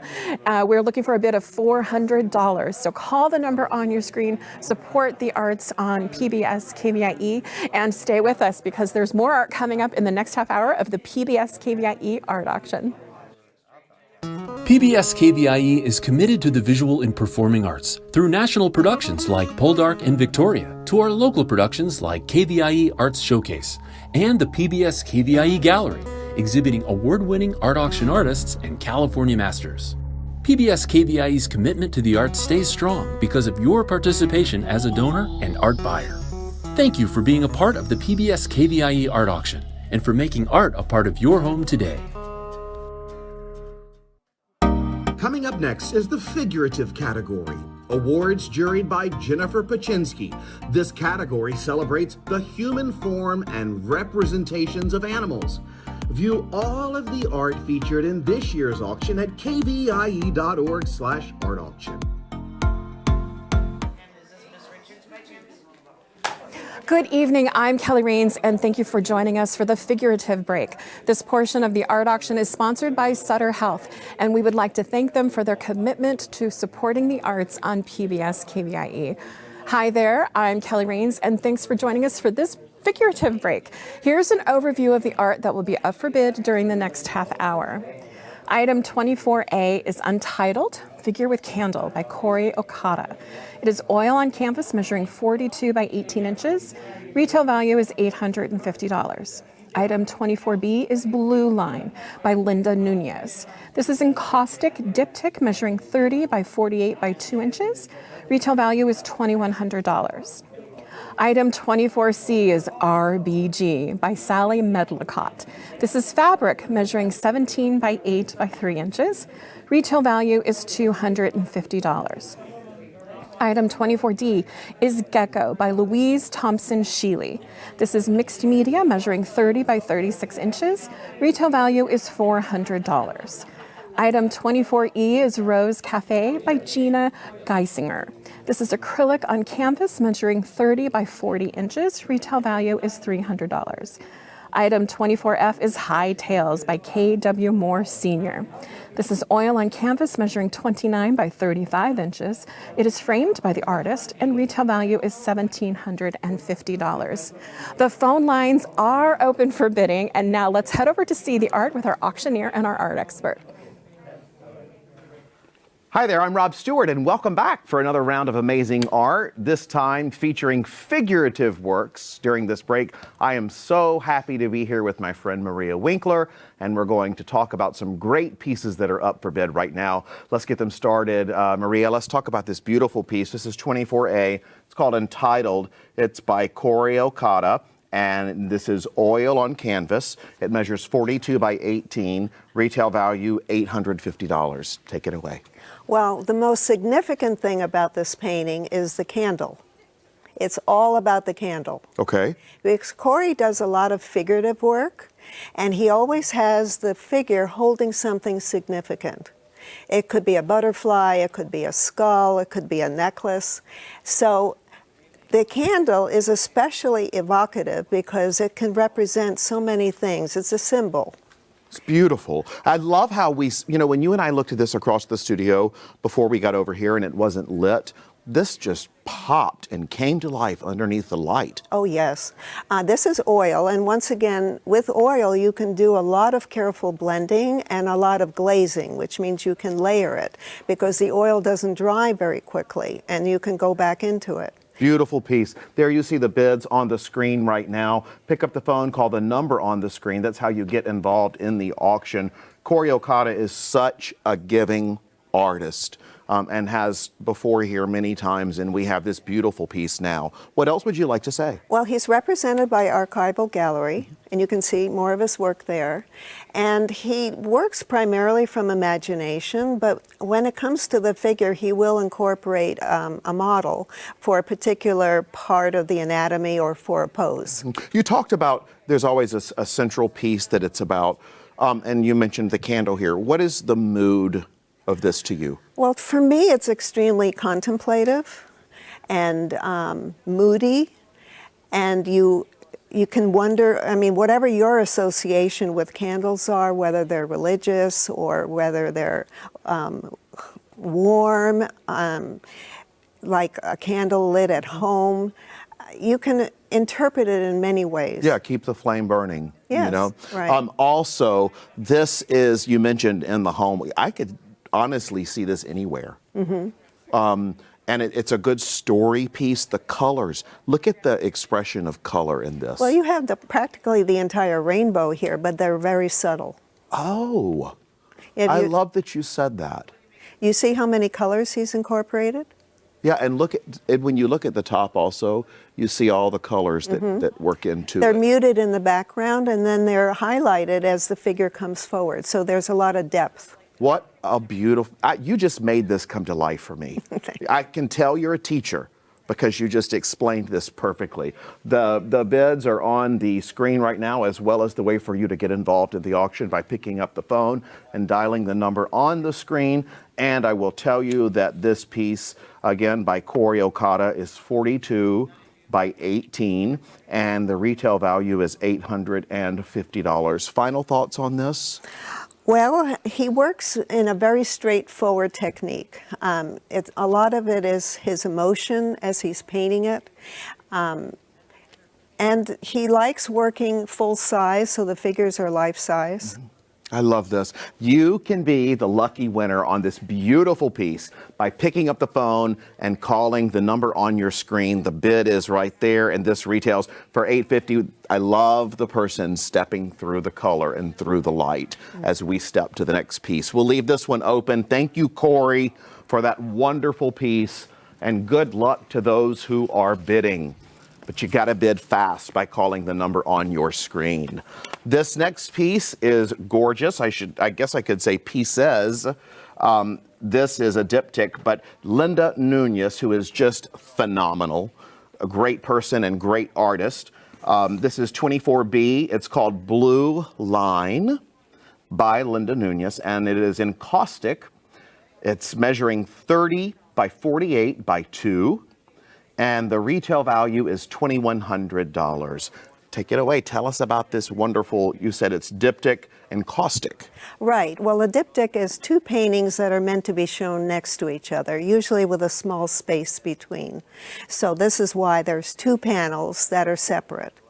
But in caustic, I'm very excited to tell you what that means. It's gorgeous, yeah. It's molten beeswax with Damar resin, and it is applied in a molten capacity. And it goes back to the ancient Egyptians, Greeks, and Romans. That's what they used to paint. Well, then you know it lasts. It lasts. Not only that, do you know the Parthenon and all those wonderful Greek architecture that we see now as white classics? They were painted in caustic. The Parthenon was red, blue, and green. Wow. All over.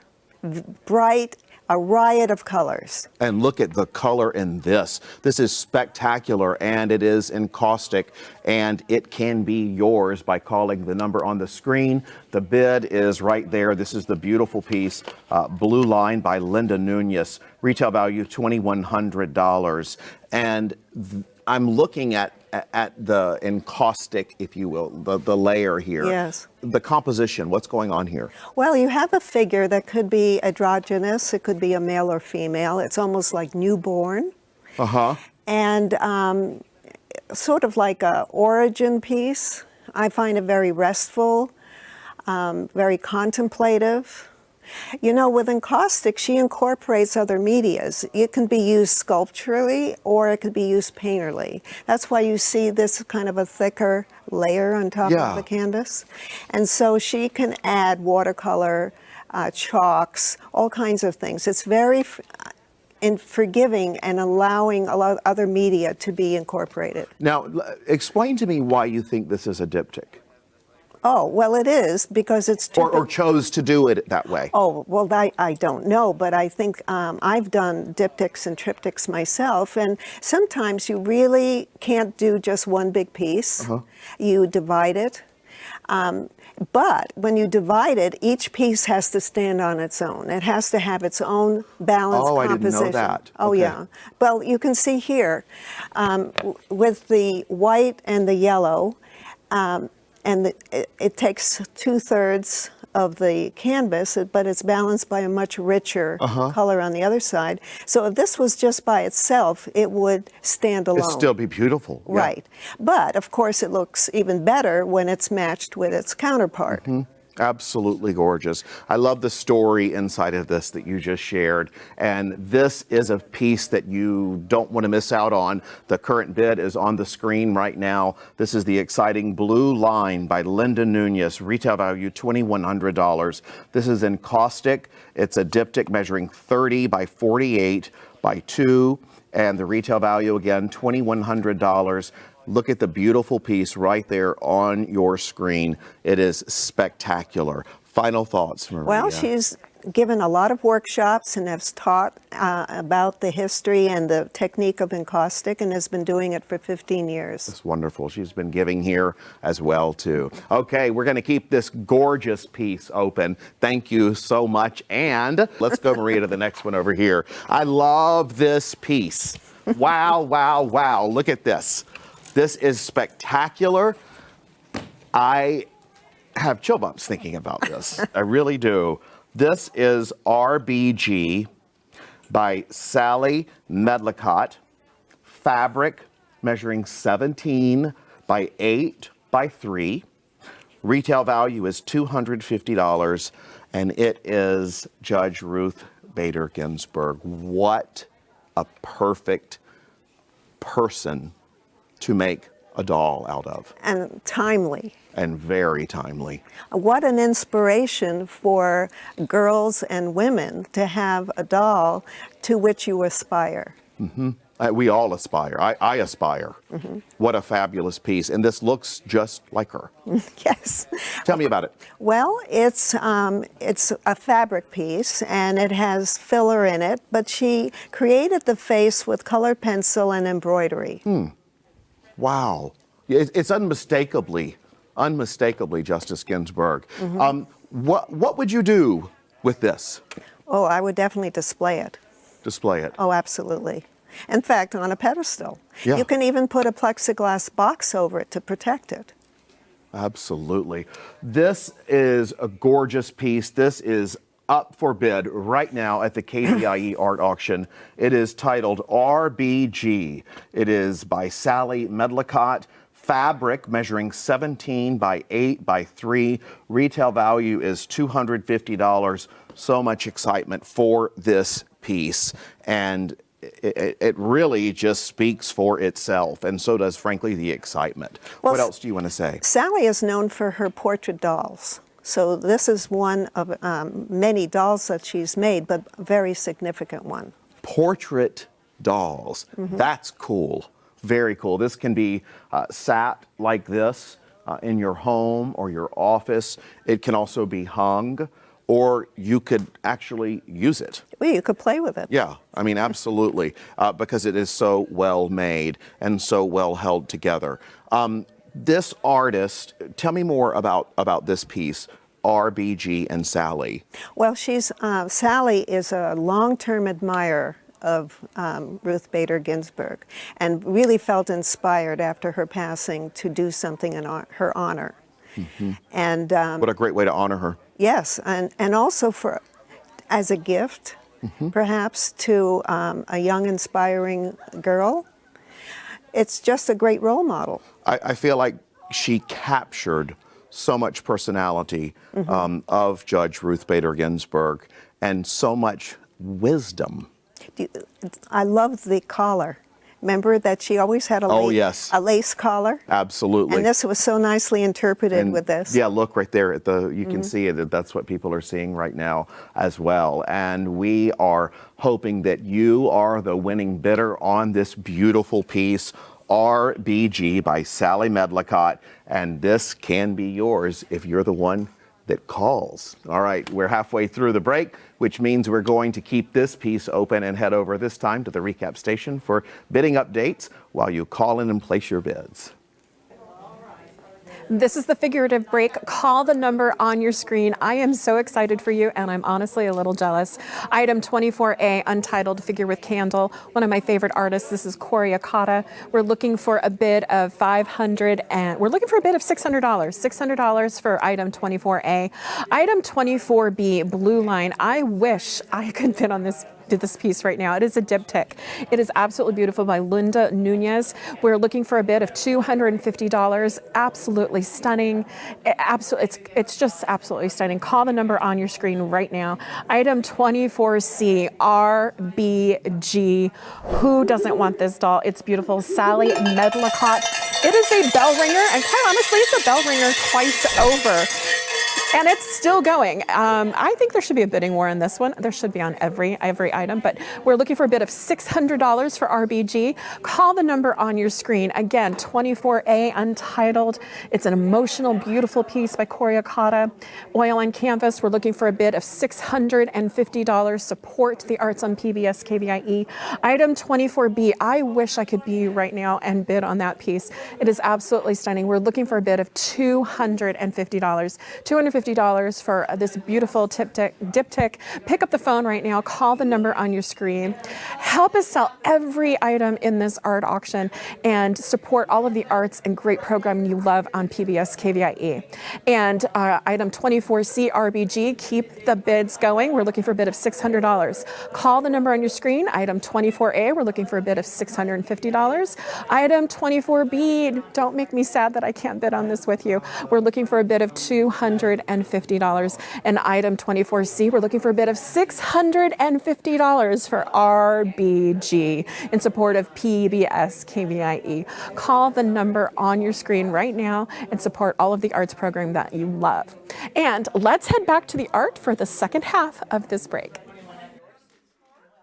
Isn't this exciting? There's so many amazing pieces available for you this weekend. And when you see what you want, do not hesitate to pick up the phone and call. The artwork sells really fast, so get in on the action right now. Okay, we're back with the second half of this category of figurative. This is item 24D, Gecko by Louise Thompson Sheely, and this is mixed media, 30 by 36. It is so cool, and it retails at $400. Tell us about this piece, Maria. Well, this is what I would call fiber collage. Fiber collage, okay. She's cut out all the geckos from different fabrics and in different positions, and then placed them on the background, which is fabric, so that there's a lot of movement. And your eye just keeps traveling throughout the piece there to follow them, but stays within the piece, doesn't go out of the piece. It doesn't, yeah, it's beautiful. All of these, everything in here is stitching, isn't it? Yes, it's all stitched. And the background, if you look at the background, it has a very complex quilting. Yes, it does. That's what I was actually looking at. I didn't notice that at first, but the background is just as much art as the geckos. Oh, absolutely. It adds so much texture. and complexity to the piece, and really complements all of the images. What a beautiful piece and so much color. Again, this is a 24D. It's Gecko by Louise Thompson Sheely, mixed media, measuring 30 by 36, retail value $400. Pick up the phone, call the number on the screen. There you see the current bid, and get involved in the auction. These pieces go so fast rather. Do you think these are all deliberate color choices? Oh, absolutely. I think she wanted to let the viewer imagine that these geckos come in all these different colors. They're almost like chameleons. Yeah, yeah. And she has a piece in the permanent collection of the San Jose Quilt Museum. Fantastic. This is a gorgeous piece. It can be yours if you pick up the phone and call the number on your screen, and this can be picked up and it's ready to be hung right now as we speak, wherever you choose to place it. Look at all the different colors and tell me what comes to mind as you do. Well, a lot of the fabric looks like it's been batiqued and What's that dyed. Meaning it's a wax resist method where you dip the fabric in dye. Okay. And you add wax to resist some of the colors. So it has a very handmade quality to it. I see. And also the stitching varies from image to image.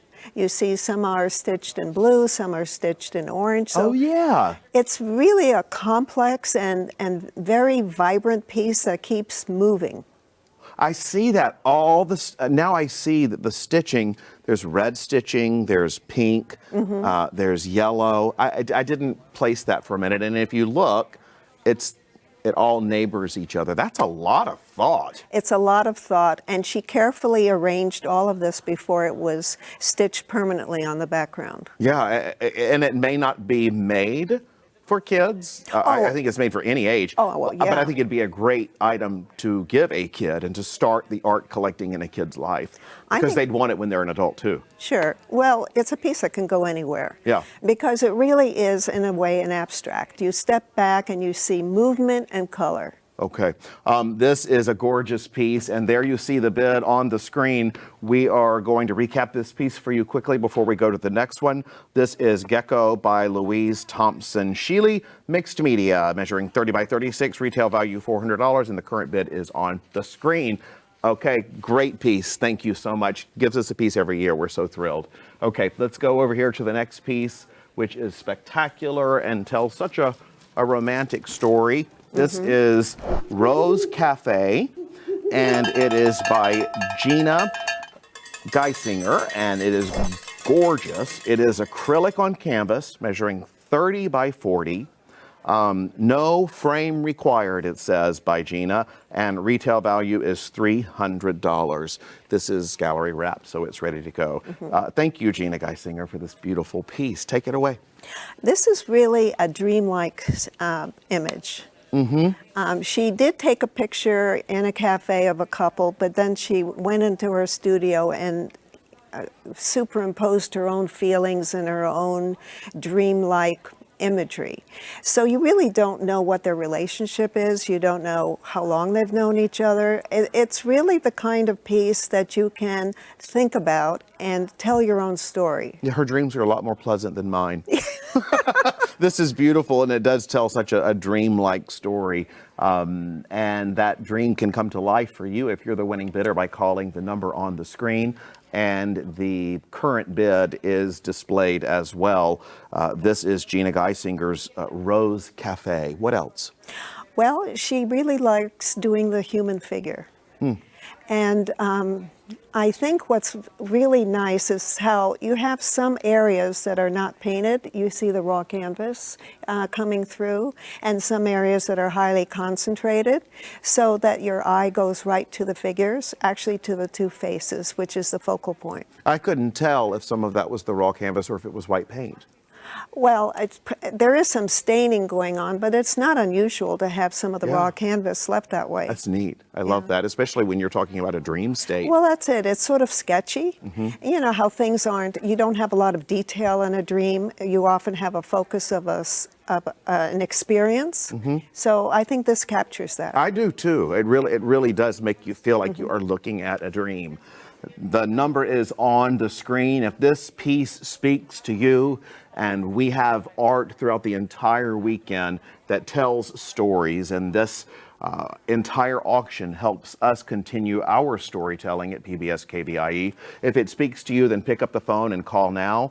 The current bid is on the screen. These pieces go very fast. There's about 5 minutes that we spend with each piece, and then they just fly by. This is the figurative break. Wonderful pieces the entire break here, as well as, frankly, the entire weekend. What else would you like to say about Gina's piece? I love the colors, too, by the way. Oh, the colors are great. You have pink and reds, and you have blues and greens, which are almost complementary colors, meaning they're opposite on the color wheel. Okay. And they create excitement when they're together. So on one hand, you have calmness in terms of the positioning of the figures, but the colors are more exciting. That is so cool, because it does create that. I just love when we have an art expert who's also a teacher, because you learn so much from both angles and both directions. My goodness, we're already at the end of this one, so we have to move to the next piece, but we're going to keep this one open because it is coming through to you right now and can be yours by calling the number on your screen. We are going to move on to this next very beautiful piece. This is fantastic. It is 24F. I remember his piece last year. This is High Tales by K.W. Moore Sr. Oil on canvas, measuring 29 by 35. Artist framed, and I want you to take a look at how much he put into the frame as well. He does the entire, from start to finish. And the retail value is $17.50. And I can tell you that the impact it would make on someone's life is priceless. The equestrian here, tell us. Well, first of all, the frame is beautiful wood, and the title is embedded right here in a plaque.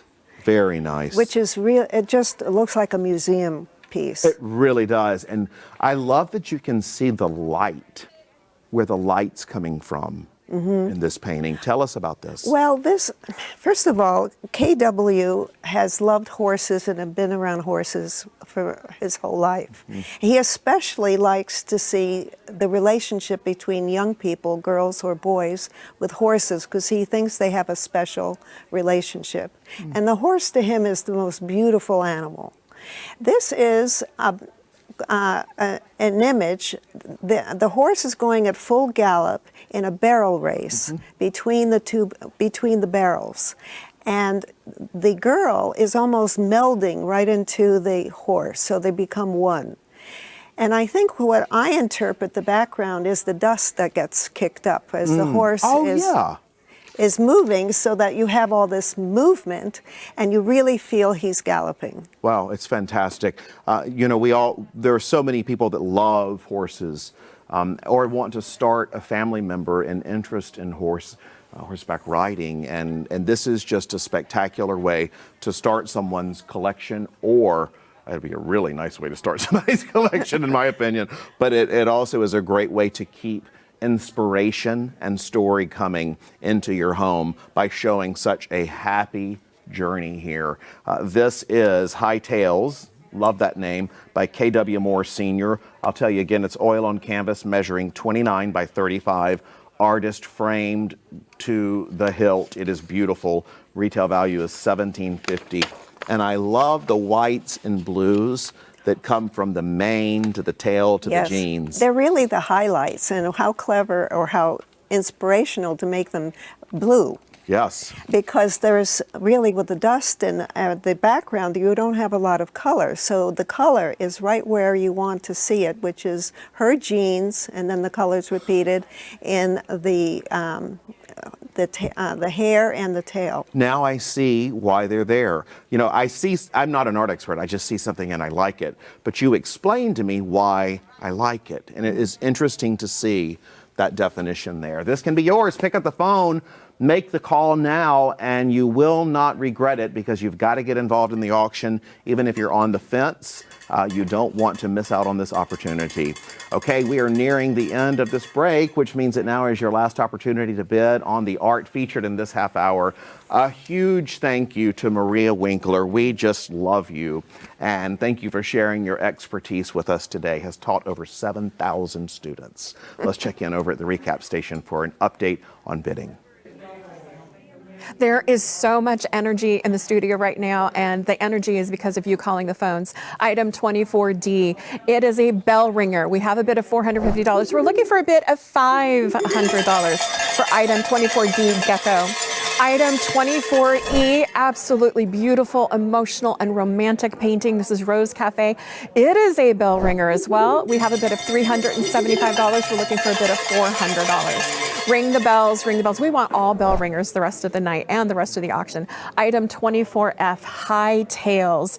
We are looking for a bid of $250. It is an energetic piece, something great for any outdoors lover, horse lover. Call the number on your screen right now. Let's go back to the top because we have a bunch of pieces still open and there is so much energy. You want to be a part of it? I know you do. Item 24A, Untitled, figure with candle by Corey Okada. It is a bell ringer as well. We have a bid of $900. Let's get a bid of $950. Isn't that a beautiful sound? Item 24B, Blue Line. Such an emotional, strong, elegant, beautiful piece. It is a diptych. It is a substantial size. Call the number on your screen. We're looking for a bid of $300. $300 for item 24B. Item 24C, RBG. It is a bell ringer as well. We want more bells, and that means phone bells. We're looking for a bid of $650. This is a one-of-a-kind opportunity to get that one-of-a-kind doll. Item 24D, Gecko. I love the title of that. Item 24D, we have a bid of $450, and that is the bell ringer as well. I'm just going to sell bell ringer every time I can. We're looking for a bid of $500. Keep the bells ringing. Item 24E, beautiful, romantic Rose Cafe. Don't you want to go sit in that cafe and just be a part of that scene? I want to be there too. You can do that if you get the painting. We're looking for a bid of $400. Get that up there. It is a bell ringer. And item 24F, High Tails. We have a bid of $250. We need a bid of $275. Support all of the arts now. And stay with us. There is more art coming up in the next half hour of the PBS KVIE art auction.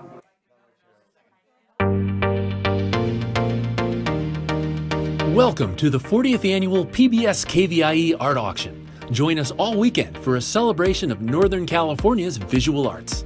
Over 250 pieces will be auctioned off to the highest bidder, and you can be part of the action by watching and bidding on your favorite artwork. View the entire collection online at kvie.org/art auction. Then, when your favorite item appears, call 1-844-KVIE-ART to place your bid. Auction proceeds benefit the programs and services of your PBS station, KVIE. So thank you for watching and bidding. And now, let the auction begin.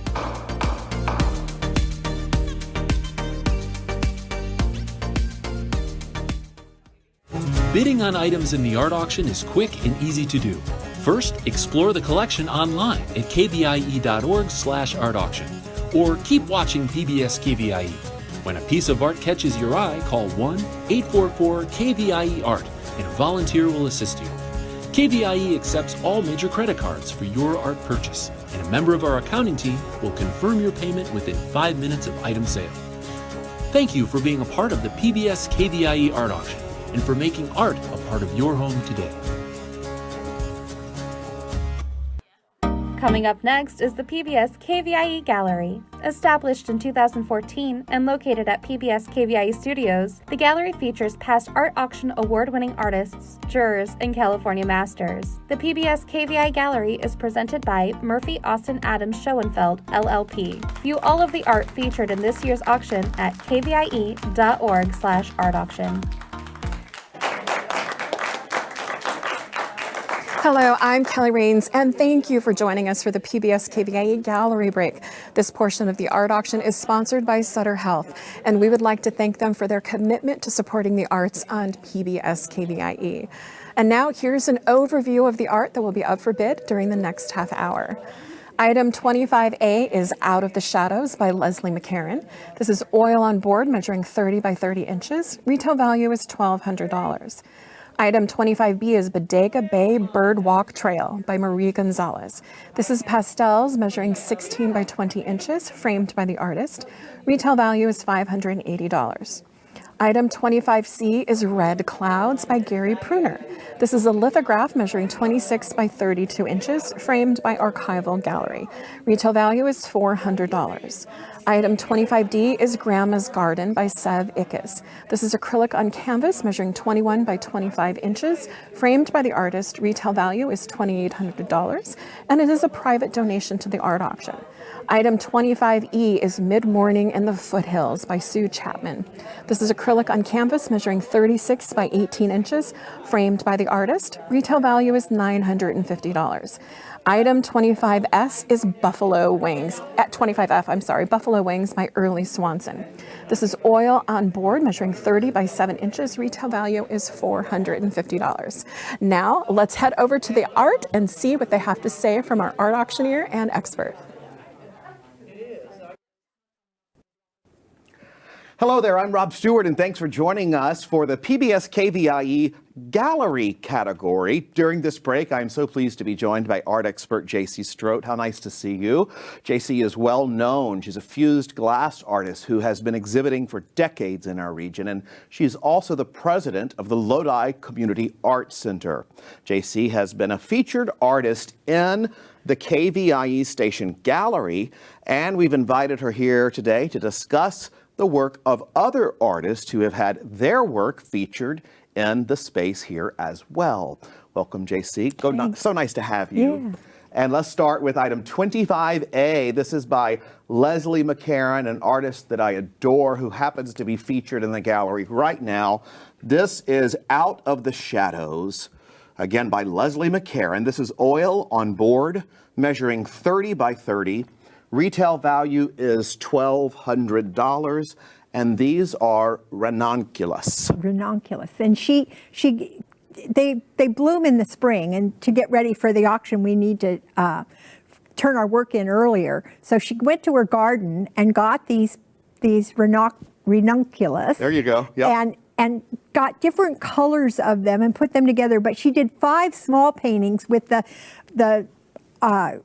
flower at different angles. Okay. And then by looking at the 5 small paintings, then she put them together in the vase to get this larger painting. Nice. I like that. I'm always interested in how artists get their techniques and their images. So this didn't start off with her putting it there. She just put images together. Smaller studies to bring the larger one to life. Exactly. There you see the number on your screen, as well as these beautiful flowers that are just popping through.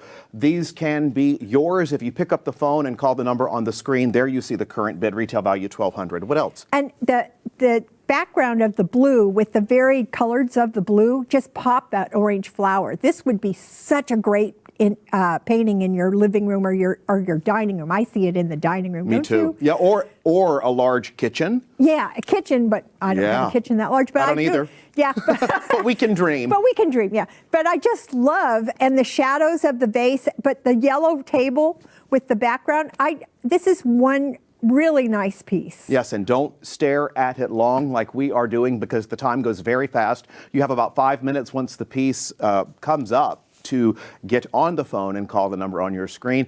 Place the bid because they close very fast. I love this piece. These also come in other colors, but I think this is the best capture of color for the ranunculus. Right. What do you think? I think so too. I'm not really familiar with that flower. I live in where we grow grapes. Mm-hmm. So okay. So flowers aren't a big part of my orchard or my vineyard. But I think this is just great. And I like the bright green leaves. Again, it helps pop those flowers. Don't you think? I think it's spectacular. I also think that the level of thickness on oil on board just pops so well. Exactly, the texture. Yes, it has a lot of paint on it. Yeah. and it holds so well on board. Pick up the phone and call the number on your screen. There you see the current bid. This has a retail value of $1,200. This is item 25A, Out of the Shadows, by Leslie McCarran, a very popular and collected artist, and she's in our gallery right now. And those pieces go fast as well, too. You know that because you were in that order as well, in that gallery as well. The table and the green highlight. Tell me about that.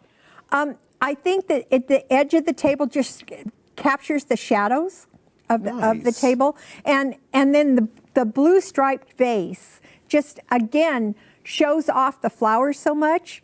And the yellow table, I love yellow tables. I have two.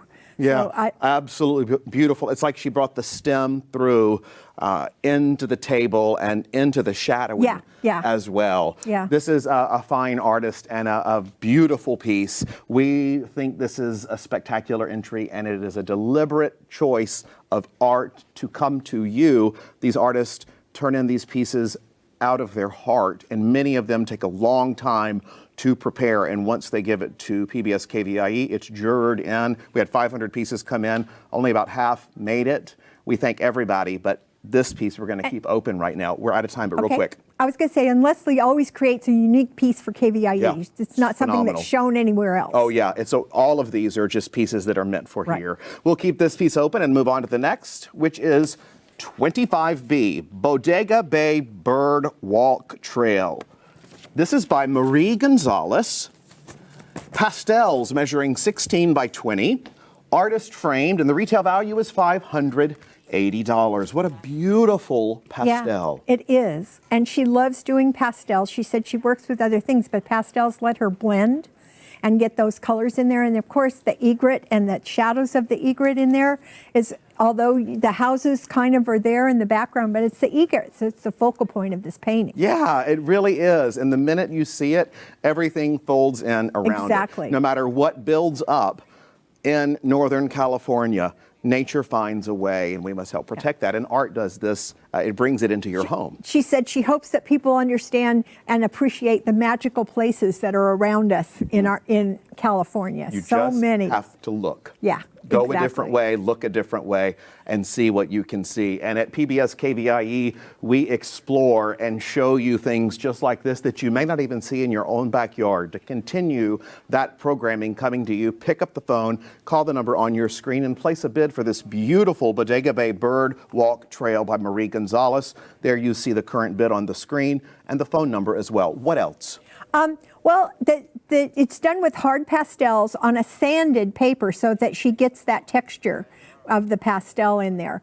I love the houses in the background, and that the marsh, she actually captured this when she was out walking the marsh, and the egret just sort of flew in so she could capture it. I think it's a great painting. I was thinking that back in here, I've actually seen the deer back here in the trees. Wow. Or if you can't see it, then it must be my imagination, but I think it's there.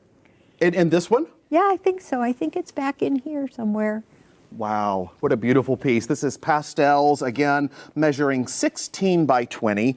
Artist frame retail at $580. You see the current bid on your screen right now and the phone number to call to get involved in the auction. Bodega Bay Bird Walk Trail. I love that name, and I love the bird popping out right there. What else do you see that you want to point out? Well, I kind of see, I love the houses in the background. They also look so unique sitting on the marsh in the background, but and they're there, but it is the marsh that captures you. It really does. And the grasses in the marsh. Those houses are there for a purpose because they show that while we are developing, we are also holding on to the beauty of nature. Exactly. We are showing exactly how beautiful that is through our cameras right now, and the marsh, the elegance and the simplicity of nature, and the exquisite part of nature as well. And there you see the houses encroaching The detail on the houses is really good. I mean, you can see the detail. They're in the distance, but you can see the detail on the houses, especially the larger house in the middle. Beautiful. Okay, we're going to keep this piece open. Thank you so much for this one, Marie Gonzalez. We will move on to the next piece, which is 25C Red Clouds by Gary Pruner. And this is the late Gary Pruner, who we miss at PBS KVIE, and so many others do as well, a beloved artist. This is a lithograph measuring 26 by 32, framed by Archival Gallery, and the retail value is $400. Loved Gary, and this piece is so pretty. It is, and although it's an abstract, to me it looks like a landscape. It does. You can see the mountains, you can see the clouds, you can see, and when I was viewing this, I had a lithograph artist with me, and so she explained to me that the techniques that are used here, and that you actually do the lithographs on stone with crayons, and then you flow the ink on it, and she thinks that he must have added the green tones in it after he did the lithograph, because you just can't get that splash of color like it has and here. lithographs are still one of a kind. They are, and also they're the oldest form of printmaking we're still using. So, and this is number 39 of 95, so it's fairly early in the lithograph printing. Yeah, I watched. So the colors are really vivid. I watched a show last night on PBS, and it was talking about the ancient art of lithograph all the way back in France, and so many things. This again is the Gary Pruner piece, Red Clouds. This came to us from a private collection and a donation from that as well. How kind. Lithograph measuring 26 by 32, and it is framed by Archival Gallery. Retail $400, and Gary Pruner pieces are hard to come by. Yeah.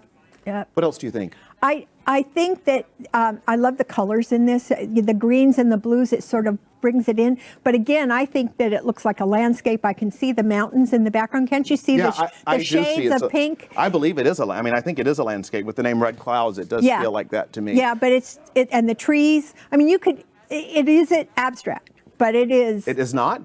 No, I said it is an abstract, okay. But you can see that the landscape in it. Well, we've seen with the sun so fiery lately that we have seen some red appearing skies, but this captures the beauty of the red and the sky and then makes it fun in the clouds. Final thoughts on this beautiful Gary Pruner piece. There you see the number on the screen to call, as well as the current bid. And this is a retail value of $400. This is a highly sought after piece because it is Gary Pruner's. What else? I just think that I would be able to live with this. Yeah, me too. Even though it's like very pink.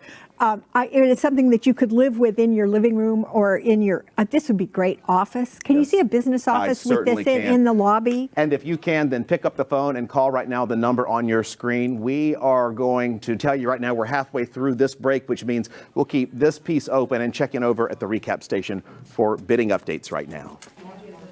Thank you, Rob. Call the number on your screen right now. Item 25A. It is kind of close to being a bell ringer. We have a bid of $800. Let's get a bid of $850 for Out of the Shadows, item 25A. Item 25B, Bodega Bay Birdwalk Trail. It is so close to being a bell ringer. There is a bidding war on it, so that should make it a bell ringer. Call the number on your screen. We need a bid of $450. It is a local artist celebrating local geography in our region. So bid on that. Item 25C, Red Clouds. It is vibrant and electric. Gary Pruner. It is a bell ringer. We want to have the bells constantly ringing. We need a bid of $500. $500. And I'm going to go back a little bit to item 24F. It is still open. High Tails. We're looking for a bid of $400. Call in now and support all of the arts and great programming that we love on PBS KVIE. Again, item 25A, kind of close to being a bell ringer, so ring the bells on the phones. We are looking for a bid of $850.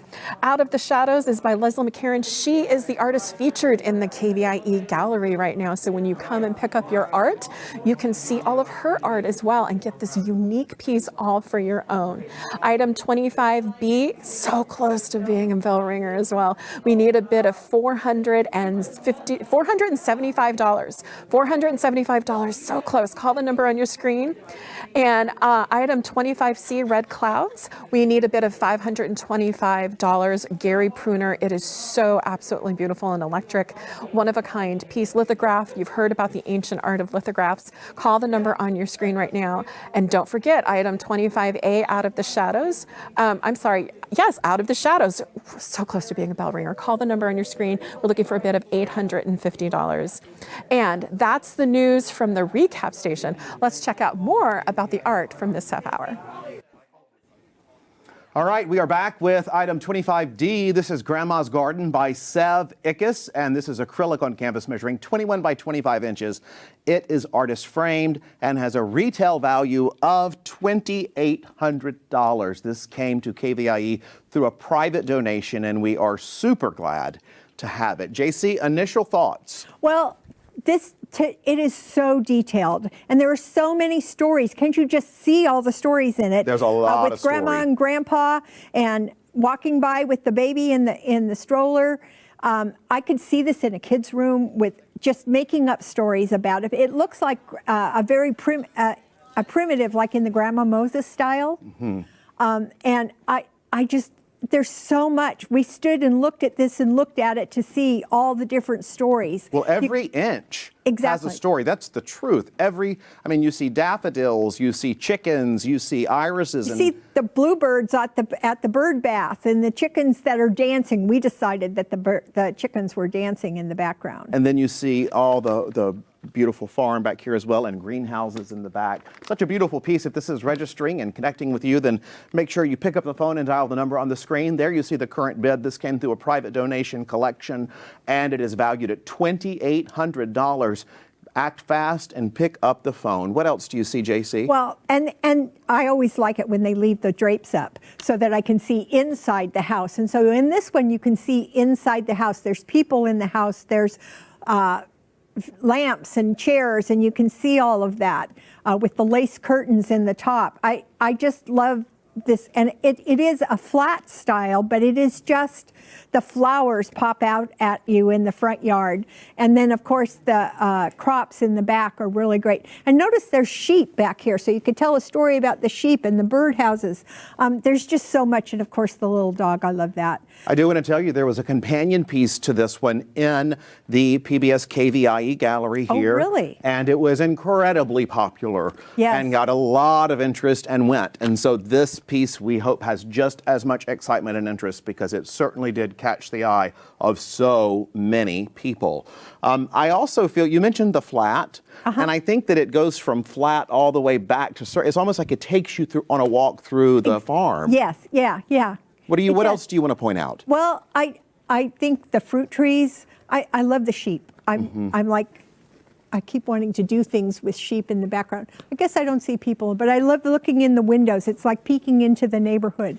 And the cat and the dog on the porch. I mean, there's so many things, and you could just sit and tell the stories about what's going on with this house and visiting Grandma. Yes, you can. And the camera is, I would do anything in the world to visit my grandmother's. And I highly suggest, if yours are living, to take up the time to do that. It is incredibly important, and get them on tape, recorded. Yeah, talk to them about interviews and stuff, and questions about their life. This gives you an intimate look into this beautiful painting right here. There you see the flowers, and you're about to see the grandmother and grandfather on the bottom of the screen come into your monitor there, as well as the bird bath. Final thoughts on this piece, again, by Sev Ickes. This is Grandma's Garden, and it's retailed at $2,800. It is so detailed, and there's just, there's so much to talk about.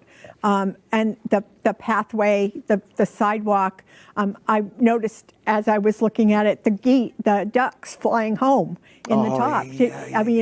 It's like they incorporate every farm animal and everything out in the country that you could do. And whoever ends up with this piece, if you are the lucky winner, you will have so many stories on this piece. We're going to keep this one open and move on to the next piece here at the PBS KVIE Art Auction. That piece is 25E, Mid-Morning in the Foothills. Wow, I love this piece by Sue Chapman. Everybody in the studio has been talking about the birds you see in here. And this is acrylic on canvas measuring 36 by 18. artist framed. The retail value is $950. So much power and punch in this piece. Exactly. And Sue Chapman is known for including birds in every one of her paintings. Every and one. She loves painting the large sequoias, even though this isn't a sequoia, it's an oak, but it's the majestic trees that capture her attention and her interest. Well, she did a great job on this one. I love the bold tree in this one. And as that camera is panning up, you're about to see a bird pop onto your screen. Tell us more about this, JC. Well, we've decided that it must be a stork, but it might be an egret. An egret, okay. Because she talks about the egrets in her piece. But in this tree, you can see the squirrels. You can see oh, I didn't see those at first. Yeah, you can see the squirrels and birds. And that we're not sure if they're turkeys or they're pheasants. I think there might be pheasants. Rob thinks they're turkeys. And then here is I just saw deer. Those. Yeah, 2 deer. I mean, it is full of wildlife. And then, of course, the colors. I love the purple shadows and streams going through there. This piece tells you to take the time and sit and watch in nature to see what unfolds. Right. And that is such a beautiful thing to do here in Northern California. You don't have the ability to sit and soak that in during the auction because it only lasts about 5 minutes for each piece. But if you take this home, you can soak it in forever. I also like to reiterate that these pieces, every single one that you will see in the auction, is a great gift for somebody else. There you see the current bid and the way to get involved on your screen. What else, JC? The foothills are a constant inspiration to Sue. And so this is, again, typical foothills here in the mountains, although I think it's spring. We don't have so many green ones anymore, but this is just gorgeous. I like the shadows. I like the colors that are invested in here. I can see being out there on a clear day with the clouds going over. This would be great. Beautiful piece. And a great hall piece. Oh, yeah, absolutely. Because of the tall shape. I mean, I just think it looks great. This artist, this fantastic artist, Sue Chapman, had, as we mentioned, everybody in this break, had a showing here at the station in our gallery. And there were a lot of pieces, and almost all of them sold. Almost all of them, and that's great to say. We have about 15 more seconds. What else? I'm looking at, there's more birds up in here. There's so many birds that are incorporated into the tree, and the turkey and the deer in the background. Did I point that out before? Yes, always surprising, and that's the beauty of art, is that every time you look at it, you can see a different story, and that story is what you gain from it. Whatever story it says to you, as long as it brings something good to you, have at it. All right, we're going to keep this piece open. You see the current bid there on the screen, and pick up the phone and call that number if you would like to get involved. The next piece that is coming up is 25F. Wow, that is fun. I just walked by it and saw it for the very first time in person, and it is fantastic. This is by Early Swanson. Oil on board, measuring 30 by 7, so it's a fun size, and it's valued at $450. Ailes de Buffalo, which is buffalo wings, and look at this. What do you think? It's the painting, in painting the way the buffaloes are, it makes the wings plausible. It does. It could be there. That's art. It's a story, and you can stretch it to whatever you want it to be. Exactly. Look at the yellow on that piece popping through the monitor there, and the wings on the buffaloes. The different colored wings on the buffaloes, but the buffaloes are obviously on the move. Yes, they are. And I hope that you are on the move to the phone to call the number on your screen if you would like to take this piece home. There you see the current bid on the screen right now. Retail value is $450. I have to tell you, this is quite a piece of art here in person. Yes. And it is, I love the texture of the yellow. And what else? Yeah, the texture in this piece is really cool. She enjoys participating in the auction and the great programs that the KVIE has. It motivates her to create new artwork every year.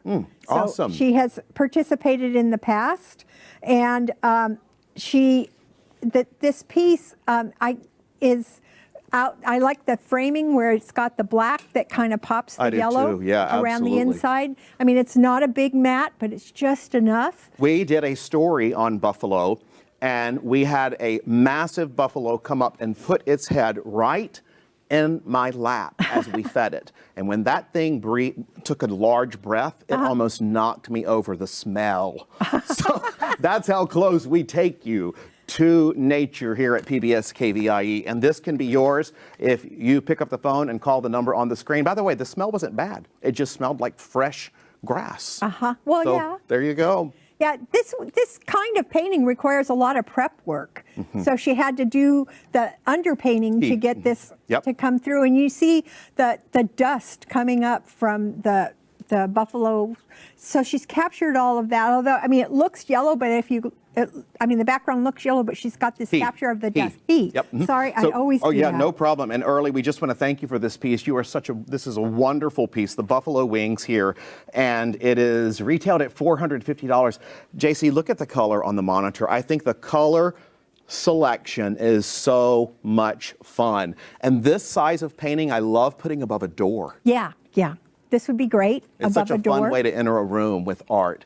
And this piece is that perfect size to go right above a door or even a window, depending on how you have a room laid out. Right. Final thoughts, we have 15 seconds left on this. Well, I just think it's such a fun piece. With the buffaloes and the wings on the buffaloes, I would be flying away to wherever they're going. Well, let's go with them. Let's How about go that? with them. All right. Well, we will be flying over to the recap station right now. We're at the end of this break, and we're going to check in to see how things are going over at the recap center. Thank you so much, JC Strote. You are such a joy every year for being here and sharing your expertise with us in this half hour. Let's check in across the way and see how bidding's going. Thanks, Rob. It is very exciting over here. We're going to recap the art right now. Item 25D, Grandma's Garden. Retail value is $2,800. We have a bid of $850. Let's get a bid of $900. That reminds me not just of my grandmother's garden, but her porch. Everything that was on the porch, and it just reminds me of Grandma. Item 25E, Mid-Morning in the Foothills. Retail value is $950. We have a bid of $775. We are so close, precipitously in a good way, to getting it to be a bell ringer. Let's get a bid of $825. So close. Call the number on your screen. Item 25F, Buffalo Wings. I am obsessed with this. This is absolutely beautiful. Love the size. This is by Early Swanson. We have a bid of $125. Let's get a bid of $150. $150. Wonderful artist. And so item 25A from the top of this break, Out of the Shadows. It is retail value of $1,200. We have a bid of $800. Let's get a bid of $850. Let's get it close to being a bell ringer, if not a bell ringer. Item 25B, Bodega Bay Birdwalk Trail. I want to go there. It's so close to us. So why don't you go there with this art in your home? Call in with a bid of $550. Item 25C, Red Clouds. It is a bell ringer by Gary Pruner. It is at $1,400. Let's get a bid of $1,450. Item 25D, they should all be bell ringers. Grandma's Garden, you remember Grandma's Garden or her porch or her home. Let's get a bid of $900 for item 25D. Item 25E, let's get a bid of $925. And item 25F, let's get a bid of $150 for item 25F. Call the number on your screen. Support all of the arts and stay with us. There's more art coming up in the next half hour of the PBS KVIE art auction.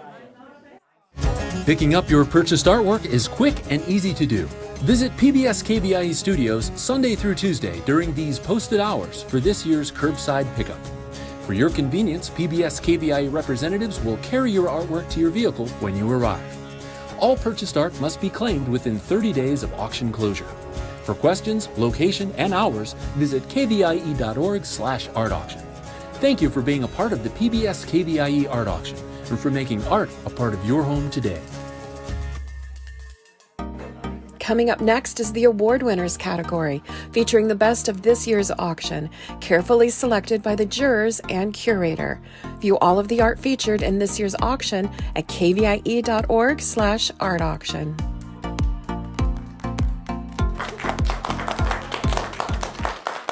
Good evening. I'm Kelly Rains, and thank you for joining us for this award winners break. This portion of the art auction is sponsored by Sutter Health, and we would like to thank them for their commitment to supporting the arts on PBS KVIE. Hi there, once again, I'm Kelly Rains, and we're about to start the last break of the night and showcase more award winners. Here's an overview of the art that will be up for bid during the next half hour. Item 26A is Three Young Women by Christopher Olson. This is oil on canvas measuring 18 by 24, framed by the artist. Retail value is $550, and this won a Juror Award in the Figurative category. Item 26B is Ghetto Child by Robert Simmons. This is charcoal measuring 25 by 31. It is framed by Blue Bus Framing at the Handling Gallery. This also won Best Frame Design. Retail value is $1,500, and this is a first place winner in the Figurative category. Item 26C is Jewelry Cabinet ×3 by Joe Von Arx. This is mixed media measuring 54 by 22 by 11 inches. Retail value is $4,200. This is a Juror Award in the Sculpture category. Item 26D is Still Life Without Rabbit by Davy Five Ash. This is pencil color measuring 29 by 26 inches, framed by the artist. Retail value is $1,400. This won a Juror's Award in the Still Life category. And item 26E is Different Strokes by Frankie Hansberry. This is ceramic measuring 22 by 10 by 6 inches. Retail value is $450, and it won a Curator Award in the Sculpture category. The phone lines are open and ready to take your bids. Now let's head over to see the art with our auctioneer and art expert. Hi there, I'm Rob Stewart, and thank you for joining us for the award winners category. During this break, I'm so pleased to be here with Jill Estroff, PBS KVIE's art curator. Great to see you as always, Jill. You put together an amazing collection this year from the many talented artists who contributed their work to PBS KVIE, and Jill has some wonderful art to talk about right now, and we begin with this piece, 26A. This is Three Young Women by Christopher Olson. And this is oil on canvas measuring 18 by 24. Look at that beautiful piece. It is a retail value of $550. Jurors Award for Figurative. Take it away, Jill. What do you think?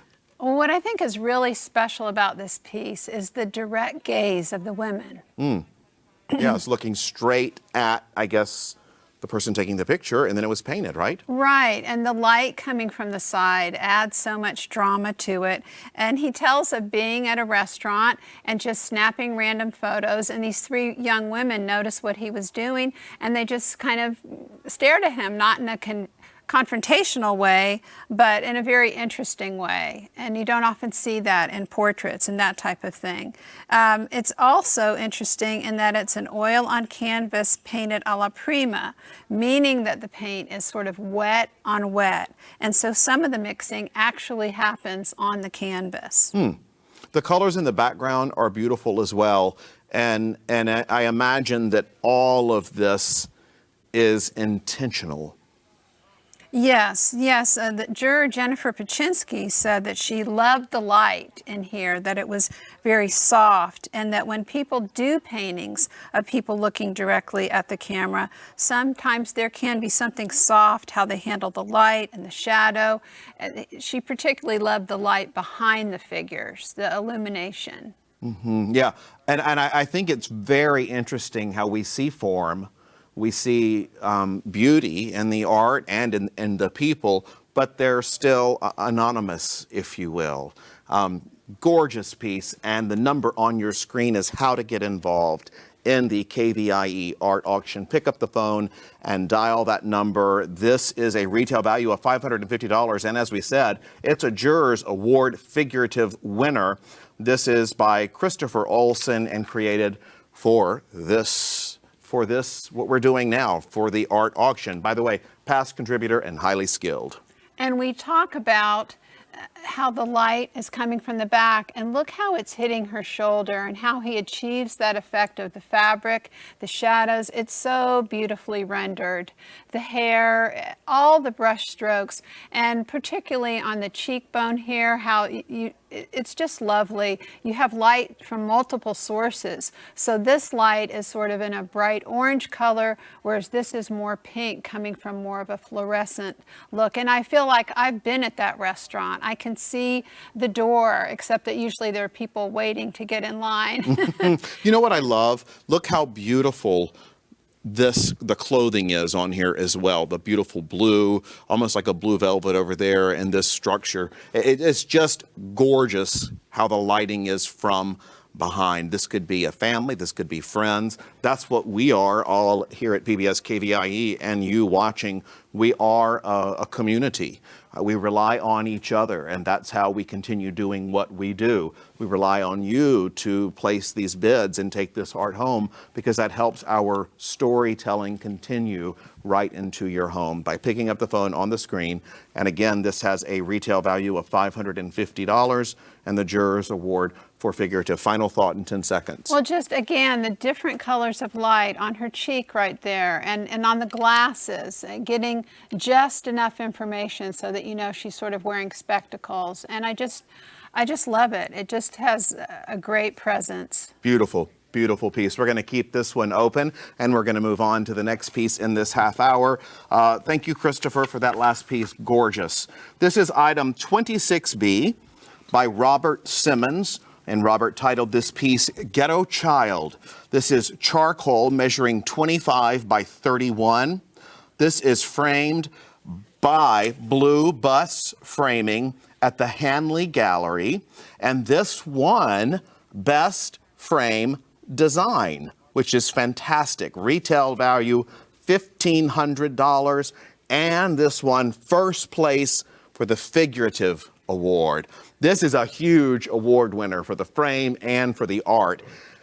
And this is, by the way, first-time artist. First-time artist. I love that. So what do you want to say about this? Well, I think when you look at this, the first thing you might wonder is, who will this young man become? You know, what is the story there? And as I got to talking to the artist, I was lucky enough to meet him. He came by the station when I was here looking at the art, and this reminded him of himself when he was a young man growing up in Chicago. And so it has the name Ghetto Child. He did work from a photograph, but the juror just fell in love with the competence in this. It's gorgeous. This is charcoal measuring 25 by 35. This is a beautiful piece of art of this young man. Look how well the artist mastered this young man's face. And it's even more amazing when you realize this artist is self-taught. He did have an art scholarship that he couldn't take it. He went into the military and law enforcement, but his mother inspired him to return to his art around 2015, and look how he's used the time. As a child, he won awards, and you can really see that he just had a gift. Such a talented artist, and this piece was done this year. Beautiful piece of art right now. This one is up for bid right now on your screen. This retail value is $1,500. This is a first place winner for Figurative, and this is 26B. It's called Ghetto Child by Robert Simmons, and it's charcoal measuring 25 by 31. Look at the beauty on the screen. And the juror particularly loved the hand at the top and just the pattern on the skateboard. And again, to me, the eyes are so soulful, and it just all the different textures. And she just said the more she looked at it, the more she saw. So beautiful. And tell me about the framing. I see that it's deep. Yes, I love the way there's a silver, it's sort of a double silver on the inside, the matte, and then also there's silver on the outside too. They were very careful not to take away from the image, and they were sensitive to it being black and white, so they didn't want to distract with color, and I think they really came up with a perfect combination. Absolutely beautiful, and big thanks to Scott Hanley for his framing efforts on that. This is a gorgeous piece. It is open right now for your bid by calling the number on the screen. There you see the current bid, and this is a retail value of $1,500. Pick up the phone and dial the number and get involved. The pieces move very quickly, so bid high, bid often, because they move fast, and this is an active auction, and we want you to take part. We're going to keep this beautiful award-winning piece open, and we're going to move on to the next piece right over here, and wait until you see what we have here to show you. This is 26C. Now come close and look at this, because this is a jewelry cabinet ×3 by Joe Von Arx, and it is mixed media measuring 54 by 22 by 11, but we're going to do a show and tell. This is retail value at $4,200. We're about to show you why. Juror Award for Sculpture. This is awesome. Let's start with the outside, okay? So tell us about the outside first. It's so gorgeous. He's used so many different kinds of wood here. You can see all the different colors. They're just beautiful, and the pattern is amazing. The juror who chose it for an award said, "Who can deny the craftsmanship of this?" The craftsmanship of this is really all world. She was funny. She said, "You would have had me at the zigzag here." But it adds all these sort of horn-like triangle facets, the zigzag line, and she thinks it really sort of tells a story of protecting whatever's inside the jewelry box. Okay, well, you mentioned inside, and wait until you see this. So we're going to open the jewelry box, and that is a nice, tight hinge there. You can tell it's really spectacularly done. And look at the inside door. That is gorgeous. That is look at the inlay on that. I mean, that is just gorgeous. The pieces on the inside of the door are where they are for a reason, because they stick out, and we'll show you what that is in a moment. But Jill, just look at the wood there. It's really gorgeous, and you see why it's in the sculpture category. And we had a conversation about, can art be functional? And I think this piece answers that it certainly can be. Yeah, it's absolutely beautiful. And that is the inside of the door that you just saw. Look at the drawers. Can we talk about this for a minute? So I'm just going to pull this out a little bit, because look at there. Each of these open, and they're made for all varying sizes of jewelry. Larger spaces down here, tighter spaces up here. I mean, this is just beautiful. You talk about fine quality, and we're not even talking about the stand that it's on yet, which is another piece of art. This entire sculpture is just, when I saw it in the room, it just took my breath away, Jill. It really is beautiful. It's got so many facets to it, and it's supposed to sort of remind you of crystals and quartzes and other things that are precious that might be inside. And the love of wood, the stains here, and he has won Master Woodworkers Awards, and there's no surprise in that. He won a San Diego design competition, and it's just a beautiful, beautiful piece that is both art and function. How about the beautiful legs here? Oh, and the piece in the back comes all the way up and is fixed to the back of it, and then you have these legs down here that match the wood. That is just brilliant. Yes, it's funny. The stand is made of sculpted Baltic ply wood, and it's painted with automotive paint so that it will stand the test of time.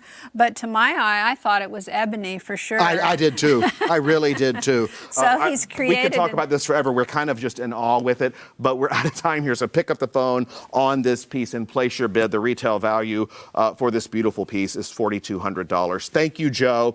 Okay, we're right halfway through the break, which means we're going to keep this piece open, keep checking out this gorgeous piece, and we'll head over to the recap station. Thanks, Rob. We are in the last break, and time is of the essence.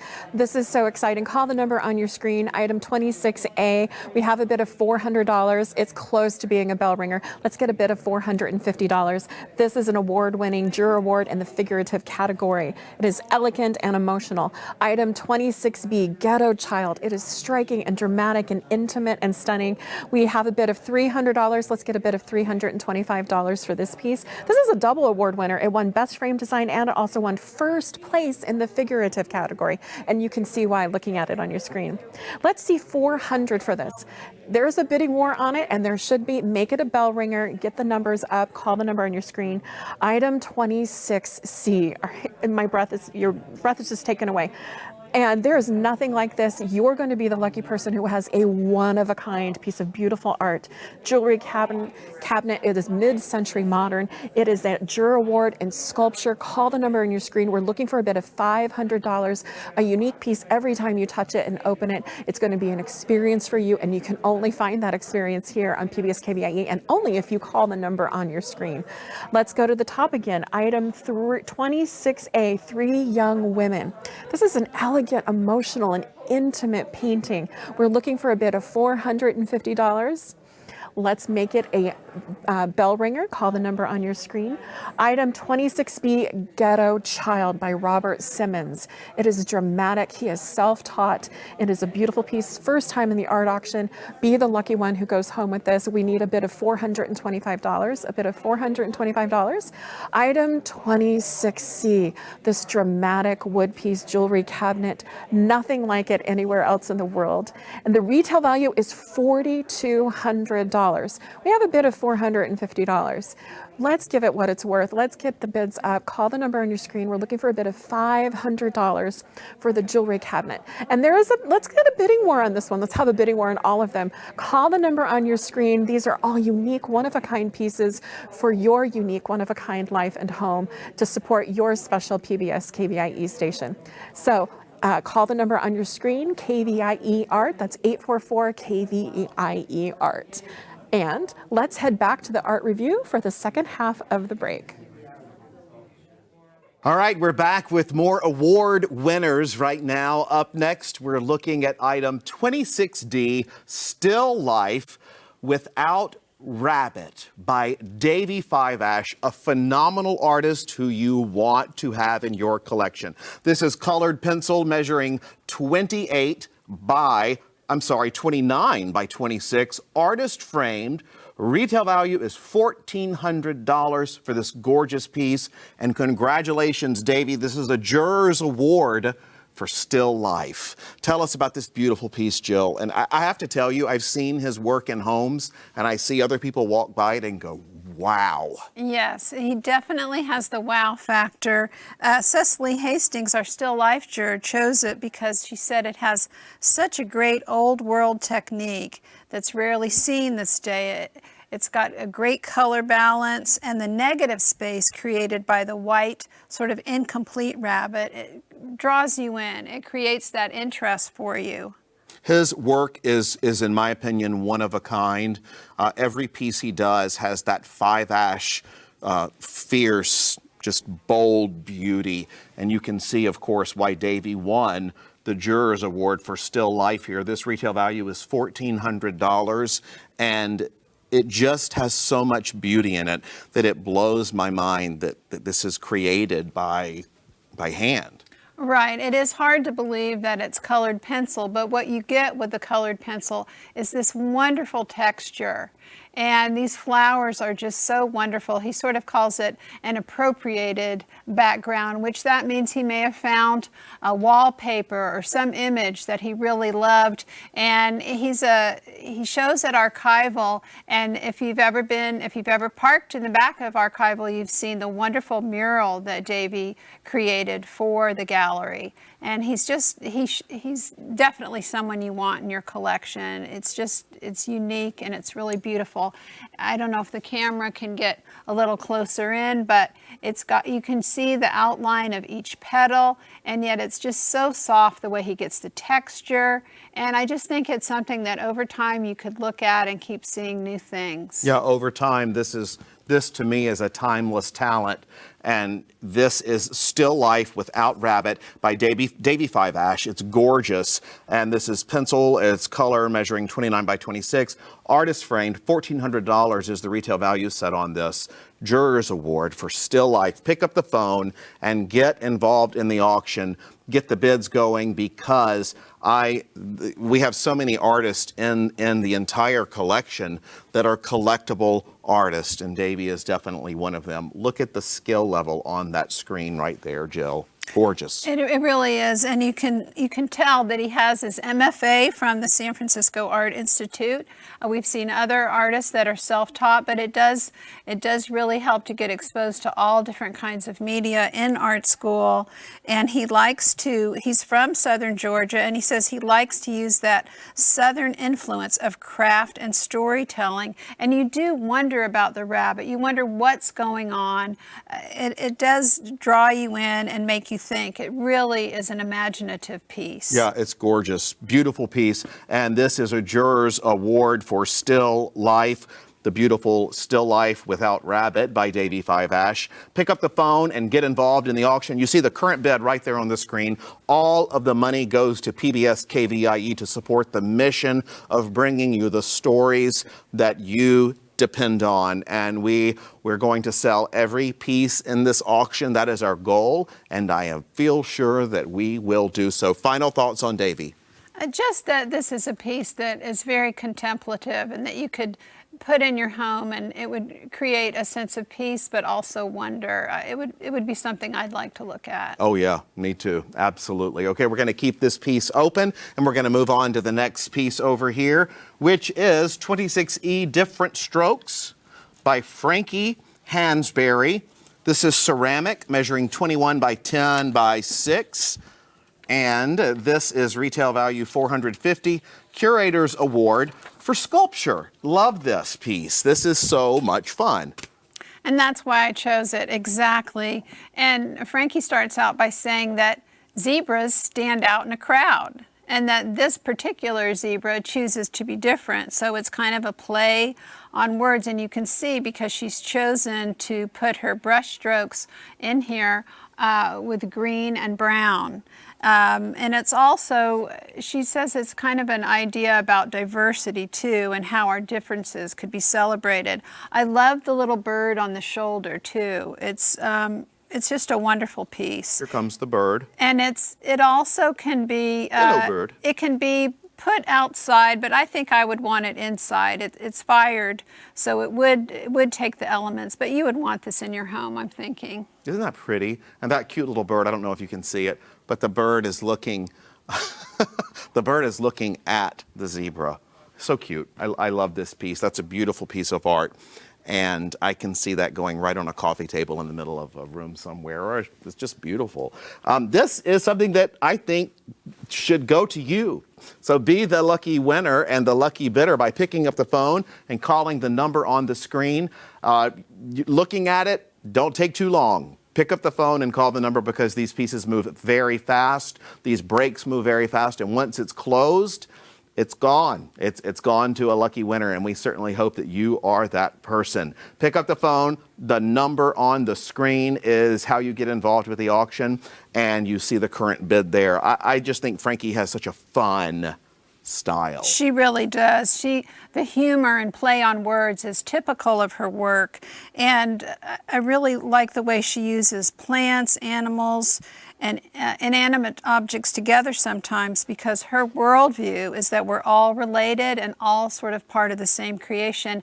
And I like how the zebra's sort of embracing, or has sort of open arms, not that they're arms, but it's created in such a way to look like it's really kind of an embracing figure. And I think that's something that appealed to me when I first saw it. And especially with what you just said about how we are all connected on this earth, a message that we are hearing a lot through our artists this year, pointing that out, and we now need that more than ever. Pick up the phone and call the number to get involved with the PBS KVIE art auction. There you see the current bid on the screen for this, and I will just go through really one more time the specs on this piece. It's 26E Different Strokes by Frankie Hansberry, and this is ceramic measuring 22 by 10 by 6.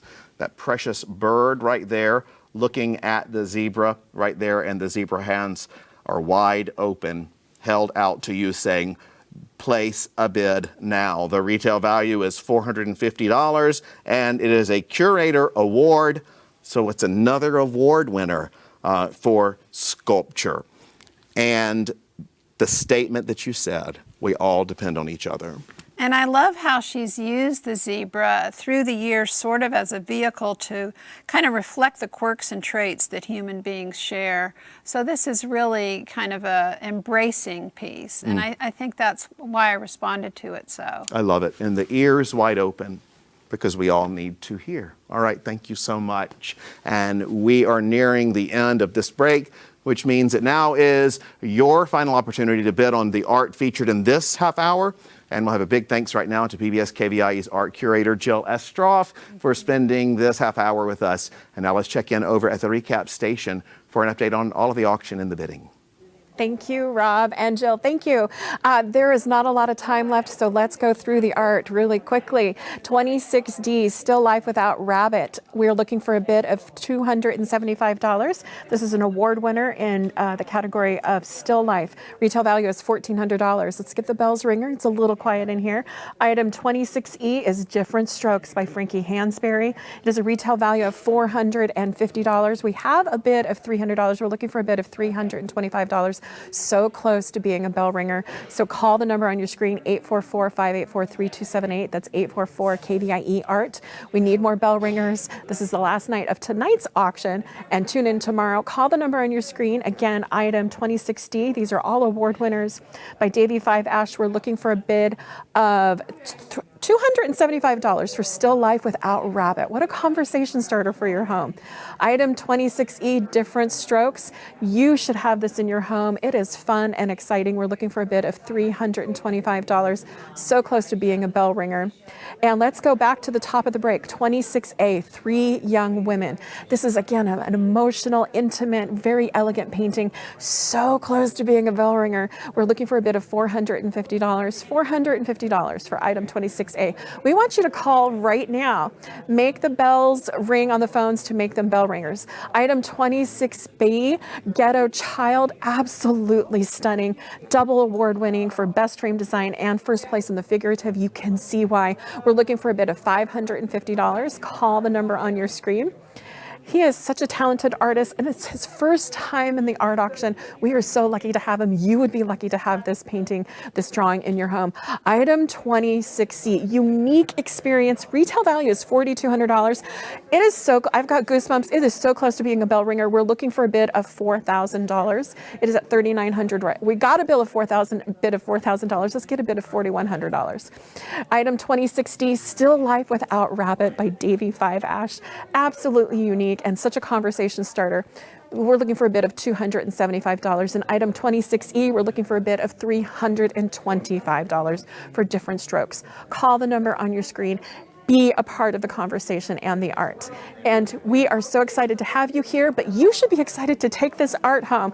The jewelry cabinet is a bell ringer, but you need to keep calling. We are looking for a bid a little bit higher. Call on all of the pieces that are available. Make those bells ring for the PBS station that you love, which is KVIE. And we are so excited. At 26A, we're looking for a bid of $425. Item 26B, Ghetto Child, stunning. We're looking for a bid of $525. Item 26C, it's a bell ringer. Let's make it a little higher. Let's get a bid of $4,300.